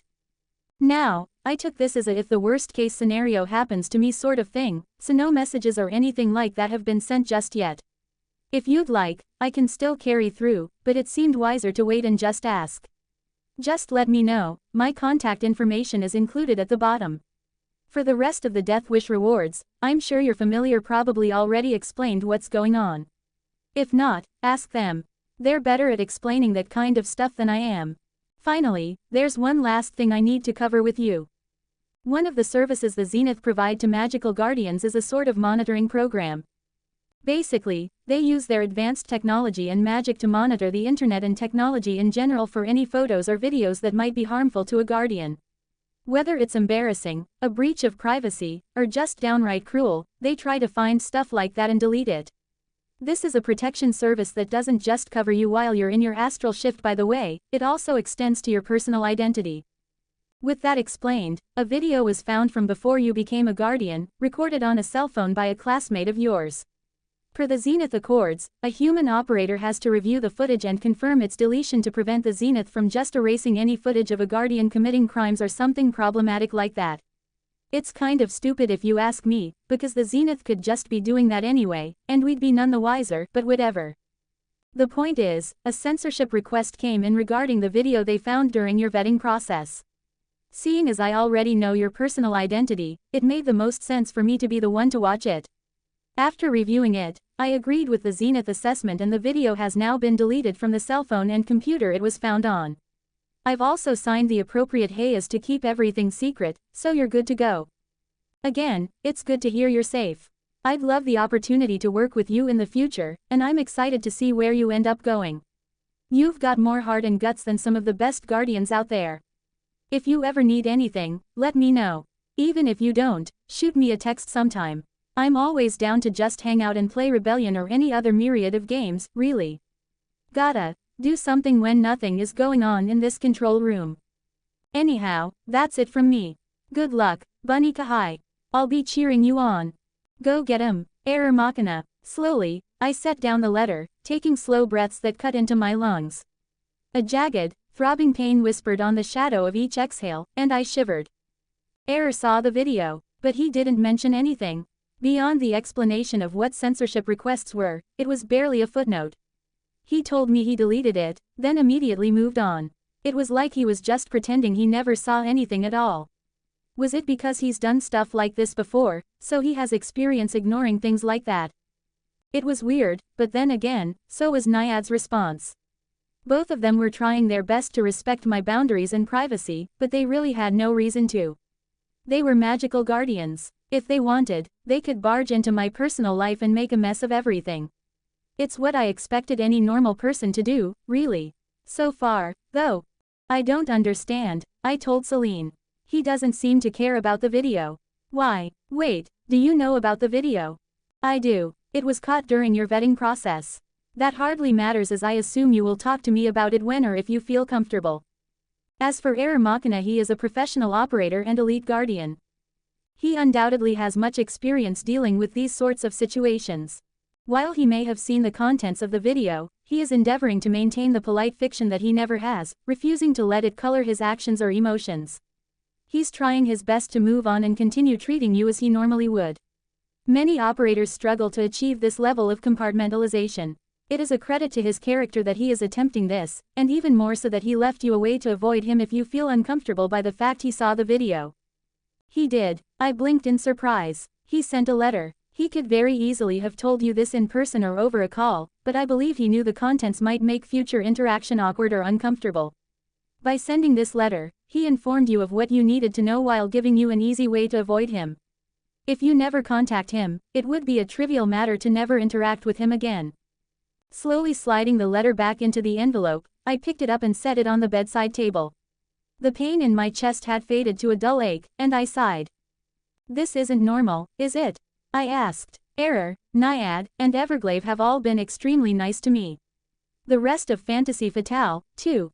It feels like they know exactly what they should do to make me feel the most comfortable, even if they are all going about it in different ways. No, this isn't normal. In fact, many other guardians would already be intruding on your personal life by this point, even if it was only minutiae. Seriously, I felt my eyes widen. Yes, it is common courtesy and an unspoken rule among guardians to stay out of one another's personal lives. However, as pointed out by Everglaive and Naiad, it is very easy to develop a main character complex being a guardian. Many would think it worth breaking the rules in order to help. Even if it meant making you angry, they would tell themselves it was worth it. In truth, they might only be creating a more messy, chaotic situation that they can justify by saying it is at least being resolved. This comes back to the same reasoning the situation of dark magical girls is kept secret. Then why aren't Error and Fantasy Fatale doing that? Celine paused for a second, her tails curling downward. It's mostly experience. Being a guardian as many years as they have, they know better than to interfere with another guardian's personal life. There is also a reason why I was more relaxed at the shelter when we learned you would be talking to Error Machina. He has some experience in the matters of darks. By extension, Everglade does too, though not to the same degree. I looked at her in surprise, and she quickly shook her head. I would like to not say more.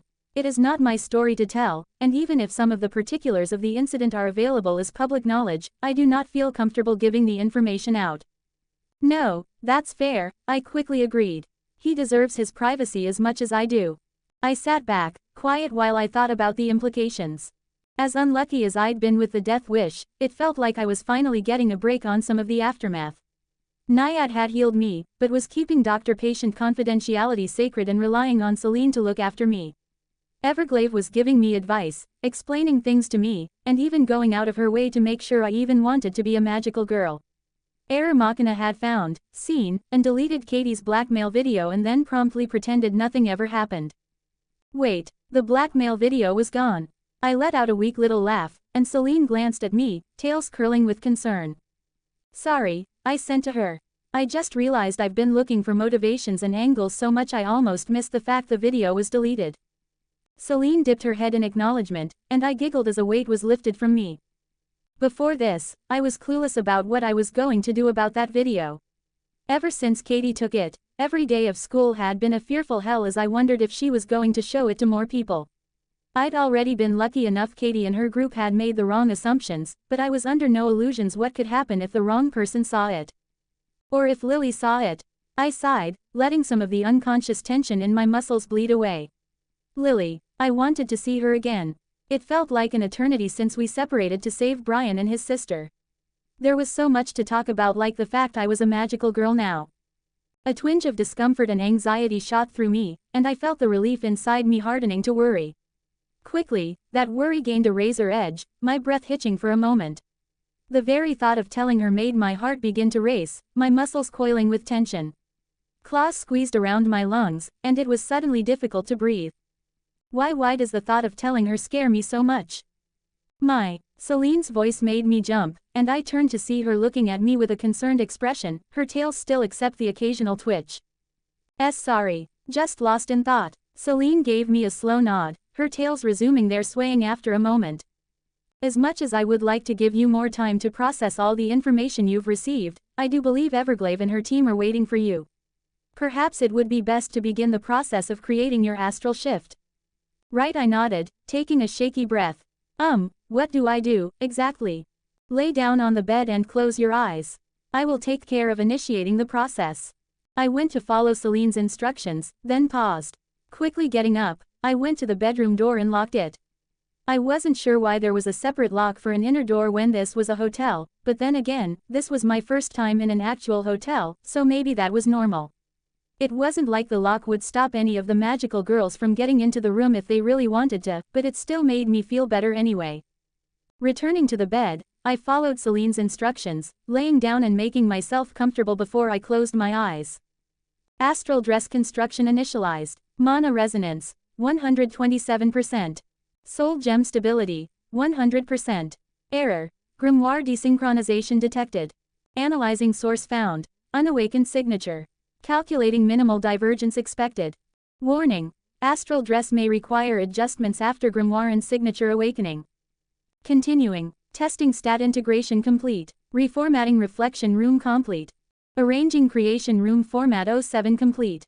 Loading familiar suggestions complete. Beginning astral dress construction. A rush of text flowed past my closed eyelids, and I was barely able to keep up with it. When it finished, I felt a weird, refreshing sensation roll through my body almost like a summer breeze on a hot day. You can open your eyes now, Celine told me, and I did. I let out a gasp, sitting up on the bed as I looked around. My surroundings had changed from the hotel room to what I could only describe as the world's largest clothing shop. Rows and rows of clothing racks surrounded me within a modern-looking store of white tile floors and marble pillars. The store itself was multi-leveled, escalators on either side of me leading to the next floor while a simple full-length mirror stood in front of the bed. In front of the mirror, please.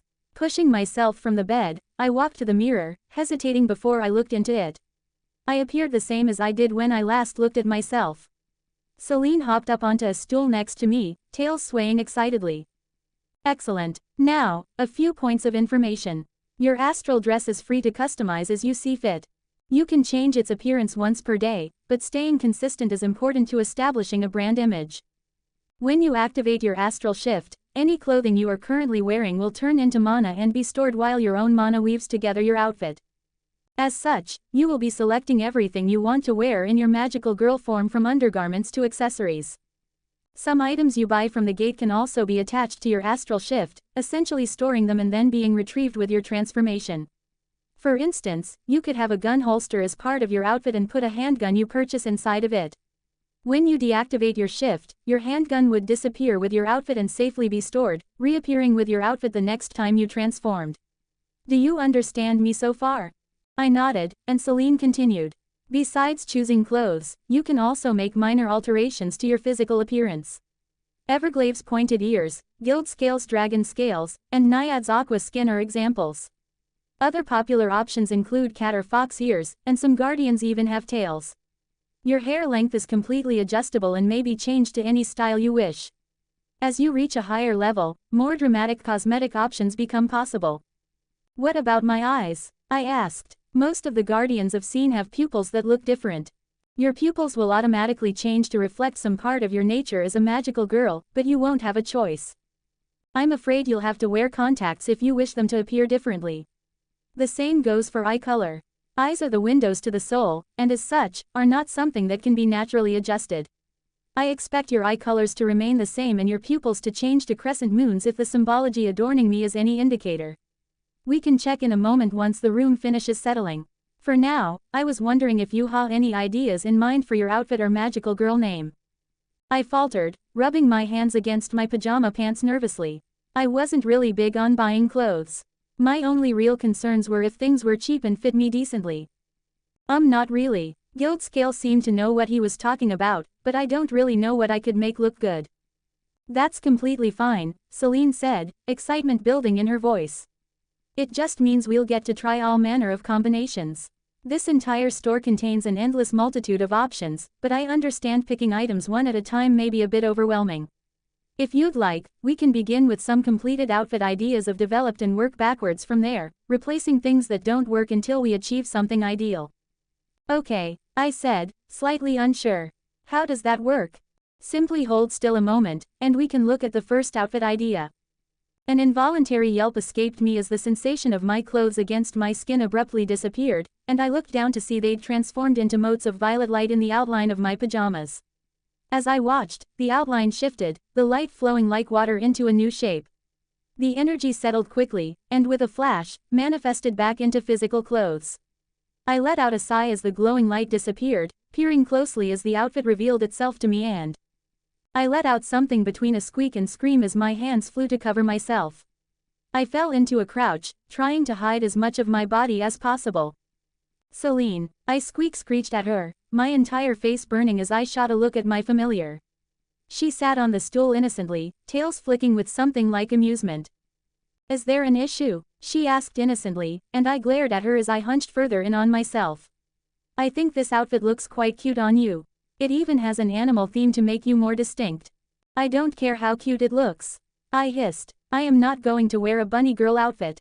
I groaned, slowly sitting up on the bed as I blinked the sluggish malaise of sleep from my eyes. Listlessly glancing around the hotel room, I saw nothing that seemed out of the ordinary. My eyes eventually found a digital clock on the nightstand.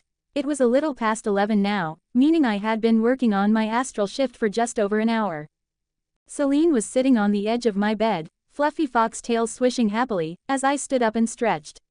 Needles danced across my muscles in pinpricks of numbness, as if I'd been laying down for a much longer period of time. The entire experience certainly felt like it had been longer than an hour. I was hesitant to call picking out my astral dress an ordeal, but Celine had certainly had some interesting ideas. Warmth flashed across my cheeks at the memory of the bunny girl outfit, and I suppressed a shiver. Well, with that finalized, Celine spoke cheerily, you're one step closer to realizing your full potential as a magical girl. All that is left is unlocking your signature and grimoire. Congratulations, my. I fidgeted, awkwardly tucking a strand of hair behind my ear as I looked away with a shrug. It wasn't like I had done anything special. Sure, unlocking my astral shift was a long time coming, but it was something all magical girls did, so I wasn't sure why there was a need for any congratulations. Seemingly sensing my awkwardness, Celine hopped off the bed and ambled over to the door before turning back to me. Unless there is anything else you'd like to discuss, I would recommend initiating your astral shift so we can continue with Everglave's plan. A small pit formed in my stomach, and I gave a jittery nod. Right, we were going to go on a patrol out in the city, and then. I swallowed down the nervousness tickling the back of my throat. It would be fine. Everglave wouldn't just throw me into a dangerous usurpation and abandon me. She'd probably be right there with me just in case anything went wrong. But that didn't make the fear in my stomach stop burning any less. I shoved down those thoughts, giving a slightly stilted nod to Celine as I took in a breath and closed my eyes. Thinking any more about my situation wasn't going to solve anything. I'd just have to make do like I always did, one step at a time. With another deep breath, I directed my thoughts inward. After Celine and I had decided on my costume in the weird dream space, she'd let me practice going through the process of using my astral shift a few times. In essence, it was a lot like what I did to manifest her or activate the silencing enchantment on my gun, reaching inside myself and finding the pool of warm, thrumming energy. The only difference was what came after. For enchantments and spells, it was a fairly simple process of reaching out to my mana and then connecting it to whatever I wanted to do. With enchantments, that was literally feeling for the empty construct I wanted to power and then pushing some mana into the enchantment. Spells were apparently similar, except I had to create the construct in my imagination and activate the spell by mentally or verbally saying its name. My astral shift was more like an enchantment in that I could feel the construct of the transformation magic already waiting inside me, just waiting to be powered. However, unlike most enchantments, there were options on how much mana I could commit. The amount used partially determined how strong my barrier, my protective shield, would be. Apparently my stats also had something to do with how strong my shield was, but Celine hadn't explained that part quite yet. What she had told me was that I had a choice of using 10, 20, or 30% of my total mana whenever I shifted. Using 30% of my mana would give me a barrier at full capacity, 20% would give it about 80% capacity, and 10% would give me only half capacity. When I'd asked Celine why a magical girl would want anything less than a full capacity barrier, she'd explained it was a matter of mana consumption and context. In an ideal world, AMG would always be able to shift ahead of time, getting a full barrier and letting their mana replenish back to maximum before they fought. In emergency situations, however, having more mana might be more important than having a full barrier. For instance, magical girls who mainly relied on magic might value having more mana for their spells than the passive protection of their barrier, especially since they would be attacking from a distance. The other benefit of using less mana was it apparently sped up the transformation sequence. Interestingly, the actual transformation sequence made the magical girl fairly impervious to harm due to the amount of mana being released and some other complicated magic reasons, but in emergencies it was obviously better to transform as quickly as possible. If I used the minimum 10% of my maximum mana, it was almost an instantaneous shift, while 30% it took around 6 or 7 seconds. Realistically, there wasn't any reason for me not to do a full shift, so I reached within myself into the gentle warmth centered in my chest. The mana itself reminded me of water, but it thrummed with a gentle heat between the imaginary fingers I grasped it with. Gathering the amount I needed, I let out a slow, measured breath as I connected it to the empty construct of my astral shift. Shift, I whispered, and a sudden void opened up inside me as my gathered mana disappeared in a rush, violet light flashing around me. Beneath my feet a magic circle formed, the same heptagram pattern with overlapping runes, circles, and moon symbology filling the circle to the brim. I crossed my arms over my chest as oddly familiar black and amethyst thorns of lighting burst upwards from the circle, crackling with electricity. Some of the thorns reached up, forming a partial cage around me even as energy arced between the strands and myself. Other thorns snapped directly to me, wrapping around myself even as my clothes appeared to disintegrate into motes of purple light wherever baleful electricity touched. I knew that my clothes weren't really being destroyed, just being turned into energy and stored within my soul gem, but it didn't make the feeling of my clothes swiftly vanishing any less startling.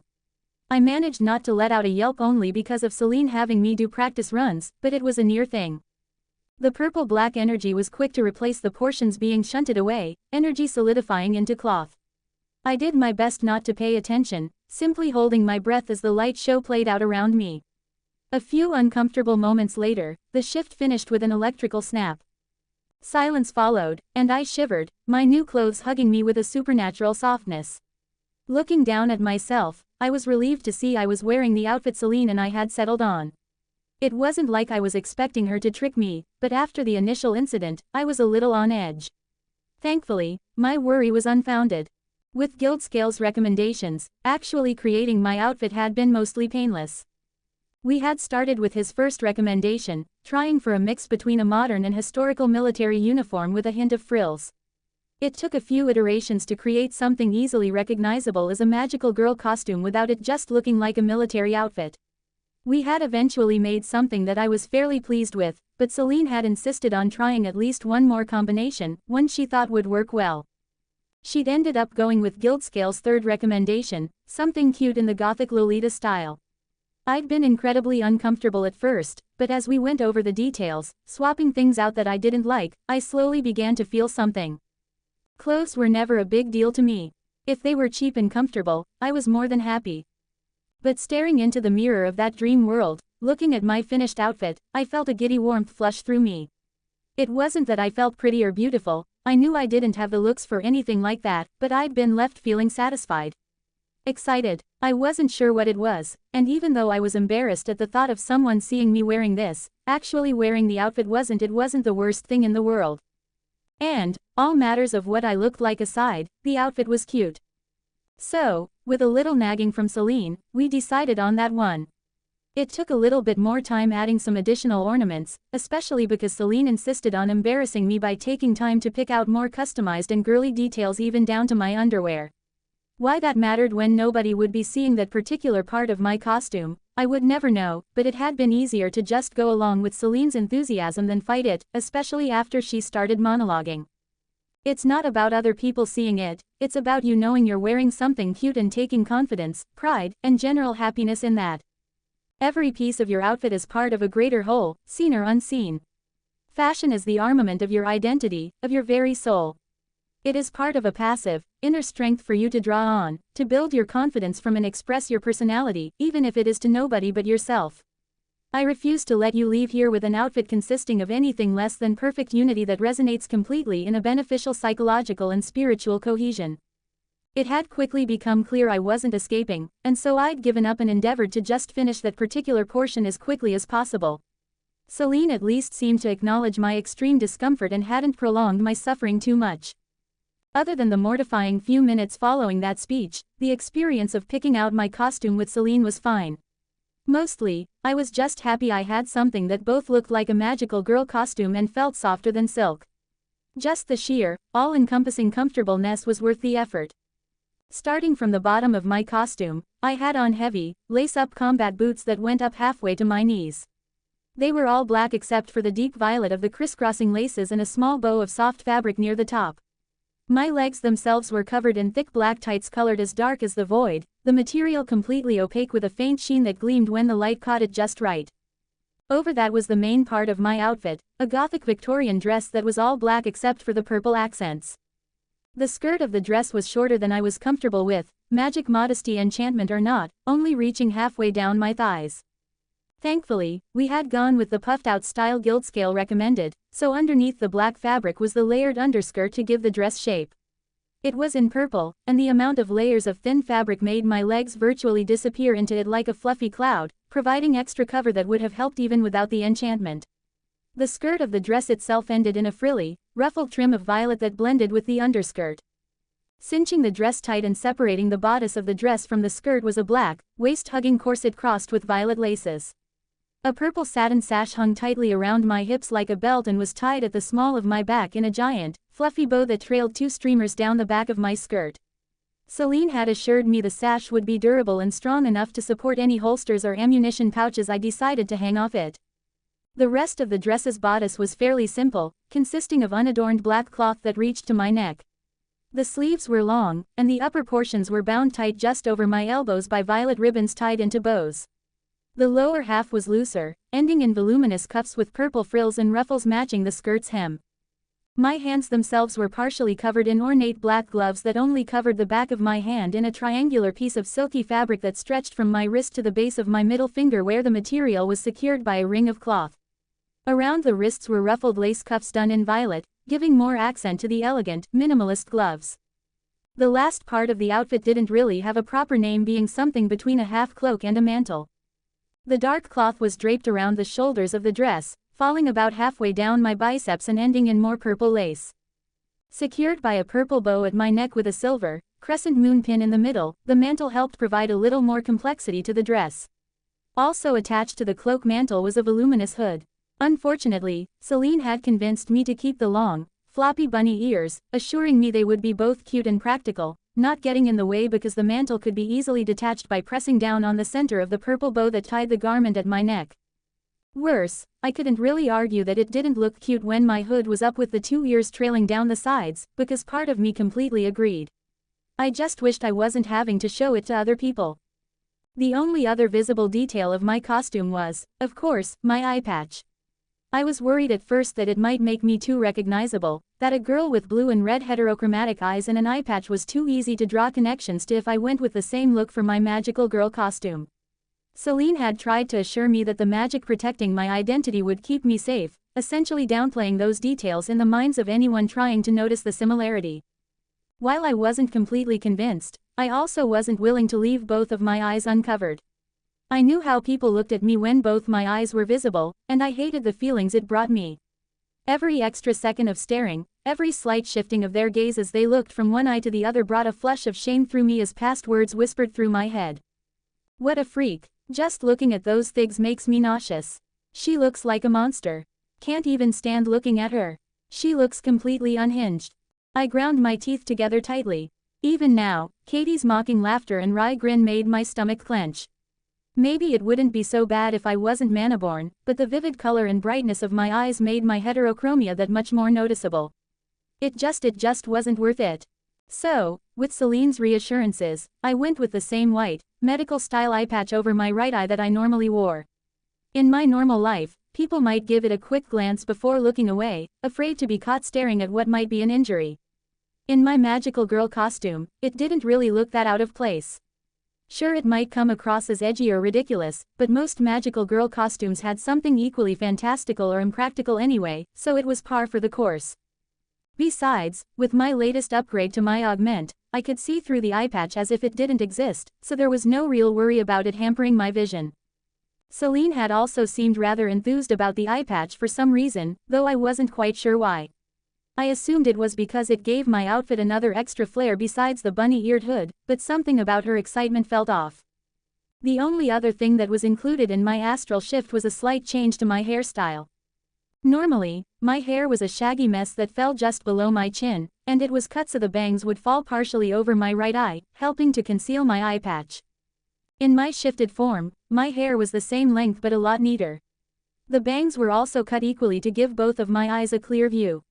It felt a little weird not having that extra layer of protection over my eye patch, especially because I was seeing through it like it didn't exist.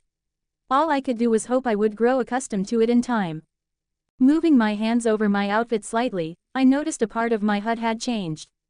Joining the red and blue bars in my upper left of my vision was a new green bar attached to the bottom of my red health bar. Ah, right, that must be a bar for my barrier's remaining durability, then. The other addition to my HUD was a timer in the same corner. It was already counting down from 60 minutes, the maximum amount of time I could stay in my astral shift before having to go through the transformation process again. Thankfully, there was no cooldown period between astral shifts, but it did require another chunk of mana. Well, Celine asked, startling me from my contemplation. Any second thoughts? And no, I fidgeted nervously, hands smoothing out non-existent wrinkles on my skirt. I'm just not used to clothes like this. Celine hummed. Well, that is only to be expected. The best way to grow accustomed to your new outfit will be to wear it out in public. Having Everglade out on your first patrol should also help take some attention away from you. I gave a shaky nod, looking towards the doorway. My heart jittered a nervous dance around my ribs. The door seemed like such an innocuous thing, and yet, at the same time, I couldn't shake a feeling of intense unease, like walking through would change everything. Celine cleared her throat after a minute or two. You do have to actually open the door if you want to go on your patrol. Right. I stepped to the door, anxiety tightening around my lungs and making it hard to breathe. Unlocking the door and placing my hand on the handle, I felt my stomach roil with nausea. Seriously, what's wrong with me? I'm just stepping back out to meet them. There's no reason to be this nervous. So what if I'm wearing this? It's not like it's any weirder than what other magical girls wear. I let out my breath, opened the door, and stepped out into the room. Everglade and Naiad were both lounging on the sofa, chatting softly about something. Their heads turned as I entered the room, both of them standing up and staring at me. A silence stretched between us, and I watched their gaze trail over me, my cheeks heating up as their eyes flicked over the details. Everglade's stoic expression remained unchanged, but I saw Naiad's eyes widen, her jaw opening and closing a few times. Neither of them said anything, and I found myself tugging my skirt down slightly, wishing it was longer. Cute, Naiad cooed quietly. The soft, drawn-out word caused fire to dance across my face, but it seemed to break the frozen moment. Everglade blinked, turning to give Naiad an amused look that made the other girl blush. Turning back to me, Everglade gave me a nod and gentle smile. I find myself agreeing with my teammate, you do look quite charming. Even knowing what Guildscale's recommendations were, this final outcome has exceeded my expectations quite thoroughly. I'm sure the public will be quite enthralled as well. I wasn't sure if it was possible for my face to turn as scarlet as my eye, but I was pretty sure it was a fairly close approximation by now. A nervous, buzzing thrill tickled my chest, and I fiddled with my skirt a little more, unsure what to say. Thankfully, Everglade seemed to take mercy on me. If you don't mind, I do have one question, she said carefully, turning partially to Naiad. The eye patch. Were there some difficulties with your healing, or? I felt myself freeze, realizing that besides Naiad, the rest of her team probably hadn't gotten a close look at my eye colors. Other than when I was wounded at the mall, I'd kept my hair carefully arranged to hide it. Everglade probably noticed my heterochromia being the only other one to look at me before I was put to sleep, but she had no way of knowing how my eye colors made me feel being exposed. Freak, creepy, monster. Naiad shook off her stupor, oblivious to the ugly swirl of thoughts in my head, a big grin still on her face. Nope, no complications. She stopped herself, something like realization flashing across her features. Her smile flickered for a moment as she turned to me with a pained look. Oh, I'm sorry. Do you usually wear an eye patch to cover? I didn't even think about it, but with your normal haircut, I should have realized. She trailed off, and I swallowed down the lump in my throat. It's okay, my voice came out strained. I do, but my hair covers it well enough. Everglade looked back to me with curiosity, and I gave a small shrug, looking away. I have heterochromia, the words came out thick, and I had to spit them out. Blue and scarlet, being Manaborn makes it distinct. Everglade nodded, seemingly unfazed. I believe I understand. Well, no matter the case, I believe the eye patch goes with your outfit well. It helps give it an extra, distinguishing feature for people to latch onto. Your heterochromia will also give you a beneficial feature should you ever need to remove your eye patch. I bit down on my lip, giving another small shrug as I looked down at the ground.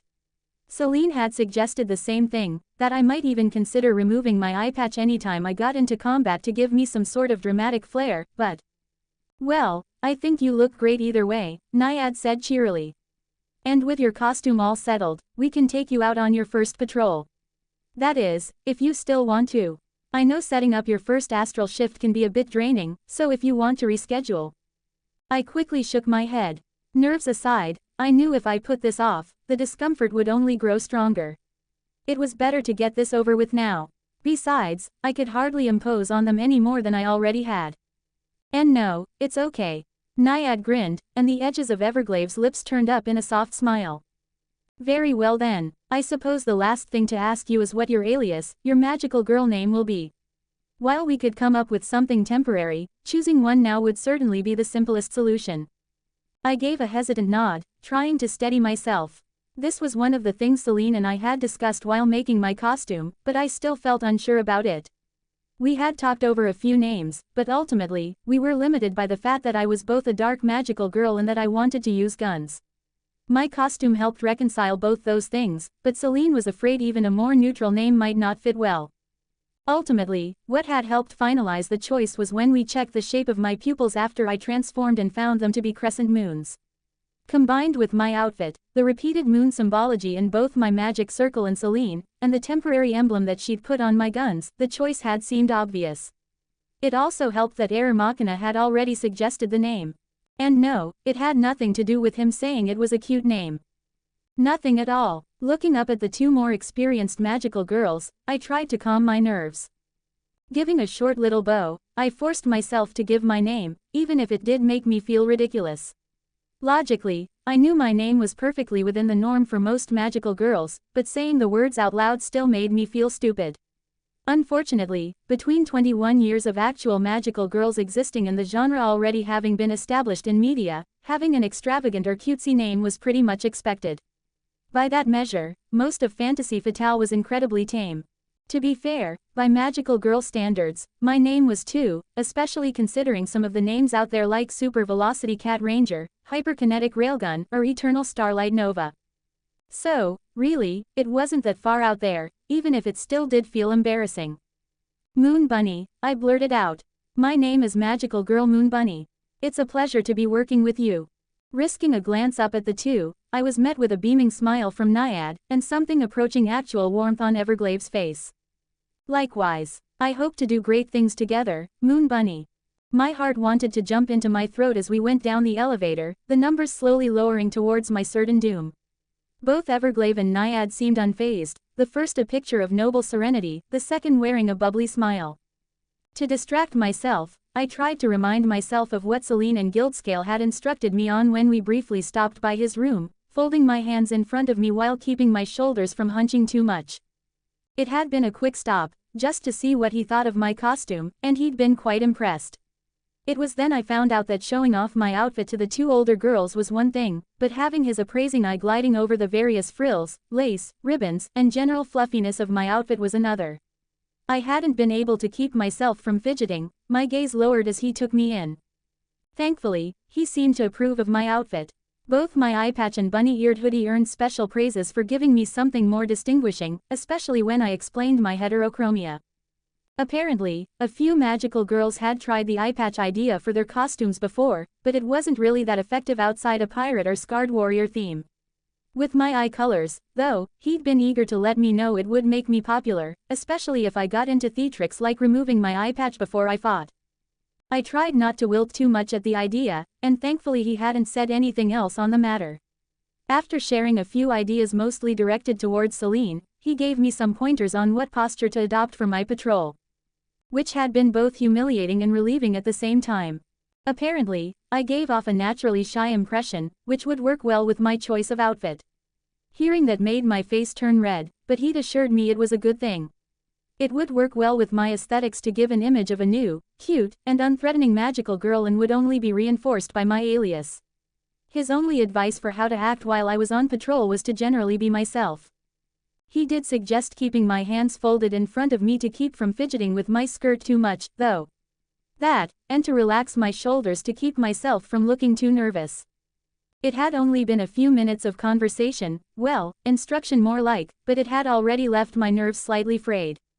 The looming sense that this patrol was a bad idea had grown to the point that nausea swirled inside my stomach. I found myself missing the comforting weight of my Umbra, but Everglave had offered to store my personal effects and weapons in her storage device for the patrol. Considering I didn't have one of my own and a backpack would look completely out of place with my outfit, I hadn't had much choice but to accept. Overall, I wanted nothing more than to call the whole thing off and disappear inside a mess of blankets beneath my bed. Before I could make the conscious decision to voice my concerns, fate took the choice out of my hands as the elevator dinged and the door opened. I already knew the hotel I was staying in was nice, but seeing the lobby stretched out in front of me only reinforced that idea. It was all plush furniture, tasteful art, and carefully manicured plants that gave a warm but sophisticated feel to the place. I tried to ignore the shiver of dismay in my guts, reminding myself that I didn't have to pay for this. This was part of Fantasy Fatale finishing up their quest, one they'd been paid for. I didn't owe them anything. It still didn't make the hollow feeling in my gut disappear. Everglade and Naiad both stepped from the elevator, and after a moment of hesitation, I followed with Celine, who had reactivated her invisibility for everyone but me in the hopes it would draw less direct attention my way. There were only a dozen or so people in the lobby as we stepped out, and almost all their eyes turned to us instantly. I stumbled a bit, my hands squeezing tighter in front of me as the two older girls continued forward. Everglade moved with a graceful but unyielding stride while Naiad seemed to flow across the room, her watery hair and loose costume swaying like wind playing over a calm lake. I was sure I looked ridiculous by comparison.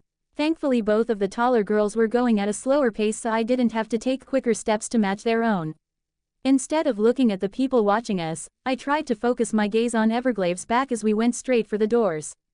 I still caught people pulling out their phones and directing them our way. Doing my best to ignore them, I followed after the two magical girls. Still, I couldn't help but overhear some whispers. Whoa, are those magical girls?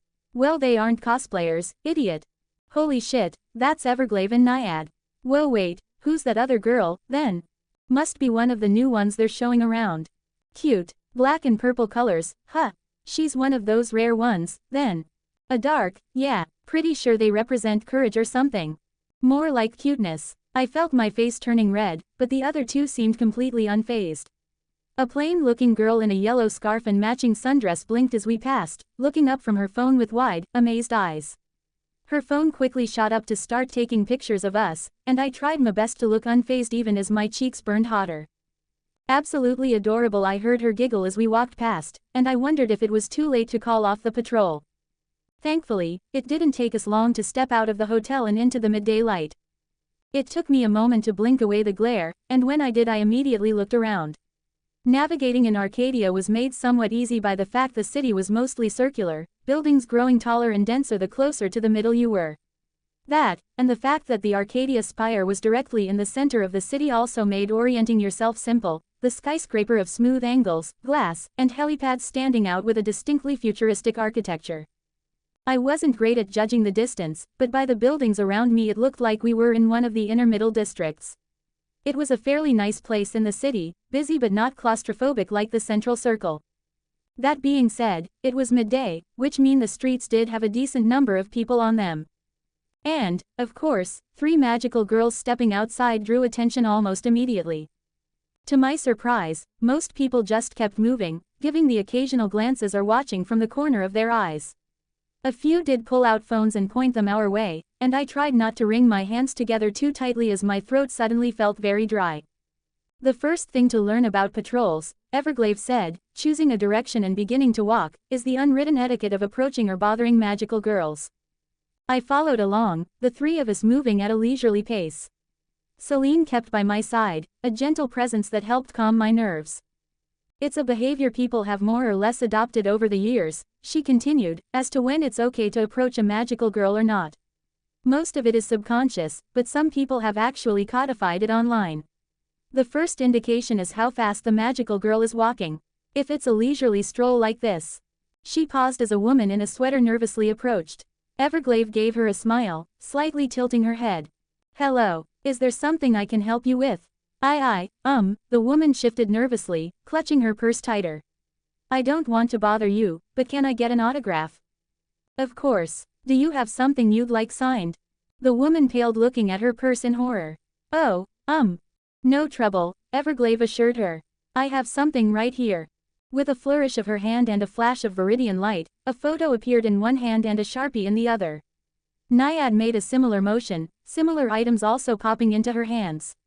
The woman's eyes bulged at that. Would you just like a signature, or would you like it made out to someone? Oh, see, could you sign it to Melissa? That's, my daughter. She's a big fan of your team. Of course, Everglade nodded with a relaxed smile, Sharpie moving deftly over the photo. It only took her and Naiad a second and then they were handing the pictures over to the stunned woman. She looked between the two of them with a big, thankful smile. Thank you so much for this. It's going to mean the world to her that, oh. She trailed off, seemingly only now noticing me standing behind the other two magical girls. I'm sorry, I'm not familiar with you, but I'm sure my daughter would still love a signature. Inwardly I started to panic a little. My mouth moved a few times, but no words seemed to come out as my heart started pounding in my ears. Naiad glanced at me, then gave a cheerful wave of her hand at the woman. Ah, she's new. I'm afraid she hasn't made her debut yet, so she's not doing signatures right now. We're taking her on a sort of training patrol, you see. Thank you for asking, though. Oh, right, the woman nodded a few times, giving me a big smile. Well, good luck to you, then. I'm sure my daughter will be excited to hear I met a magical girl pre-debut. And thank you, all three of you, for everything you do. It's our pleasure, Everglade demurred with a slight bow of her head. The woman gave a little wave and walked off with a bounce in her step, but while we were standing still, a small crowd had formed around us. Maybe spurred on by the woman's actions, more people started to approach Everglade and Naiad. I swallowed down my anxiety, doing my best to keep myself looking calm even as I took a few steps further back into the side to be less obtrusive. As the two magical girls signed some more autographs, I heard more than a few people ask about me only to be given the same explanation from Naiad or Everglade. Some people still tried to approach, but thankfully Naiad intercepted most of them and explained them off. To say the whole thing was uncomfortable was an understatement. It was worse than being a third wheel because I was still getting attention, and all I could do was nervously smile at the people taking pictures and try not to wring my hands together too much. I felt so tense that I had to remind myself to breathe. Don't worry, Celine's voice soothed. You're doing great. I'm just standing awkwardly while they do all the work. Ah, but you're looking great doing it. What do you mean? It has to be obvious how nervous I am. It is, Celine agreed, and I felt myself tense more. But that's the beauty in it. There aren't many magical girls who can pull off or even try to pull off being the shy type. I'm not trying to pull off anything. I mentally hissed at her. Exactly, that makes what you're doing genuine, and it shows. People like that. I tried not to squirm more hearing that I was being watched, being judged, that closely. Thankfully, after a few more minutes, the crowd finally began to dwindle, and I let out a long breath when we were left alone. A few people still had phones taking pictures from afar, but the street immediately around us was finally clear.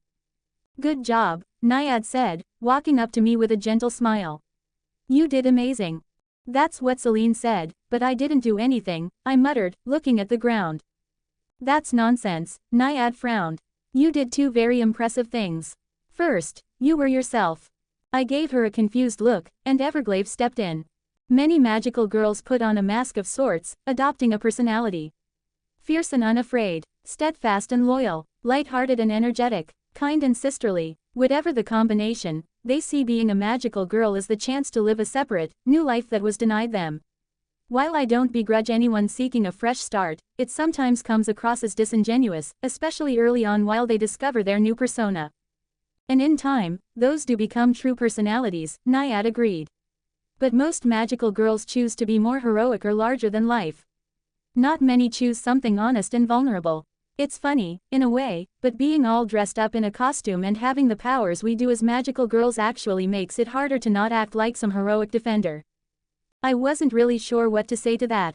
They were congratulating me like I had made a conscious decision, but I was literally unable to pretend to do anything other than just stand there. It would have been more impressive if I had been able to act confident and unafraid. At least then I would have been doing something brave. But I had just been filled with too much anxiety to do anything else. I hadn't even thought about the possibility of it. I'd just defaulted to being myself, and I was just awkward, nervous, shy, weird, unimportant, pathetic. I swallowed down the lump in my throat, the word echoing in my head. I was mostly just trying to remember to not stop breathing. Like I said, Naiad said, giving me a soft, pained smile. You did two impressive things. The first was being who you were instead of trying to put on a mask. The second was going out of your comfort zone. That earned her another confused look, and Everglade chuckled. Remember, there are some guardians who forego the public aspects of being a magical girl completely. You lose out on quests and points, but for some people, that's worth it. It would totally be worth it. Shifting from foot to foot, I gave them a helpless shrug. I mean I'm not good at this anyway, so. Naiad blinked a few times, head tilting. What do you mean? You're kind of a natural, you know. I stared at her. That wasn't true at all. So why had she said that unless? Oh, she's being sarcastic. She's making fun of me. I bit down on my teeth, looking down and hunching into myself. Pushing down the pang of hurt that flashed through me, I clenched my hands tighter together. She wasn't wrong really, and it really wasn't that big of a deal to make a joke or two about me considering everything she'd done. It still hurt, a surprise paper cut to the back of my heart I wasn't prepared for. Oh, no, I'm being serious, Naiad suddenly insisted, sounding suddenly worried. My throat felt dry, and I was about to say it was fine until Everglade hummed in agreement.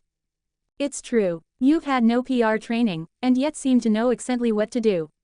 Anytime somebody pointed a camera your way for a picture, you made sure to look at them and smile, one that didn't look too forced as well. It gave off the impression that although you were uncomfortable, you still cared.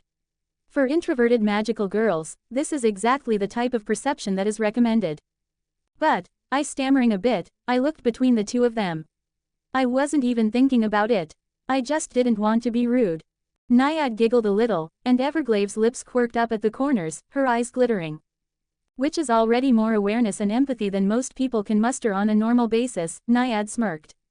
Trust us. You did good. It probably doesn't feel like it, but for your first time out in public being swarmed. You were great. Sure, we were here to help ward off the worst of it, but that's just a good tactic for first-timers. Everglade nodded, eyes flicking to Naiad with amusement. Indeed, although I seem to recall that even with good planning, things don't always go nearly so well. Naiad froze, and a pink blush formed that was stark on her pale blue cheeks. She sputtered, eyes wide. I'm just making an observation, Everglade gave a hapless shrug. Things could have gone much worse. You could have frozen solid before turning and sprinting off into the distance. Naiad groaned, slapping her hands over her face and murmuring something about payback and never taunting the healer.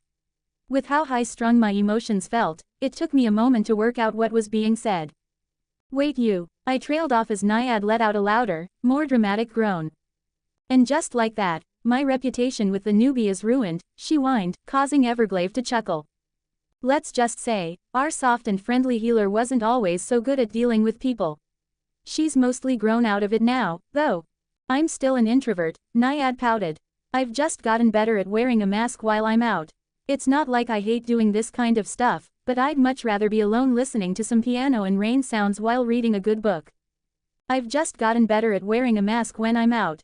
Something in me clicked together at that, and worry and guilt instantly flooded my veins as I looked at the sulking healer. Here she was forcing herself to spend time out with me, and I had just assumed she was okay with that because she made it look so easy. Stupid. I should know how easy it is to hide behind a mask. How did I miss it? Chewing on my lip, I took a few halting starts before I found the words. If it helps, you make it look easy, my cheeks began heating up. I mean, I know it's not, but I would never have noticed. And, thank you. For helping me, I mean. I felt particularly dumb by the time I finished stuttering through my botched attempt at making her feel better, but Naiad didn't seem to notice. Instead she had a hand over her chest and was giving me a warm, gentle smile.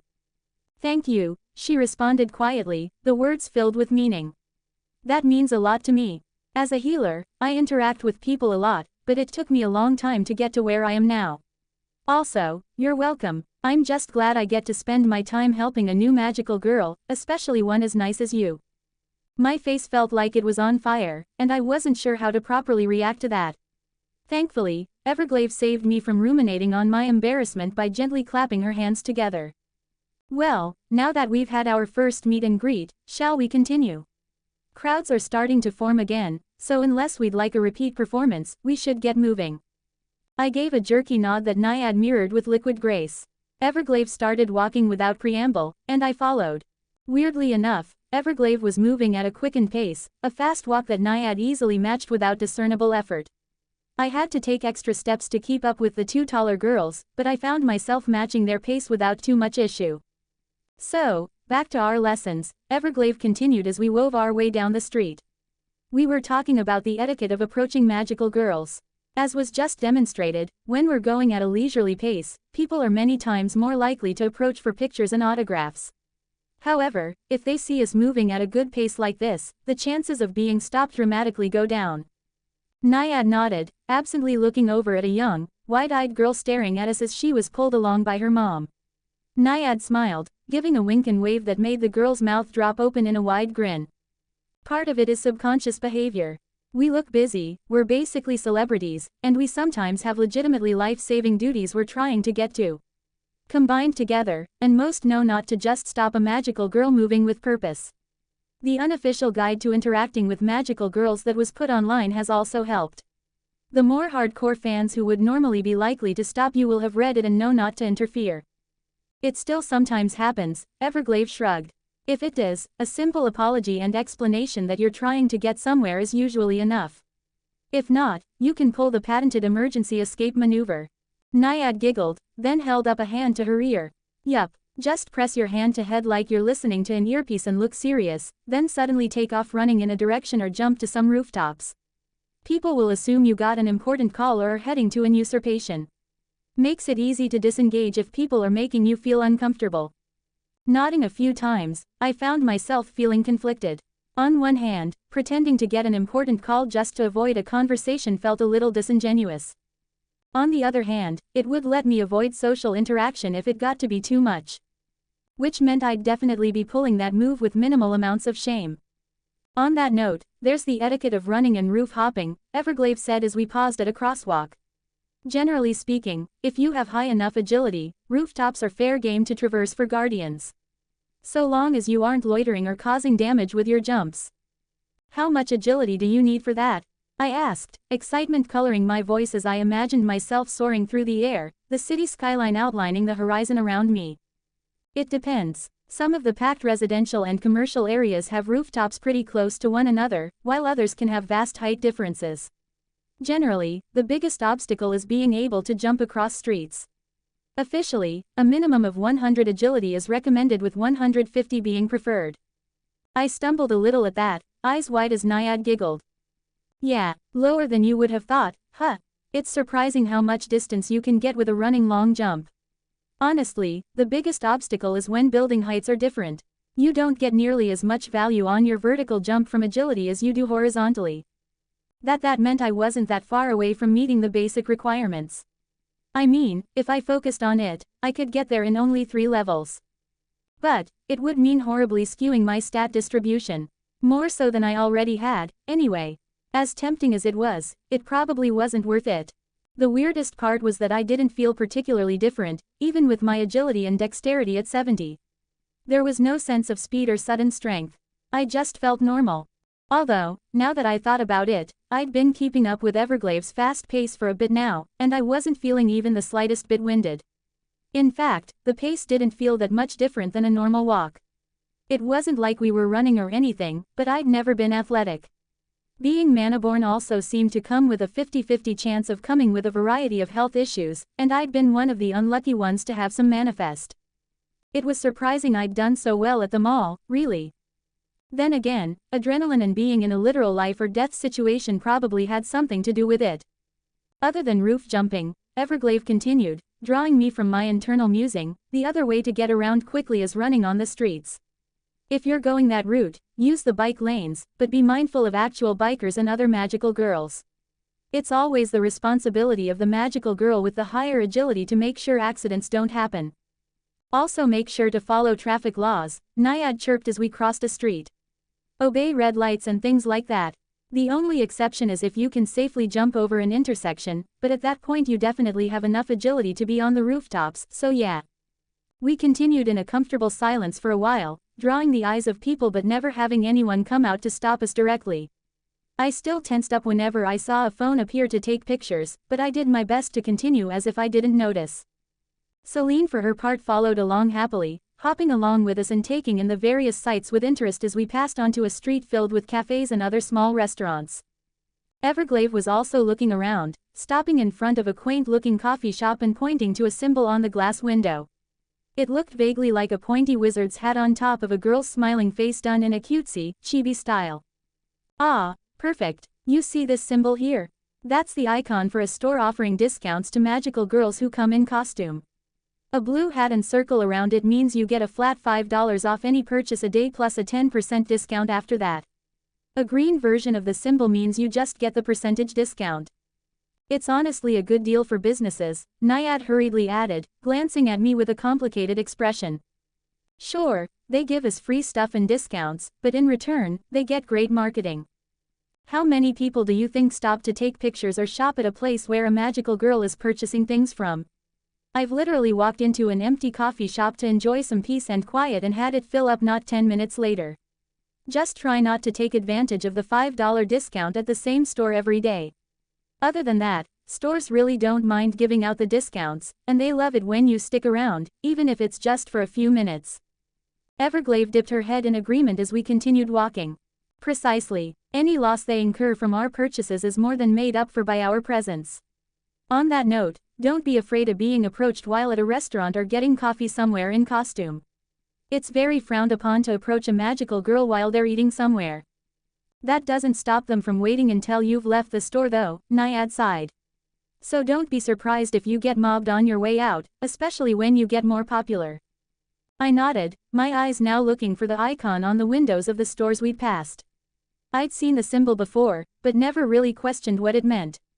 Chibi art and more anime-themed ads were pretty common in Arcadia, in part due to the large Japanese population but also just the increase in popularity the style had seen when magical girls had become an actual part of reality.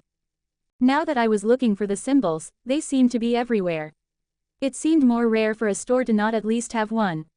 The blue discounts were certainly rarer except at the cafes and pastry shops where they seemed to be a standard practice. As far as the discounts went, I found myself coming to terms with the idea quickly after the explanation. I'd make sure to take Naiad's advice and not visit the same shop too often, but being able to get $5 off a purchase was. Well, it was surprising the amount of value $5 could get you if you knew what you were looking for. Other than common etiquette, traveling rules, and discounts, Everglade continued her lecture. The only other thing to cover is dealing with inappropriate or rude members of the public. That and crime, I suppose. Yeah, Naiad screwed up her face in distaste. You'll have classes at the academy about public relations and how to finesse situations where people are being weird or annoying. Honestly, for now I'd just recommend using the emergency escape maneuver if you find yourself in a bad situation. Everglade nodded, giving a polite smile to a businessman who'd stopped in his tracks to stare as we passed. Agreed. Disengaging with an unpleasant community interaction is rarely a bad move.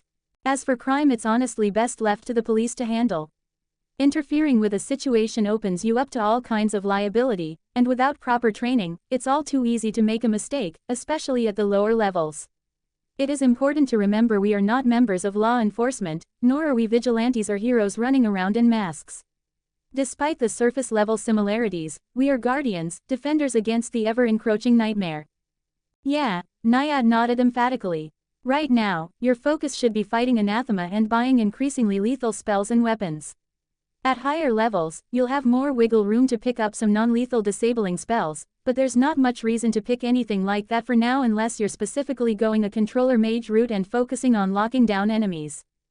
I frowned, only taking a second to work up the courage to ask my question. What should I do if I see something bad happening in front of me, then? Naiad winced, spreading her hands in a hapless shrug. I mean, it depends on the situation, but you mostly just do whatever feels right. So long as you don't go overboard and hurt anybody badly, you'll most likely be fine. Oh, even if you do get sued, you're protected by the government. They'll handle the case and everything for you, and even if you somehow lose the case, they're the ones who will cover the costs. There's little the law can do to really punish you except with serious criminal charges.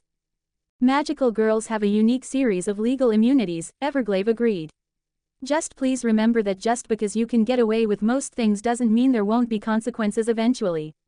I'm sure your familiar has clued you into that already.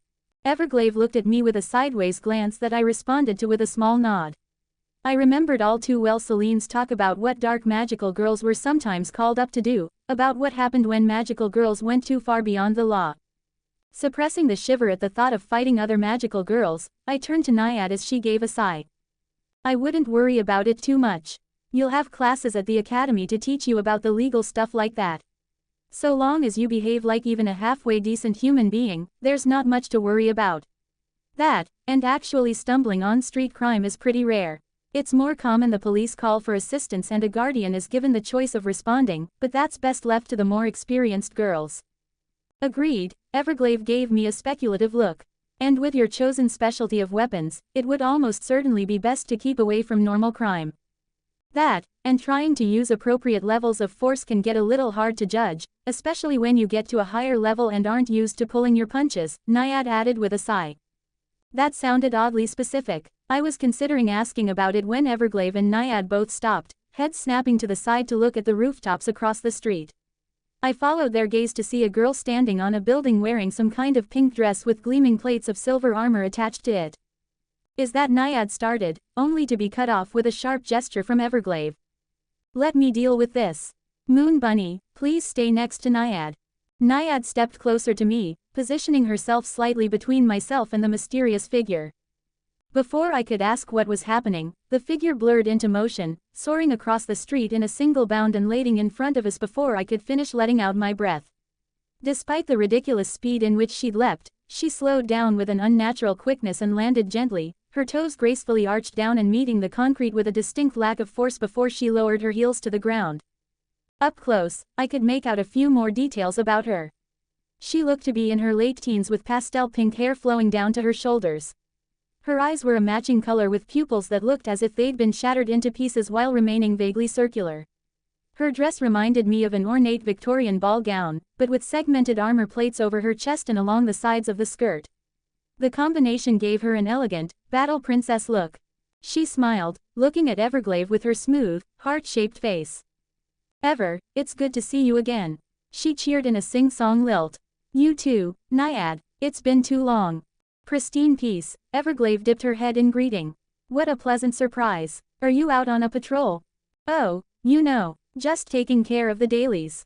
Say, I was actually wondering if I could speak to you and Naiad about something in private real quick. It won't take more than a moment. Everglade gave an apologetic smile, stepping to the side slightly and gesturing to me. Apologies, I'm afraid we're currently in the middle of a training patrol with one of our newest Kahai. Moon Bunny, I'd like to introduce you to Pristine Peace.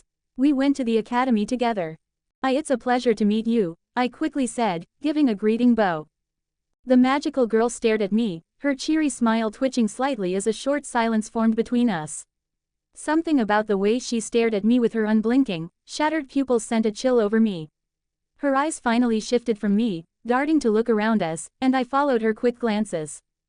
Most of the people on the street were giving our group a wide berth, though a few were trying to take inconspicuous photos or videos. The magical girl in front of me took a deep breath, returning her unblinking gaze to me. Likewise, she finally replied, her voice strained. I tensed, recognizing the tone.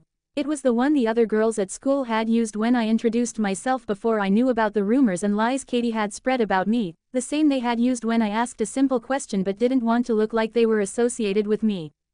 It was the exact tone most of the other students not in my class used when they talked to me. It had taken me a few weeks of high school to really figure it out, a slow dread seeping into me as I wondered what was happening. In retrospect, those had been the more manageable days. Now their voices were just filled with scorn and disdain if they even acknowledged me at all. The magical girl turned back to Everglade. I felt my muscles relax noticeably without her focusing on me. Still, I took a shuffling step to put myself further behind Naiad. Well, I get that you're a little busy, she spoke in her lilted, cheery tone again. But it's kind of important. I'm sure Moon Bunny won't mind me taking you away for a second, or rescheduling if. Pristine, Everglade spoke gently. I know what you want to talk about, and I assure you, it is all right. The other magical girl faltered, blinking a few times. It's okay, are you sure? Pristine Peace's voice lost the over-the-top tone she had been using before, shifting to one of concern. It is, Everglade nodded sagely. I can guarantee it. The magical girl bit her bottom lip, glancing back at me. Unlike before, there was no intensity in the look. If anything, she looked more worried than intimidating. After you know. I know, Everglade nodded with a sad smile. You were just worried. I appreciate it, I do, but in this circumstance, I can happily say your worry is completely unfounded.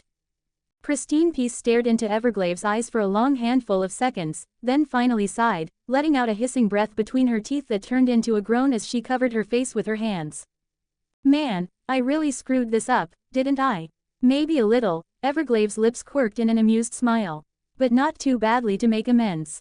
Right. The magical girl in front of me let her hands drop to her sides, taking in a deep breath before she turned to me.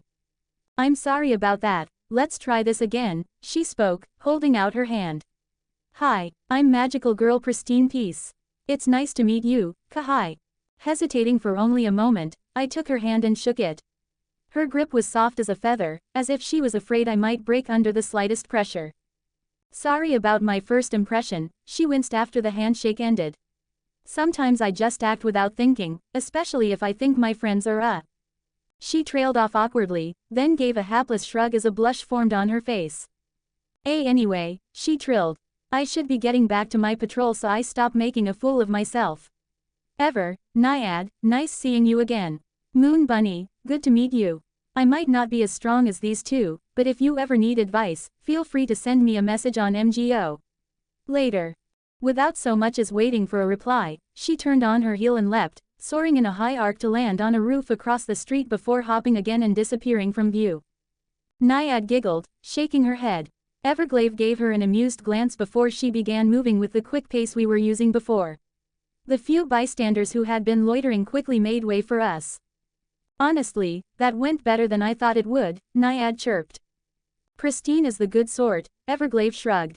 Perhaps she doesn't always think things through, but she means well. The elven magical girl looked back to me, a small frown forming on her face. As for you, how are you holding up? I do hope Pristine didn't leave too bad of an impression with her blunder. I'm fine, I lied, the edges of my nerves still tingling with frayed anxiety. What exactly was that about? Everglade finished, and I nodded even though I was going to ask what I did wrong. I was pretty sure I already knew what had just happened, the situation feeling all too familiar. A small part of me hoped I was wrong, but I wasn't going to hold my breath. Pristine's always been one to jump to her friends if she thinks they might be in danger or an uncomfortable situation. It's gotten her into misunderstandings in the past, and I'm sure it will again. My brow furrowed in confusion, only for Celine to brush me with her tails mid-hop. She saw two of her friends on patrol with an unknown dark magical girl and assumed they might not be patrolling with you willingly. Either you were following them for some strange reason, or they were coerced into patrolling with you. So, she attempted to pull Everglade and Naiad away into a private conversation to make sure they were okay. Naiad winced at Celine's words, and I swallowed the lump in my throat, nodding. Just as I thought, then. In a way, it was a relief. If Pristine had been concerned about me for some other reason, I wouldn't really know how to take it. Dealing with rumors and whispers I couldn't control was familiar, though.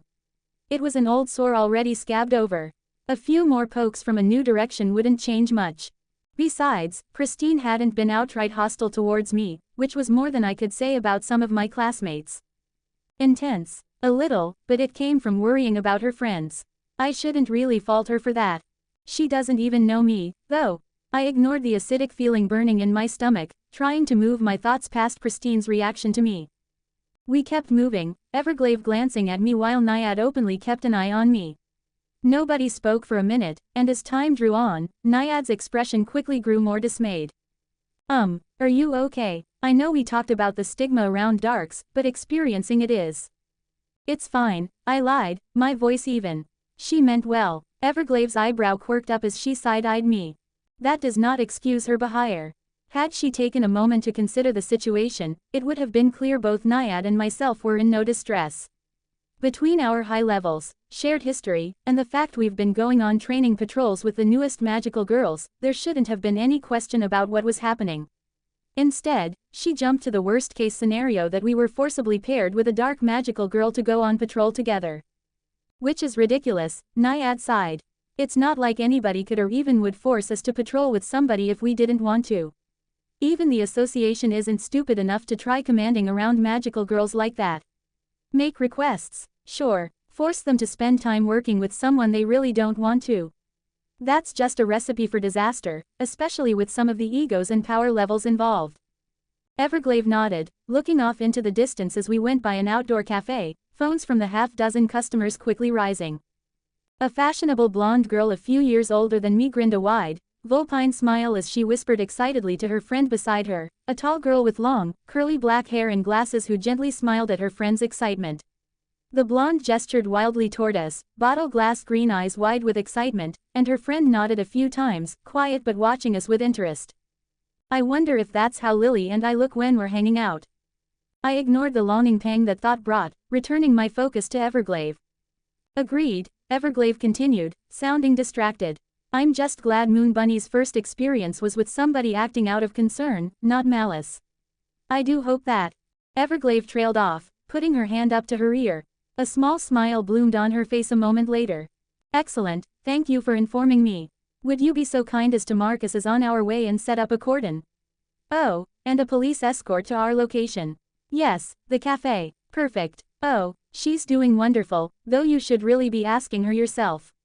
No, I don't think that will be an issue. Of course, thank you. She lowered her hand a moment later, turning to Naiad and me with a smile. Good news. Error Machina has detected a low-level usurpation and reserved it for us. It's a bit far, so we have a police transport on the way. My blood froze, my heartbeat suddenly loud in my ears. Schooling my expression into passiveness was a skill I had plenty of practice in, though, and so I gave a simple nod. Everglade searched my face, her serene features betraying nothing. Still, there was a certain intensity to it that made the already considerable anxiety in my veins spike. Thankfully, I knew how to deal with unwanted attention, too. Is it normal to call for a transport? If you are a lower level and the usurpation is far away, yes, Everglade shrugged. Or if you lack the agility to just run there. Naiad hummed agreeably, the sound of sirens picking up in the distance. There's a bunch of support options like that you can call for, especially here in Arcadia. We even have long-range support guardians like Error who can cast magic into the lower-level usurpations. Shields, summoned constructs, buffs, the whole shebang. They can't really be used in higher-level usurps, but they're pretty effective in the weaker ones. You'll learn more about calling for that stuff later, but never be afraid to ask. Could Error Machina solve some usurpations all on his own, then? I asked curiously, imagining him leaning back in his chair and eating chips while he watched his magic constructs take care of an entire usurpation. Definitely, his summoned creatures are pretty powerful. The only issue is it would stymie the growth of newer girls like you, so things like that are saved for emergencies, like if we see a civilian that didn't make it into a shelter in time. Even then, they usually only do the minimum to get them to safety before backing off and letting an appropriately leveled guardian get the experience and points. Indeed, Everglade nodded. Truthfully, it makes the lower-level usurpations in the city quite safe for new girls, so long as they aren't afraid to ask for assistance. Is there a reason why somebody wouldn't? Experience for kills gets shared among every guardian who participates based on the level of contribution. If a high-level guardian gives out support like that, chances are the system gives them most of the rewards. Points also only go to the one who kills an anathema unless you use the system to form a group with the other guardian first. Greed and glory kill far more guardians than actual heroics, Everglade said quietly. Never let yourself forget that we're all facing the same enemy, and that you aren't alone in this fight no matter how much some of our comrades might try to convince you otherwise. The seriousness of her tone made my chest tighten, and I nodded. The sound of sirens was near now, and people around us were looking around excitedly, the few who had phones out turning to the source. In a surprisingly short time, a large, heavily armored police van came around a corner and slid to a stop in front of us. Everglade opened the back and climbed into the van without preamble. I followed inside with Celine hopping in behind me. Looking around, I saw that the back of the van was hollowed out except for cushioned benches along either wall. I climbed into a spot across from Everglade and Naiad, finding a small seatbelt I fumbled to buckle as Naiad closed the door behind me. A middle-aged officer with a bald head turned back from the driver's seat, glancing over us. That everyone? It is, officer, Everglade gave a curt nod. Do you know the location? Yup, alright, hold on tight ladies. This ain't no sports car, but I'll have you there in 20 or less or your money back. And then we were off, the sound of the sirens surprisingly muted on the inside. Everglade leaned forward towards me, folding her hands on her lap. Moon Bunny. As one who has signed a mentorship contract, I find myself in an awkward position when it comes to advising you about your choice in weapons considering I have no real experience with your chosen specialty. Thankfully, there is a simple solution. I happen to be on good terms with an expert in that particular armament, and I would like to invite them to the usurpation to introduce the two of you. I believe they could prove to be an excellent instructor, and I personally trust them to keep things secret. I chewed on my lip, turning to Celine for her opinion. Her form shimmered a bit as her invisibility dropped, her head turning to Everglade. May I ask who this person is? Celine inquired, making Everglade smile. A good friend of mine, but more importantly, a warden team leader. Ah, Celine turned to me. I believe this would be a good idea. The wardens are the elite, special forces of the magical soldiers. They're given high-quality zenith equipment purchased from magical girls, and are quite powerful. To be honest, I cannot think of a better tutor for you. Internalizing that information for a moment, I nodded. Okay, I told both Celine and Everglade, pushing down my apprehension as a phone was summoned into Everglade's hand that she began texting on. It was confusing and frustrating, to be honest. Every step of the way, it seemed like Celine or other magical girls were warning me to not trust anyone, but then I kept being put in situations where I had no choice but to rely on other people. Which was usually a terrible idea, in my experience. The Hayes contracts dispelled some of my worry, but still, it felt like I was just waiting for the other shoe to drop. Even worse, everyone had been nice so far. Despite Celine's and Error's warning about the reputation of dark magical girls, I hadn't had any problems yet beside Pristine, but even that had been mild. No, that's a poor conclusion. I've only met 6 other guardians so far, and one of them was willing to act on those rumors even though she knew Everglade and Naiad. If anything, 1 in 6 taking negative action is worrying, especially when 4 of Hose were recommended by Error and are part of the same team, meaning it's obvious they would have similar reactions. Really, that meant one of my 2 random encounters with guardians had been colored by the rumors of being a dark. I'd gotten lucky with Error Machina, probably more than I even fully realized. I needed to keep my guard up.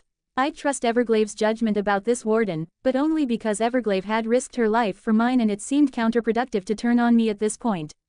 I wanted to fully put my trust in her and Error, but I just couldn't. I knew how quickly somebody could change. After all, even Katie started out trying to be my friend. We're here, ladies. The officer's voice suddenly rang out, pulling me from my musings. Good luck and good hunting. Stay safe, Everglade responded, and the officer turned around in surprise before flashing a wolfish smile. Stay dangerous, he replied, and Everglade nodded, opening the back door and hopping out. Naiad and I followed, and I found myself on a street with a barricade of police cars. A few police officers manned the perimeter, sleek-looking automatic rifles in their hands. They gave us a nod as Everglade strode forward like she owned the place, officers moving one of the barricades for her. I followed with Naiad, trying to keep my head down. Go get those bastards, a young officer whispered, almost too quietly to be heard, venom dripping from her voice. The sheer animosity made me stop for a moment, and I glanced up to see her watching us with a burning anger, eyes gleaming with a mixture of hate and loss. It was a look I was all too familiar with. Suddenly, the bladed edge of my anxiety seemed to blunt itself. It still scraped across my bones with each pulse of my heart, but it felt less important now. She lost someone to the anathema. The monsters that threaten everyone. The monsters that maimed and tried to kill me. That tried to kill Brian. That would have killed Lily. My jaw set, steel forming in my veins, and the officer finally noticed I'd stopped and was looking at her. She blinked in surprise, cheeks flushing in embarrassment that I'd overheard her. I simply gave her a slow, deep nod, then turned away and hurried to catch up with the other 2. The 3 of us walked for another 2 blocks, and I took in the surrounding city with interest. Most of the buildings here weren't more than a couple of stories tall, meaning we'd moved even further from the city center, probably into the outer middle districts proper. It seemed like this was mostly a residential area, a few apartments and nicer houses with actual lawns. Actual greenery and space separated the structures, giving the surroundings a more open, breathable atmosphere. Finally we turned a corner and I saw the usurpation. It was an odd thing, almost like somebody had put down a giant glass bowl over the area. I could see into it, but the images were blurred and distorted, making it hard to make out details other than I was looking at a 2-story building that sprawled out quite a bit. Something about the architecture seemed familiar, but I couldn't place it. The other thing that grabbed my attention was the futuristic black sports car parked on the edge of the bubble. Light played oddly off the car, not quite gleaming off it like it should. It seemed bigger than other sports cars I'd seen, but still sleek and dangerous looking. Those extra portions of the car reminded me more of armor than anything else. We made our way towards the vehicle, its windows tinted completely black. The driver's side door opened as we came near, and a figure stepped out. She wore a futuristic set of black armor that covered her from head to toe, all sleek curves and segmented plates that hugged her body tightly. It looked like something straight from a sci-fi movie, some kind of close-fitting power armor that radiated danger. The helmet was designed more like a knight's, a slim black visor where the eyes would be over the V-shaped faceplate. Dark red lines across the armor acted as accents, subtly emphasizing the woman's tall and slim form. The lithe figure sauntered the rest of the way to us with an uncaring confidence, and I saw Naiad's normally cheerful expression flicker briefly into something like a scowl before resetting. She stopped in front of us, Everglade giving her a nod with a small smile. "Sergeant," Ever greeted her simply. "Girl," the figure growled back, the feminine voice slightly distorted with an electronic twang. The two stared at each other, neither moving for a moment, and I felt myself tensing up as the silence stretched. Then, at some unspoken signal, the woman laughed and held out a hand that Everglade clasped with a chuckle. "Good to see you again, Glyvie," she said, and Everglade gave the slightest of exasperated sighs. "You too, Sanguine, and you," the warden said, stepping away from Everglade to pick up Naiad in a big hug that made the smaller girl squeak. "I never got to properly thank you for helping out Pixie. She's doing awfully good, by the way. No tingling or weakness in her feet at all. You really know how to reattach some limbs, girl. She's been asking about you, too. Think she wants to give you a thank you present, if you know what I mean." Naiad's shocked expression was quickly replaced with a carmine blush so deep it looked like she was sunburned. Naiad sputtered, finally being released and dropping a few inches to the ground. Then the warden turned to me, putting her hands on her hips. "And you," she stopped, her head tilting. "A Manaborn guardian, I don't believe I've met you, yet." "Gwyn," Everglade said, gesturing to me. "Allow me to introduce magical girl Moon Bunny and her familiar Celine. She's new, and our team is currently in the process of showing her the ropes." "Oh, well, let me properly introduce myself then." She waved a hand over her helmet, and it flashed with red light before vanishing like I'd seen other items do when put into storage items. A young woman's face looked back at me with pale skin and freckles painted across her nose and upper cheeks. Her hair was colored scarlet, done up in a bun with a few strands escaping to frame her face, and her eyes were a matching red with the vivid sheen of a Manaborn. She held out her hand to me, a wry grin on her face. "Sergeant Tessa Kelly," she introduced herself with a wink, her voice tinted with the faintest of Irish accents. "And my warden codenamed Sanguine, or Gwyn for short.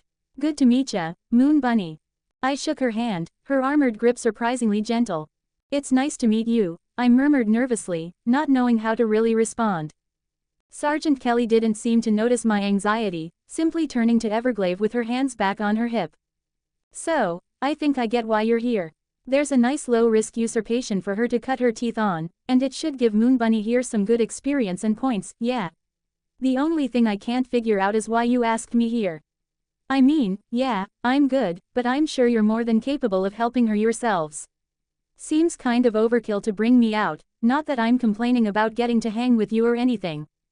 Everglade gave a placid smile, simply gesturing to the usurpation. "Let's talk about the specifics inside. I have Error Machina ready to put a privacy shell around the usurpation so we can speak in peace." The warden raised an eyebrow, but something like mischief twinkled in her ruby eyes. "Oh, a secret mission. You should have led with that. Let's be on it, then." She twirled on her foot and strode towards the distorted air without hesitation, humming happily as Everglade followed. Naiad's face had finally turned back to a more normal color, and she muttered something under her breath as she hurried to catch up. I glanced at Celine, who simply shrugged with her tails. Magical girls do not have a monopoly on unique personalities, I suppose. A surprised, amused huff escaped through my nose, and I shook my head before going after them. I was hesitant as we approached, and wafted with interest as Sergeant Kelly reached the bubble and kept going. The air rippled as she went inside, the effect similar to watching something fall into a still pond. Everglade and Naiad entered in the same manner, Naiad briefly stopping to give me a comforting smile. As I reached the distortion, I found myself holding my breath as I forced myself to keep walking. A moment later, I stepped into the usurpation. Instantly, the faintest sense of wrongness tickled over my skin, like a summer breeze that had somehow been corrupted. The feeling quickly disappeared, but it left me feeling anxious. "You can sense the miasma better in your astral shift," Celine whispered in my mind, the explanation helping to soothe my nerves. Now that I was inside the usurpation, I had a better look at the structure contained within. It had the same modern, clean architecture common in most of Arcadia's buildings. The building was long, covering a fair bit of ground with a big entrance and sign that I quickly read over. Meadows Track and Field Center. The size of the building suddenly made more sense. All right, Sergeant Kelly clapped her hands, turning so she was halfway looking at us while still keeping an eye on the building. So what's the big secret, then? Everglave hand went to her ear, head tilting slightly. Error. We're inside. The privacy shell, if you please. I felt a slight prickle against my skin, and turned to notice the distorted view of the world beyond the usurpation becoming even more prismatic. In a few short breaths, the view became perfectly opaque, as if I was looking at an unreflective wall of glass. Turning back to Everglave with a frown, she gave me a nod. Apologies. I meant to talk with you about this beforehand, but it was an idea I only recently came up with. Gwyn, I assume you're aware of some of the colorful rumors around dark magical girls. She snorted, folding her arms and rolling her eyes. Sure, hard to work with you lot and not catch a word or two. Think it's a load of bull, personally. I've worked with plenty of darks before, and honestly, we tend to get along better with them than any other color except maybe blues. I'm of the personal opinion that those rumors are mostly just jealousy. You're not entirely wrong, Everglave nodded. And that brings me to the purpose of our privacy shell. Moon Bunny here is a special case, even among darks, and I'm hoping to get her as much training as possible while keeping her exact abilities hidden. I believe this will give her an edge. While I hope she doesn't need it, having an extra ace up her sleeve certainly wouldn't hurt. Makes sense, she nodded. Though it doesn't explain my purpose here. Everglave smiled, turning to me and waving her hand at the ground. Emerald light flashed, and my backpack materialized onto the grass. Would you like to show Gwyn your chosen weapon, Moon Bunny? I nodded nervously, and Sergeant Kelly watched me with interest as I crouched down to open my backpack. Reaching in, I very carefully removed my umbra, making sure to keep it pointed at the ground even if it was unloaded with the slide locked back. A magical girl focusing on using actual guns? Sergeant Kelly asked, voice filled with glee. Oh yes, Glivey, I see where you're going with this, and yes, I accept 1,000 times over. This is something I have to see. I thought you might be interested, Everglave sniffed with a haughty expression, looking at her nails. You do have a reputation, after all. Oh come off it, elf, the warden waved a hand at her, eyeing my umbra with interest. So I assume you were thinking I could teach her a thing or two about guns, then? More or less. Moon Bunny will be attending the Magical Girl Academy, and part of the curriculum is weapons training. I was hoping you would be willing to give her a few pointers right now and possibly help me find an instructor to fill her weapons training class. I'm sure the academy would have contacts, but I'd rather she gets the best while keeping it under the radar. Sergeant Kelly hummed thoughtfully, and I found myself frowning. Is it really that useful to hide the fact I'm using guns? I asked nervously, just won't it be obvious pretty quickly? I don't really know how I'm supposed to hide it. Naiad and Everglave glanced at each other, and Naiad sighed, nodding almost hesitantly. Everglave turned back to me. You are correct, it will be difficult to keep it a secret, but you wouldn't have to hide it for long. You see, there is something of a tradition among magical girls, that should there be an argument or conflict between two guardians, one can challenge the other to a duel. I felt my eyes widen, but Naiad quickly put up her hands in a placating gesture. It's not as bad as it sounds. The duels are held in a special arena, and the fight is usually only until one's barrier is depleted. The arena itself is heavily enchanted to detect anything that might seriously injure a guardian, and can place a shield around anybody in danger in milliseconds. In the 21 years of magical girl duels, there hasn't been a single death. It's very safe, Everglave agreed. There are also various rules and regulations about who can challenge who, but that's besides the point. The duels themselves can also be refused. No magical girl is obligated to accept a challenge, although refusing a challenge when somebody has a legitimate complaint can have social consequences. I frowned, eyes flicking between the two in confusion. I don't understand. I don't plan on causing trouble with anybody, and people are already not going to like me just for being a dark, so why does it matter? It mostly doesn't, Everglave admitted. However, one of the things that can be done in a duel is making a wager. Usually, it's gate points, though only a limited amount can be gained or lost per month through duels. More importantly, there are other things that can be wagered. Patrol zones, for instance, Naiad nodded. If two guardians are arguing who gets dibs on a certain location if usurpations show up, they can wager the area in a duel. That's probably the second most common wager, but there's not really a limit to what can be put up for grabs.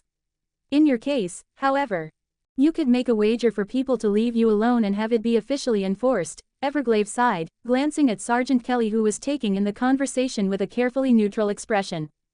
Newer magical girls who haven't had a chance to actually work with the dark yet are much more likely to fall for the rumors older guardians pass along. That combined with the general angst and aggressiveness of teenagers who have suddenly gained magical fighting powers, and there's little to no doubt somebody will try to cause trouble with you. Hence, this ploy. Error already agreed to help, casting privacy shells over any usurpation you fight in and using magic to clean up your battlefields until the truth comes out. If you can hide the fact you use firearms, you'll be able to pull one out in your first duel, giving you a massive advantage over your opponent who will be misinformed about your capabilities. It would pretty much guarantee a win, especially with a warden training you, and if you wait to accept a duel until it's from somebody who is really bothering you, Naiad shrugged. You could get the most bang for your buck. No pun intended. There was a long silence that followed, the three of them watching me as I stared back. I internally went over their explanation a few times. Something tied a knot around my heart and began to squeeze. I couldn't breathe. Excuse me, I managed to whisper, storing my gun in my backpack before turning around and taking several hurried steps away from them. Celine asked with concern, but I ignored her as I closed my eyes. Everglade, a magical girl powerful enough to lead a strike team to come save me in the middle of a horde of anathema, called in a literal special forces operative and god error machina, another powerful guardian, to agree to assist her in spending their valuable time and points also I could make sure the first person to really start harassing me would leave me alone. My chest hurt. Why? It was hard to breathe. Why go through all this trouble for me? I blinked away the moisture in my eyes. Why were they being so nice? My hands squeezed into tight, impotent fists. Was it pity? Was it because I was so useless? Was it that obvious? I let out the breath in a quiet hiss of air. Does it matter? Slowly, I felt the not entirely unpleasant tightness in my chest loosen. I'll find a way to pay them back. If nothing else, I can spend my points getting them gifts. I took a few more moments to gather myself, letting the tension slowly pass from my body. Once I felt ready, I tried to discreetly wipe at my eyes before I turned around and rejoined the group. They seemed to be talking to themselves about something, but stopped as I neared. Sorry, I trailed off, realizing I didn't have a way to explain how I was feeling without it being completely humiliating. My face began to heat up, a heavy blush forming on my face, but Naiad quickly stepped in. It's all right, I know that having to go through all this cloak and dagger stuff is a little frustrating. I know I'd be upset if I was in your shoes. Even though that wasn't exactly the cause of my reaction, I gave the girl a thankful nod for the escape opportunity. Then, I bowed appreciatively to the three of them. I really appreciate what you've done for me so far, and what you continue to do. I hope I can find a way to repay all of you for your help. Moon Bunny Naiad hesitated, and Sergeant Kelly let out a laugh that had me looking up at her in surprise. Oh, I don't think that will be too hard. In my case, all I want in exchange for some training is a promise that you'll invite me to the duels, especially the first. Just thinking about it now has me excited. Just imagine it. Some bratty girl who thinks she's top of the world has been bothering you and finally gets you to accept a duel, and then oh lord, just imagine the look on her face when you pull a gun on her and she realizes she brought a sword to a gunfight. She cackled with an infectious glee, and I found a giggle escaping me. Naiad chuckled herself while Everglade's lips twitched with a small smile. Okay, I told her, giving her a serious nod. I promise. Oh, you're quickly becoming my favorite magical girl, Bunny, she rubbed her hands together. Now then, how about we get started? We are technically in an usurpation, even if it isn't that dangerous with us around. How about you show me that gun of yours, and we can start with some basics? I nodded, once again retrieving my umbra from the bag. I started to raise it to hand it to her but paused, a blush forming on my face. I don't really know the safest way to give this to you. Celine taught me the basics of gun safety and shooting, but... Sergeant Kelly's face sobered immediately, and she gave me an impressed nod. What you just did is one of the smartest things you could do, girl. Never be afraid to ask questions or admit you don't know something, especially with something as serious as handling a weapon. A flash of scarlet light materialized a handgun into her hands. Here, watch what I do. First, make sure the safety is set. Then take out the magazine, clear the chamber, and make sure the action is locked back like this.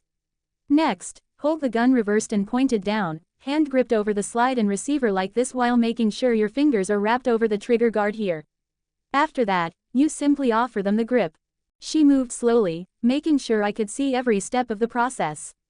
When she finished, she quickly reloaded her gun and put it back into her dimensional storage. I followed her instructions, and even though my Umbra was already empty, I went through the motions, and she nodded approvingly as she then took the gun from me, inspecting it carefully. The Umbra, huh, she said thoughtfully. Model A, Mark 1 by the looks of it. 9mm, you've got a solid starter gun right here. It's definitely one I'd recommend to a beginner. Very nice accuracy and it handles recoil much better than other 9mm. Its only real weakness is its low caliber is going to struggle against some of the bigger nasties. At low levels, it shouldn't be too much of a problem, though. Is there something else you would recommend? I asked, soaking in the information. I'm partial to 40 calibers, myself. Good balance of stopping power with ammo capacity. You'll have more recoil than you would feel with a 9mm, but with some practice and your magical stats bullshit, I imagine you'll adjust fairly quickly. If you like the Umbra's design and feel, I know it's made in both a 40 and 45 variant too, so the adjustment won't be too big. She waved a hand dismissively. But all that's for later. Let's talk about some gun basics first. Safety, strategy, that sort of thing. I listened as she went into a miniature lecture, though a lot of it was the basics Celine had drilled into me. I still nodded along, not interrupting her as she gave some examples of bad gun handling and the consequences that could happen. After finishing the safety instructions and the most basic of shooting stances that she had me practice a few times, she gave a thoughtful hum. There's plenty more to teach on tactics, teamwork, and all that, but I think most of that can be left for another time. The last thing that you really need to know is collateral. When you point your gun and are about to shoot, you need to always know what will happen if you miss. Bullets can penetrate through a lot of objects, and while civilians should be evacuated when you enter an area, that might not always be the case. So, before you shoot, always know if your bullet is going to miss and hit a soft target that it could penetrate through, or a harder material that will stop it. If there's ever any doubt, it's better to hold off and reposition.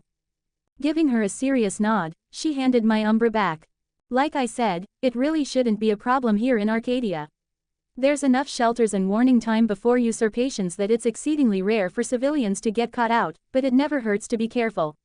You might not always be deploying in Arcadia, and you never know when a scared kid might be hiding in a cupboard or something. I winced at that, the image of Brian cowering in the clothing store flashing through my mind. She didn't comment on it, simply looking at the other two. That should cover the need to know. I'll admit, you lot can cheat a lot with your stat magics enhancing you, so I'll have to really think about training lessons and gun recommendations. Right now, though, I think that seeing her in action is going to give me the best idea where to begin. Agreed, Everglade smiled, which is why Moon Bunny will be soloing this usurpation with just her gun. We shall simply be observing. Sergeant Kelly frowned. Alone, yes, Moon Bunny has had some interesting experiences as a magical girl. It has, however, slightly skewed her view on certain things.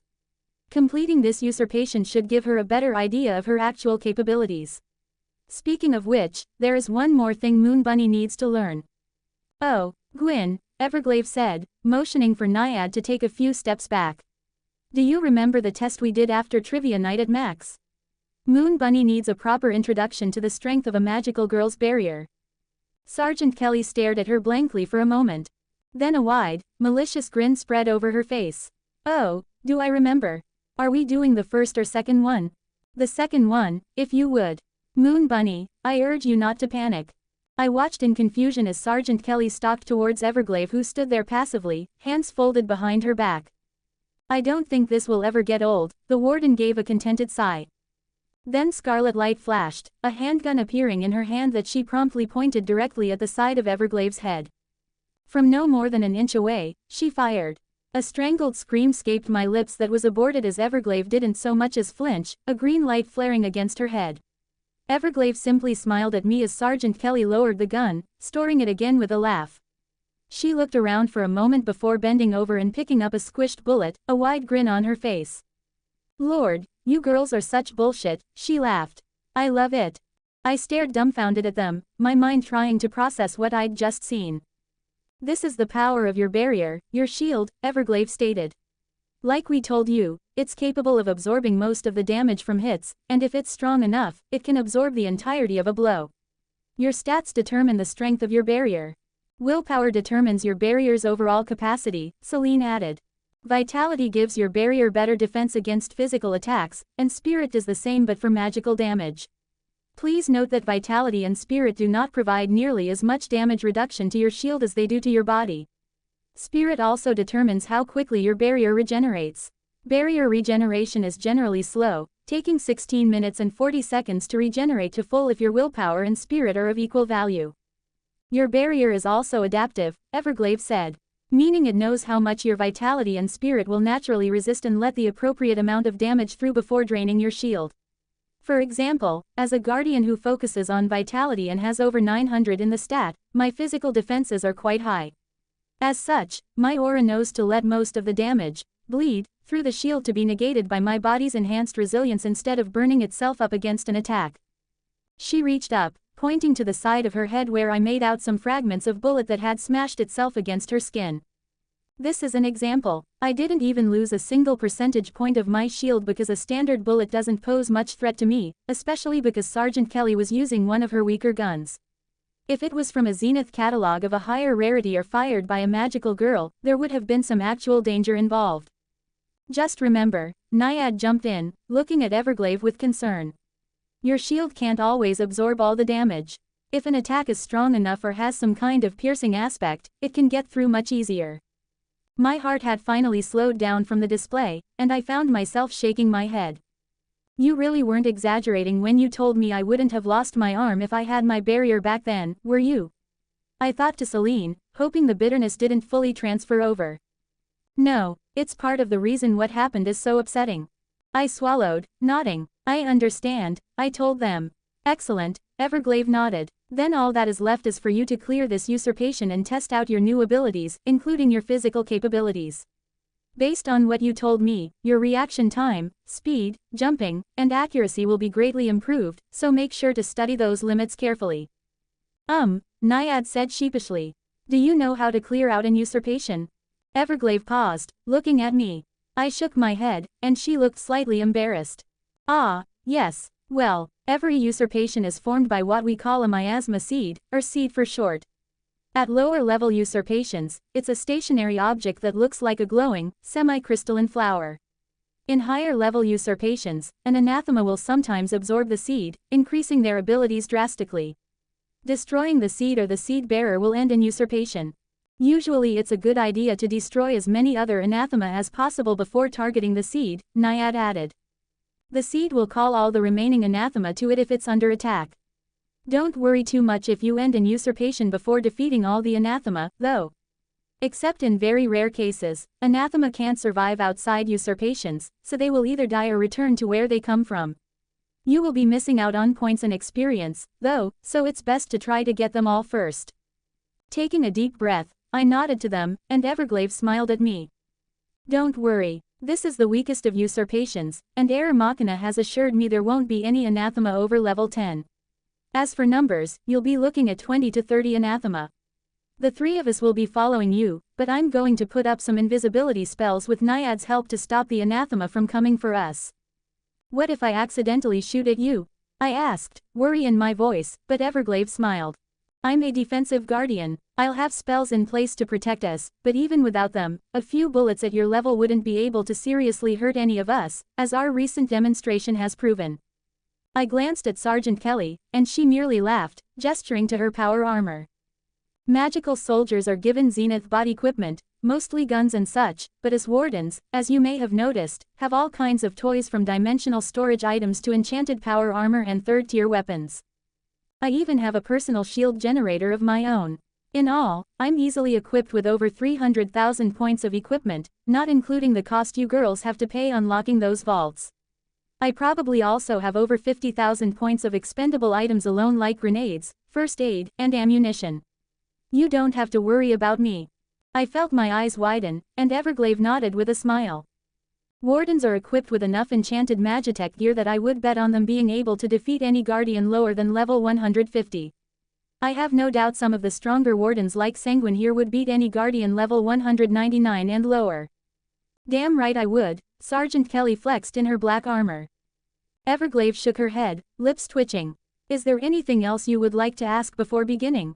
I could feel my pulse beginning to pick up, my mouth drying as I realized I was about to be thrown back into danger again. Squeezing the familiar weight of my umbra in my right hand helped to soothe my nerves, and I only stuttered slightly when I spoke. Do you have any advice for me? On tactics, or just how to go about this? Well, I mostly want to see how you do on your own to get a baseline, but I suppose I would say to remember what you already did in your first usurpation. What worked and what didn't, that sort of thing. Naiad interjected, taking a step forward shyly. This might sound dumb, but what helped me was looking at usurpations like I did dungeons in Magical Girls Sunset, Rebellion. I'm assuming you have experience in that. Did you get far? The 5th dungeon, I replied, and both magical girls stopped. But Naiad sputtered, weren't you an emergency? How long did that take you? 2 weeks, I think. I said, and Everglade let out a huff of air, shaking her head while Naiad just blinked a few times. Oh, well I guess that shouldn't be that surprising, given everything. That's, still pretty crazy. Okay then, so, I would say that you should approach this usurpation like you would a dungeon before you go into it. I don't want to interfere too much, but does that make sense? Approach it like I would a dungeon in Sunset. That. I could do that. I nodded to Everglade, who gave me a comforting smile. With that out of the way, we'll give you time to prepare. Again, don't worry about hitting the 3 of us. Just focus on the usurpation. Although I doubt something will go wrong, we'll be right there to help. Oh, and if you could speak out loud to your familiar at least during the planning phase so we can hear your thought process, that would be appreciated. Okay, I said, and she walked away, gesturing to Naiad and Sergeant Kelly to follow. The first gave me a thumbs up and the latter a wink as they trotted off. Naiad started murmuring some words, and with a snap of her fingers, the image of the 3 suddenly wavered before fading into nothing. I stared for a moment. Okay, I really need to unlock some magic soon. Tat's too useful and too cool to pass up. Turning back to the building, I crouched down, Celine's tails wavering back and forth. Okay, so a dungeon, I whispered. First step information. Celine, can you scout it out? On it. She hopped away, form blurring from spot to spot. Thinking about it for a moment, I turned to the spot where the 3 had disappeared. With how far Fantasy Fatale was going for me, it didn't make sense to leave out information, especially when it might affect the advice they were going to give. The same went for Sergeant Kelly, but I was still going to ask her if she would sign a haze afterwards, just to be safe. My, bonus for being a dark, I started. I have a HUD. It comes with a targeting reticle and minimap. Anything Celine scouts out also updates on the map. I did leave out the part about identifying things. Celine had done a good job of explaining how dangerous that information getting out might be, and while I wanted to trust them, it was better to just be safe. I should have tried identifying Fantasy Fatale, I realized a moment later, giving a mental facepalm. I'll do it later. Focus on the usurpation for now. With Celine off scouting, I decided to start with some testing, so I stood. I don't know how fast I can run yet, I told the empty air. So I'm going to do some tests while Celine finishes her scouting. Nobody responded, which was expected, but it still made me feel a little silly. Picking a tree at random some distance away, I ran. And I was there in a matter of seconds, no more winded than if I walked. Picking a spot further out, I ran again. I repeated the process a few times, going at speeds ranging from an all-out sprint to a jog. I pointed my still empty Umbra a few times, getting a feel for holding the gun at my new speed, and was quickly shocked at how steady my targeting reticle was. While it still enlarged by a good bit as I moved, it was much less than before, and when I aimed when I wasn't moving, I could tell it had shrunk a small amount. Even better, the reticle seemed to shrink faster when I aimed, narrowing in quicker than I remembered as I focused on a point and kept my breathing steady. By the end of my testing, I was only breathing a little heavier, no more than if I'd been doing a fast walk down the street. The results were impressive. Overall, I was pretty sure I wasn't superhumanly fast yet with my 70 agility. However, I was definitely faster. I didn't have a lot of reference, but I felt like I was probably close to a professional track sprinter. Even my jogging speed was ridiculous now, and I was certain I could beat anybody on the school track team in a 100-meter dash with just my new long-distance running pace. I think I'm even faster than Lily now. I shoved down the thought as it brought an aching pang up into my chest, not letting myself get distracted for more than a moment. The other thing I noticed was that I wasn't just faster, I also had much more stamina. Even running at my full sprint speed, it felt like I could maintain it for longer than normally should be possible. In fact, I was almost certain I could be going at a full sprint for 20 to 30 minutes at a time. So agility has a huge effect on stamina, not just speed. Wouldn't vitality be the stat that determines stamina? Or does agility somehow reduce my stamina loss when it comes to running? It doesn't really make logical sense, but the stats seem to affect things more based on their theme than physical logic. Making a note to ask more about how stats worked exactly, I decided to test my standing jump height. And I promptly let out a half shriek as I flew over 10 feet into the air. My arms windmilled as I tried to control myself, stomach flipping as I started to fall. I choked down a scream as I landed directly on my feet, knees bending slightly, and I gasped, finding myself completely unhurt and standing with a slight hunch. Quickly standing back up with a blush, I forced myself not to look around, knowing I wouldn't be able to see any reaction. I knew the others were probably trying not to laugh right now, but I couldn't blame them too much. Jumping a few more times, I forced myself to get used to the sensation of falling from such a high distance. Once I was fairly certain I wouldn't vomit if I had to make such a jump, I practiced doing some leaps, sprinting at full speed and jumping. Turns out, the combination of my new speed and ridiculous jump height let me cover a lot of distance. I'd been skeptical of Everglave's claim that 100 agility at a minimum was recommended for jumping across rooftops and over streets, but now I knew she hadn't been exaggerating. It felt odd to me that my jump height had been affected so much more drastically than my actual speed by my agility stat. I mean, I could jump as high as a basketball hoop, but I was only running at the speed of a professional athlete. Though, my stamina also seemed to have been affected disproportionately. Leaping around a few more times, my eyes flicked to my minimap as I saw Celine's icon begin making her way back to me. I was slightly winded from the exercises, but nothing a few seconds of resting wouldn't cure. By the time I made my way back to my backpack, Celine was sitting there waiting for me, and I gave her a nod, looking over the now filled-out minimap on my HUD. It responded to my intentions reflexively, zooming in or changing floors as I looked over it. The building is 3 stories. The largest area is the track, but there's an attached workout gym with various weightlifting machines. The other rooms are a variety of specialty rooms with a few offices. The seat is located on the 2nd floor in what I believe to be a yoga room. Nodding to her, I studied the map, paying attention to the red dots Celine had put down where she encountered anathema. Any information about the anathema? A total of 12 in the track room consisting of hounds, ghouls, and wasps, another 9 patrolling the rest of the building, and 1 corpse blossom in the locker room. With all the variety of potential anathema, it's interesting that we're encountering more of the same from the invasion. Is that bad? Not especially. The anathema take corrupted forms based on fears, myths, and legends. There's plenty of choices for them, so consolidating into certain types has interesting implications. Perhaps it is a coincidence, but I'm sure the analysts would find it intriguing. Nodding, I looked back to my minimap. Examining it, I came to the simple conclusion that it was a mess. Actual buildings, unlike game-designed dungeons, were filled with hallways, turns, and side rooms that could hold anathema. The moment I started firing, I was sure to start drawing some of them to me, and once I got further into the building, it would be all too easy for them to come at me from an unseen angle. Of course, the worst part was the fact I would be confining myself to short hallways with little to no time to properly aim and get my shots off.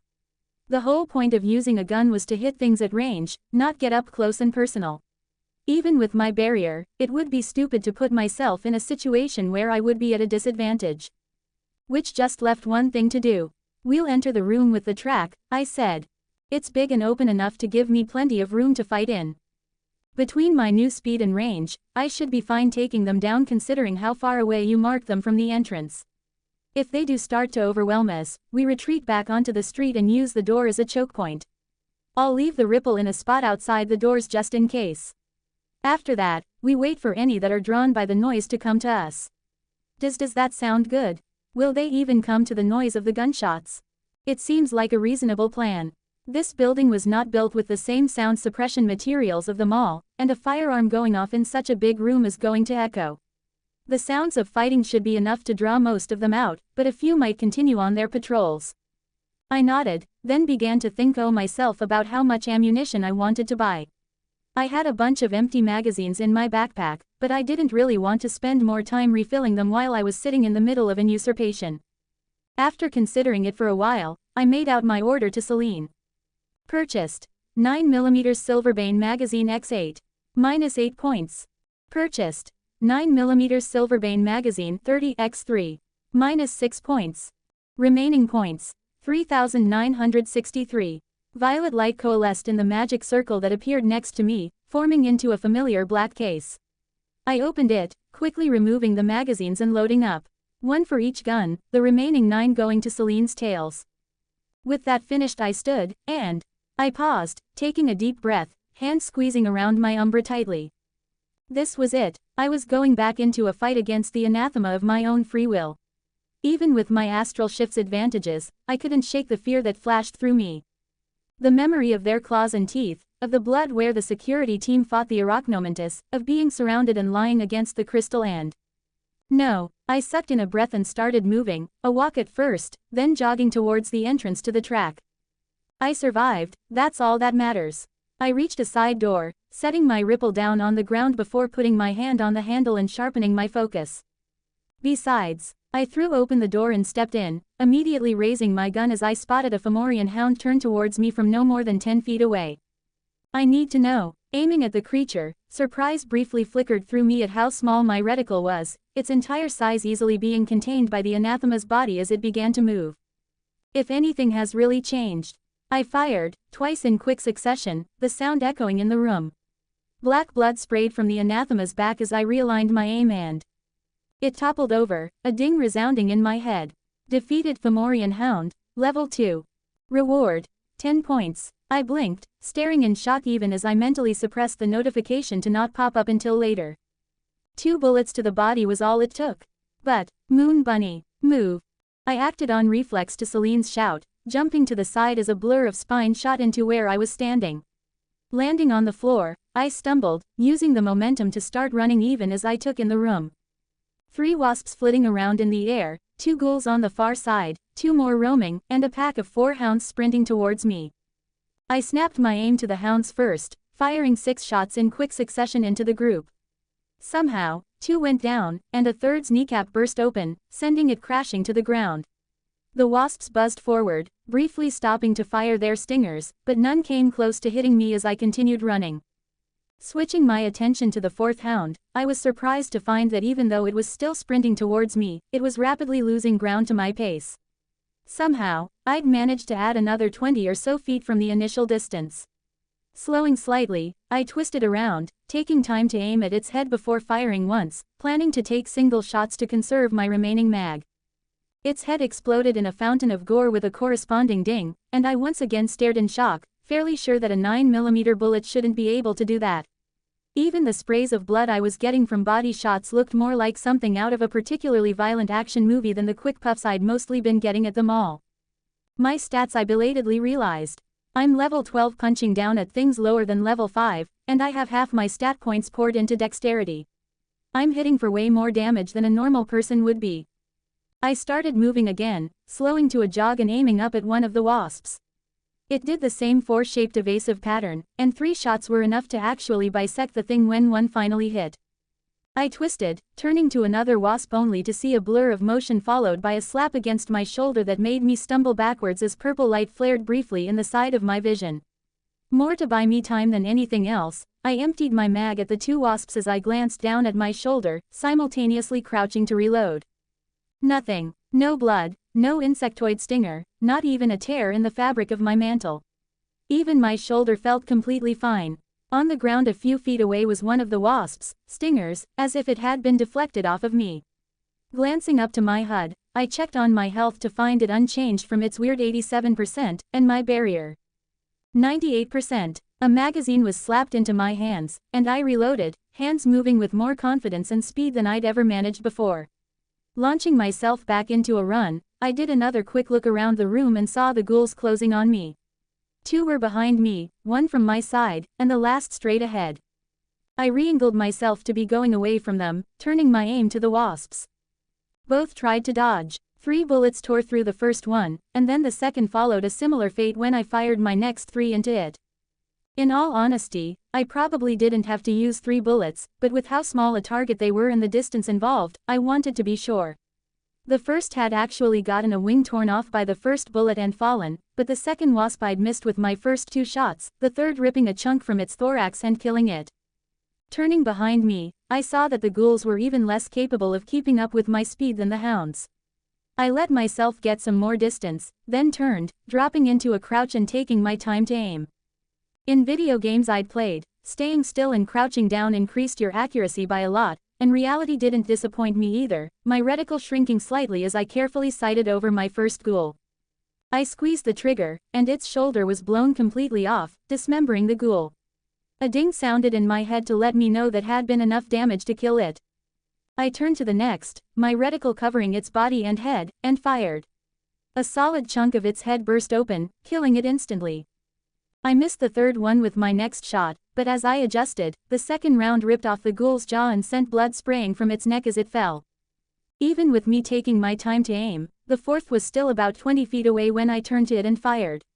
It took the shot to the chest, falling briefly to the ground only to start weakly squirming, trying to push itself back up. A second shot ceased its movements. And that left me alone in the suddenly still and quiet room. Something surged up inside me. Excitement, amazement, confusion. I wasn't sure how to classify the swirl of emotions as I looked around a room cleared of 12 anathema, of literal monsters, all with the knowledge that I had done it. And it hadn't even been that hard. I took a breath, pushing the emotions down for later and ejecting my magazine. 2 rounds were still inside and another in my Umbra's chamber, but I wasn't about to continue with so few bullets. Reaching to the side, Celine was immediately there, slapping another mag into my hand that I slotted in, feeling the satisfying feeling of the mag locking into place. My mind both felt like it was moving at 1,000 thoughts a second and completely clear, my pounding heart only highlighting the dissonant feeling. I wanted nothing more than to back off and take a moment to think. Instead, I stood and dashed further into the room, directing myself to the middle of the track to give me the most distance for any anathema coming at me. On my way there, I stopped to finish off the disabled hound and wasp with a bullet each, feeling a little surprised how sluggish and clumsy the hound was acting considering it was only missing one of its legs. As I crouched down to wait in the center of the room, I noticed I wasn't even breathing heavily. Ignoring that with a shake of my head, I kept my eyes on the doors and waited. It didn't take long for the first ghoul to barge in, eyes immediately locking on me as I aimed. It had barely taken a step before a bullet tore through its chest, a gurgling sound escaping its throat as it fell. It died a few seconds later before I could place my next shot. The next 5 anathema who entered did not fare any better, and I actually let them close some of the distance just to get better shots on them to avoid wasting ammunition. The most trouble I had was when 2 hounds came at the same time, but even they didn't manage to make me abandon my spot. In all, it took me another 7 bullets, 1 having missed and another only grazing a ghoul's side. I waited, forcing myself to take slow, patient breaths, but after a few minutes, it became clear to me that no more anathema were going to be lured in. I released my mag for a fresh one, handing the semi-empty one to Celine. Then I quickly collected my other 2 expended magazines, giving them to her as well. Okay, I said, taking a slow breath. Celine, we're heading in. Nearest anathema first. You scout ahead. Roger that. Celine hopped off without preamble, and I followed behind after giving her a head start. Watching her slowly phase through a door was still weird to see, and I briefly wondered how that must feel for her. Walking through the rest of the building was both terrifying and extremely uneventful. The lights were still on, but the lack of movement or sound was grating, especially when I passed by windows looking into a big weightlifting area with abandoned bags and water bottles. I tried to ignore it, but the image of the usurpation warning going off and people panicking to run to the nearest shelter flashed through my mind. My hand squeezed tighter around my gun. We found the first anathema in a hallway, a ghoul hunched over and staring listlessly into a glass cabinet filled with pictures. Something about the scene made me freeze, watching as it just stood there. Even from 20 feet away, it didn't seem to notice me. Slowly, I raised my gun, aiming down the sight and steadying my aim until my reticle was almost completely contained within its head. It made no movements. Carefully, I began to move forward, my reticle shrinking further as I closed the distance. It still didn't react. I swallowed, heart pounding in my ears as I took one last step, my boot squeaking slightly on the floor. Slowly, it turned its featureless head towards me, its wide mouth and pale, pointed teeth letting out a heavy breath of air. I fired. The ghoul's head exploded, black blood spraying across the glass case. It fell bonelessly to the ground, and I swallowed down the bile in my throat as I stepped forward, looking down at the anathema before glancing into the glass case. It had pictures of various people holding trophies, some of individual weightlifters and others of school teams, their faces grinning at me through the blood-spattered glass. A single bullet hole cracked through the glass, miraculously missing any of the pictures to dig a hole into the back of the case. In one of the pictures, a girl looked back at me with a grin, sunflower blonde hair tied in a tight bun as she showed off a medal. My heart skipped a beat until I squinted a little closer. Green eyes, not blue. Sharper face, not enough muscle. More endowed. Wrong track uniform. Not Lily. I moved on, heart racing from the moment. I'll see her soon. We'll talk. Everything will be fine. The next anathema was a hound in another hallway, and Celine had me wait until its patrol took it a dozen feet away from the door I had to open to reach it. When I threw the door open, the hound reacted almost immediately and began turning. It had only managed to face me when I opened fire, 3 shots pulping the hound's face and spraying gore across the floor as it fell. We continued to the next, a ghoul located at the reception area for the gym portion of the building. This one was shaking, twitching in spasmodic motions as it looked around, vaguely facing the front doors as its clawed fingers tapped on the ground restlessly. It noticed me as I stepped into view from the hall leading to the gym, letting out a hissing breath before launching itself towards me. It closed maybe 5 of the 20 feet before one shot hit its emaciated shoulder and sent it spinning to the ground.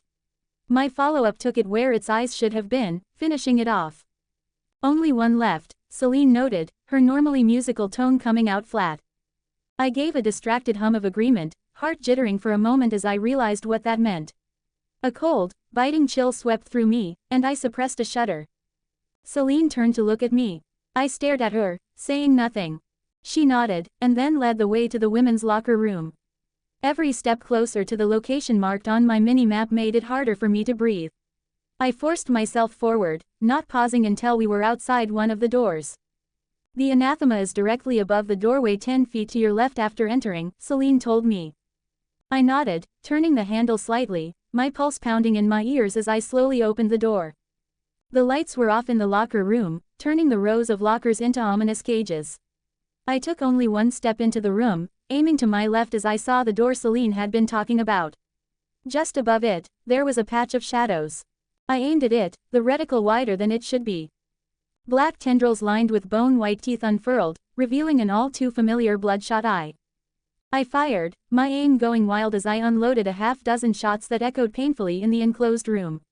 The corpse blossom fell, landing onto the locker room floor with a splat. I kept my umbra trained on it well after the confirmation ding went off in my head. My ears rang as I approached it, the only sound in the room was my ragged breathing as I stopped myself, standing over it. My bullets had popped the eye, black blood leaking everywhere as it laid there lifelessly. Staring at it, my eyes trailed down to the toothed tendrils. Tendrils tightened along my left forearm, and then they twisted. Pressure built, something snapped and pain exploded through me. I felt my breaths start to come faster. Lightning lanced up my arm as my bones snapped, and I screamed as the pressure continued to build only to be followed by another crack that lit my nerves on fire. Dimly, I heard Celine trying to say something to me. I swung the saw down, meeting no resistance. My lower arm fell to the floor, but I felt nothing as I stared at my stump, small streams of blood spurting out onto the floor. Something in me snapped, and I raised my gun and fired another shot into the anathema. Then another, and another. I kept firing, each shot coming out progressively faster until my umbra's slide clicked back empty. The corpse blossom was little more than a mangled mess of flesh, blood forming a thick pool underneath it as I gasped for air, the sulfur smell of gunsmoke thick in my nose. Closing my eyes, I tried to bring my breathing back under control. I felt Celine brush up against my ankle, her body leaning against my leg as I took a quivering breath in. Gratefulness flickered through me, the slight weight helping to ground me. It didn't take me long to get myself back under control. When I opened my eyes again, I was left feeling tired and empty. I reached down, receiving a fresh magazine that I swapped out, the empty going to Celine. Just the seed left? I asked, Celine responding with an affirmative hum. Okay, lead the way. Walking through the empty building was still tense even knowing there wasn't any anathema remaining. I tried to keep my guard up anyway, but my thoughts kept trailing to the corpse blossom and the rest of the anathema I'd killed today. It had been nothing like them all. Every encounter there had been a panicked haze of desperation as I tried to pull out every trick possible to just stay alive. Here, though, the fights had been a joke. I'd only been hit once, and it barely reduced my shield at all. Most of the combat had been nothing more than me outrunning and outranging everything. And I barely knew how to use a gun beyond the absolute basics. And I hadn't used a single spell or my signature magic. And I didn't have a single skill or my class unlocked yet. But I'd still beaten 22 anathema without even really trying that hard. It was weird, I wasn't sure what I was expecting to feel really. Part of me just felt relieved it was over, but another part felt satisfied. One hound had almost been enough to kill me at the mall, and the corpse blossom, but I'd taken them out. Nobody would have to go through what I did, and having defeated 22 anathema. I mentally unsilenced my notifications, looking over the log. I hadn't gained any levels, but earning 205 points brought me up to 4,168. Considering I'd gone through less than 4 points of ammunition, I'd more than come out ahead, especially with how easy this all had been. So many points. My handgun vault only cost me 100 points.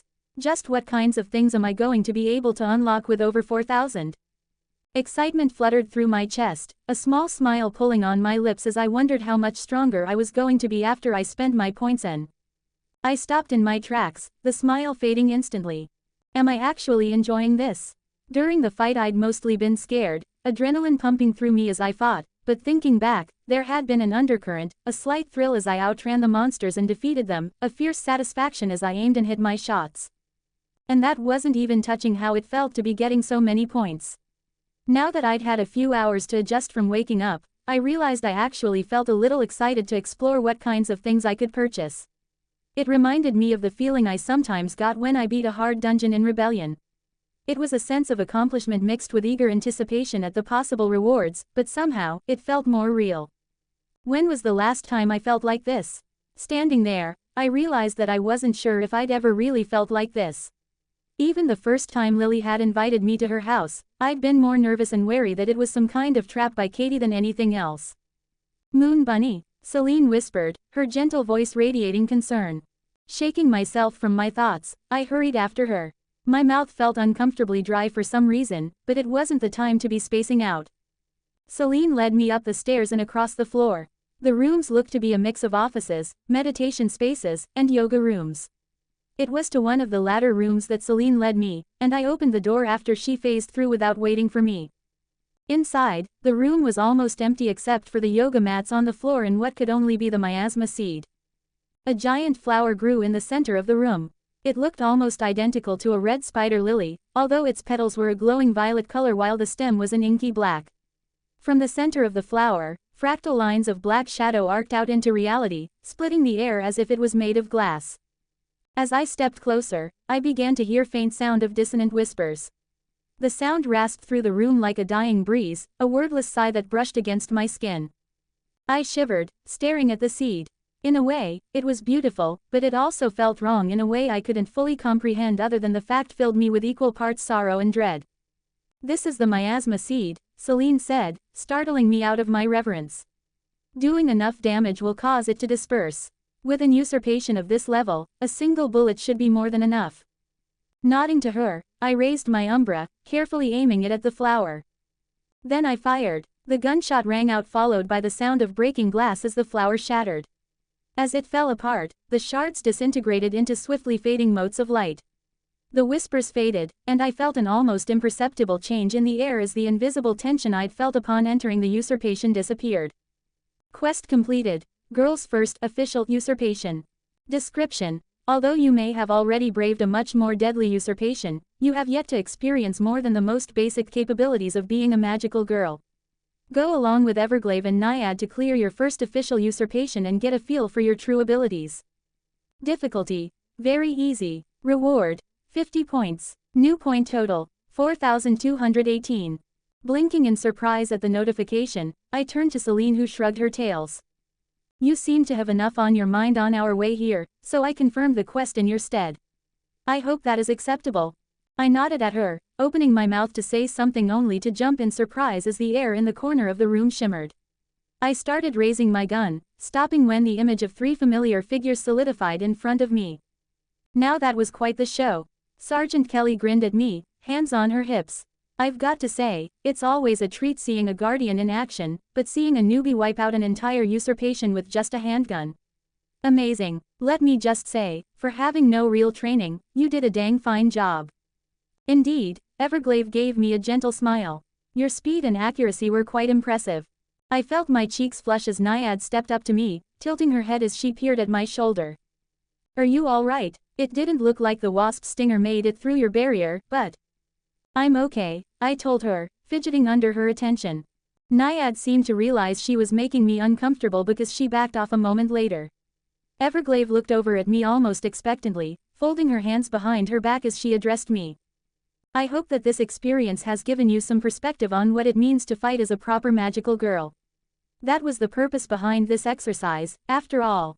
Hopefully, you can now make a more informed decision on what kind of magical girl you wish to be. I chewed on my lip, shifting my weight from side to side nervously. Honestly, I only felt more conflicted than ever. I'd come into the usurpation expecting it to be this big, horrible event I was going to struggle through, only to have the opposite happen. Combined with the help offered by Fantasy Fatale and Sergeant Kelly, it left me feeling torn. There was one thing that tugged at the back of my mind, though. It won't always be this easy, though, will it? I asked quietly. It was mostly a rhetorical question, considering I knew how bad things could get.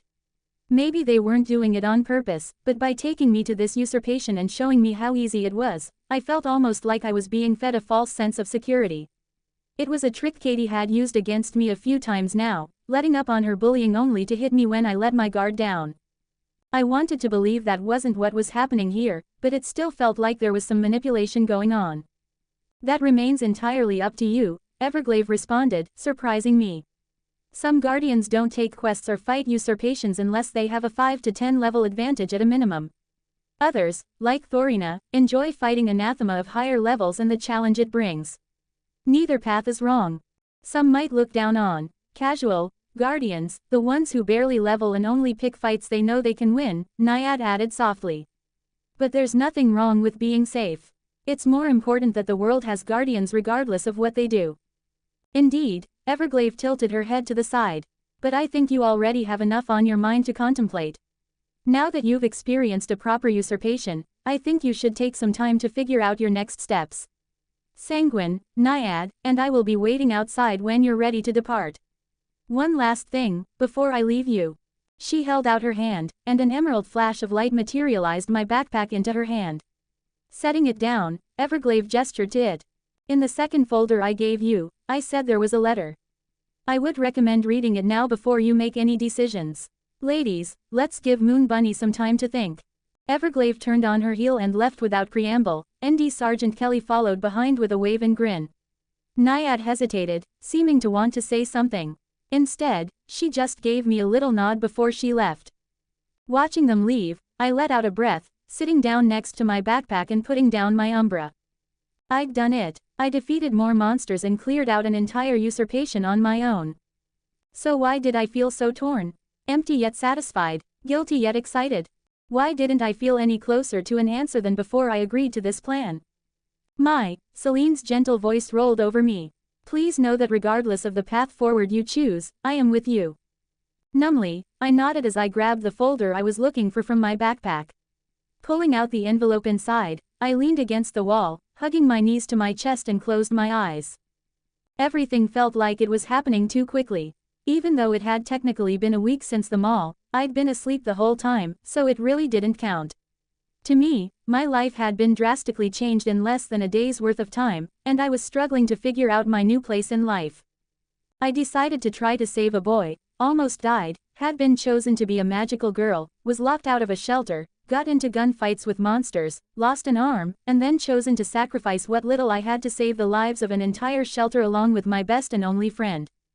And the only reason I was alive was because others had risked everything for me and continued to treat me like I was some kind of hero, like I'd made this great big sacrifice that had helped Arcadia fight off an entire invasion. But I wasn't. I was just one selfish, lonely girl who didn't want the blood of her friend or innocent people on her conscience. I wasn't what Everglaive or the rest of Fantasy Fatale seemed to think I was. Even Celine, as supportive as she was, didn't really have a choice in the matter. She was tied to me, so of course she would try to make me feel good and help me. I felt lost. Even before becoming a magical girl, I'd just been moving forward one step at a time. With Dad, my brother, and everything I owed, I didn't have a future, not one I got a real choice in, anyway. Which was fine, it was just the way things were. The way the world worked. Except now it wasn't. Somehow, the Zenith had picked me, and if I wanted, everything could be different. Wanted. That was the problem, wasn't it? I hadn't really thought about what I wanted in a long time. Beyond stealing some of Lily's time, playing games on my phone to take my mind off everything else, and trying to make good on what was required of me, I didn't really know what I wanted. Was defeating Anathema with Celine fun? Did I like shooting guns and being rewarded with points for killing monsters?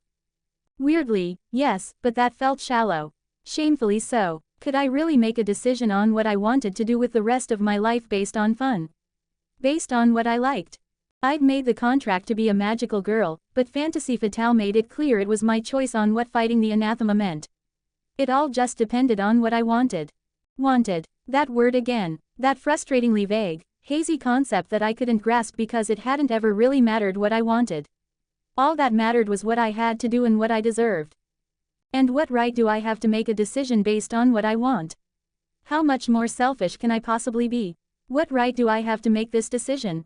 Silence fell on me, the quiet gaining a weight that pushed down on my shoulders and squeezed my chest tight.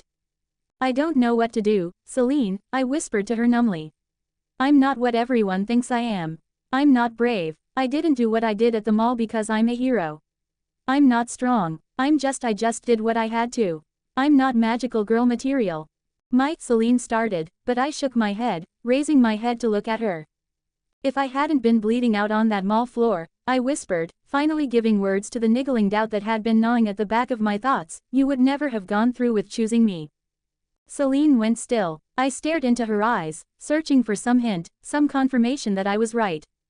Open your letter. Her voice was calm and quiet, but there was an unwavering steel in her tone that brooked no room for argument. Swallowing the lump in my throat, I opened the letter, pulling 2 folded pieces of paper free and unfurling them. Dear my name is Lucille Palmer, and my husband Jacob is also here helping me find the right words. I'm not really sure how to write this sort of thing, so I'll just come out and say it, thank you. You don't know us, but it's thanks to you and your friend Lily that our children, Brian and Lucy, are safe. You risked everything for them, put yourself in danger, and even fought those monsters to save our baby boy. There are no words for the sheer gratitude we have for you, and it was devastating to hear you were injured keeping our boy safe. For this reason, we decided to write you this thank you and get well soon letter. Brian has been over the moon since he's been home, telling us about how brave and cool you were. He's always been bright and curious, and we were afraid that maybe this incident might have hurt or changed him. It hasn't. He's just as energetic as ever, and seems to have come out of all of this unscathed. Other than carrying his new toy around everywhere, it's almost like nothing ever happened. I don't know how you managed to keep him safe while also keeping his spirit alive, but you have my eternal thanks. Lucy is doing good too, although she refuses to let Brian out of her sight when we are outside now. She's been inspired by your friend Lily, and has started getting into running to become cool and strong like her. Speaking of your friend, I'm not sure what you've heard, but she did everything in her power to stop the shelter's emergency shield from activating. She even put herself between the controls and fought a panicking security guard to stop it from happening. I hope you don't blame her for what happened, because when it came down to it, she was the first one to fight for your safety and the most torn up when the shield went up. I'm sorry if this letter comes off as rambling, but there truly is no way to express how thankful we are to you. We're going to get to watch our boy grow up thanks to you, and our little girl won't know the agony of losing her brother. We get to be a family, to have birthdays and Christmas parties, to laugh and live without having to shoulder the pain of losing somebody dear, and it's all thanks to you. If there is anything we can do for you, please do not hesitate to ask. We've included our home address and phone numbers to the bottom of the letter and would love to have you over for dinner sometime to give you a proper thanks. Heaven knows Brian would love to see you again, and Lucy would be overjoyed if you brought along Lily. Please know that you are always welcome at our house, and do not hesitate to call if there is anything we can do for you. You are such a blessing. Sincerely, the Palmers. I stared at the words, eyes glued to the last line. A blessing. You're a curse, Dad snarled, as I curled up on the floor, trying to choke down my sobs at the throbbing pain in my stomach. You owe this family everything. Don't you realize that? My vision blurred, wet spots appearing on the letter. I moved it out of the way, revealing the second paper. It was a picture done in crayon. On it were two crudely drawn people, stick figures except for the clothes they were wearing. The first was a boy, holding a smaller stick figure in his hands with a smile. The second was a girl, one eye a bright blue and the other an eye patch. In one hand she held the boy's free arm while the other held something like a pickaxe. On the ground next to them was a black-colored dog-like creature with two red X's for eyes. Finally, above the two figures were words written in crayon. Thank you. I lowered the picture, my hand trembling. You did that, my Kuroki, Celine told me, her words absolute. Regardless of what you perceive your motivations to have been or how you rationalize your decisions as necessary, it does not change the fact that you saved a child. Then you saved hundreds. You stopped thousands of other people, of families and friends, from having to mourn their losses. If nothing else, take heart in the simple fact that when it came down to it, you chose to save others over yourself. The world became an indistinct swirl of colors as a thick, heavy feeling rose in my chest. I tried to take a calming breath, wiping at my eyes with my sleeve. Deep inside me, I felt a flicker of genuine happiness tinged with actual pride. And wasn't that a weird feeling? It wasn't the cheap thrill of conquering a challenge in a game, the brisk relief of hearing I cooked another satisfactory meal for my family, or the brittle relaxation I found listening to music. It was a real, fulfilling feeling that I had done something worthwhile, and that I enjoyed it. I'd never really known what I wanted for my future. I didn't have any standout skills, was too awkwardly shy to be talented socially, and other than father's connections and small amount of fame, I had no real advantages to rely on. From all my attempts at trying to find some kind of job I might be good at, I was all too aware of what I wasn't good at and what I didn't like. But maybe that was enough, because if I knew what I didn't like, then maybe I could find my calling in preventing those things. It seemed like an obvious idea in retrospect, but to be fair, I was pretty sure that line of reasoning only worked if you were passionate about whatever you didn't like, if it was something you hated. It just so happened that I knew exactly what I hated. The hollow ache of loneliness, the subversive barbs from cheap insults, the burning throb of a fresh bruise, and the bitter, ever-present emptiness of loss. Pain. I'd grown used to it to the point it hardly bothered me anymore. It didn't stop me from hurting, from having sleepless nights being frustrated at how helpless I was, but it became easier to keep moving forward regardless of how I felt. In a way, being hurt was more of a familiar feeling than a revolting, intrusive one. I'd adapted to it, because that was just how life was. But the one thing I'd never grown used to was seeing other people in pain. How could I when I was so familiar with what they were going through, when I'd struggled through what they had, when I'd lost nights of sleep trying not to cry too loudly over the gnawing ache of loss and hurt? How could I turn away when I knew what it was to be helpless? I accepted pain that happened to me, but pain itself, I abhorred it. I outright loathed watching others suffer. Nothing in my life made me feel more relieved and happy than the few times I'd been put into a position to ease someone else's pain. But this time with Brian and his family, I was actually able to prevent it altogether. Now, after reading their letter and realizing how much it meant to them, it seemed obvious what I wanted. I wanted to save people from having to go through the same pain I had. Maybe that was a fragile dream I would never have been able to follow just a little while ago, but now I could walk that path if I chose to.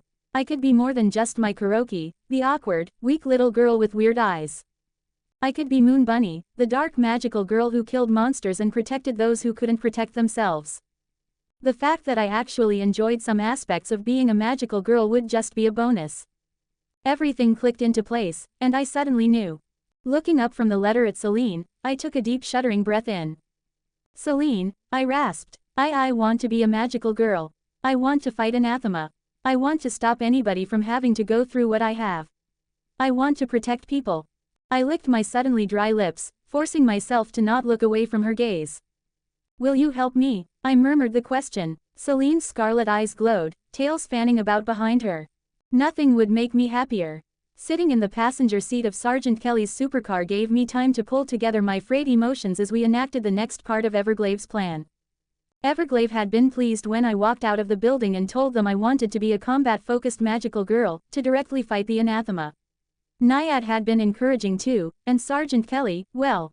Glancing at her from the snug, impossibly comfortable seat I found myself in, I saw she still had on a shark-like grin as she hummed happily. She'd been ecstatic at my announcement, informing me she already had some ideas on getting me proper training with firearms as well as some tactics for leveraging my stats. I pulled my eyes away, briefly looking over the interior of the car again. It was mostly colored black with red accents, giving it a dark and mysterious feel.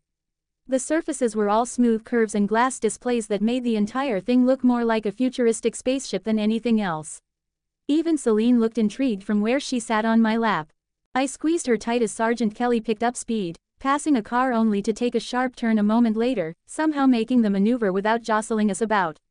It didn't take away from the fact that I could see how close she was passing some of the vehicles, and although I couldn't see the speedometer, I was pretty sure we were going way faster than we should be, especially in a city.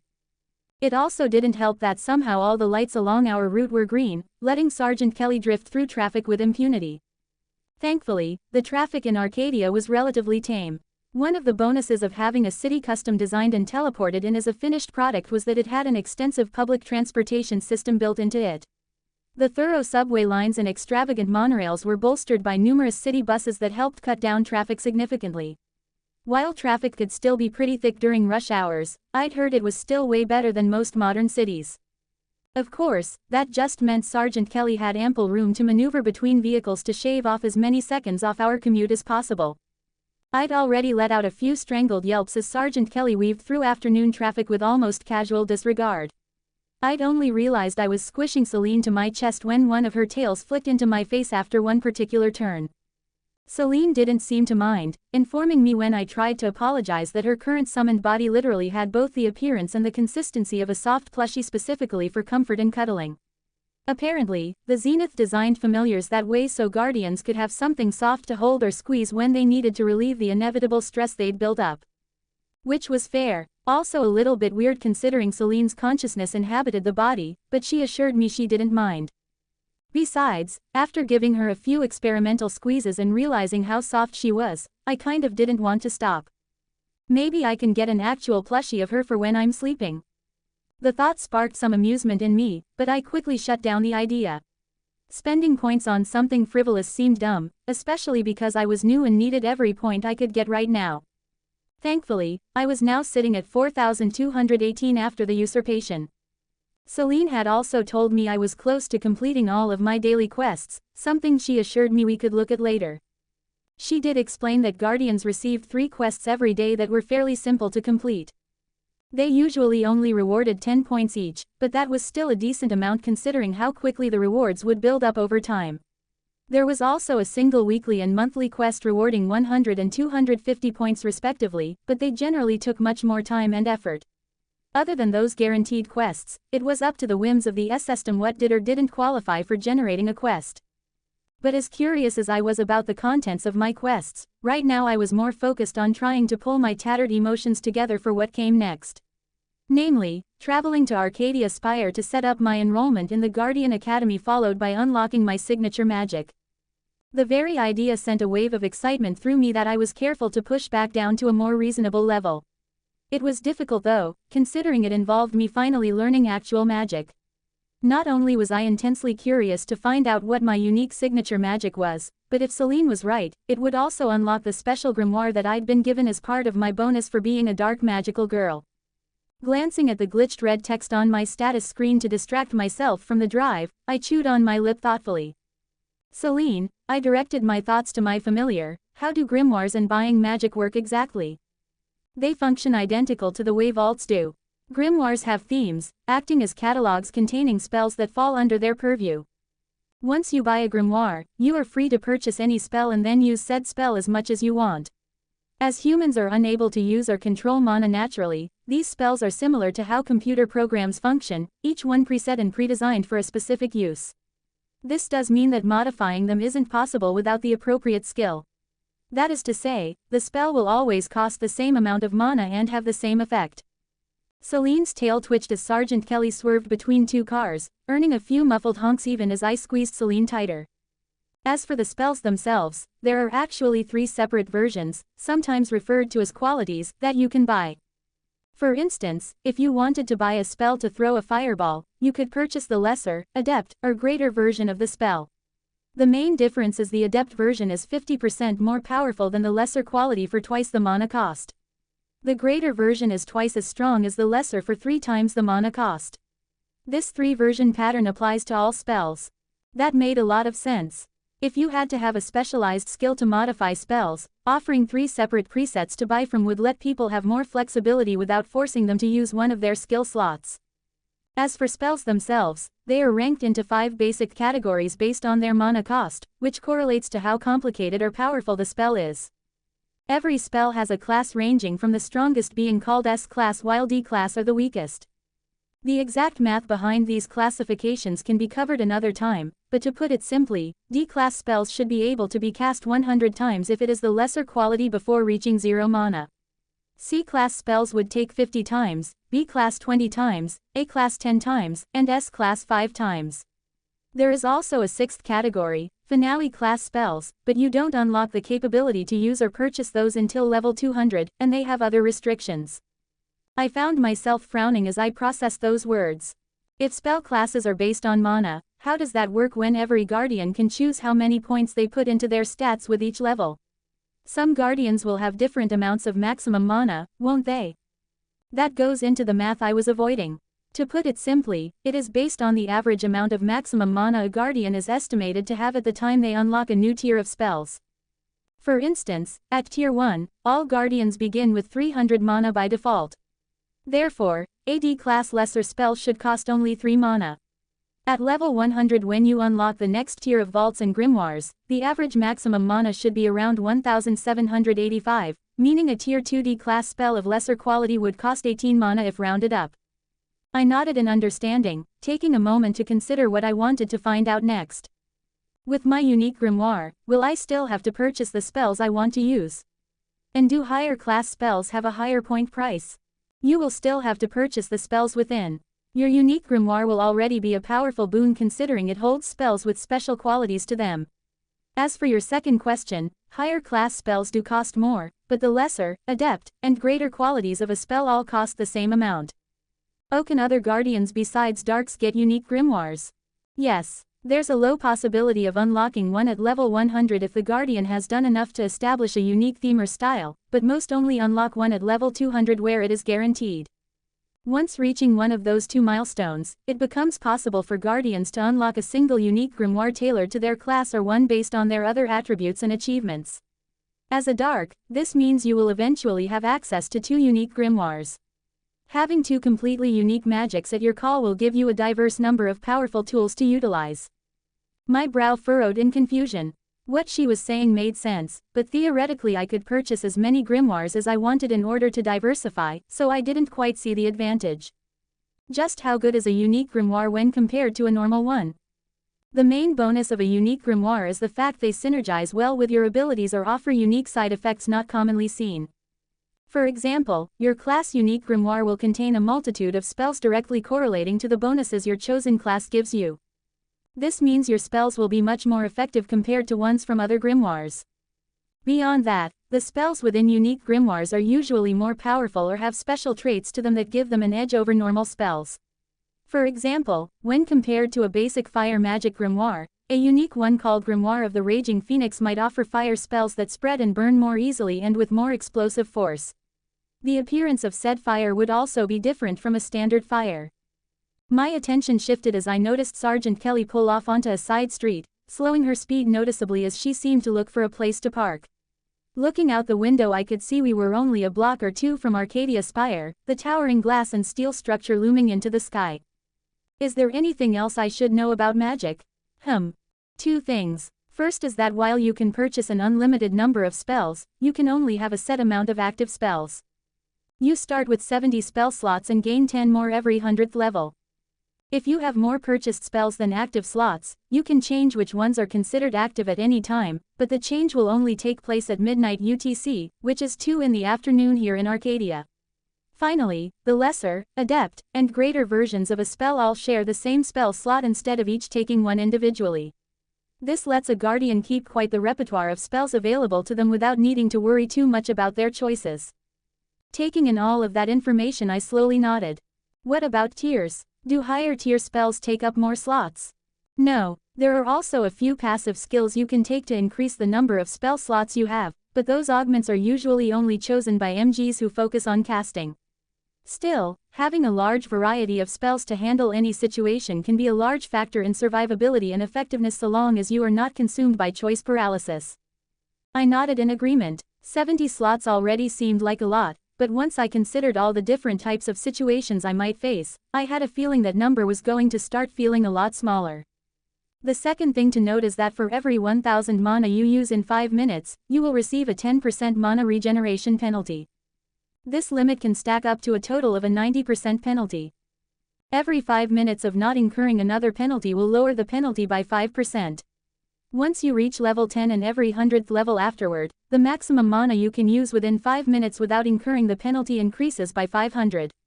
Activating your astral shift does not contribute to this penalty, of course, and some skills can even artificially increase your expenditure cap or reduce the penalty when it is applied. I scrunched my brow together. That bit of information was incredibly important, especially because it would affect how I allocated my stat points in the future. The only thing was, why is that a thing? Or spell slots, even. It's important to remember the arcane system is more of a shortcut that allows humans to use magic, and although it may be simplified into game-like terms, it is all based on how magic is actually behaving. In this instance, the mana regeneration penalty has to do with the mana core and circuits that generate and conduct mana throughout your body overheating and needing rest to avoid damage. Likewise, your spell slots have to do with the maturation of your soul gem. As your level increases, the soul gem grows to have more capacity for holding the precreated spells supplied by the zenith. Think of it like upgrading a computer's storage to hold more programs. Frowning, I started to think of another question only to be quickly interrupted by Celine. Any further explanation will have to wait for later, I'm afraid, as it appears we have arrived. Looking up from where Celine was sitting in my lap, I saw that Sergeant Kelly had pulled us into an alley, and had just finished putting the car into park. She turned to look at me, a bright smile on her face. Well, looks like this is where we part ways for now. All part of Glavy's plan, yeah. Don't want anyone seeing you in a warden and noticing the connection. I gave her a hesitant nod, before bowing my head to her in thanks. Thank you for the ride, and your offer of assistance, Warden Kelly. Oi, none of that now, she waved me off. The ride just made sense. Not like you can go roof jumping quite yet, and it gave me an excuse to use my traffic override to let loose a little with my baby here. And helping you learn how to use firearms will easily be worth it just to see what a magical girl using guns comes up with in terms of tricks. I'm thinking I'll be able to pick up some ideas from you by the end of it, even if I won't be able to totally copy them. The big payoff when you show off in a duel for the first time is just going to be icing on the cake. Also. She turned to me, holding out her gauntleted hand for a shake, grinning wider. Just call me Tessa or Gwyn. Sanguine when we're on official business. I carefully took her hand and shook, wincing internally. It felt really rude to address her by her first name, but her codename might not be as bad if I thought of it like a title. Okay, thank you, Sanguine, no problem. I'll get working on making sure you receive discreet and proper firearms training for your academy class, as well as trying to find some time to give you tips myself.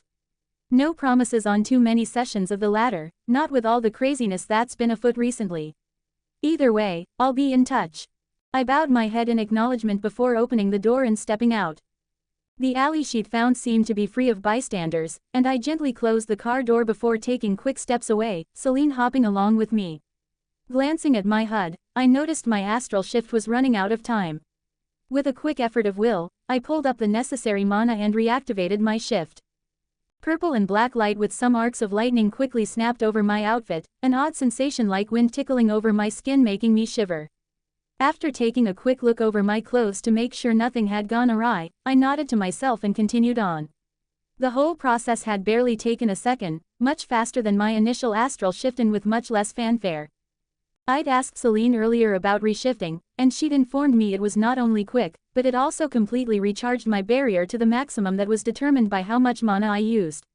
However, because there was no real transformation sequence, there was also no period of invulnerability like when I initially activated my shift.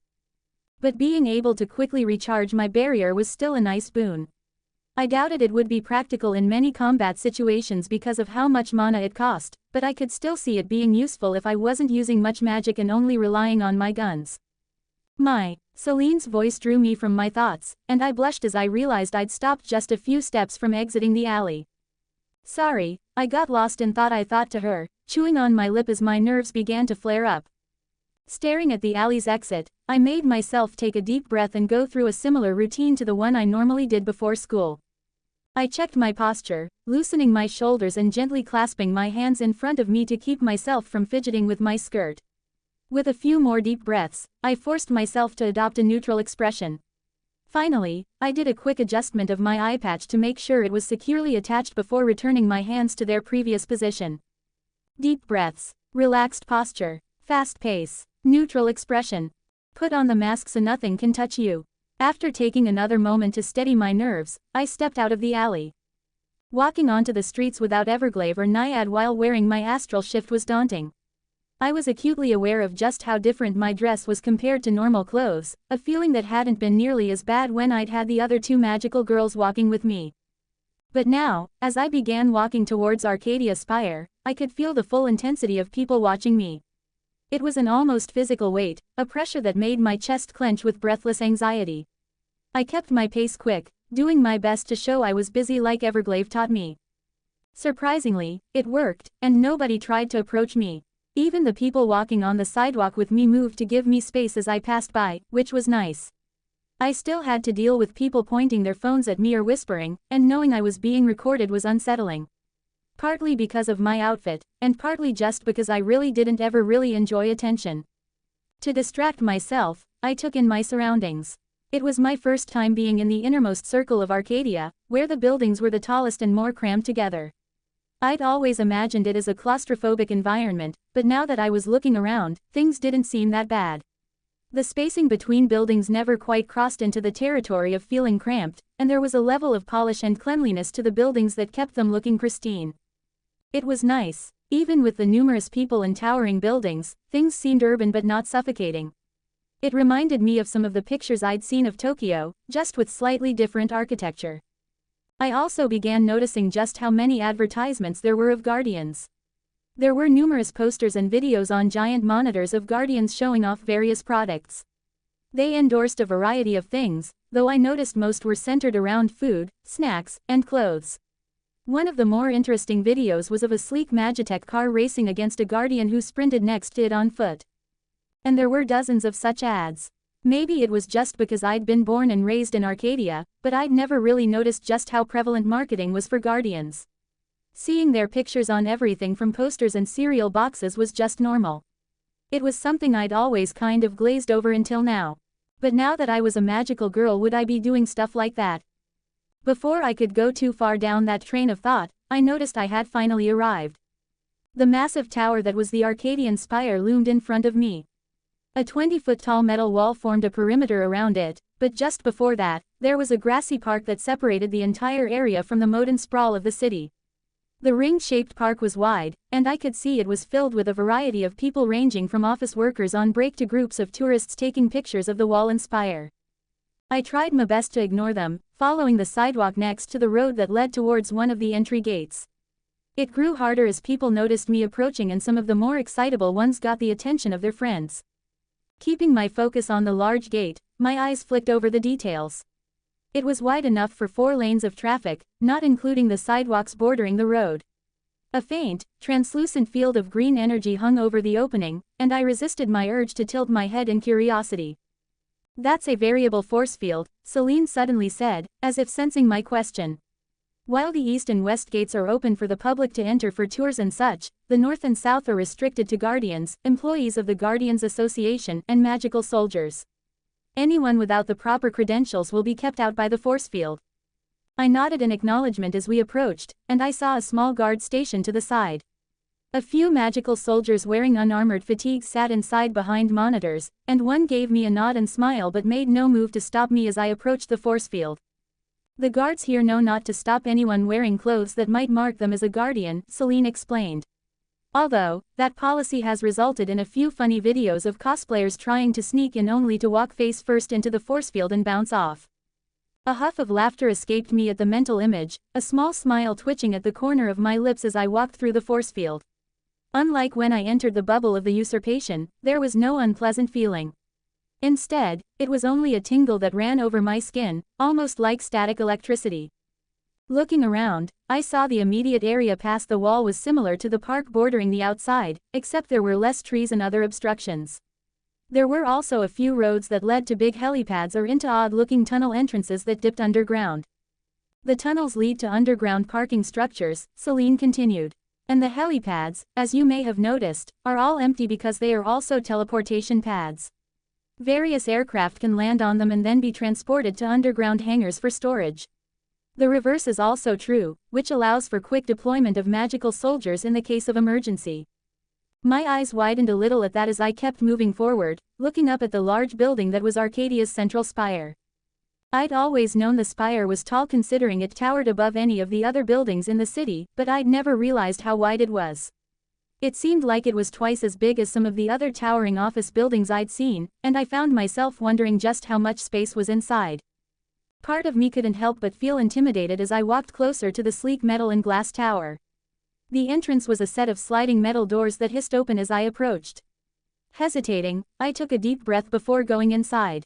I found myself in a decently sized lobby, a large, U-shaped desk sitting at the far end with several receptionists manning it. Behind them was a bank of elevators and doors, all with handprint scanners or card readers. There were some chairs, tables, and sofas around the entrance that made a nice waiting area, but it was currently empty. And, of course, everything from the polished floor to the furniture looked expensive and futuristic. There was a lot of glass and smooth, shining metal that was common to see in the more expensive architecture of Arcadia. I'd only ever really had direct exposure from some of the middle school field trips I'd been on. No need for the receptionists, Celine told me as she hopped ahead of me. They are mostly there for employees of the Guardians Association or visitors. We can use the elevators directly. I followed after her, stopping briefly to give a small greeting-style bow towards the receptionists as they looked up at me. They seemed surprised by that for some reason, but one of them, a plain-looking girl who looked younger than the others, gave me a wide smile, returning the gesture in an excited manner that made the yellow ribbon in her hair bounce wildly. She also almost bumped her head on the desk with how low she went. Hoping to spare her some embarrassment, I hurried on after Celine to the elevators. I was a little curious about the looks I'd gotten from the gesture. With how prevalent Japanese culture was in Arcadia, it seemed odd that they'd be unfamiliar with using a bow to respectfully greet another person. Even if it was more common for people to use a simple head nod, I didn't think using bows was that rare. I shook the thoughts from my head as I reached the elevator. It had a little card and hand scanner next to the buttons, and Celine instructed me to use the latter.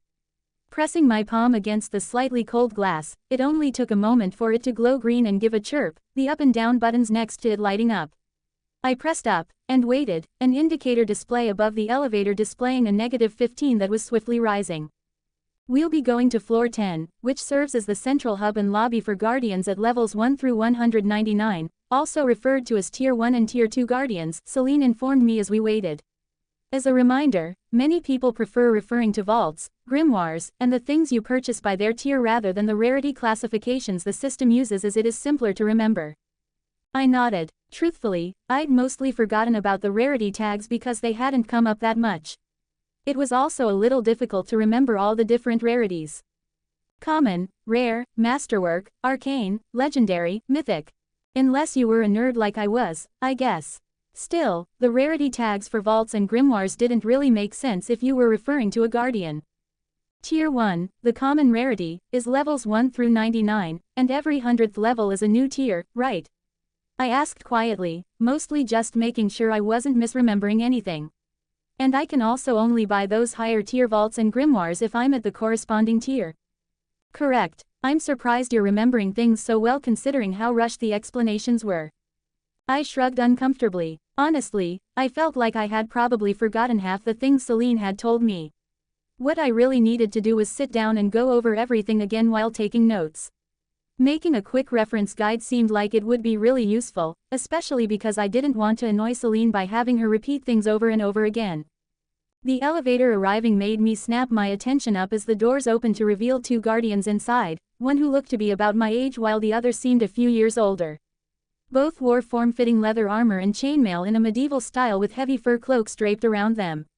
The older one had her outfit dyed in deep reds while the younger was in earthy greens, but both had extravagant images of wolves and Nordic runes etched into their armor.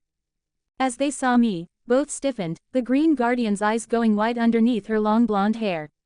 Their reaction made me hesitate for a moment before I decided to ignore it, moving forward to get inside the elevator. The younger guardian took a hurried step back, and the red's eyes narrowed into a glare that sent a chill through me. Before I could take another step, she reached past her companion and pressed a button on the elevator's interior. The doors immediately began closing, and I froze in place, watching as they slowly slid shut. I stared at the elevator, completely stunned for a moment as the indicator number began to rise. Then my brain fully processed what had happened. Pressure built in my chest, my throat tightening even as warmth built in my cheeks. I tried to ignore the uncomfortable acidic feeling biting at my bones. It was a familiar mixture of hurt, confusion, and embarrassment, the sensation only intensifying as I realized the receptionists behind me probably saw what happened. I swallowed, forcing myself to move and call for another elevator. Might Celine started to say, but I shook my head. It's fine, I whispered, my voice thin. Celine went quiet. Thankfully, the next elevator was quick to come and was empty. Stepping in, I blinked when I saw the control panel was an electronic touchscreen. It only took me a moment to adjust and input the number 10 before hitting the accept button. Only after the doors closed did I let out a breath I didn't know I was holding. I was frustrated at how hurt their small, petty action made me feel, especially because I had been thoroughly warned about how other guardians might react to me. But there was still something uncomfortably sharp about receiving that sort of reaction from people who didn't even know me, who had no reason to. I clenched my teeth, pushing down the nauseous swirl of emotions. There was no reason to get so upset about it. It had just caught me off guard, but now I would be ready. It would be just like school, keeping my guard up when people were around. It wouldn't be that hard, not with all the practice I had. My mask had slipped as we'd walked over, as I let my mind wander, but now I would be ready. I nodded to myself, ignoring the tightness in my throat. Unfortunately, that still left me in the awkward silence of the elevator ride, trying not to look at Celine or acknowledge what had just happened. What other floors are there for guardians besides the 10th? I asked, hoping to distract the both of us. Ah, Celine chirped excitedly. An excellent question. While I could explain it, perhaps it would be simpler to use your HUD. Let's see here, let me just show you the ones that you'll find immediately interesting. Before I could question what she meant, the familiar translucent blue screen that usually appeared when I looked at my status or system notifications popped into existence with a simple list. Arcadia Spire. General Guardian Floors. Tier 1 and Tier 2 Guardian Floors. Floor 10. Lobby, Tavern, and Request Hall. Floor 11. Storage Rooms. Floor 12. Workout Areas. Floor 13. Training Rooms. Floor 14. Guardian Shops. Floor 15. Recreational Zone, Computer Rooms, VR Stations, Arcade, TTRPG Rooms, etc. Floor 16. Sleep Rooms. Tier 3 and Tier 4 Guardian Floors. Floors 20 through 26 follow the same pattern. Tier 5 and Tier 6 Guardian Floors. Floors 30 through 36 follow the same pattern. Other floors of interest. Floors -11 through -20 are currently restricted. Floor -5, MG Garage. Floor 1, Spire Reception. Floors 40 to 45, Grand Library. Floor 50 to 55, Operator Control Rooms. I only had enough time to read the list before the elevator stopped with a chirp. The doors slid open to reveal a medieval tavern. No, an adventurer's guild hall. The room was huge and made almost entirely of wood. The immediate area was open with a path that led to a long desk manned by a half-dozen uniformed receptionists. Glass and wood served to partition the desk into sections, giving some semblance of privacy to the different spots people would line up at. The entire setup reminded me of something I might see at a bank. Meanwhile, the left half of the room looked like an actual tavern. Wooden tables with benches and stools dotted the area, many of which had guardians in a wide variety of outfits sitting at them. Waiters and waitresses wearing medieval uniforms went around, taking orders and serving a variety of food and drinks. I could also make out a bar along one of the walls, but my eyes were instead drawn to a wooden stage where a girl in a blue jester's costume was playing a lyre and singing a soft, haunting melody that I couldn't quite make out. Finally, the right side of the room had giant notice boards made of glass touchscreens. Currently, they displayed dozens of paper pages with writing on them, emulating what looked like notices. Guardians loitered around the boards, occasionally swiping or pressing buttons to rearrange them.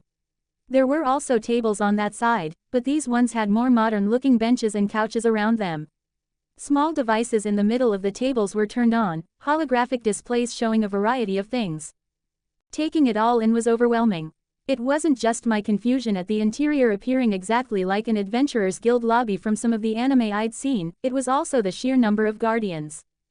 There were dozens of them lounging about in a myriad of styles. Rugged medieval chainmail, stylish high fantasy plate armor, regal Victorian ball gowns, gleaming power armor, skin-tight superhero spandex, classic wizard robes, and even just fancy modern outfits were just some of the more prevalent designs I noticed. There were also a few I hastily moved my eyes from, like the large shirtless guy with rippling muscles or the slender girl with only a few thin swaths of cloth wrapped around her in a revealing dancer's outfit that bared most of her skin and... I mentally shook my head as I pulled my eyes away, cheeks heating up as I refocused on the main issue. Because it wasn't just the vast variety of designs that shocked me, it was the sudden uncomfortable feel of walking into a room full of magical guardians. Before today, I'd only ever seen them in videos or on TV. The closest I'd come to one before the mall was seeing them hop rooftops in the distance or when one ran by on the road in a blur. But now I was in the room with the literal defenders of humanity. With how much guardians were built up by people as almost mythical figures, it felt weird to suddenly be in a room filled with them. While at the mall, when I was talking to Error Machina, I hadn't really had the leisure of worrying about such things, and after I'd woken up well, it had been nerve-wracking meeting with Fantasy Fatale, but even then, I'd been pushed by the necessity of having my astral shift unlocked and finding out as much information as possible. Without any of that, I couldn't help but feel out of place. To me, it was only yesterday that I was just another 16-year-old girl trying to get through school. Even the mall was more like a bad dream I was trying to forget than reality. And in front of me were the defenders of humanity. People who fought monsters and died so normal people could live normal lives. They were heroes, idols, and celebrities, and I was just me. You are such a blessing. The words from the Palmers' letter echoed in my head, and I sucked in a breath. I had saved people. Brian, my classmates, and all those other people in the shelter. I still didn't feel like a magical girl, not really, but maybe knowing that I had still saved people was enough for now. Celine sent to me telepathically, and I realized I'd been standing in the elevator unmoving for too long. Carefully taking another controlled breath, I stepped out into the room. It was only then that I noticed that the sound was strangely muted. Even with the dozens of guardians talking at the tables and the singing bard, everything sounded far away and quiet. Before I could ask, Celine had already nodded to me and began hopping towards the reception desk, so I followed. We'll be talking to the receptionists here, although most refer to them as attendants. They're responsible for assisting guardians with a variety of functions from finding out information to assisting with requests. Also, you may have noticed this lobby is similar in appearance to those of an Adventurers Guild, as seen in various anime, manga, and video games. This is not a coincidence, as a vote was held among the first guardians as to what this lobby would look like. Many thought the atmosphere would be both familiar and appealing in nature. I nodded, unable to hide the small smile pulling on the corner of my lips. It was a nice atmosphere, and, as silly as it was, well, it was really cool. I was walking through a scene straight from some of the fantasy anime I'd watched, and I'd seen areas like this in the few games I played more times than I could count. I couldn't stop from feeling a flicker of wonder and excitement in my stomach as I walked forward. One thing that almost made me stumble was noticing there were other darks in the tavern area of the room, and both of them had noticed me. The first was a college-aged man with dark hair in a ponytail wearing what I could only describe as a sci-fi western outfit. He had on an armored black, skin-tight bodysuit with blue, glowing lines as accents. Over it, he wore a tattered trench coat and a cowboy hat in a matching style. As I caught his black-gray eyes, he merely gave me a small nod and tip of his hat before turning back to the large wooden tankard in front of him. The other dark looked like a high school girl in an elegant, shoulder-bearing Victorian ball gown of shining black, scarlet ruffles and trim being the only other color to her dress. Her arms were covered with black lace gloves reaching up to her elbows with small rose patterns in gradients that turned from red to black. The moment I noticed her, she looked up at me, her long, straight black hair shifting minutely. Even though she sat at a corner table fairly far from me, I could see she had irises as black as her pupils, the only color to them being scarlet cracks that seemed to burn with a faint luminescence. Much like the first dark, she merely tipped her head in acknowledgement to me before turning back to the faded paperback book she had been reading, one hand idly picking up a glass of a ruby liquid that matched her lips. I turned away from both, suppressing the worry that had briefly sparked on noticing them. They were both darks, which meant they both knew about our origin's hidden meaning.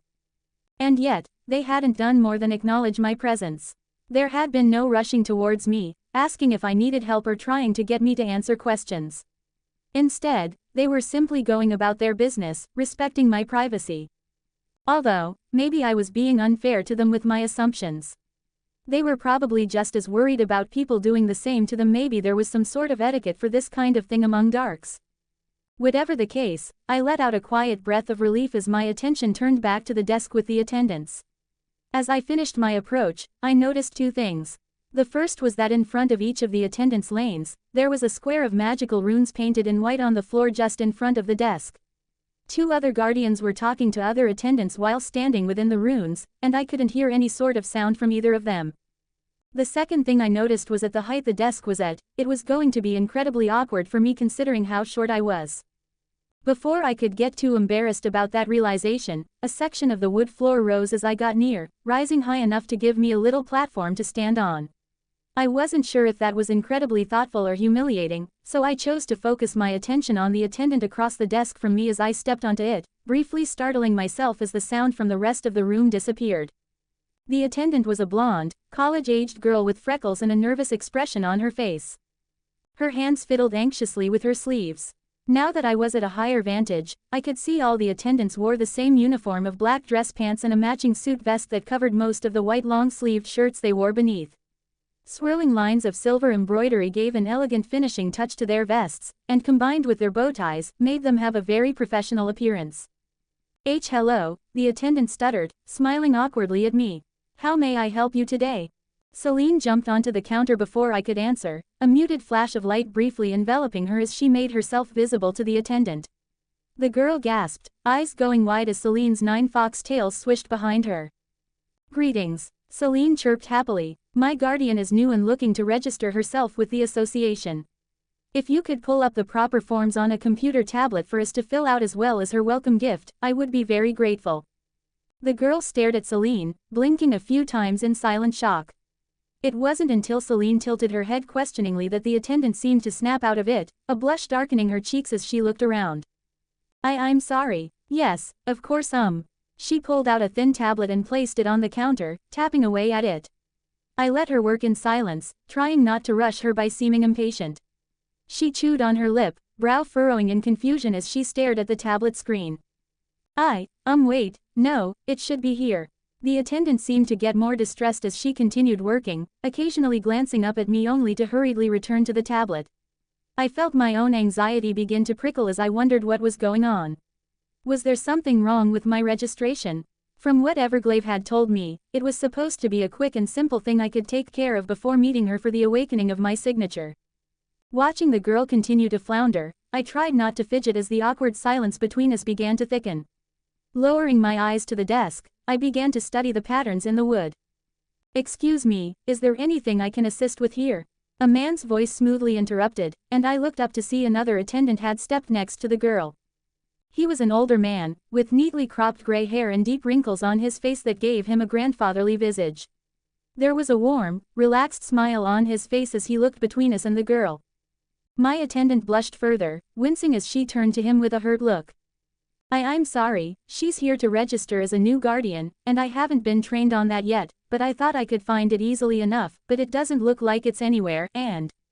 It's alright, he gently cut in, smiling softly. You just started a few days ago. Nobody expects you to know everything. The attendant relaxed a little at that, letting out a stuttering breath as the man turned to address me. Greetings, miss, I'm Senior Attendant Edward. If you're in a hurry, we can have another attendant help you while I teach Megan. Otherwise, I can walk her through the process and have her practice with you. Blinking a few times, I felt a sympathetic pang towards the girl. She seemed stressed, and I knew how easy it was for anxiety to overwhelm everything when it came to social situations. And no, it's okay, I shook my head. I mean, I don't mind waiting. Thank you, miss, he nodded towards me gratefully before pointing to the tablet. Alright, the first step is to open the Magical Guardian Identification Search application. I let my attention slip from them, carefully trying to look unbothered while I waited. The nerves that had been building relaxed only a little at the knowledge that I wasn't the problem. I couldn't relax completely, though, not with how nervous the younger attendant was still looking. Thankfully, it didn't take long for them to finish, and Edward gently slid the tablet across the counter to me. If you would be so kind as to press your thumb against the tablet, it will be able to verify your identity. From there, you have the option of filling in the informational section yourself, or having your familiar do it for you. Personally, I would recommend the latter. Your familiar should have all the required basics, and can input the information in seconds. Just as a note, all the fields are optional, and the questions we do ask are only for the purposes of helping us determine if you should be contacted in the event of an usurpation or emergency. Any information you put in is safeguarded by Zenith technology, and I can assure you none of us have direct access to it. I slowly nodded, then followed his instructions, watching as the screen changed to one with a bunch of questions. Some were simple, such as my chosen alias, preferred PR nouns, and things like that. Others, however, were much more probing, such as where I lived, what school I attended, if I was planning to attend the Guardian Academy, and my level. I frowned, feeling more uneasy as the questions under it asked about what vaults and grimoires I possessed, my preferred weapon, combat style, class, and my skills and their individual levels. They were even asking for my exact stat numbers. While Celine's explanations at the mall had been rushed, I still vividly remembered her reasons for keeping those things secret. Moreover, now that I was actually being asked for my stats and secrets, I felt an instinctive revulsion to it.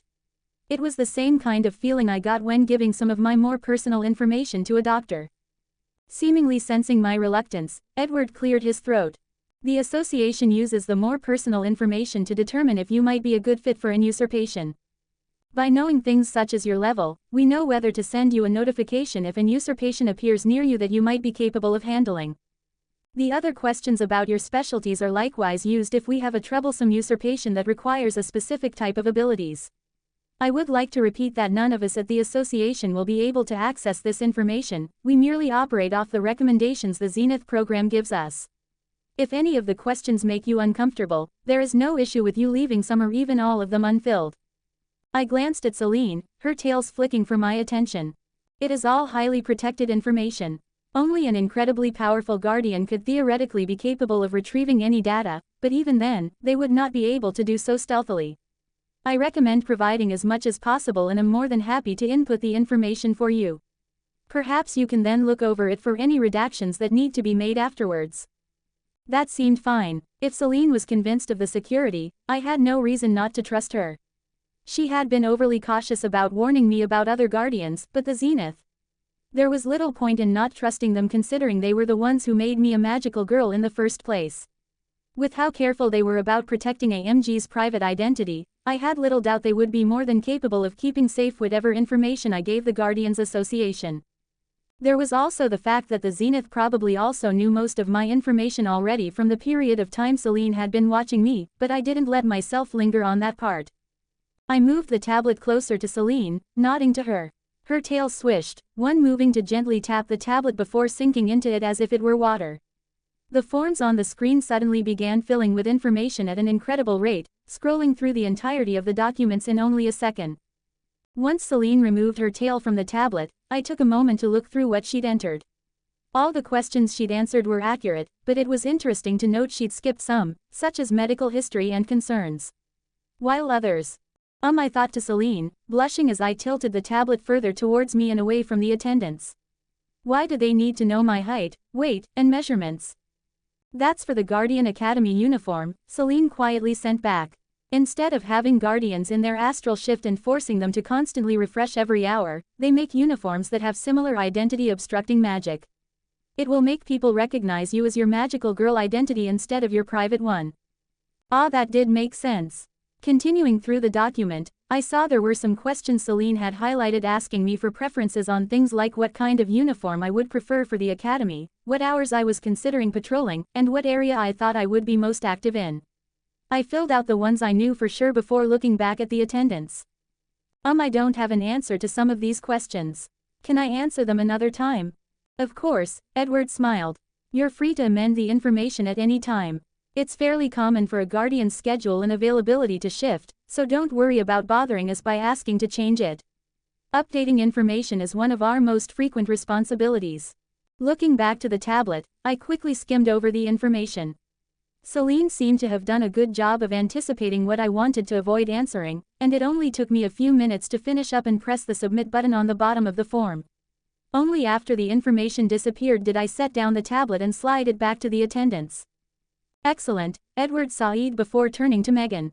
Now, once the Guardian has finished registering, it should only take moments for us to receive their initial welcome package in the teleportation cubby. Just wait for the chime, and a clear, bell-like tone rang out. There we go, he reached under the counter, opening something before displaying a look of surprise. Ah, good, we've gotten the extended package this time. Edward pulled out a case, setting it so it was facing me. It looked remarkably similar to the cases that the items I bought with points came in.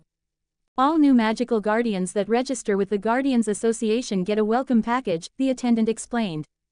However, there are a few different types of packages, such as this extended package which holds the most amount of items.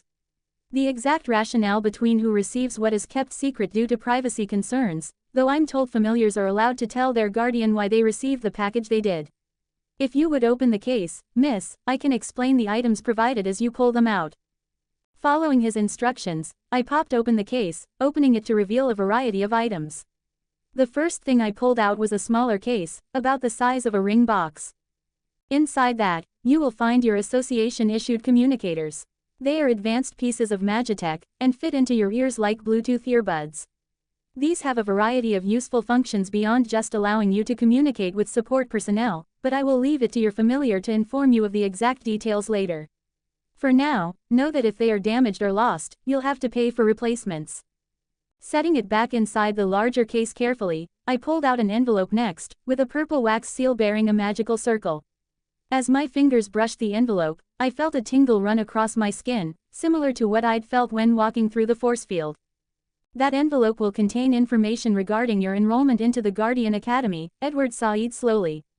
The envelope itself is enchanted to only open for you, as it contains information about your private identity.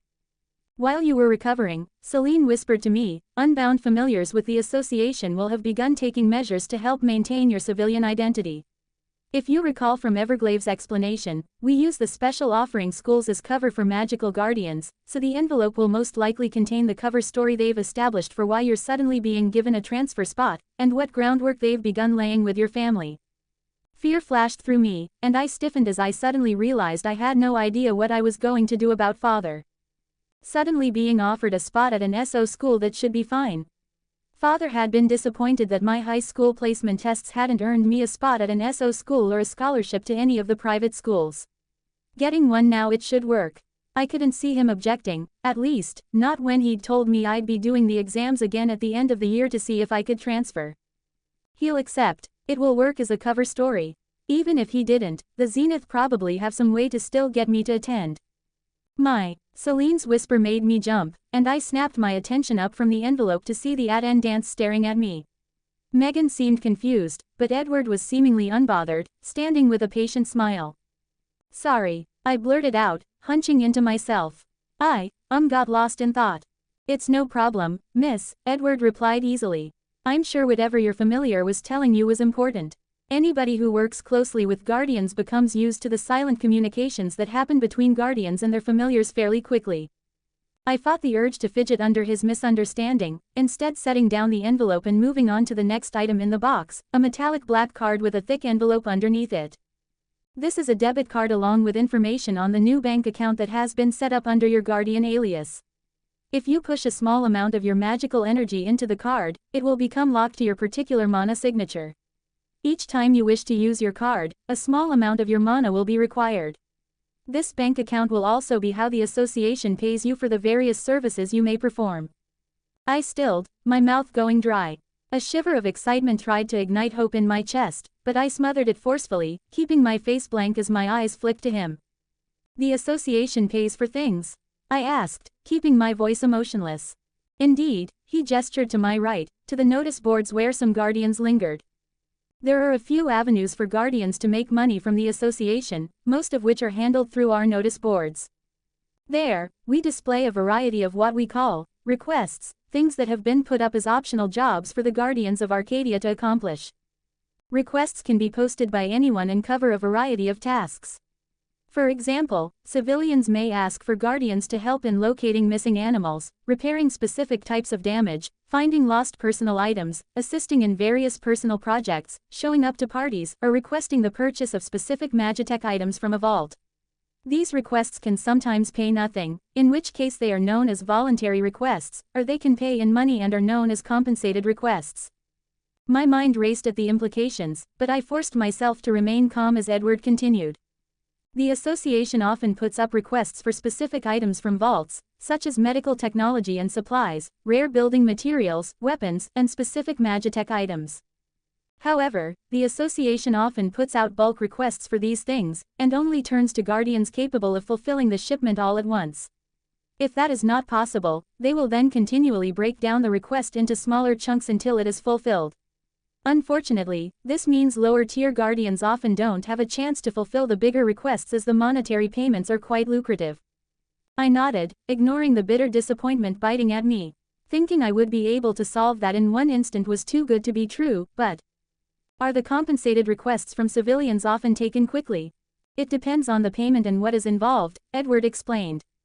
Requests for Tier 1 and Tier 2 items have become rarer over the years as the market has become saturated with them from guardians looking to make money. As almost 75% of guardians belong to those two tiers, there are also numerous suppliers available. That isn't to say it is impossible to find a compensated request, but most of them will be for providing a specific service and will net a relatively low amount of money.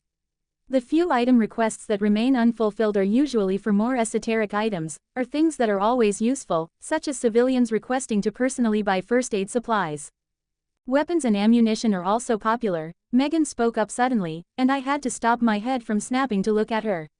A lot of people like the idea of having things that might protect them from anathema, even if it is pretty safe in Arcadia. Is that so? Edward asked, tilting his head. I know the sale of weapons, let alone magitech ones, is heavily regulated and carefully tracked. I'd assumed the number of tests and safeguards involved disincentivized many from pursuing such a thing. I don't know about that, but my brother is a magical soldier, and they end up getting all the certifications needed during their training. I've heard him complain a few times how he wished he could get a magitech weapon for personal use, but the ones sold to civilians are either really expensive or things like swords and bows. He's used to the guns he's been trained with in the MS, but not many guardians use or sell things like that, so he has to rely on human manufacturers. But militaries usually buy everything up, so. She trailed off, and I kept my face carefully neutral. It was only through careful control that I forced myself not to pry further, to find out exactly how much money I could get for something like my Umbra and Silverbane bullets. It probably wasn't worth too much considering they were both Tier 1 and really cheap, but any amount of money would. I swallowed, taking in a stuttering breath. It would change everything. I see, Edward smiled at Megan, making her blush. Even with all my years here, I wasn't aware of that information. She stammered something in response, looking embarrassed as Edward turned back to me. Back to the types of requests posted, guardians can also make requests of their own.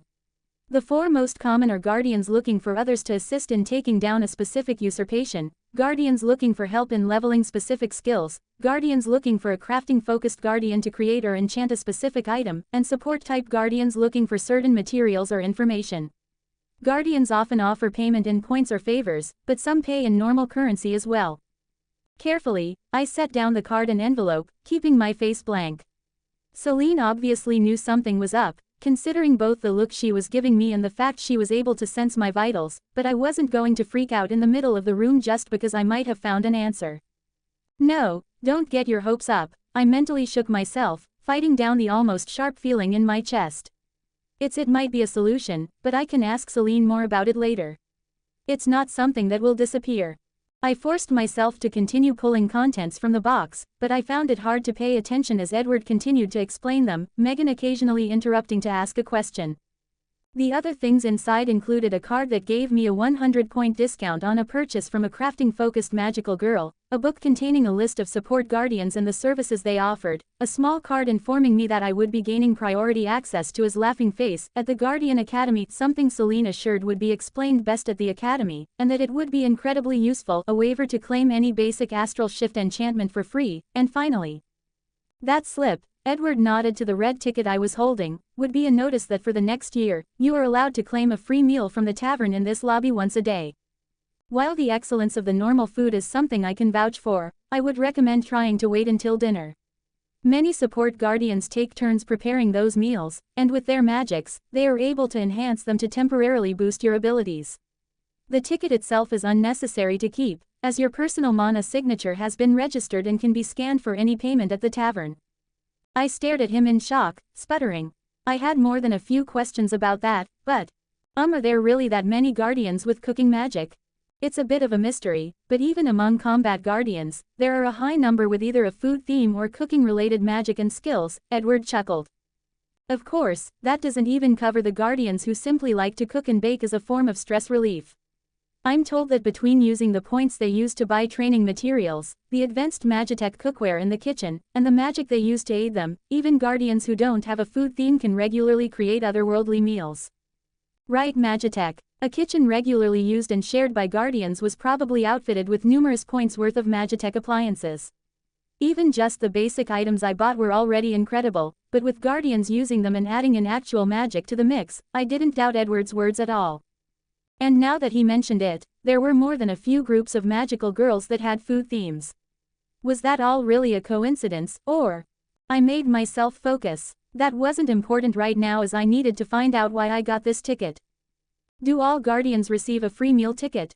I asked carefully, trying to ignore the lump forming in my throat. No. The basic welcome package for a new magical guardian consists of the communicator earbuds, the debit card and bank account, and information for them on joining the Guardian Academy. You've received the extended package, which is a bit more uncommon and contains a variety of extra items. Usually, only a handful of new guardians every year receive this package. As attendants, we're told not to pry into why this is or make any assumptions, but your familiar should be able to inform you about the specifics. There are a few reasons guardians may receive an extended welcome gift, Celine whispered to me, tails flicking in agitation. For you it is due to the factors involved with your contract and, of course, the death wish. Because of the idiocy of the blacklight protocols and what they resulted in, your extended welcome package is meant as a small measure of thanks for what you were able to accomplish and as an apology. Even if the human governments were responsible for the rules, it is not a decision that should have been allowed. She sighed, tails drooping as she looked up at me before continuing in a wry tone.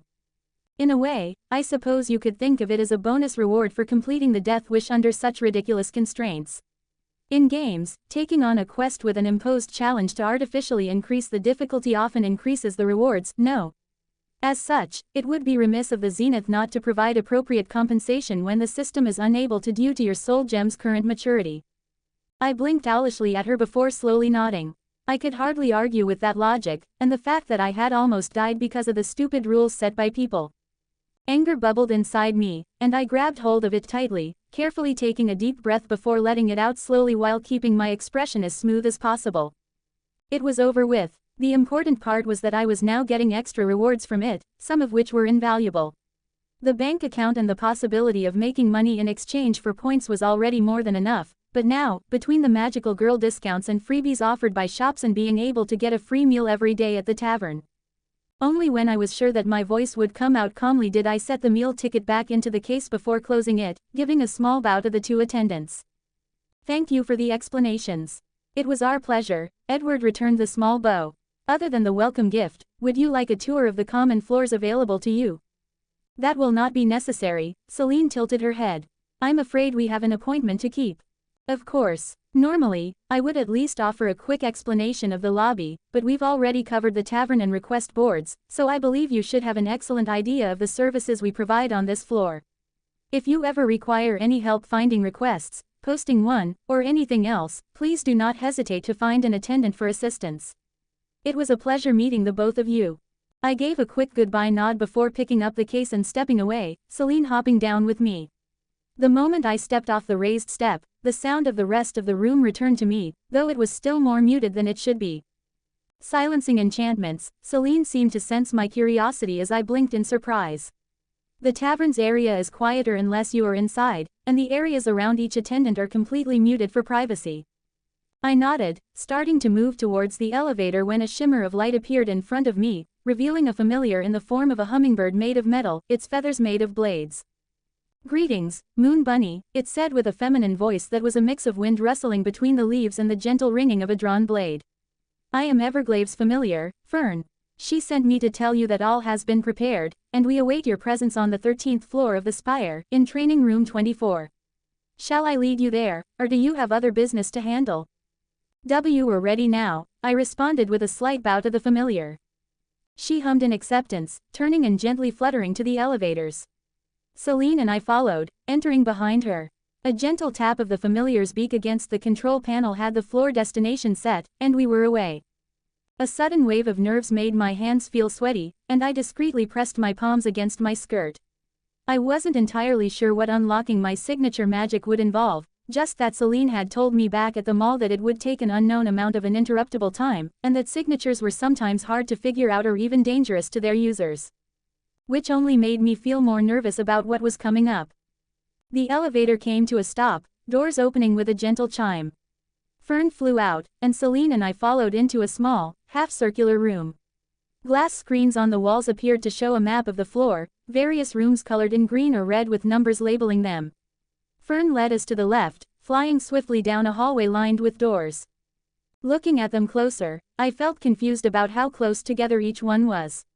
The doors weren't touching, exactly, but the spacing meant the training rooms would have to be closet-sized. Why are the training rooms so small? The spires of the sanctuary cities make liberal use of both magitech and enchantments, Fern responded. That includes spatial magic to make rooms much bigger on the inside than would normally be possible. You'll find that most floors of the spire are actually quite a bit larger than they would outwardly appear, so much so that some floors use teleportation technology to simply get around in a reasonable time. Fern fluttered over to a door, spinning in a small circle in front of a palm scanner and tapping it. It quickly gave off a chime, and the door slid open. Fern wasted no time and zipped inside, Celine and I following behind. Even after hearing her explanation, I still felt shocked as I stepped into a room much bigger than should have been possible. It was set up like a monitoring or control room, the far end having a large glass window that looked into a mostly empty room beyond with a single metal door leading into it. A long desk was set up in front of the window with dozens of computer monitors, several touchscreens, tablets, keyboards, and a half-dozen comfortable-looking chairs. Everglave and Naiad were already inside, Naiad giving me an excited wave and smile as the door shut behind me. Welcome, Moon Bunny, Everglave nodded to me. How was your first unaccompanied trip through the city? It was okay, I shifted awkwardly, internally wincing at my unrefined response. I'm glad to hear it, she gave me a soft smile.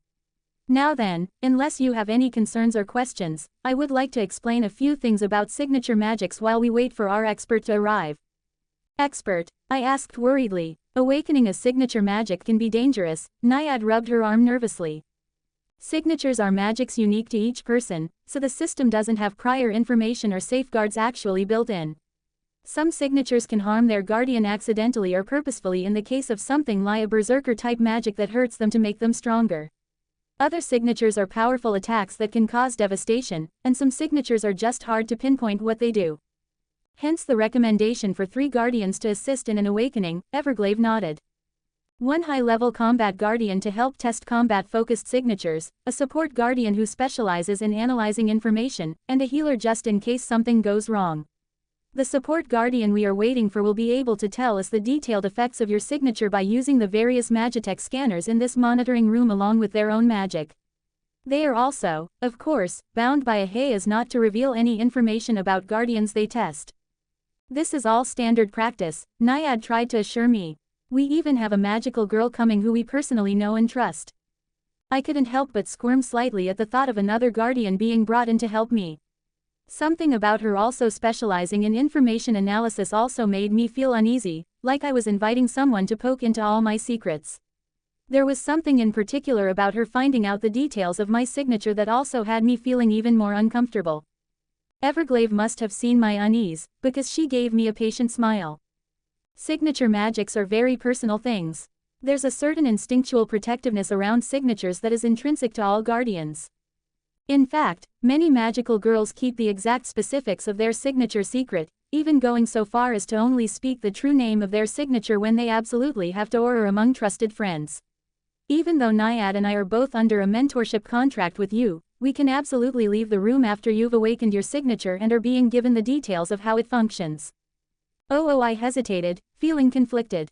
I did feel irrationally nervous about them being there, but with how experienced the two guardians were, they would probably have numerous tips or suggestions on how I could use my signature. Before you make a decision, Everglade cut in, perhaps an explanation on how signature magic's function might be useful. I wasn't sure how that would help, but it would at least buy me some time to turn over the jumble of emotions churning in my gut, so I gave Everglade a grateful nod. She took a breath, looking thoughtful for a moment as Fern circled around her before landing on her shoulder. Very well. First, the basics. A guardian's signature magic is a deeply personal magical ability that is unique to them. Just as no two people are exactly alike, the same can be said of signatures. The easiest comparison to make is that your signature magic is like your own personal superpower, one that is a manifestation of your soul. As such, guardians usually have two names for their signature, a true name that reflects its full nature, and a code name that they can share with others.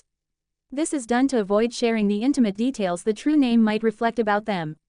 If you do hear the true name of another girl's signature, it is considered highly taboo to share it with others. She paused for a moment, waiting to see if I was following along, then continued. Signature magic can be divided into three basic categories based on how they work and their effects. These categories are hardly perfect as some signatures can fit into multiple categories, but they do help in understanding their basic functions. Everglade held up a hand, raising a finger. The first type is direct signature magics. These express themselves by acting directly on the outside world, either causing a targeted action to be performed or creating something the guardian can then manipulate. The prime example of direct signatures is one that creates an element the guardian can control. For example, a direct signature could allow a guardian to create magical fire they can then manipulate in a variety of ways, summon magical swords they can then control telekinetically, or launch a magical attack at an opponent. As their designation would imply, direct signatures have a direct effect on the world. Her second finger came up as she took a deep breath. The second type is indirect. These signatures function through, and require, a pre-existing medium. Their effects can include boosting the abilities of others, controlling various elements that already exist in the environment, or causing an effect on an opponent. Air Machina's signature magic is a prime example of an indirect signature, as it allows him to access, manipulate, and even boost the effects of electronics. It also allows him to have a much easier time using spells through any electronics he's actively using his signature to connect to. Another example is my own signature magic. She turned, waving her hand at a plant in the corner of the room, and I felt a shiver pass through me as something tickled against my senses. Razorglade. The word left Everglade's lip, and I felt power brush against me. The plant in the corner suddenly began to change, leafy greens transforming into a scintillating metallic gray that gleamed in the light. Then, after the plant had changed, it began to move, leaves gaining serrated edges even as the plant began to grow, stems waving around dangerously. My signature magic allows me to transform any plant life into a unique, powerful metal that I can then freely manipulate at the cost of my mana. Its code name is Nature's Blades, and I would appreciate it if you kept its true name secret. Staring at her in shock, I watched the plant continue to writhe, stems and leaves changing into a variety of different blades before she let out a sigh, and dropped her hand. The plant shivered, then began to return to normal, the extra stems and leaves disappearing as the metal shifted back into soft greens. Naiad chose that moment to give a nervous chuckle, drawing my attention to her. My signature, Rills of Restoration, is also an indirect signature. It lets me enchant water in my surroundings, giving it regenerative effects and letting me control it. It also works on spells based on water too, which makes my water-based healing magics much stronger. Its code name is Rejuvenating Waters. Looking between the two of them, I felt a mixture of warmth and panic flicker deep inside my chest, threatening to ignite as I tried to figure out why they'd just told me the true names of their signatures. Were they expecting something of me, or? Everglade gave me a gentle smile, and I forced myself not to fidget. You've had to put a lot of trust in us.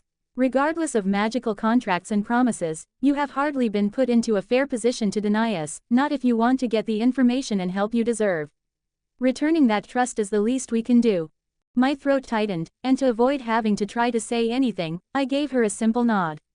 She returned the gesture, lightly clearing her throat before continuing. The final type of signature magic is internal, which refers to signatures that act on the guardian themselves in some way, such as allowing the guardian to teleport short distances, power themselves up in some way, or even giving them a unique secondary resource similar to mana that they can utilize in their magics. The most famous example of an internal signature is Silver Saintess and her second chance.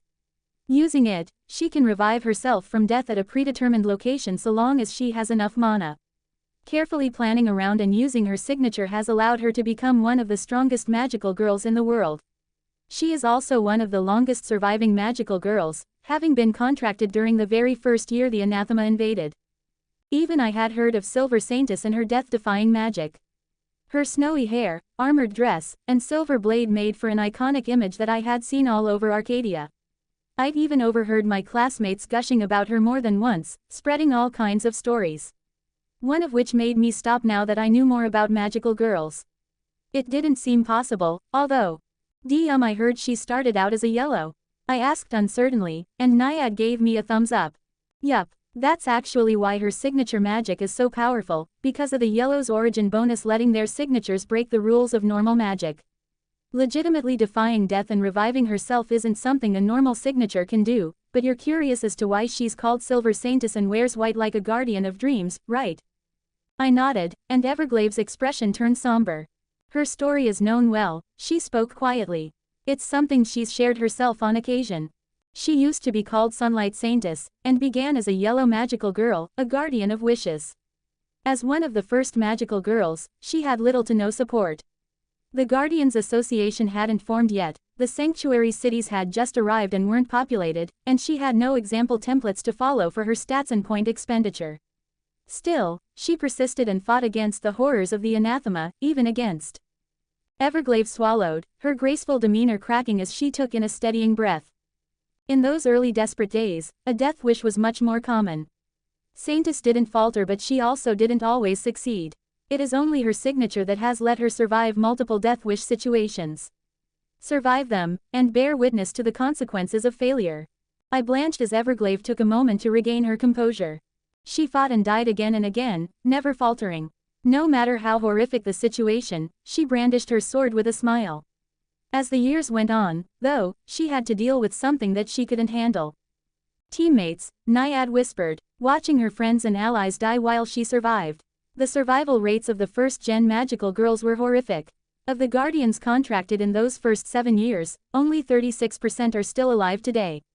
She was forced to fight alongside others knowing that even if they died, she would still live. My stomach churned, and I placed my hands over it, feeling sick as I tried to imagine it. And found that I couldn't, not without my breathing coming to a halt. 3 years in, Saintess reached her limit, Everglade continued. She couldn't take being too weak to save those around her anymore, so she used her wish, the one all yellows received. She wished to change her color, to get a different origin bonus that would let her fight better. Her wish was granted, and she turned herself into a white magical girl, gaining the bonus of receiving more experience from all of their actions. However, there was an unintended side effect.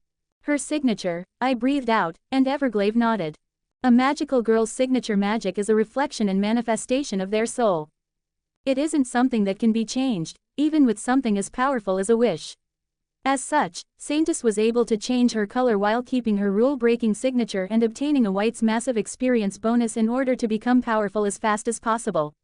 Then, she utilized both to their fullest. She threw herself into hopeless hordes of anathema, killing as many as possible before being slain. Then she did it again, and again, and again. She would even fight things much higher level than her, Naiad added, because even if she lost, she would just revive and try again later, having learned all their tricks. Her main level, class level, and skills leveled at an insane rate, and now she's one of the few magical girls in the world above level 500. As the story finished, I felt a mixture of awe and sorrow at the sheer willpower Silver Saintess had. I knew that if I had been in her position, if I had to watch Lily, people I care about die, I wouldn't have handled it well. She had done that for years, though, and still continued fighting, even using her personal wish so that she could become better at saving others. I wasn't sure I'd heard of a more selfless person in my life. The last thing I will say on Silver Saintess, Everglaive sighed, is that she is one of the only yellow guardians to have been able to change her color. Others have tried in order to get multiple origin bonuses, but there are apparently several restrictions and requirements around the wish given to a yellow that prevents others from easily following her example. Of the handful that have succeeded, none have been as successful as her so far. Yeah, Naiad winced. So don't try to bring it up to a yellow. It's already a big no-no to ask if they've used their wish yet or what they used it on. Trying to suggest they try Saintess's trick is kind of a sore point for some of them. I gave a serious nod. I'd already planned to never ask a yellow about their wish or bring it up even obliquely, so it was hardly an issue. At any rate, Everglaive shook her head. Silver Saintess has a prime example of an internal signature magic, even if it is more powerful than usual. With the 3 categories of signatures covered, the only other thing to note about them is that your signature magic grows more powerful with your main level. Depending on what exactly it is, your stats may also affect it. Other than that, you'll learn a few things about what is possible with your signature at the academy, but... Everglaive frowned, then gave a shrug.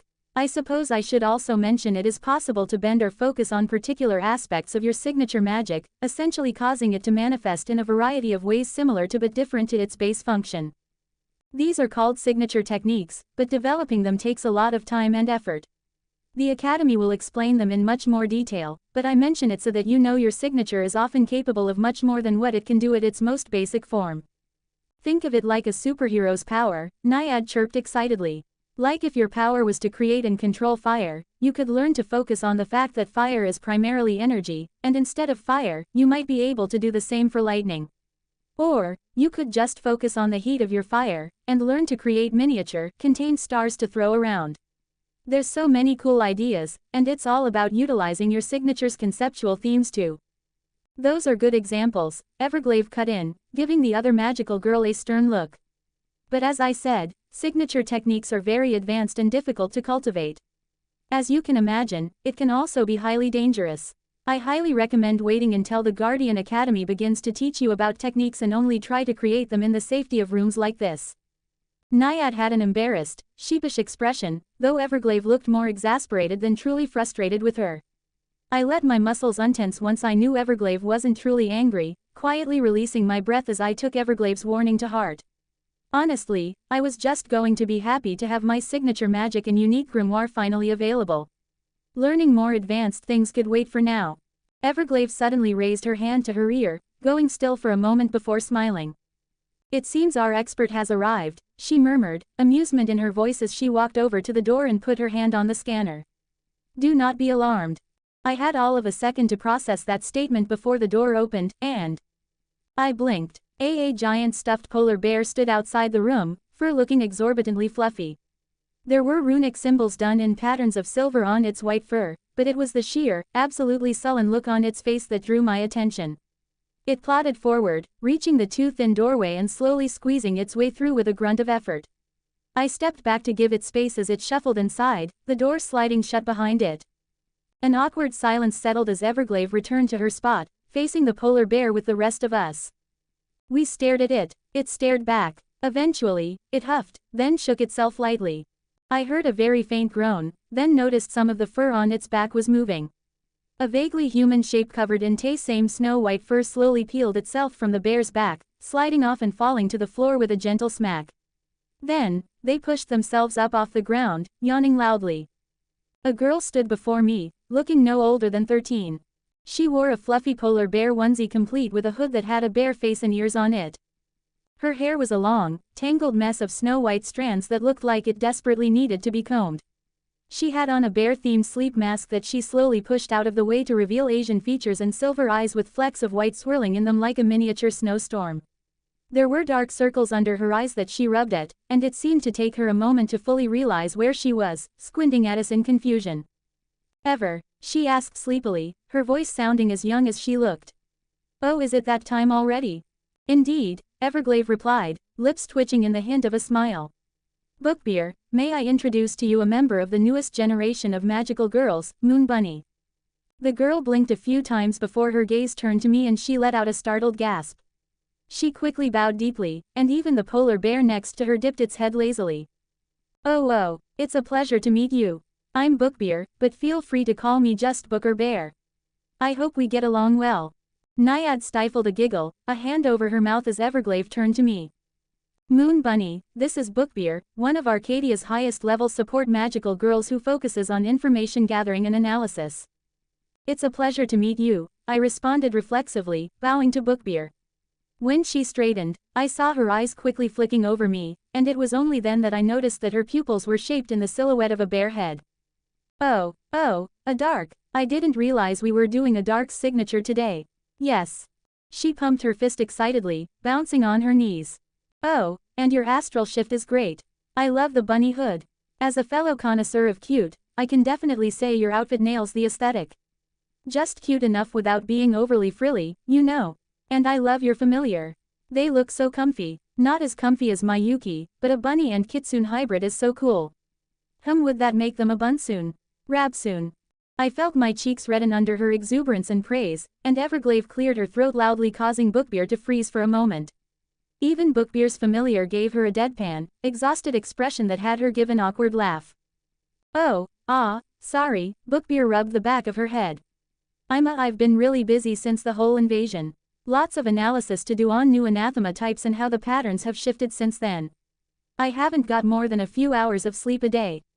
I've mostly been running on naps and caffeine, so I'm kind of loopy sorry." Her embarrassed expression was broken by a yawn, and concern flashed through me, my attention snapping back to the dark rings under her eyes. We can do this another time, if you want," I offered, worry building in me even as she waved me off. "No, it's fine. I've been pushing myself because this has been a good opportunity to level up my class and skills. The more I rest, the more time other girls have to analyze things, which means less things for me to figure out and get experience from. Besides, doing a signature magic analysis is always interesting, especially on yellows and darks. I get to actually push myself to figure out all the interesting details. I'll also get tons of experience, so it's totally worth it." "Oh, okay," I responded, still feeling a little put off. "Anyway, I think I'm ready to go on my end. Do you have any questions?" I floundered. "What exactly does this involve?" She blinked at me. "Oh, they didn't tell you. Okay, so it's pretty basic. You'll enter the ritual room while the rest of us stay in here. Then you'll sit down and ask your familiar to begin the awakening process. Normally, awakening your signature magic can take anywhere from several hours to a full day, but there's a bunch of enchantments and magitech in the room that will speed up the process, help keep you safe, and scan for information that I can use. It shouldn't take more than an hour, and your astral shift will be maintained the whole time, so no need to worry about that. As for the specifics of what you'll be going through," she gave me an apologetic shrug. "We aren't supposed to give details. It makes it easier if you go into it without any prior preconceptions. What I can tell you is you'll enter a sort of meditative trance. Other than that, all I can say is not to worry too much." Her lack of explanation left me feeling more than a little apprehensive, but it wasn't like this was school, and she certainly wasn't Katie or her friends trying to pull a prank on me. Nevertheless, my instinctual reaction was to still look at the others, looking for the poorly concealed grin or gleam of anticipation in their eyes that might mark this as a trap. Everglade remained as elegant as ever, though, giving me a simple nod, and Naiad was smiling at me reassuringly. Celine also looked unperturbed, tail swaying without worry. Forcing myself to let go of my paranoia, I nodded to Bookbeer. Okay, I moved towards the metal door next to the glass window, quickly using the palm scanner before entering. The room was fairly empty, but the floors and walls consisted of large white squares. The material felt soft and slightly spongy under my feet, which made me hesitate for a second. Then Celine hopped in after me, pressing firmly on the material before bouncing high into the air in a flip. Her next hop took her even higher, spinning so that her 9 tails spun behind her like a helicopter, and I had to fight the smile working its way onto my face. "Wee," Celine sang happily, her next hop turning her upside down before she used her tails to right herself and land properly. I shook my head, not quite sure how she was bouncing on the material considering how squishy it was. Continuing my walk, I moved to the center of the room where there was a cushion set on the floor. Painted around it was a complex-looking magic circle full of dozens of symbols that turned it into an eye-watering mandala. An intercom crackled to life, making me jump slightly. "Please sit down on the cushion, and then have your familiar help you begin the process." My nerves began building up, humming uncomfortably underneath my skin as I followed Bookbeer's instructions. Keeping my hands on my skirt, I sat on my legs Caesar style, taking a deep breath in. Celine stopped bouncing to sit in front of me. "The process is simple. Close your eyes, and I'll guide your mana. When you feel the pull, do not resist." I hesitated for a moment before doing as Celine said. When my eyes closed, I only had to wait a few seconds before I felt something. It was an odd sensation, almost like something was tugging gently at my heart with a whisper wind touch. Remembering Celine's words, I didn't resist as it pulled me. And then I fell, previously on Magical Girl Gunslinger. Spoiler. Nausea and dizziness roiled inside me, my vision blurring into an indistinct kaleidoscope. As I began to fall, the sheer intensity of the vertigo made me squeeze my eyes shut. I reached out on reflex, my flailing hand managing to catch myself on the wall to my right. Somehow, I kept myself from losing my balance completely, but I had to swallow back the bile in my throat to keep myself from vomiting. Trying to regain control of myself, I forced myself to go through a short breathing routine, counting the seconds as I breathed in through my nose and then let it out from my mouth.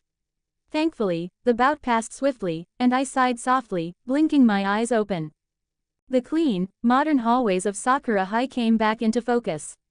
Sliding, Japanese-style doors to the various classrooms on the first floor greeted me alongside corkboards with posters or other announcements decorating the walls. Everything was clean and sleek, portraying an environment untouched by even the concept of dirtiness. If only that applied to the students going here too. I shook the thought from my head, working through the sudden fog in my mind as I tried to remember what I was doing. Then I saw a clock, saw that it was near the end of lunchtime, and everything clicked together. I continued my walk through the corridors, moving at a brisk pace towards my goal. A lot of students were in the classrooms I passed, choosing to eat their lunch at their desks instead of the cafeteria.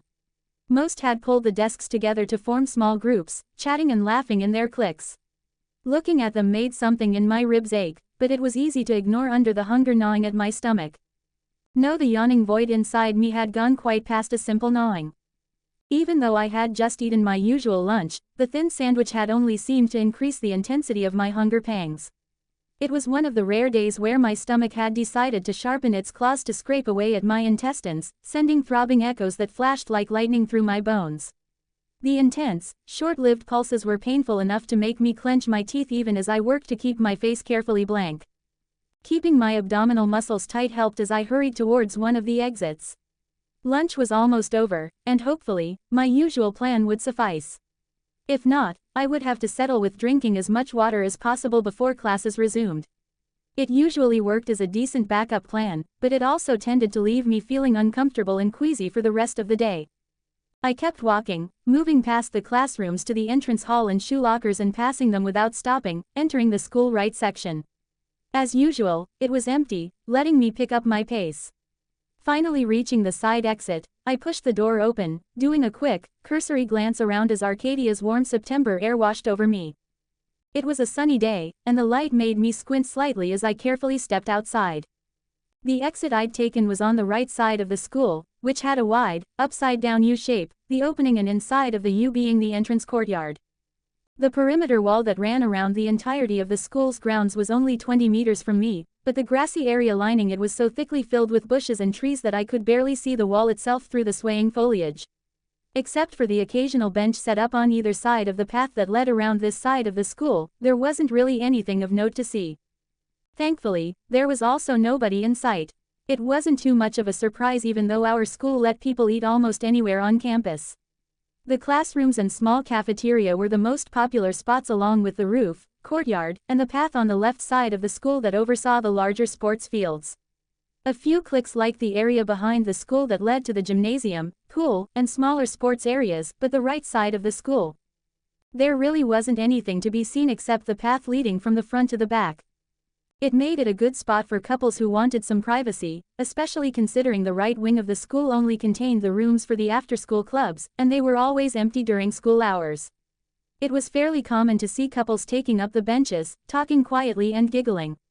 There was usually a teacher that made a habit of walking by occasionally just to make sure nothing too untoward was happening, so it was hardly a completely abandoned spot. The one exception was at the very end of the lunch period. Most of my classmates tended to make their way back to their classrooms early, leaving a short period of time where nobody was outside. Taking a look around as I went down the path, I tried to scan over the area one more time just to make sure nobody was nearby. Of course, that was when my stomach gurgled, a sharp, stabbing pain digging up into my ribs. I squeezed my hands into fists with a wince, stopping in my tracks as a shiver rolled through me. My throat felt tight as I waited for the moment to pass, the trees around me rustling slightly in the wind. The pain didn't last long, but as it retreated, it left behind an aching emptiness that made me hurry my steps to the nearest bench, hands placed over my stomach. Once I reached it, I took a final, hurried glance around, but saw nobody. So I moved past the bench, closer to the school where none of the cameras were directly pointed, and I looked into the trash can next to it. Because the right path around the school was hardly ever used, the trash cans themselves were usually pretty empty. Nobody really came to the area before school, so the garbage bins only really got any use at lunch or after school. Which meant that if there was anything inside them, it was relatively fresh and hadn't landed in a pile of gunk that had been there for hours. There were exceptions, of course, but today was Thursday. And I knew for a fact that Ian and Abby from my class regularly came out here on Thursdays. Both girls were part of the swim club and usually ate healthy, but a while ago, I'd overheard them talking about how Thursday was their cheat day when they would buy something from the school canteen. Thankfully, both were too health conscious to go all out, so they usually only chose some finger food they would pick at and share but never come close to finishing off completely. And if the trend with those two continues to hold, I fought down a relieved smile as I saw the only things in the trash were a large carton of French fries and a smaller container with some chicken tenders. The carton had landed face up, leaving most of its contents unspilled. I reached in, carefully grabbing the carton of fries and extracting them slowly. Once I had them out, I gave them a quick look over just to make sure there were no bugs or anything on them. There usually wasn't, but it was a habit I couldn't shake. Grabbing food from the trash was already a step further than I liked, but it was ridiculous how many of my classmates liked to waste food. The container of fries I was holding was barely half finished, and I knew for a fact the school offered smaller portions at the canteen. I wasn't sure why Ian and Abby always got the largest food servings when they never seemed to finish them off. It was just so wasteful. Too wasteful for me not to take advantage of. Besides, it wasn't like I was diving in a dumpster. I'd done plenty of research, scoping out these trash cans for over 2 weeks, so I knew for fact that they were usually pristine until lunch. It really wasn't that different from me picking up the food from it being set on a table even if it felt like it. And I was hungry. So hungry it hurt. Even if there were a small amount of germs, it was more than a worthwhile trade, and I hadn't gotten sick yet. My inspection of the fries finished as my stomach grumbled again, and I couldn't take waiting anymore. So I began eating. I was usually very conscious of my table manners and the speed that I ate, but I didn't have the luxury. There wasn't much time left in the lunch period, and I would have to hurry if I wanted to finish both the fries and chicken before I needed to start heading back to my classroom. Shoveling the fries into my mouth, I barely registered their taste. They were lukewarm, a little too salty, and even though fries were the most common food I scavenged, they were still delicious. They always were. After a few handfuls, my stomach began to unclench, and I breathed out a soft sigh, relaxing into the feeling. The fries were already doing a lot of work, and I hadn't even gotten to the chicken yet. As I grabbed another handful, I couldn't help but wonder if I would have time to look through the other trash cans. There usually wasn't things as easy to. The sound of giggling made my thoughts screech to a stop. I stiffened, breath hitching in my throat. Then my head snapped up towards where the sound was coming from. "Ah, you gave it away." A voice laughed through the bushes in front of the perimeter wall. Leaves rustled, and figures rose from where they were laying behind the foliage. The first was tall, her uniform blazer tied around her waist. She had blonde hair cut into a pixie cut, revealing an eager grin on her face. Tasha, the sporty brute. Two others rose, both with identical faces, but one was taller than the other and wore her auburn hair longer. Morgan and Madison, the twin jackals. Another carefully made their way through, the mousy figure brushing leaves from her black hair as she adjusted her big glasses. Aiko, the mousy watcher. And then a final figure pushed her way through the bushes. She had long blonde hair that was curled just enough to be wavy, a smooth and unblemished face, bright viridian eyes, a thin smirk on her face, and she was holding out a cell phone, its camera pointed right at me. Well, Katie Bennett murmured with a too-wide grin. I honestly can't say I was expecting this, but I really shouldn't be surprised. Cold washed through me, my heart pounding in my ears as they approached. They were here. Katie's clique of popular girls were here. Katie, who had been hounding me since middle school for no apparent reason. Katie, who I finally had stood up to 2 weeks ago, calling her a petty bully in front of her friends and half my homeroom. Katie, who currently had a phone out, recording everything they saw. And they saw me. They saw everything. A jolt of electricity shot through my bones as panic and horror made my heart plummet. Without thinking, I dropped the fries, turning to run and get away as fast as I could. I only made it a few steps before I was caught, Tasha easily sprinting to catch me. Fingers dug into my shoulder as she locked one of my arms behind my back in a painful motion that jolted my shoulder. I stumbled, and Morgan took the chance to catch my other arm, snickering loudly. "Oh no, you don't just get to leave," she laughed. "Not when we have so many questions." The feeling of their restraining touch was nauseating, an uncomfortable, tingling fire burning against my skin along with the pressure they were using to hold me still. It scraped against my nerves, begging me to struggle, to try to escape, to get them away. But it was useless. Tasha and Morgan were part of the basketball and tennis clubs respectively. There was no escaping them. My breath felt caught in my chest, heart racing wildly as the two twisted me around to face the others. I bit back a yelp of pain as my arm was wrenched into an even more painful position, stumbling as I tried to keep my balance. Katie looked at me with a smug, satisfied grin while Madison and Aiko watched from her sides. "Hello, my Kuroki," Katie said loudly, leaning slightly closer to her outstretched phone as she said my name. "I would say it's nice to see you, but we both know that's not true, especially after what we just saw." Tasha and Morgan snickered while Madison gagged dramatically. Shame, fear, and anger filled me, my cheeks burning. I tried to retort, to say anything, but the words remained locked away behind the deep, sinking sensation in my gut that my world was falling apart. And there was nothing I could do to stop it. "Honestly, I always knew you were a little off," Katie shrugged. "What, with the whole crazy eyes and eye patch thing, but when Aiko told me what she thought she saw you doing, I just knew we had to see for ourselves." The smaller girl looked uncomfortable at the mention of her name, crossing one arm over her chest and looking away. "Talk about gross," Madison chirped, digging through the trash to eat other people's leftovers. "Could you be any more disgusting? Who does that?" "I was wondering the same thing," Katie agreed gleefully. "It took me a bit of thinking, but I think I know what's going on." She paused, and I felt everything in me lock up. Horror flooded my veins as I stared into Katie's eyes. "Don't say it, don't say it, don't. See, poor, weird little my here only ever brings half a sandwich for lunch," Katie continued, ignoring my silent pleas. "Everyone knows it, how she takes her time daintily eating such a small portion like she's royalty. It's no wonder she's practically starving sometimes." "But why dig through the trash for scraps?" Madison asked with genuine confusion.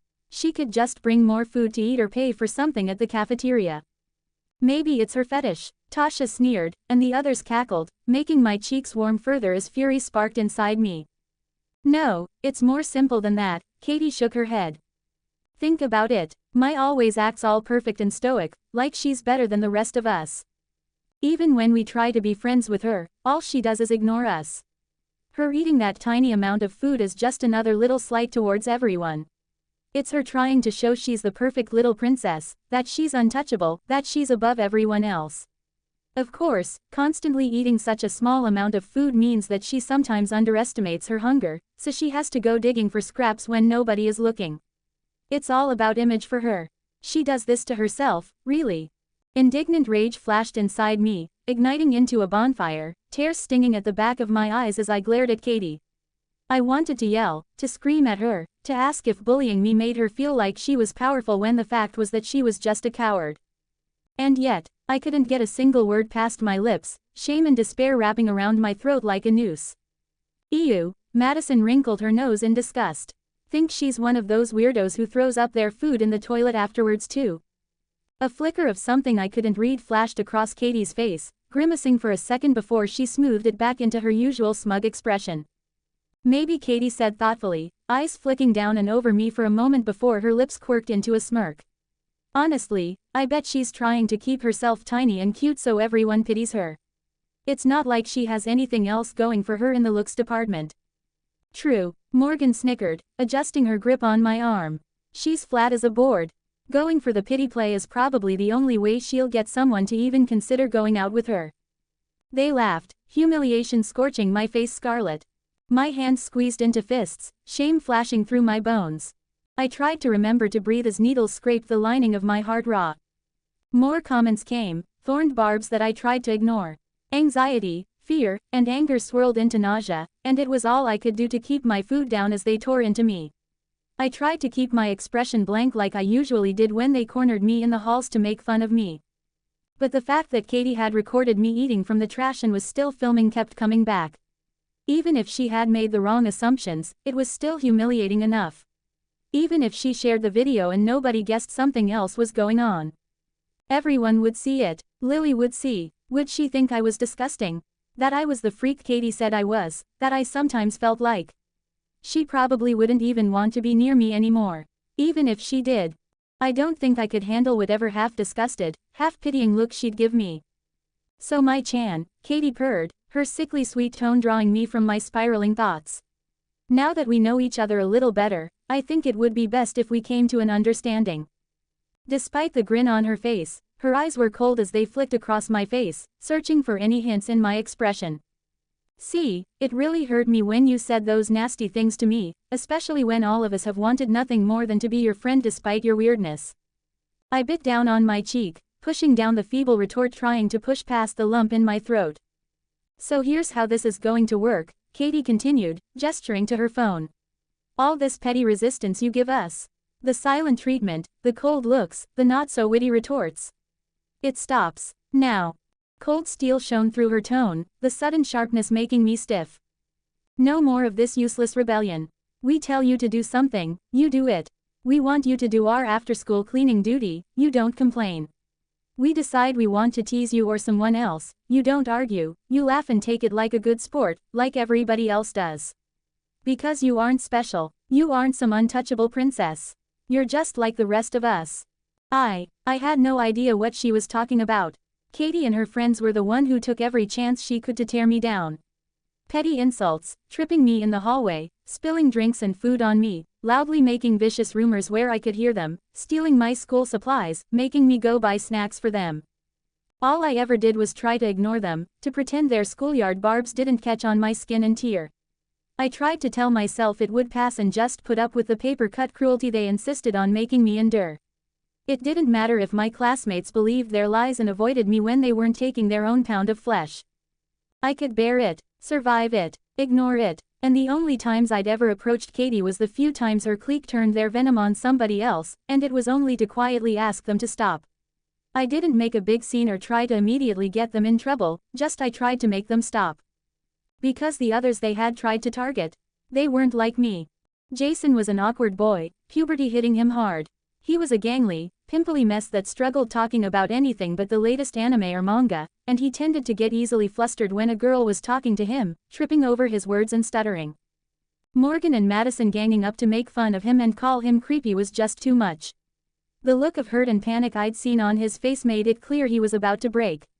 Me quietly asking them to leave him alone ended with them spilling cold coffee on my homework later, then getting Jason to back up their story that I was the one who did it to hide the fact I hadn't actually done the worksheet. Aiko hadn't always been part of Katie's clique. She was quiet, shy, and smart enough to get some of the best grades in our year. She was more at home with her face buried in a book, not trading tips on makeup or gossiping. Tasha had tried to strongarm her into doing an essay so she could prepare more for a basketball tournament. I could tell that Tasha's grip around Aiko's arm was too much, that she was hurting the smaller girl. When I stepped up to tell Tasha that it would be obvious the essay wasn't hers, I'd gotten shoved into the library shelves and caused a bunch of books to fall on me. When the librarian came to see what was going on, Aiko backed up Tasha's story that I'd tripped.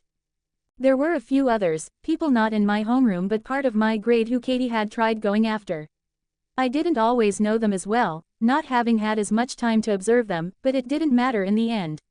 Watching the pain, embarrassment, or anger twist their face at the smallest of Katie's insults was all I needed to see that they weren't like me.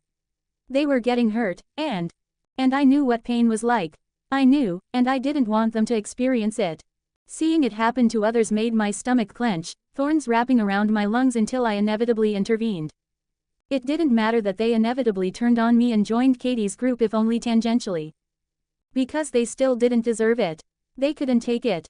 They weren't like me. From here on out, Katie continued, lips curling into a satisfied smirk, we're going to be the best of friends. Of course, as your friends, we won't tell or show anybody a thing about your hobby. We'll do you a favor, because that's what friends are for, isn't it? Yeah, Madison giggled. Though, you'll be doing favors for us too.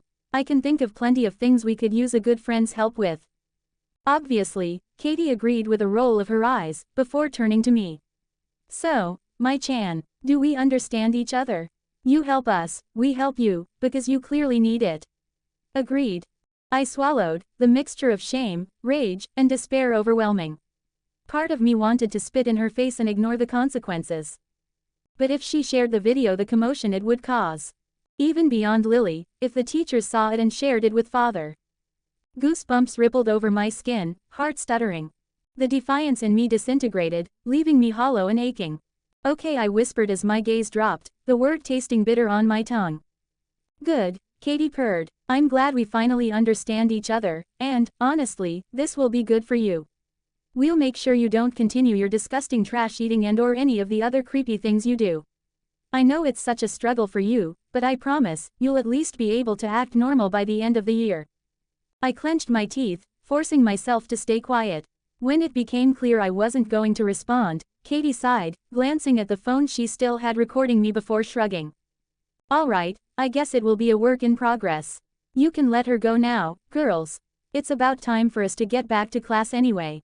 Morgan let go quickly, sashaying over to her twin. I almost sighed with relief as the pressure disappeared. But then I realized Tasha hadn't let go yet. Tasha? Katie asked, frowning.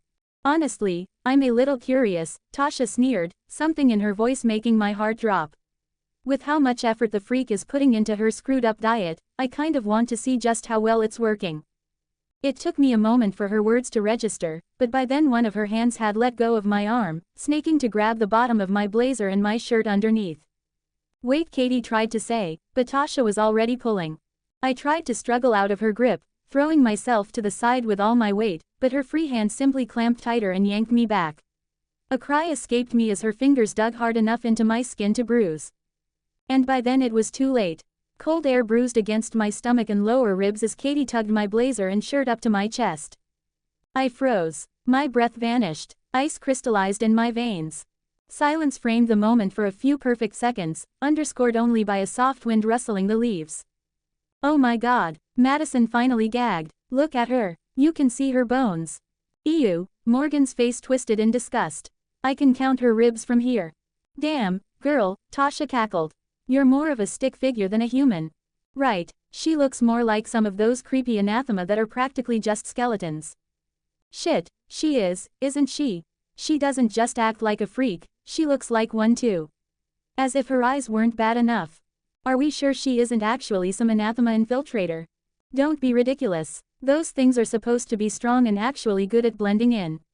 She's obviously too pathetic to be one. Too weird, too. They laughed, the sound clawing into me.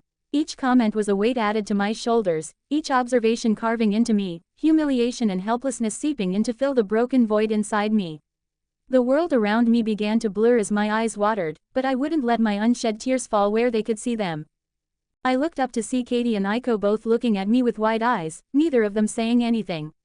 Neither of them had joined in with the others, simply staring at me in shock. And somehow, that was just as bad. Wait, is that her heartbeat? Tell me I'm not seeing things.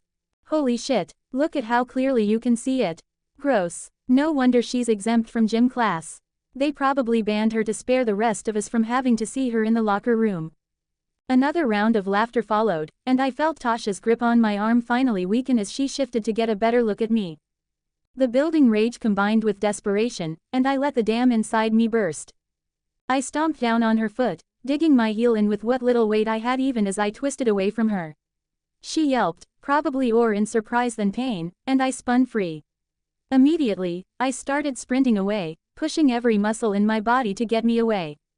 Ow, hey, stop you, let her go, Katie quickly interrupted, voice fading as I kept running. We have what we came for, she probably needs to find more trash to eat anyway. Mocking laughter followed me as I ran, my surroundings blurring as the tears I'd been holding back finally spilled free. I barely paid attention to my surroundings, simply letting my legs carry me as far away as possible. I made it behind the gymnasium before I ran out of breath. Gasping for air, I leaned against the building. Slowly, I felt my adrenaline fade, the desperation and fury that had been fueling me melting away.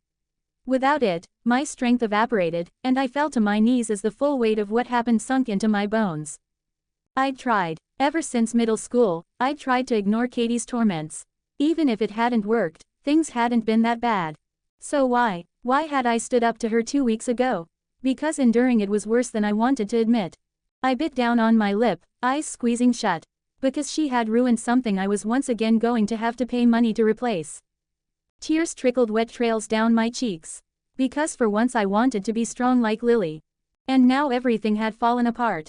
Katie's video, it would ruin everything if she shared it. Most of the students in my grade only avoided me due to her rumors, but if they saw the video, they'd join in with the classmates from my homeroom in tormenting me. A teacher would eventually realize something was going on, and then they would see, and even if they made the same incorrect assumptions as Katie, everything would still be ruined, because father would find out I'd messed up again. Katie had me trapped, ignoring her, stopping her from bullying other students, trying to just get through my day and forget about their pettiness. It was over. I felt a pressure building in my lungs, a frantic chaos that demanded to be released, so I lifted my arm and bit down on my forearm even as I took a deep breath. And then I screamed, hoping my sleeve would muffle the sound. Reality rippled. Then it shattered. Black thorned vines made of shimmering energy ripped through the ground, violet outlining their shape in a baleful glow. Where the vines touched, the world disintegrated, spreading darkness that washed through the world in a wave of annihilation. I gasped, the school around me shattering apart as the vines tore through reality to reveal the city beyond suffering the same fate. Skyscrapers disintegrated in the distance, shadows spreading even to the sky. I felt the ground underneath me disappear, grass giving way to a thin layer of water. Before I could even grasp what was happening, the destruction was complete, over in a matter of seconds. I was left in a world of shadows, the only light belonging to the purple glow of the thorned vines.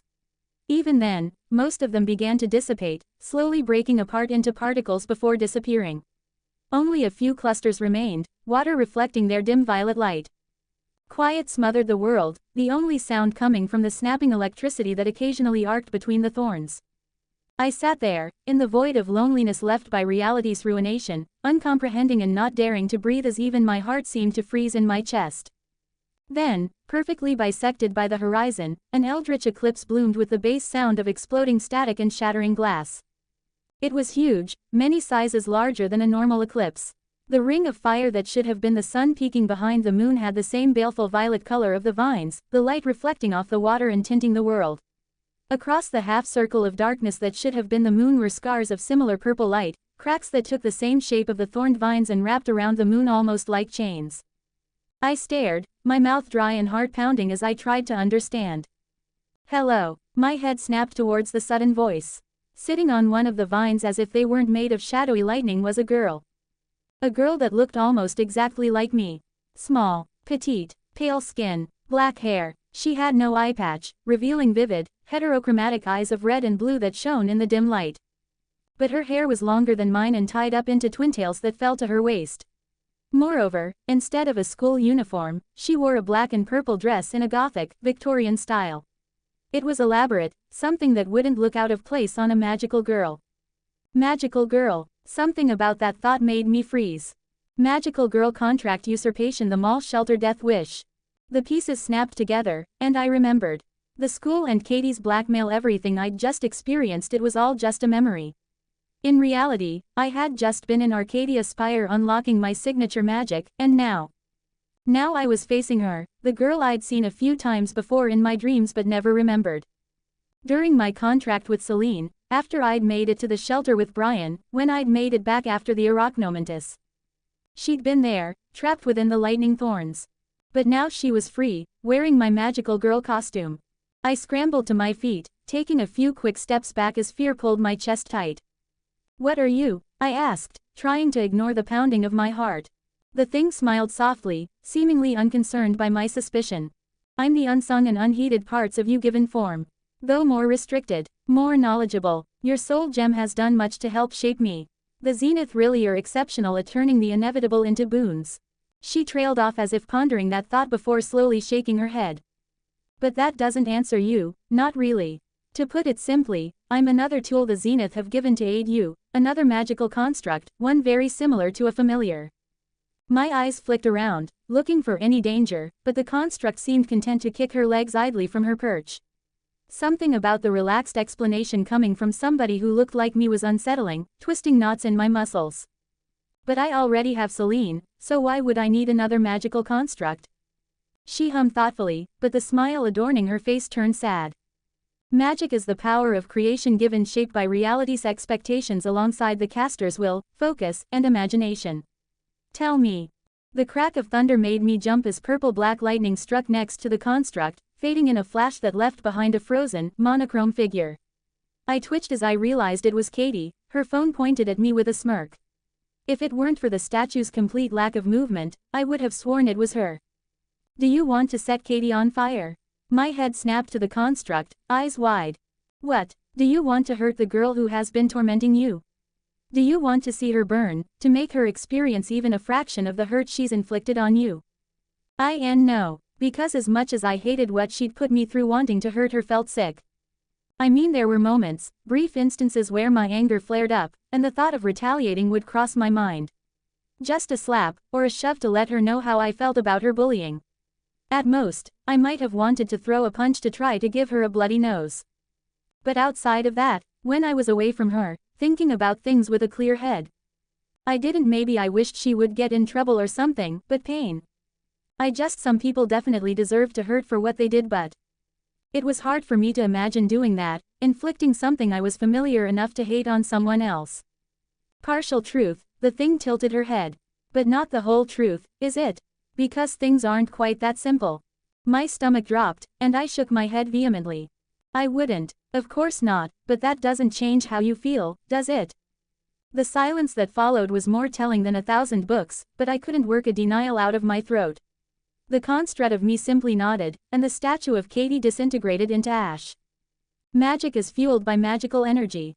Emotions are one such source, but they are hardly ever simple, focused things. Anger can be as righteous as it is cruel. Love can be as kind as it is twisted. Competitiveness can be as invigorating as it is stifling. A living being's will is more than just what they act on, and in someone capable of casting magic, what happens to the instincts that are ignored, the fears that are buried, and that sorrow that is left to fester?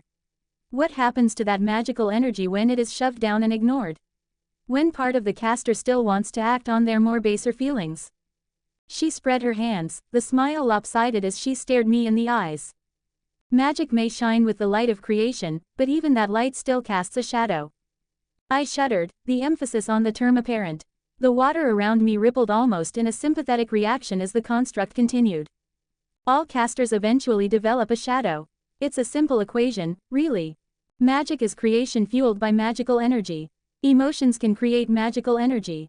Live long enough, bury enough subconscious desires and feelings, and eventually enough is fed into the creation of a magical construct to ask the questions you refuse to directly answer. For a natural magic user, this process can lead to complications. Thankfully, due to the Zenith's soul gem, there are safeguards to help prevent any accidents from happening. Processing her words, I carefully cleared my throat. "So you're my subconscious?" "Partially, but not quite. I'm more of a representative than the actual thing. Your soul gem provided a framework for me to fill so I could speak and assist you in a much more lucrative way than a normal shadow, giving me knowledge and restrictions to better aid you. For example, now that I've fully manifested, there won't be any more cryptic dream meetings you can't quite remember. Just us occasionally conversing. I could feel the tension in me bleeding away as I considered my shadow's words.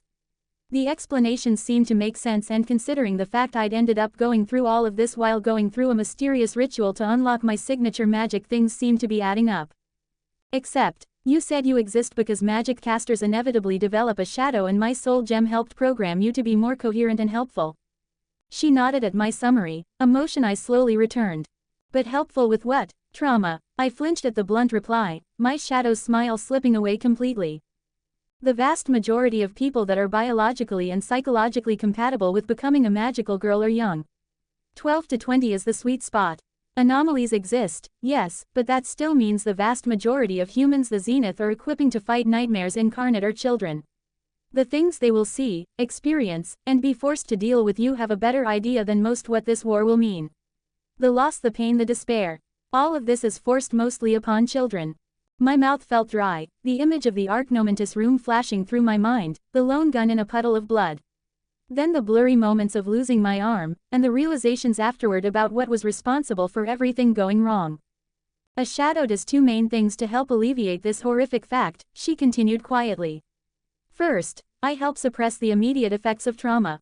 I take some of the shock and haunting scars and hold onto them, smoothing things out by slowly having you untangle those emotions over a longer period of time. She lifted her hand, gently reaching out with a finger to harshly poke at one of the vine's thorns, causing a loud snap and flash of electricity. Pausing for a moment, she then gently pressed her fingertip to it, a low, almost imperceptible hum filling the air as tiny arcs of purple-black lightning danced at the point of contact. Some people, like you, already have some experience in compartmentalization, but for those guardians that don't have such an ability, or for traumatic events beyond normal coping mechanisms, a shadow steps in. When you lost your arm, for instance. Part of the reason you've been able to function so normally is because I'm evening out the coping and healing process. My hand went to rub my arm, a phantom chill scaling down my skin that made my shadow nod. Expect muted sensations like that. Some nightmares, too. As cruel as it may sound, it's to help your body and mind process what happened in a healthy manner. So you can suppress my emotions? I asked with nausea curling in my belly, but she quickly shook her head. Not quite. I'm a director of the psychological consequences you suffer after a traumatic event. I assist you in dealing with your experiences at a pace you can handle without succumbing to things like PTSD or other such disorders. In simple terms, instead of suffering a sudden burst of damage, I stretch it out over a longer period of time. It also bears mentioning that most magical girls don't even fully manifest a shadow until they've had months of experience and notable trauma to necessitate one. But for darks who've already been tempered even before becoming a guardian, and for you, a dark that was thrown in a death wish on their first day. Oh, right, she was a magical construct formed out of parts of me, so of course she would know everything about me. She would know what I've been through, and... Don't spiral, she commanded, and I froze at the ice in her voice. I might be more connected to you than you're familiar, but I'm also more restricted. Other than talking to you and managing the scars of your mindscape, there is nothing I can do without your command. Even with your approval, my options of affecting the outside world are limited to one, but that's a talk for another time. What you need to know is that I'm an interface for parts of you. I may have form and speak, but I'm no individual. Just a tool, a small but necessary piece that prevents a very large problem. That did make me feel better. Part of me was sickened that my shadow's lack of freedom gave me ease, but if she really wasn't a person, just a construct, a reflection of my inner psyche. I blinked, a few snippets I'd missed before slotting into place. Reflection room. It was a term I remember seeing when I first made my contract, and then again when I was creating my astral shifts costume for the first time. This must have been what it was talking about. Two main things, I murmured, as realization dawned on me. You said shadows do two main things. You don't just regulate trauma, you're here to make me reflect on it. She nodded, her soft smile returning. Which is why you just experienced that memory. You can lie or not talk to your familiar, but what about facing a direct aspect of yourself? It's much harder to ignore problems when confronted with facts you can't deny. We've already been through one such session after your amputation, do you remember? I did. Her questions on why I did things the way I did, on why I trusted people now that I could properly remember the encounter, I couldn't help but wonder if that was how I'd been so composed when I awoke. Well, relatively composed, anyway. You begin to see, she nodded. A familiar aids a magical girl in the waking world. A shadow manages their burdens so they may have peace in their inner. I bit back my instinctive response to that, swallowing down my anger. I didn't ask for that. Having a familiar was one thing. Everyone knew about them, and even if my contract was an emergency I didn't have much choice in accepting, I didn't regret it. Besides, Celine had done everything in her power so far to be helpful, thoughtful, and kind beyond what I could have ever expected. Linked as we were, she'd still gone above and beyond on honoring my privacy as much as possible regardless of the implications. And after the mall I'd known Celine for less than a day's worth of time, but I knew I could offer her a sizable amount of trust. While I was still worried about what was bound to come up in the future, she had been nothing but patient, letting me tell her things on my own time. Hopefully that would continue. But this, my shadow, I didn't sign up for some artificial therapist that would be intimately aware of all my fears and secrets, and I frankly didn't want one. I'd been just fine so far, hadn't I? Celine knowing so much about me still made me uneasy even after everything we'd been through. However, my shadow had said she could only affect the outside world in one way, and even that would require my permission. If she really couldn't spill my secrets to anybody, something I would be confirming with Celine after I was out of here, then this wasn't an absolute catastrophe. As much as I disliked this, it was salvageable. If you're going here to make me reflect, should I expect a meeting anytime I make a decision I'm not completely sure about? I couldn't quite keep the frustration from my voice as I questioned her, but she simply shook her head, shifting slightly on the vine she was sitting on. A shadow's purpose isn't to subvert. It is to bear the burdens too sharp to handle and to give voice to the vague questions tearing apart your subconscious so they can be properly defined and answers sought. I ask about what you ignore so the magic flowing through your veins doesn't accidentally tear your psyche in two, trying to follow your conscious and subconscious wills separately. In the end, a shadow is unity through dissonance. I make you aware of contradictions and problems you are struggling with so you confirm your resolve. That sounded frustratingly reasonable, especially with everything she'd already said about magic being the embodiment of creation. If shadows really were inevitable in magic wielders, I could stomach it as a necessary consequence. I didn't have to like it to keep moving forward. I understand, I told my shadow before taking a slow breath in. If we're meeting now, is there something we need to talk about? Nothing urgent. This meeting is more of a side effect of the ritual to unlock your signature. When a shadow is ready to fully form but hasn't had the chance, the ritual process that draws out your signature also establishes their form. There wasn't really a need for us to meet just yet. I was managing things just fine even in my unfinished state. But, she paused, head tilting as she considered something. Every moment of silence caused my anxiety to tie another knot up my stomach and into my chest. You've been pushing some thoughts away, she spoke slowly, her oddly serene voice sounding even more gentle. About the future, about reunions and returns, about Celine and her response. I went still. Dread crawled through me like dozens of grasping hands, fingers of ice freezing every muscle and nerve and bone wherever they touched. Frozen chains wrapped around my lungs, squeezing until the only breaths I took were small, silent things. I settled into the feeling with practiced familiarity, letting the calmness of inevitability ease the biting frost and blunt the stabbing icicles working their way into my heart. Forcing a deep breath in, I simply gave my shadow a slow nod that she returned. Lily, you don't blame her for the shelter, not even a little. Instead, you're more scared that things might have changed. That she won't accept you. That she'll treat you differently after everything that happened. She wasn't wrong. It was stupid. I knew it was, but that didn't stop the whispers in the dark corners of my skull. It was just, after everything that happened, I couldn't help but worry something would change between us. And I didn't want it to. Change could be good or bad, and I didn't want that gamble when I knew which way the world liked to stack the deck. I was more than content with how things were. I have no wisdom that will calm your heart here, my shadow shook her head. But try to have faith while bracing for the worst. Lily has not let us down yet. It was good advice. There weren't many things I extended even a small amount of trust to, but Lily had earned that much. My shadow seemed to sense my resolve firming, and she smiled with a small dip of head in acknowledgement. Then there's your return and... Stop. She paused, and I took a shuddering breath in. I know that meeting with father is going to be a thing, that Celine will have opinions. There's no way around it. It's going to happen, and I'll deal with it. Agonizing about possibilities more than I already have won't help. My shadows watched me with an empty expression. It was unnerving to see the mask I usually wore around others directed at me.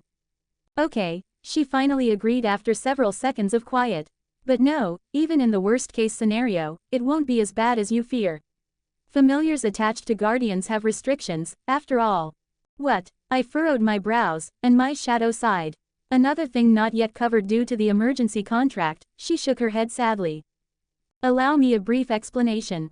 When designing familiars for humanity, the Zenith realized forcefully attaching an intelligent creature to aid a guardian would not be taken well no matter how helpful they are. Humans would see it as a manipulation, a way for the Zenith to subvert and control guardians, to pry into their secrets and lives and possibly share them.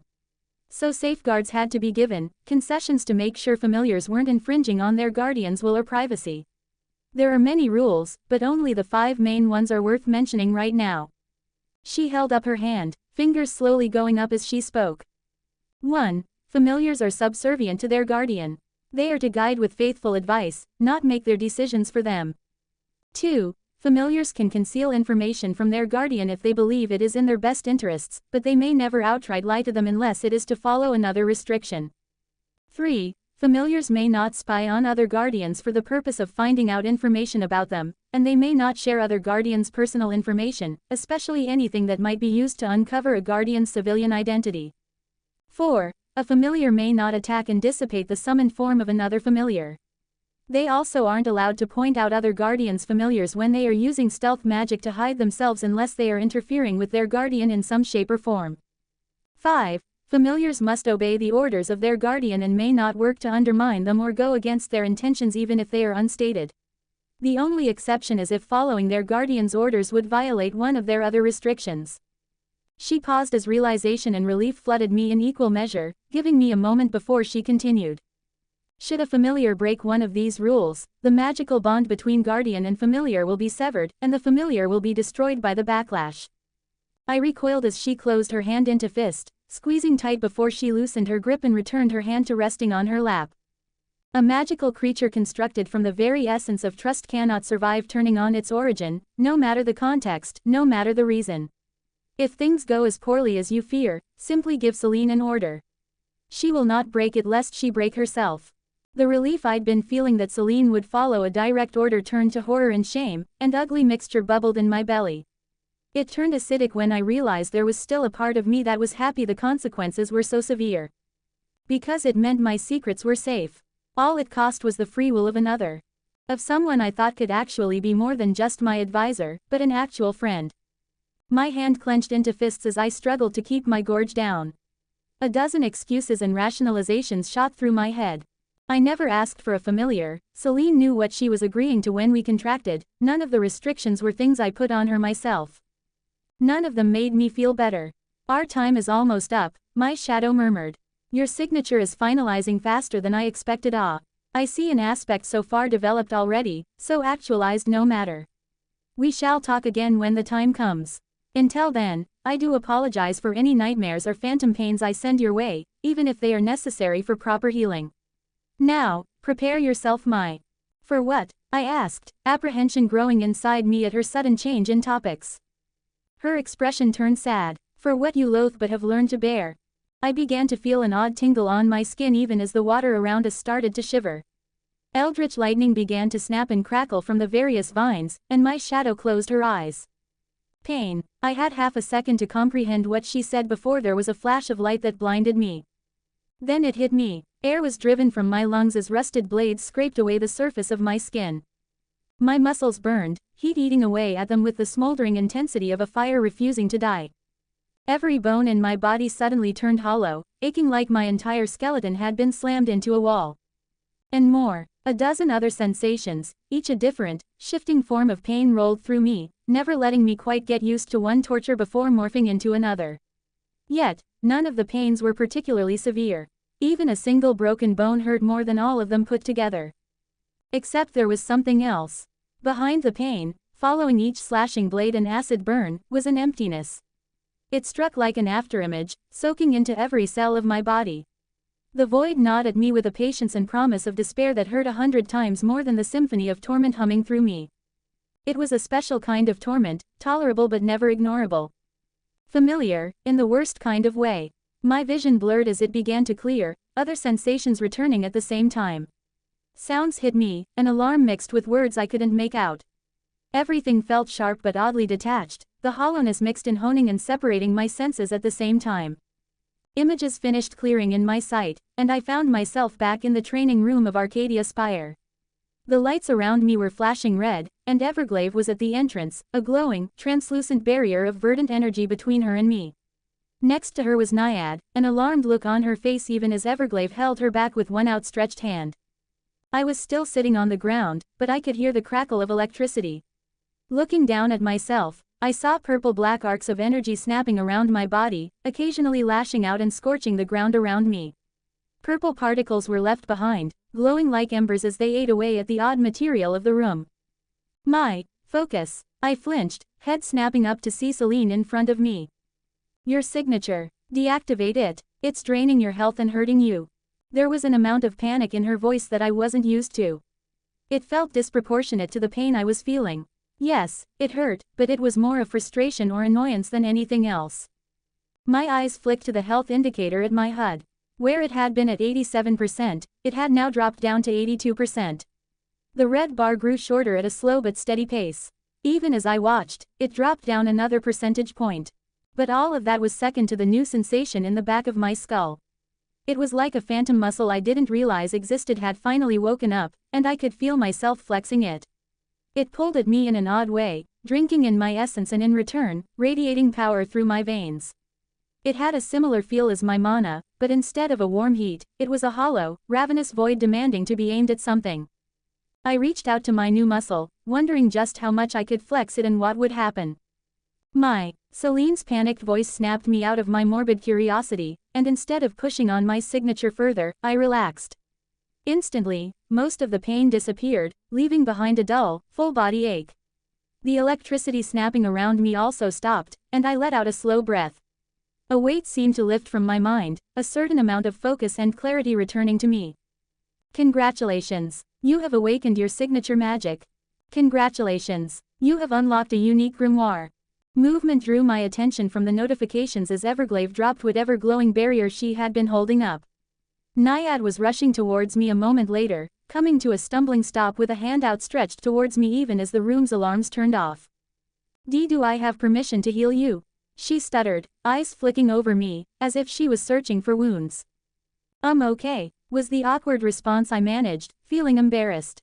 The experience had been uncomfortable, but it wasn't like it was entirely unexpected.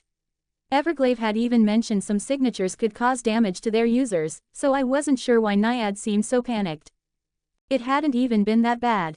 Constant and all-encompassing, yes, but hardly unmanageable, especially for such a short period of time. The fact that my signature magic, a unique magic expressed based on my soul, hurt me was uncomfortable. It made me feel like worms were squirming in my stomach when I considered the implications, but again it wasn't particularly surprising. Besides, other than injuring me slowly and causing a little pain, I didn't know what exactly it even did yet. It wasn't the time to panic yet, not until I knew all the facts. Naiad began murmuring words to herself, and blue magical circles spun into existence in front of her hand and underneath me. Her eyes widened further before her expression turned determined, the circles glowing brighter. Bubbles began to flow up from the circle around me, popping with soft, soothing sounds as my body began to glow with a faint blue color. An odd tingling feeling like water washing over my skin began to fill my body, seeping into my aches and relieving the pain. Except I could feel a weird resistance, almost like something was pushing against the rejuvenation trying to soak into me. It was a pointless effort against Naiad's unrelenting tide of magic. It took her a few minutes, but pretty soon my health was back up to the 87% it had been maxed out at before my signature activated. Naiad let out a slow breath, lowering her hands as her magic circles dissipated. Her usually expressive face was blank, her eyes not meeting mine. It was unsettling to see the normally bubbly girl acting so differently. "How do you feel?" she asked, her unusually quiet tone making me tense. "Better, thank you," I responded, hoping the questioning tilt of my words would yield some answers. Instead, Naiad simply nodded, turning and walking back to Everglade. Her face was as serene as ever, though she did give Naiad a small nod and light smile before returning her gaze to me. Well done, Moon Bunny. Congratulations on unlocking your signature magic. If you would follow us, I believe Bookbeer should be ready to give you an analysis shortly. If there was something wrong, Everglade gave no hints or indication as she turned and left. Getting to my feet slowly, I glanced at Celine. Is something wrong? I thought to her. She let out a quiet breath that might have been a sigh. That's a complicated question. For the awakening of your signature magic, everything went fine. For what it appears to do, there's some complications but nothing truly surprising for a dark. For Naiad, I suspect she either doesn't like the implications of what your signature is or simply doesn't like seeing people hurt. She is a blue, after all. Ah, that did make sense. I gave Celine a thankful nod as I followed Naiad and Everglade into the control room. Bookbeer stood in front of the desk, holographic displays floating around her that showed various graphs, numbers, and text scrolling so fast it was a blur. A white magical circle with intricate runes and bear paw symbols shone bright beneath her, smaller ones occasionally popping into existence before turning into new floating displays. She seemed in her element, head snapping from one spot to the next as her arms blurred, tapping on various screens to close them or flicking her hand to open a new one. A thick, ancient-looking book was on the table that she occasionally pressed her finger to, moving it across the page and causing letters and images to appear where she touched. Seeing a non-combat magical girl in action was fascinating. Her lips moved constantly, murmuring what I could only assume to be words to activate spells as she flowed between one information source to the next. It was like watching a dance, each action swift but not hurried. It took her a few minutes of work before she stopped, staring at one screen intently. She pressed her hand to the book, glowing silver energy enveloping both before gently fading to reveal an entire page had been filled out. Yes, she hissed triumphantly, a grin lighting up her tired face. With that, the various holographic displays and magic circle beneath her winked out of existence. She made a pleased sound as she stretched before dropping into one of the chairs and practically sticking her head into the book, leafing through the pages as her eyes darted over them. We waited in silence as she worked, sometimes materializing another book to consult or make notes in before vanishing them back away. Spinning silver circles continued to appear as she continued murmuring spells. My eyes caught movement in the corner of the room, and I flicked my gaze over to where Bookbeer's polar bear familiar, Yuki, was lying on the ground. Everglade's familiar was sleeping on its head, the light glinting off the metal hummingbird. Yuki caught me looking and rolled their eyes with an exasperated huff. Okay, I think I got it mostly. Bookbeer's narration drew me back to her as she spun her chair to face us, the ancient book opened in her lap. The girl's face was pale and sweaty, but the excited glint in her eyes and wide smile painted a stark contrast. She leaned back into her chair like a particularly pleased cat. All right, before we begin, Moon Bunny, I'd like to ask you if you want Everglade and Naiad in the room for this.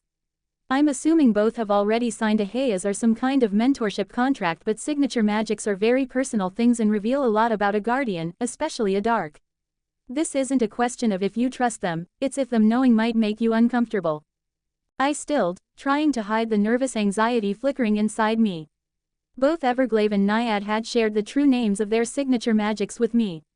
Not doing the same felt like an insult, but I was already uncomfortable with the fact that Bookbeer would know so much, and Naiad and I will go wait outside. Everglade interrupted my spiraling smoothly, giving me a nod.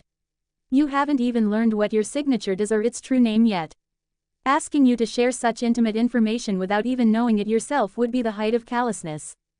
Glancing at Naiad, I saw that she seemed distracted, but she still nodded to me. Everglade reached out, gently wrapping an arm around Naiad's shoulders before guiding her out of the room without another word.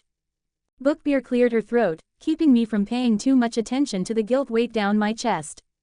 So your signature magic, just so you know, figuring out all the information about signatures is more of an art form than science.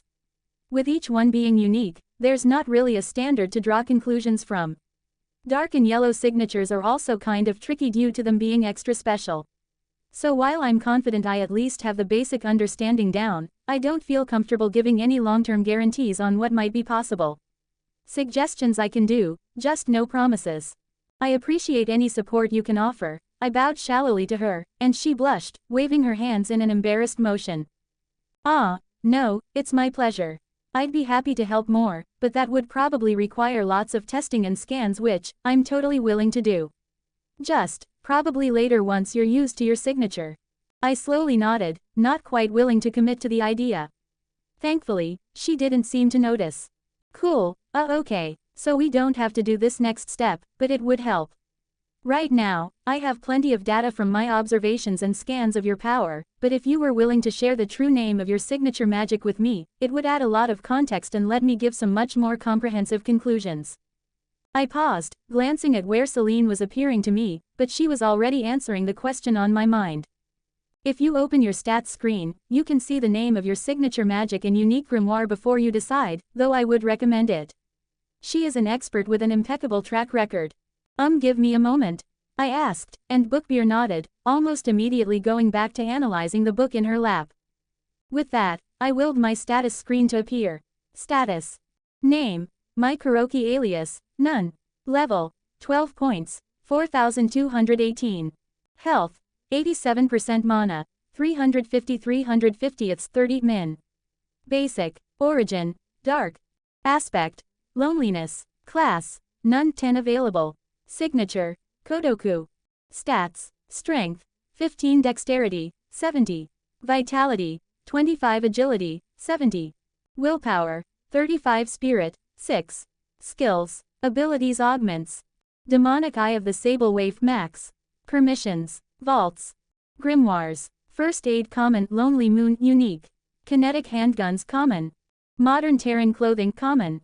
I stared at the name of my signature. Kodoku. Recognizing the word was simple enough. English was the official language of Arcadia, but between school having a mandatory second language class and father, I was still fluent in Japanese. So seeing Kodoku being the name for my signature magic felt like a punch to my gut. I struggled to breathe, denial and an aching pain throbbing with each beat of my heart because of the word's meaning. Loneliness, solitude, isolation. It was a repeat of my aspect, something I'd tried to ignore when I saw it. Seeing it now twice on my status screen to represent both the main emotion that represented why I was a dark and now what my soul manifested as magic. Just how pathetic was I? What did it say about me that my most defining trait was loneliness, so much so that it had to be emphasized twice? Bookbeer cleared her throat, and I realized I'd been silent for a while. If it helps, I've done this for other darks, she said softly, not looking at me as she fiddled with the pages of her book. So I know how personal this decision is. I'm only here to help you. No judgments, no sharing this information with others, and your signature magic hurts you. That's not that weird or anything, but it is dangerous. Knowing its true name really would let me help you more. I stared, not quite looking at her as my mind raced in loops. Reason and denial warred inside me, drudging up a thick mix of shame as I took a shuddering breath. Refusing her would be stupid and emotional. Bookbeer was an expert, one Everglaive, Naiad, and Celine all seemed to trust. Getting a breakdown of my signature from her would be infinitely more efficient than trying to figure it out on my own with just Celine helping me. I still wanted to keep it secret. But when had what I wanted ever mattered? Kodoku. Even whispered, the word seemed to echo in the room, a faint warbling sound whispering behind it. Bookbeer twitched before freezing, eyes snapping to her book as she quickly began turning pages, eyes snapping from point to point in a blur as she began to glow. One word, several related meanings. So flexible, but powerful considering its simplicity and connotations. The real question is your system in Japanese? Or, is the word at least spelled with kanji or hiragana? The non sequitur made me blink, but I shook my head, something I realized she might not see a moment later. English. Can you speak Japanese? Would you say you're fluent in it? Yes, I speak it with my family and it's my second language course at school. That changes no. Wait, could you change your stat screen to Japanese and tell me how it's written? Kanji or hiragana, I mean. Hesitating, mostly due to confusion at her reactions, it took a mental nudge from Celine to snap me out of it. A quick thought to her and effort of will had my status menu changed to Japanese. I glanced at the new results. Kodoku. It's written with hiragana, I told her with a frown, and she sucked in a breath as I tried to figure out what she'd discovered. Japanese had 3 writing systems. Kanji was the most traditional, complicated as each symbol represented a whole word or idea, and combining them together produced entirely new words.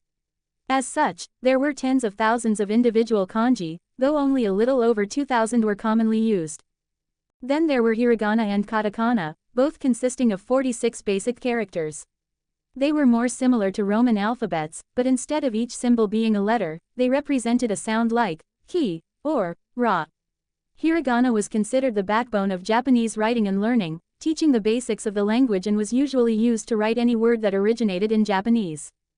Katakana was very similar to hiragana, having the same number of characters and sounds, but was mostly used for writing out words borrowed from other languages. The odd part was that my signature was written in hiragana, especially when I was familiar with the kanji for kodoku. It was a fairly common word, and considering it was my signature magic, I would have thought using the much more detailed definitions kanji tended to have would make more sense. Oh you tricky system you. Bookbeer hissed, a mixture of glee and wonder in her voice. That's just wow. The implications. The possibilities. No wonder it damages her to use it, but the effect. She trailed off, swapping between reading passages in her book and writing in it by simply pressing her finger to the page and having words appear underneath. I tried to wait patiently, letting her work as more magic circles and books flashed in and out of existence as she consulted them. The mixture of worry and intrigue igniting my veins made me want to ask questions or shift nervously, but I had plenty of practice at keeping myself still. Yuki the bear eventually let out a huff, and Bookbeer jerked her head up to look at me, mouth open as she blushed. Oh, aha, sorry. This is so fascinating. I've seen signatures that were puns or references before, but never one quite like this. It explains so much. All the data I've gathered suddenly makes tons more sense. I don't understand, I admitted, and she grinned. Your signature magic is a homonym, she waved one hand excitedly. You know, words that sound the same but have different meanings. Not surprising, Japanese has tons of them, but it's very relevant. If your signature was spelled with kanji, it would be much more specific, referring to one particular thing, but it's not. It's in hiragana, which just tells you how to say the word with no context on which of the specific meanings it's supposed to use. That means your signature magic is intentionally referring to multiple definitions of the word kodoku. The amount of depth and metaphysical impact it carries is just. She shakes her head, waving a hand in the air dismissively. Getting off topic. The point is, the system is using wordplay to an extreme extent with your signature. That gives me a lot to work with, and I'm pretty sure I now have an excellent idea of the fundamental nature of your signature. Oh, I swallowed, folding my hands in front of myself to keep them from fidgeting nervously. What can you tell me? Bookbeer's wide grin dropped a notch, then she took a deep breath before she began to explain. Okay, so, kodoku. It can mean loneliness, solitude, or isolation. All are related concepts and evocative, but it's the second definition that gives the biggest clue to what your signature does. See, kodoku is also a name for a type of poisonous magic found in Japanese folklore, though it was probably originally adapted or derived from Chinese Gu magic. She paused, then shook her head as if to focus herself. Anyway, the premise is simple enough. Basically, kodoku was the practice of collecting many types of poisonous insects and then trapping them in a jar. The insects would then end up killing each other instinctually or for food. Eventually, only one would be left, and that insect's fluids would be harvested to create a deadly, cursed poison. In some stories, the idea was that the surviving insect would have adapted to all the various poisons of its enemies, thereby making its own poison much more potent and completely unique. In other stories, it was more about the metaphysical curse that the insect would carry from the trial, and anyone poisoned with its fluids would suffer misfortune or eventually be killed. She held out both hands to either side of her, palms open. So on one side we have kodoku, meaning loneliness, solitude, and isolation. On the other we have kodoku, a poisonous, curse magic. Incidentally, the two kanji to specifically spell the second type of kodoku are the kanji for curse and poison. Put together well, it makes a lot of metaphorical sense. Loneliness certainly can be thought of as a poison, and I don't know what unwanted isolation and solitude are if not a curse. I found it suddenly hard to breathe, and it was all I could do to keep myself unaffected as I stood there. Her excited demeanor had turned sullen, eyes not quite meeting mine as she cleared her throat, bringing both hands together. Anyway, with a true name that powerful, it, really put into perspective all the data I gathered. Do you know what the different types of signature magics are? She shyly glanced up to see my nod before continuing. Okay, so your signature is an internal one and works like this. By doing damage to yourself and draining your own health, you are able to create a secondary, mana-like resource for you to utilize. There's a lot of possibilities for you to explore, but the most basic ideas I have would be using it to fuel spells in place of mana or enhance objects with its special property. The special property of your signature as well, the resource you're using is basically a unique form of curse magic. Are you familiar with that term? No, I said quietly, dread beginning to fill me. Curse magic is the term for any type of magic that has miasma, negatively aligned mana, used in its creation. It has the special property of having a natural resistance against anything made from normal mana, and is especially good at destroying such things. For instance, a curse magic spell would more easily pierce or destroy a normal magical barrier. Bookbeer winced, continuing at a more sedate pace. As a side effect, this means curse magic is more powerful against the barriers of magical girls and also makes it more difficult to heal wounds caused by it until it's been purged. To put it simply, your signature magic's most basic function is sacrificing your health to create a special type of curse energy, and this can be used to fuel and enhance your various spells or even be applied to objects to empower them with the properties of curse magic. For advanced uses, well, it would have to be evolutions of the premise of your signature, meaning things that loneliness, solitude, isolation, and curse poison could be refined into. The amount of possibilities are staggering. I took in the information, detaching myself from the implications. Even though every muscle in my body felt tight, like they were trying to shred themselves apart, I pushed past the tension. Instead of listening to the dark whispers from the shadows of my skull, I focused on the abilities of my signature. It was powerful, potentially even more so if a few things held true. Does my signature drain my mana as well as my health? I asked, noticing my full mana bar. Nope, you're basically creating a secondary, extra powerful mana source to use. That doesn't mean you can't combine normal mana with your signature to power a spell, because you totally can. Your curse magic is attuned to the same frequency of your natural mana, so they won't interfere with each other. So I could surprise opponents by using more magic than I should be able to, switching to my signature to cast spells when I was out of mana. That, and I could also enhance spells at random, making some of my spells much more powerful than they should be. My signature was essentially an incredibly versatile trump card in that regard. Using my signature on objects, what exactly would it do to them? Well, normal objects probably would just get destroyed pretty quickly, but any zenith weapons are going to be enhanced to work with you. I think you'll have a lot of synergy putting your signature on things like blades, enhancing their metaphysical concept of separation. Your signature's meaning of isolation, loneliness, and solitude would basically make the blade capable of slicing through things much easier to enact that purpose. Wounds caused would also be harder to regenerate or heal from. What would happen if I applied it to projectiles?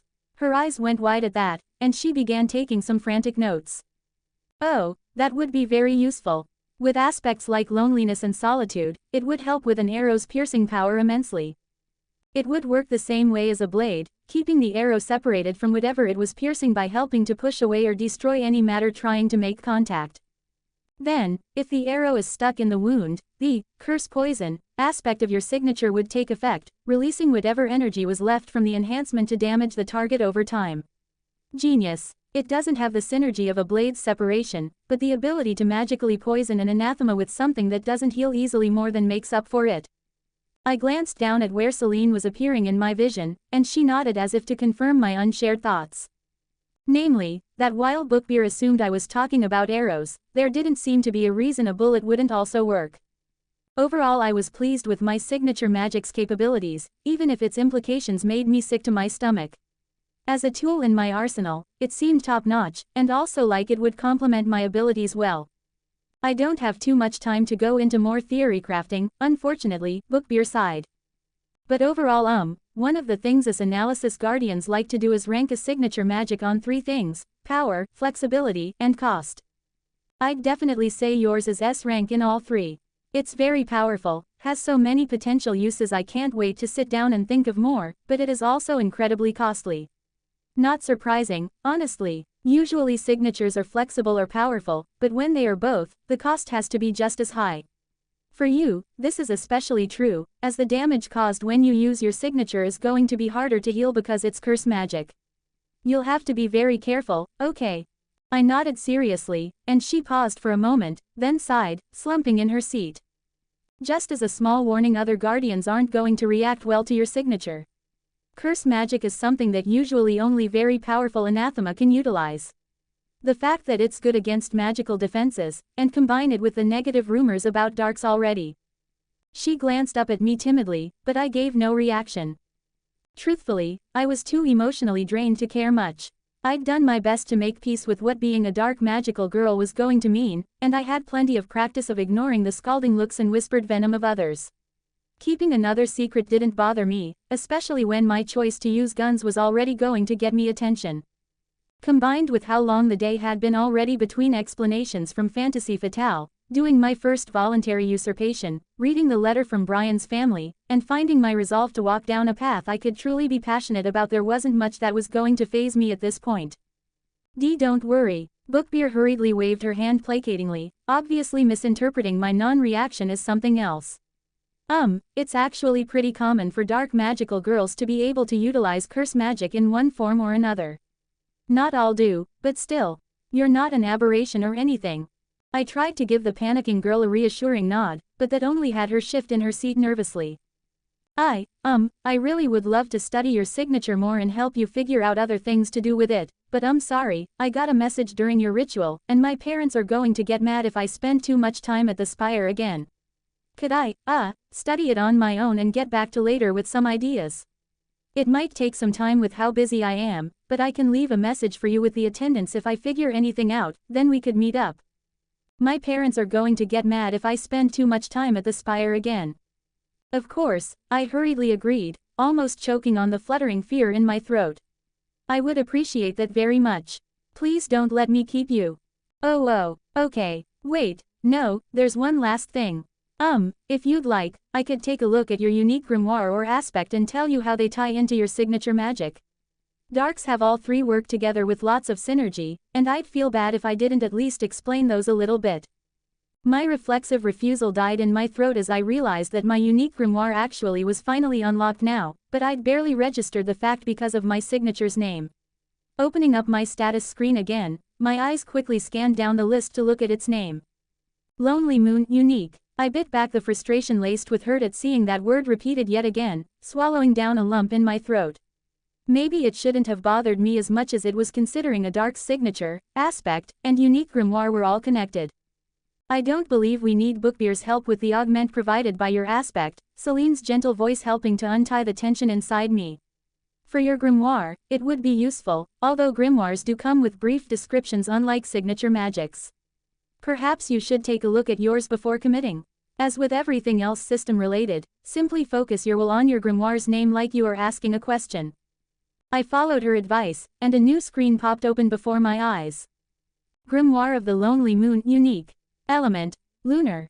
Classification, conceptual. Major traits, unique. Origin grimoire, signature synchronized curse magic.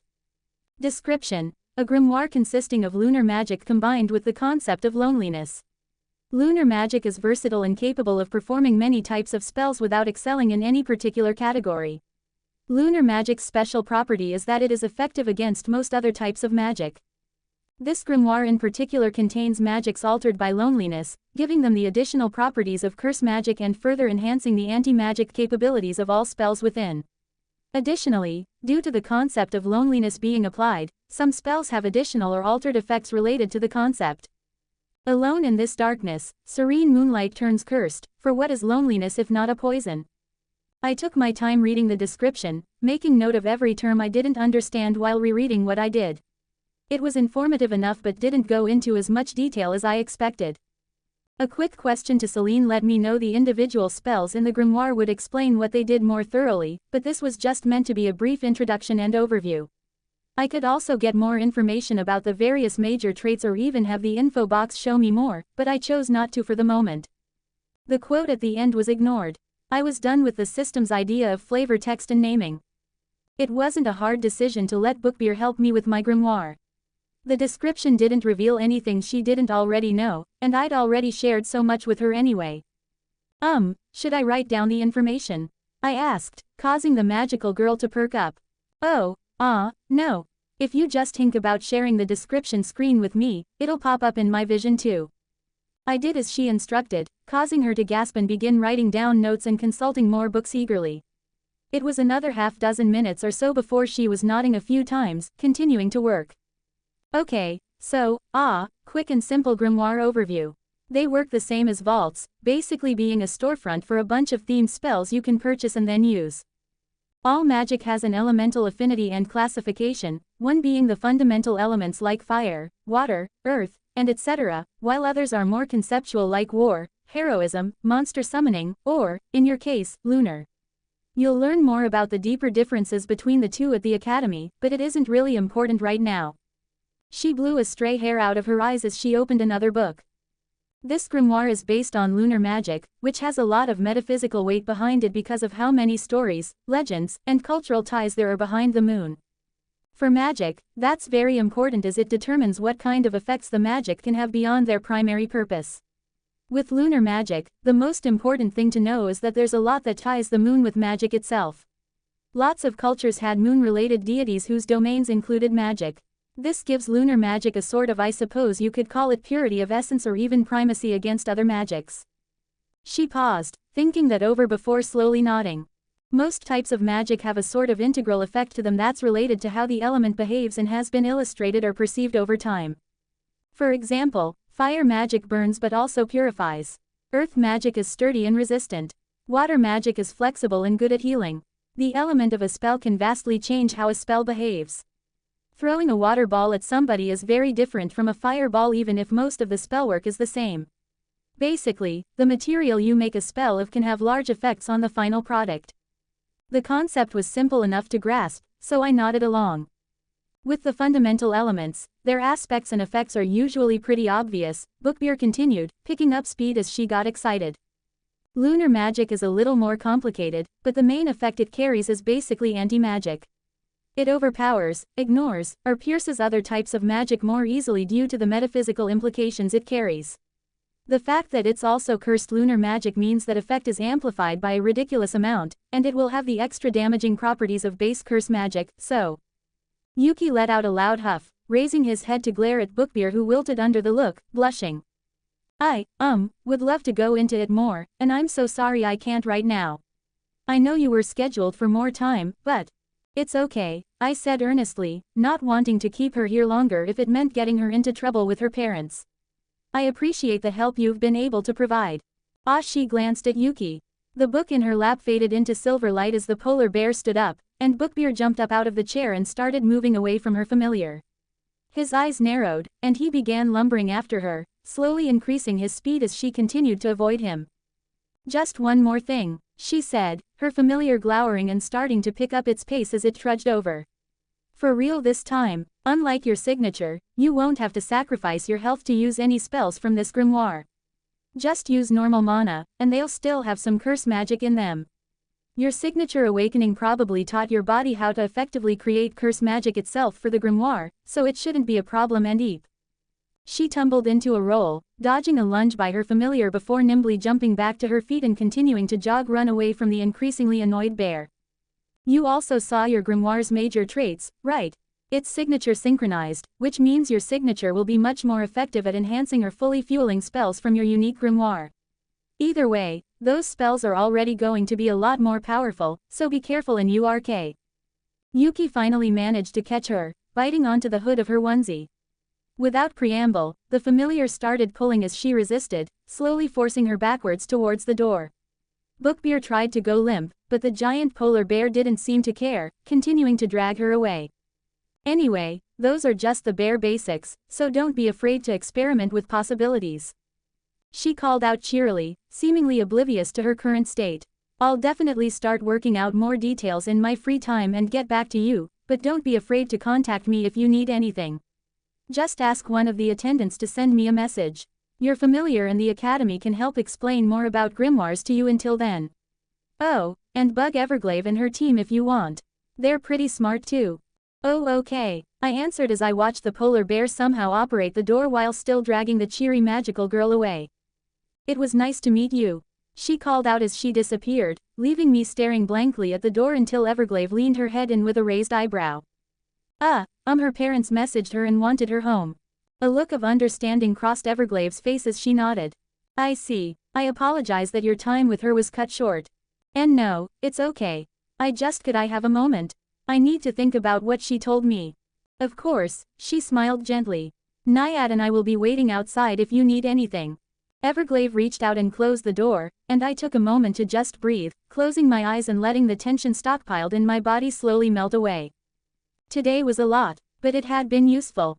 I'd finally found a path forward, a dream I could chase without reservations. All the help from Everglade, her team, Ward and Sanguine, and Bookbeer had been appreciated but overwhelming. Combined with the dream memory I'd had in my reflection room and meeting my shadow. I sighed, walking over to one of the chairs in the room and sitting down. Celine's apparition jumped onto the table next to me, head tilting. How are you doing? No, that answer is evident enough. Today has been a lot. Perhaps I should ask instead what you think of your signature and unique grimoire. Either powerful, I answered weakly, still trying to sort through my own feelings on them. My signature let me sacrifice health to generate a type of energy. I could use this curse magic to fuel or empower my spells, and it could also enhance objects like weapons. Bookbeer's brief explanation already had me thinking about applying it to bullets and how useful that was going to be. Not only that, but it sounded like this was just the absolute basics of how I could potentially use my signature. Then there was my grimoire, Lonely Moon. Cursed lunar magic, a moon-themed magic mixed with cursed magic, the effects of both making the spells within have even more effectiveness against other magic. The fact it was especially receptive to being enhanced by my signature was a huge bonus, and although I didn't have a good idea of what kind of spells it would contain just yet, I didn't doubt they would be powerful. Combined together, my signature magic, unique grimoire, and the unique augment I received really did work well together. My eye was giving me invaluable information and helping me aim, my grimoire would give me powerful magic to use if guns weren't effective, and my signature would let me enhance both against strong opponents. It felt right. Even if I didn't like the assumptions and misrepresentations the system had made about my life, I couldn't argue that the abilities I'd been given as a dark weren't tailor-made to my strengths. Observing situations, having plenty of options to strike at weak points, and suffering a little pain and hurt to win in the long run, it was uncomfortable that each of those points had been turned into tangible resources I could leverage. I like them, I finally said to Celine, who perked up. Both seem flexible but still powerful. My grimoire also being curse magic but not damaging me is nice. Celine nodded a few times happily. Indeed, now we know why it was locked, at least. Like Bookbeer was saying, you must have needed your signature awakened for your body to learn how to create and process curse magic safely. The fact it only requires normal mana is a very powerful bonus. You are going to be the bane of magic-wielding anathema. Also, anathema can use normal magic too, not just curse magic. I murmured, although I felt like I'd already heard about that from somewhere. Correct. Using curse magic is more of an uncommon ability only a few powerful anathema have. Even then, it tends to be limited to several specific types of attacks or enhancements. It is exceptionally rare for an anathema to be a full curse magic caster. Normal mages are much more common. Nodding, I carefully didn't mention my other thoughts. Namely, that my abilities weren't just going to be useful against anathema. The idea of fighting another human, let alone a magical girl, made me sick. Fighting and killing monsters was one thing, but hurting another person, even if they deserved it. Still, with the stigma around darks, there might come a moment where I don't have a choice. In which case, I would be more than ready to end things as swiftly and painlessly as possible. So what are your plans now? Celine asked. You've had a long day of explanations, decisions, and discoveries. I would personally suggest some rest and relaxation. That sounded fine. Good, even. The problem was tomorrow. The hotel room, I asked, trying not to fidget. Do you think I could use that tonight? Of course. I think both Everglade and I were assuming you would stay there tonight, then return to your family tomorrow with your cover story and paperwork more firmly prepared. There's some miscellaneous things that you need to take care of in your civilian identity as well, but nothing too time-consuming or complicated. My stomach tightened into a knot, but I only gave Celine a distracted nod in response. Because as joyful as finally finding my purpose today was, there was tomorrow. I'd need to contact Father and let him know I was finally able to come back, find out what duties I needed to catch up on, finish whatever preparations my cover story needed, figure out how I was replacing my damaged uniform and phone, most likely spend time shopping in the city, talk with Celine about the restrictions my shadow mentioned, figure out what I was going to say to her about my family, and then I would return. And as sick as it made me, I prayed my shadow was telling the truth about Celine not being able to betray me. Because I had the feeling that tomorrow, even if my explanations went well, it still wasn't going to be enough. Here you end the video. For now we hold this manhwa to continue with a good length of video. Till then we move to some other interesting manhwa recaps, so suggest your opinion on upcoming videos. Have a good day. Need to go now.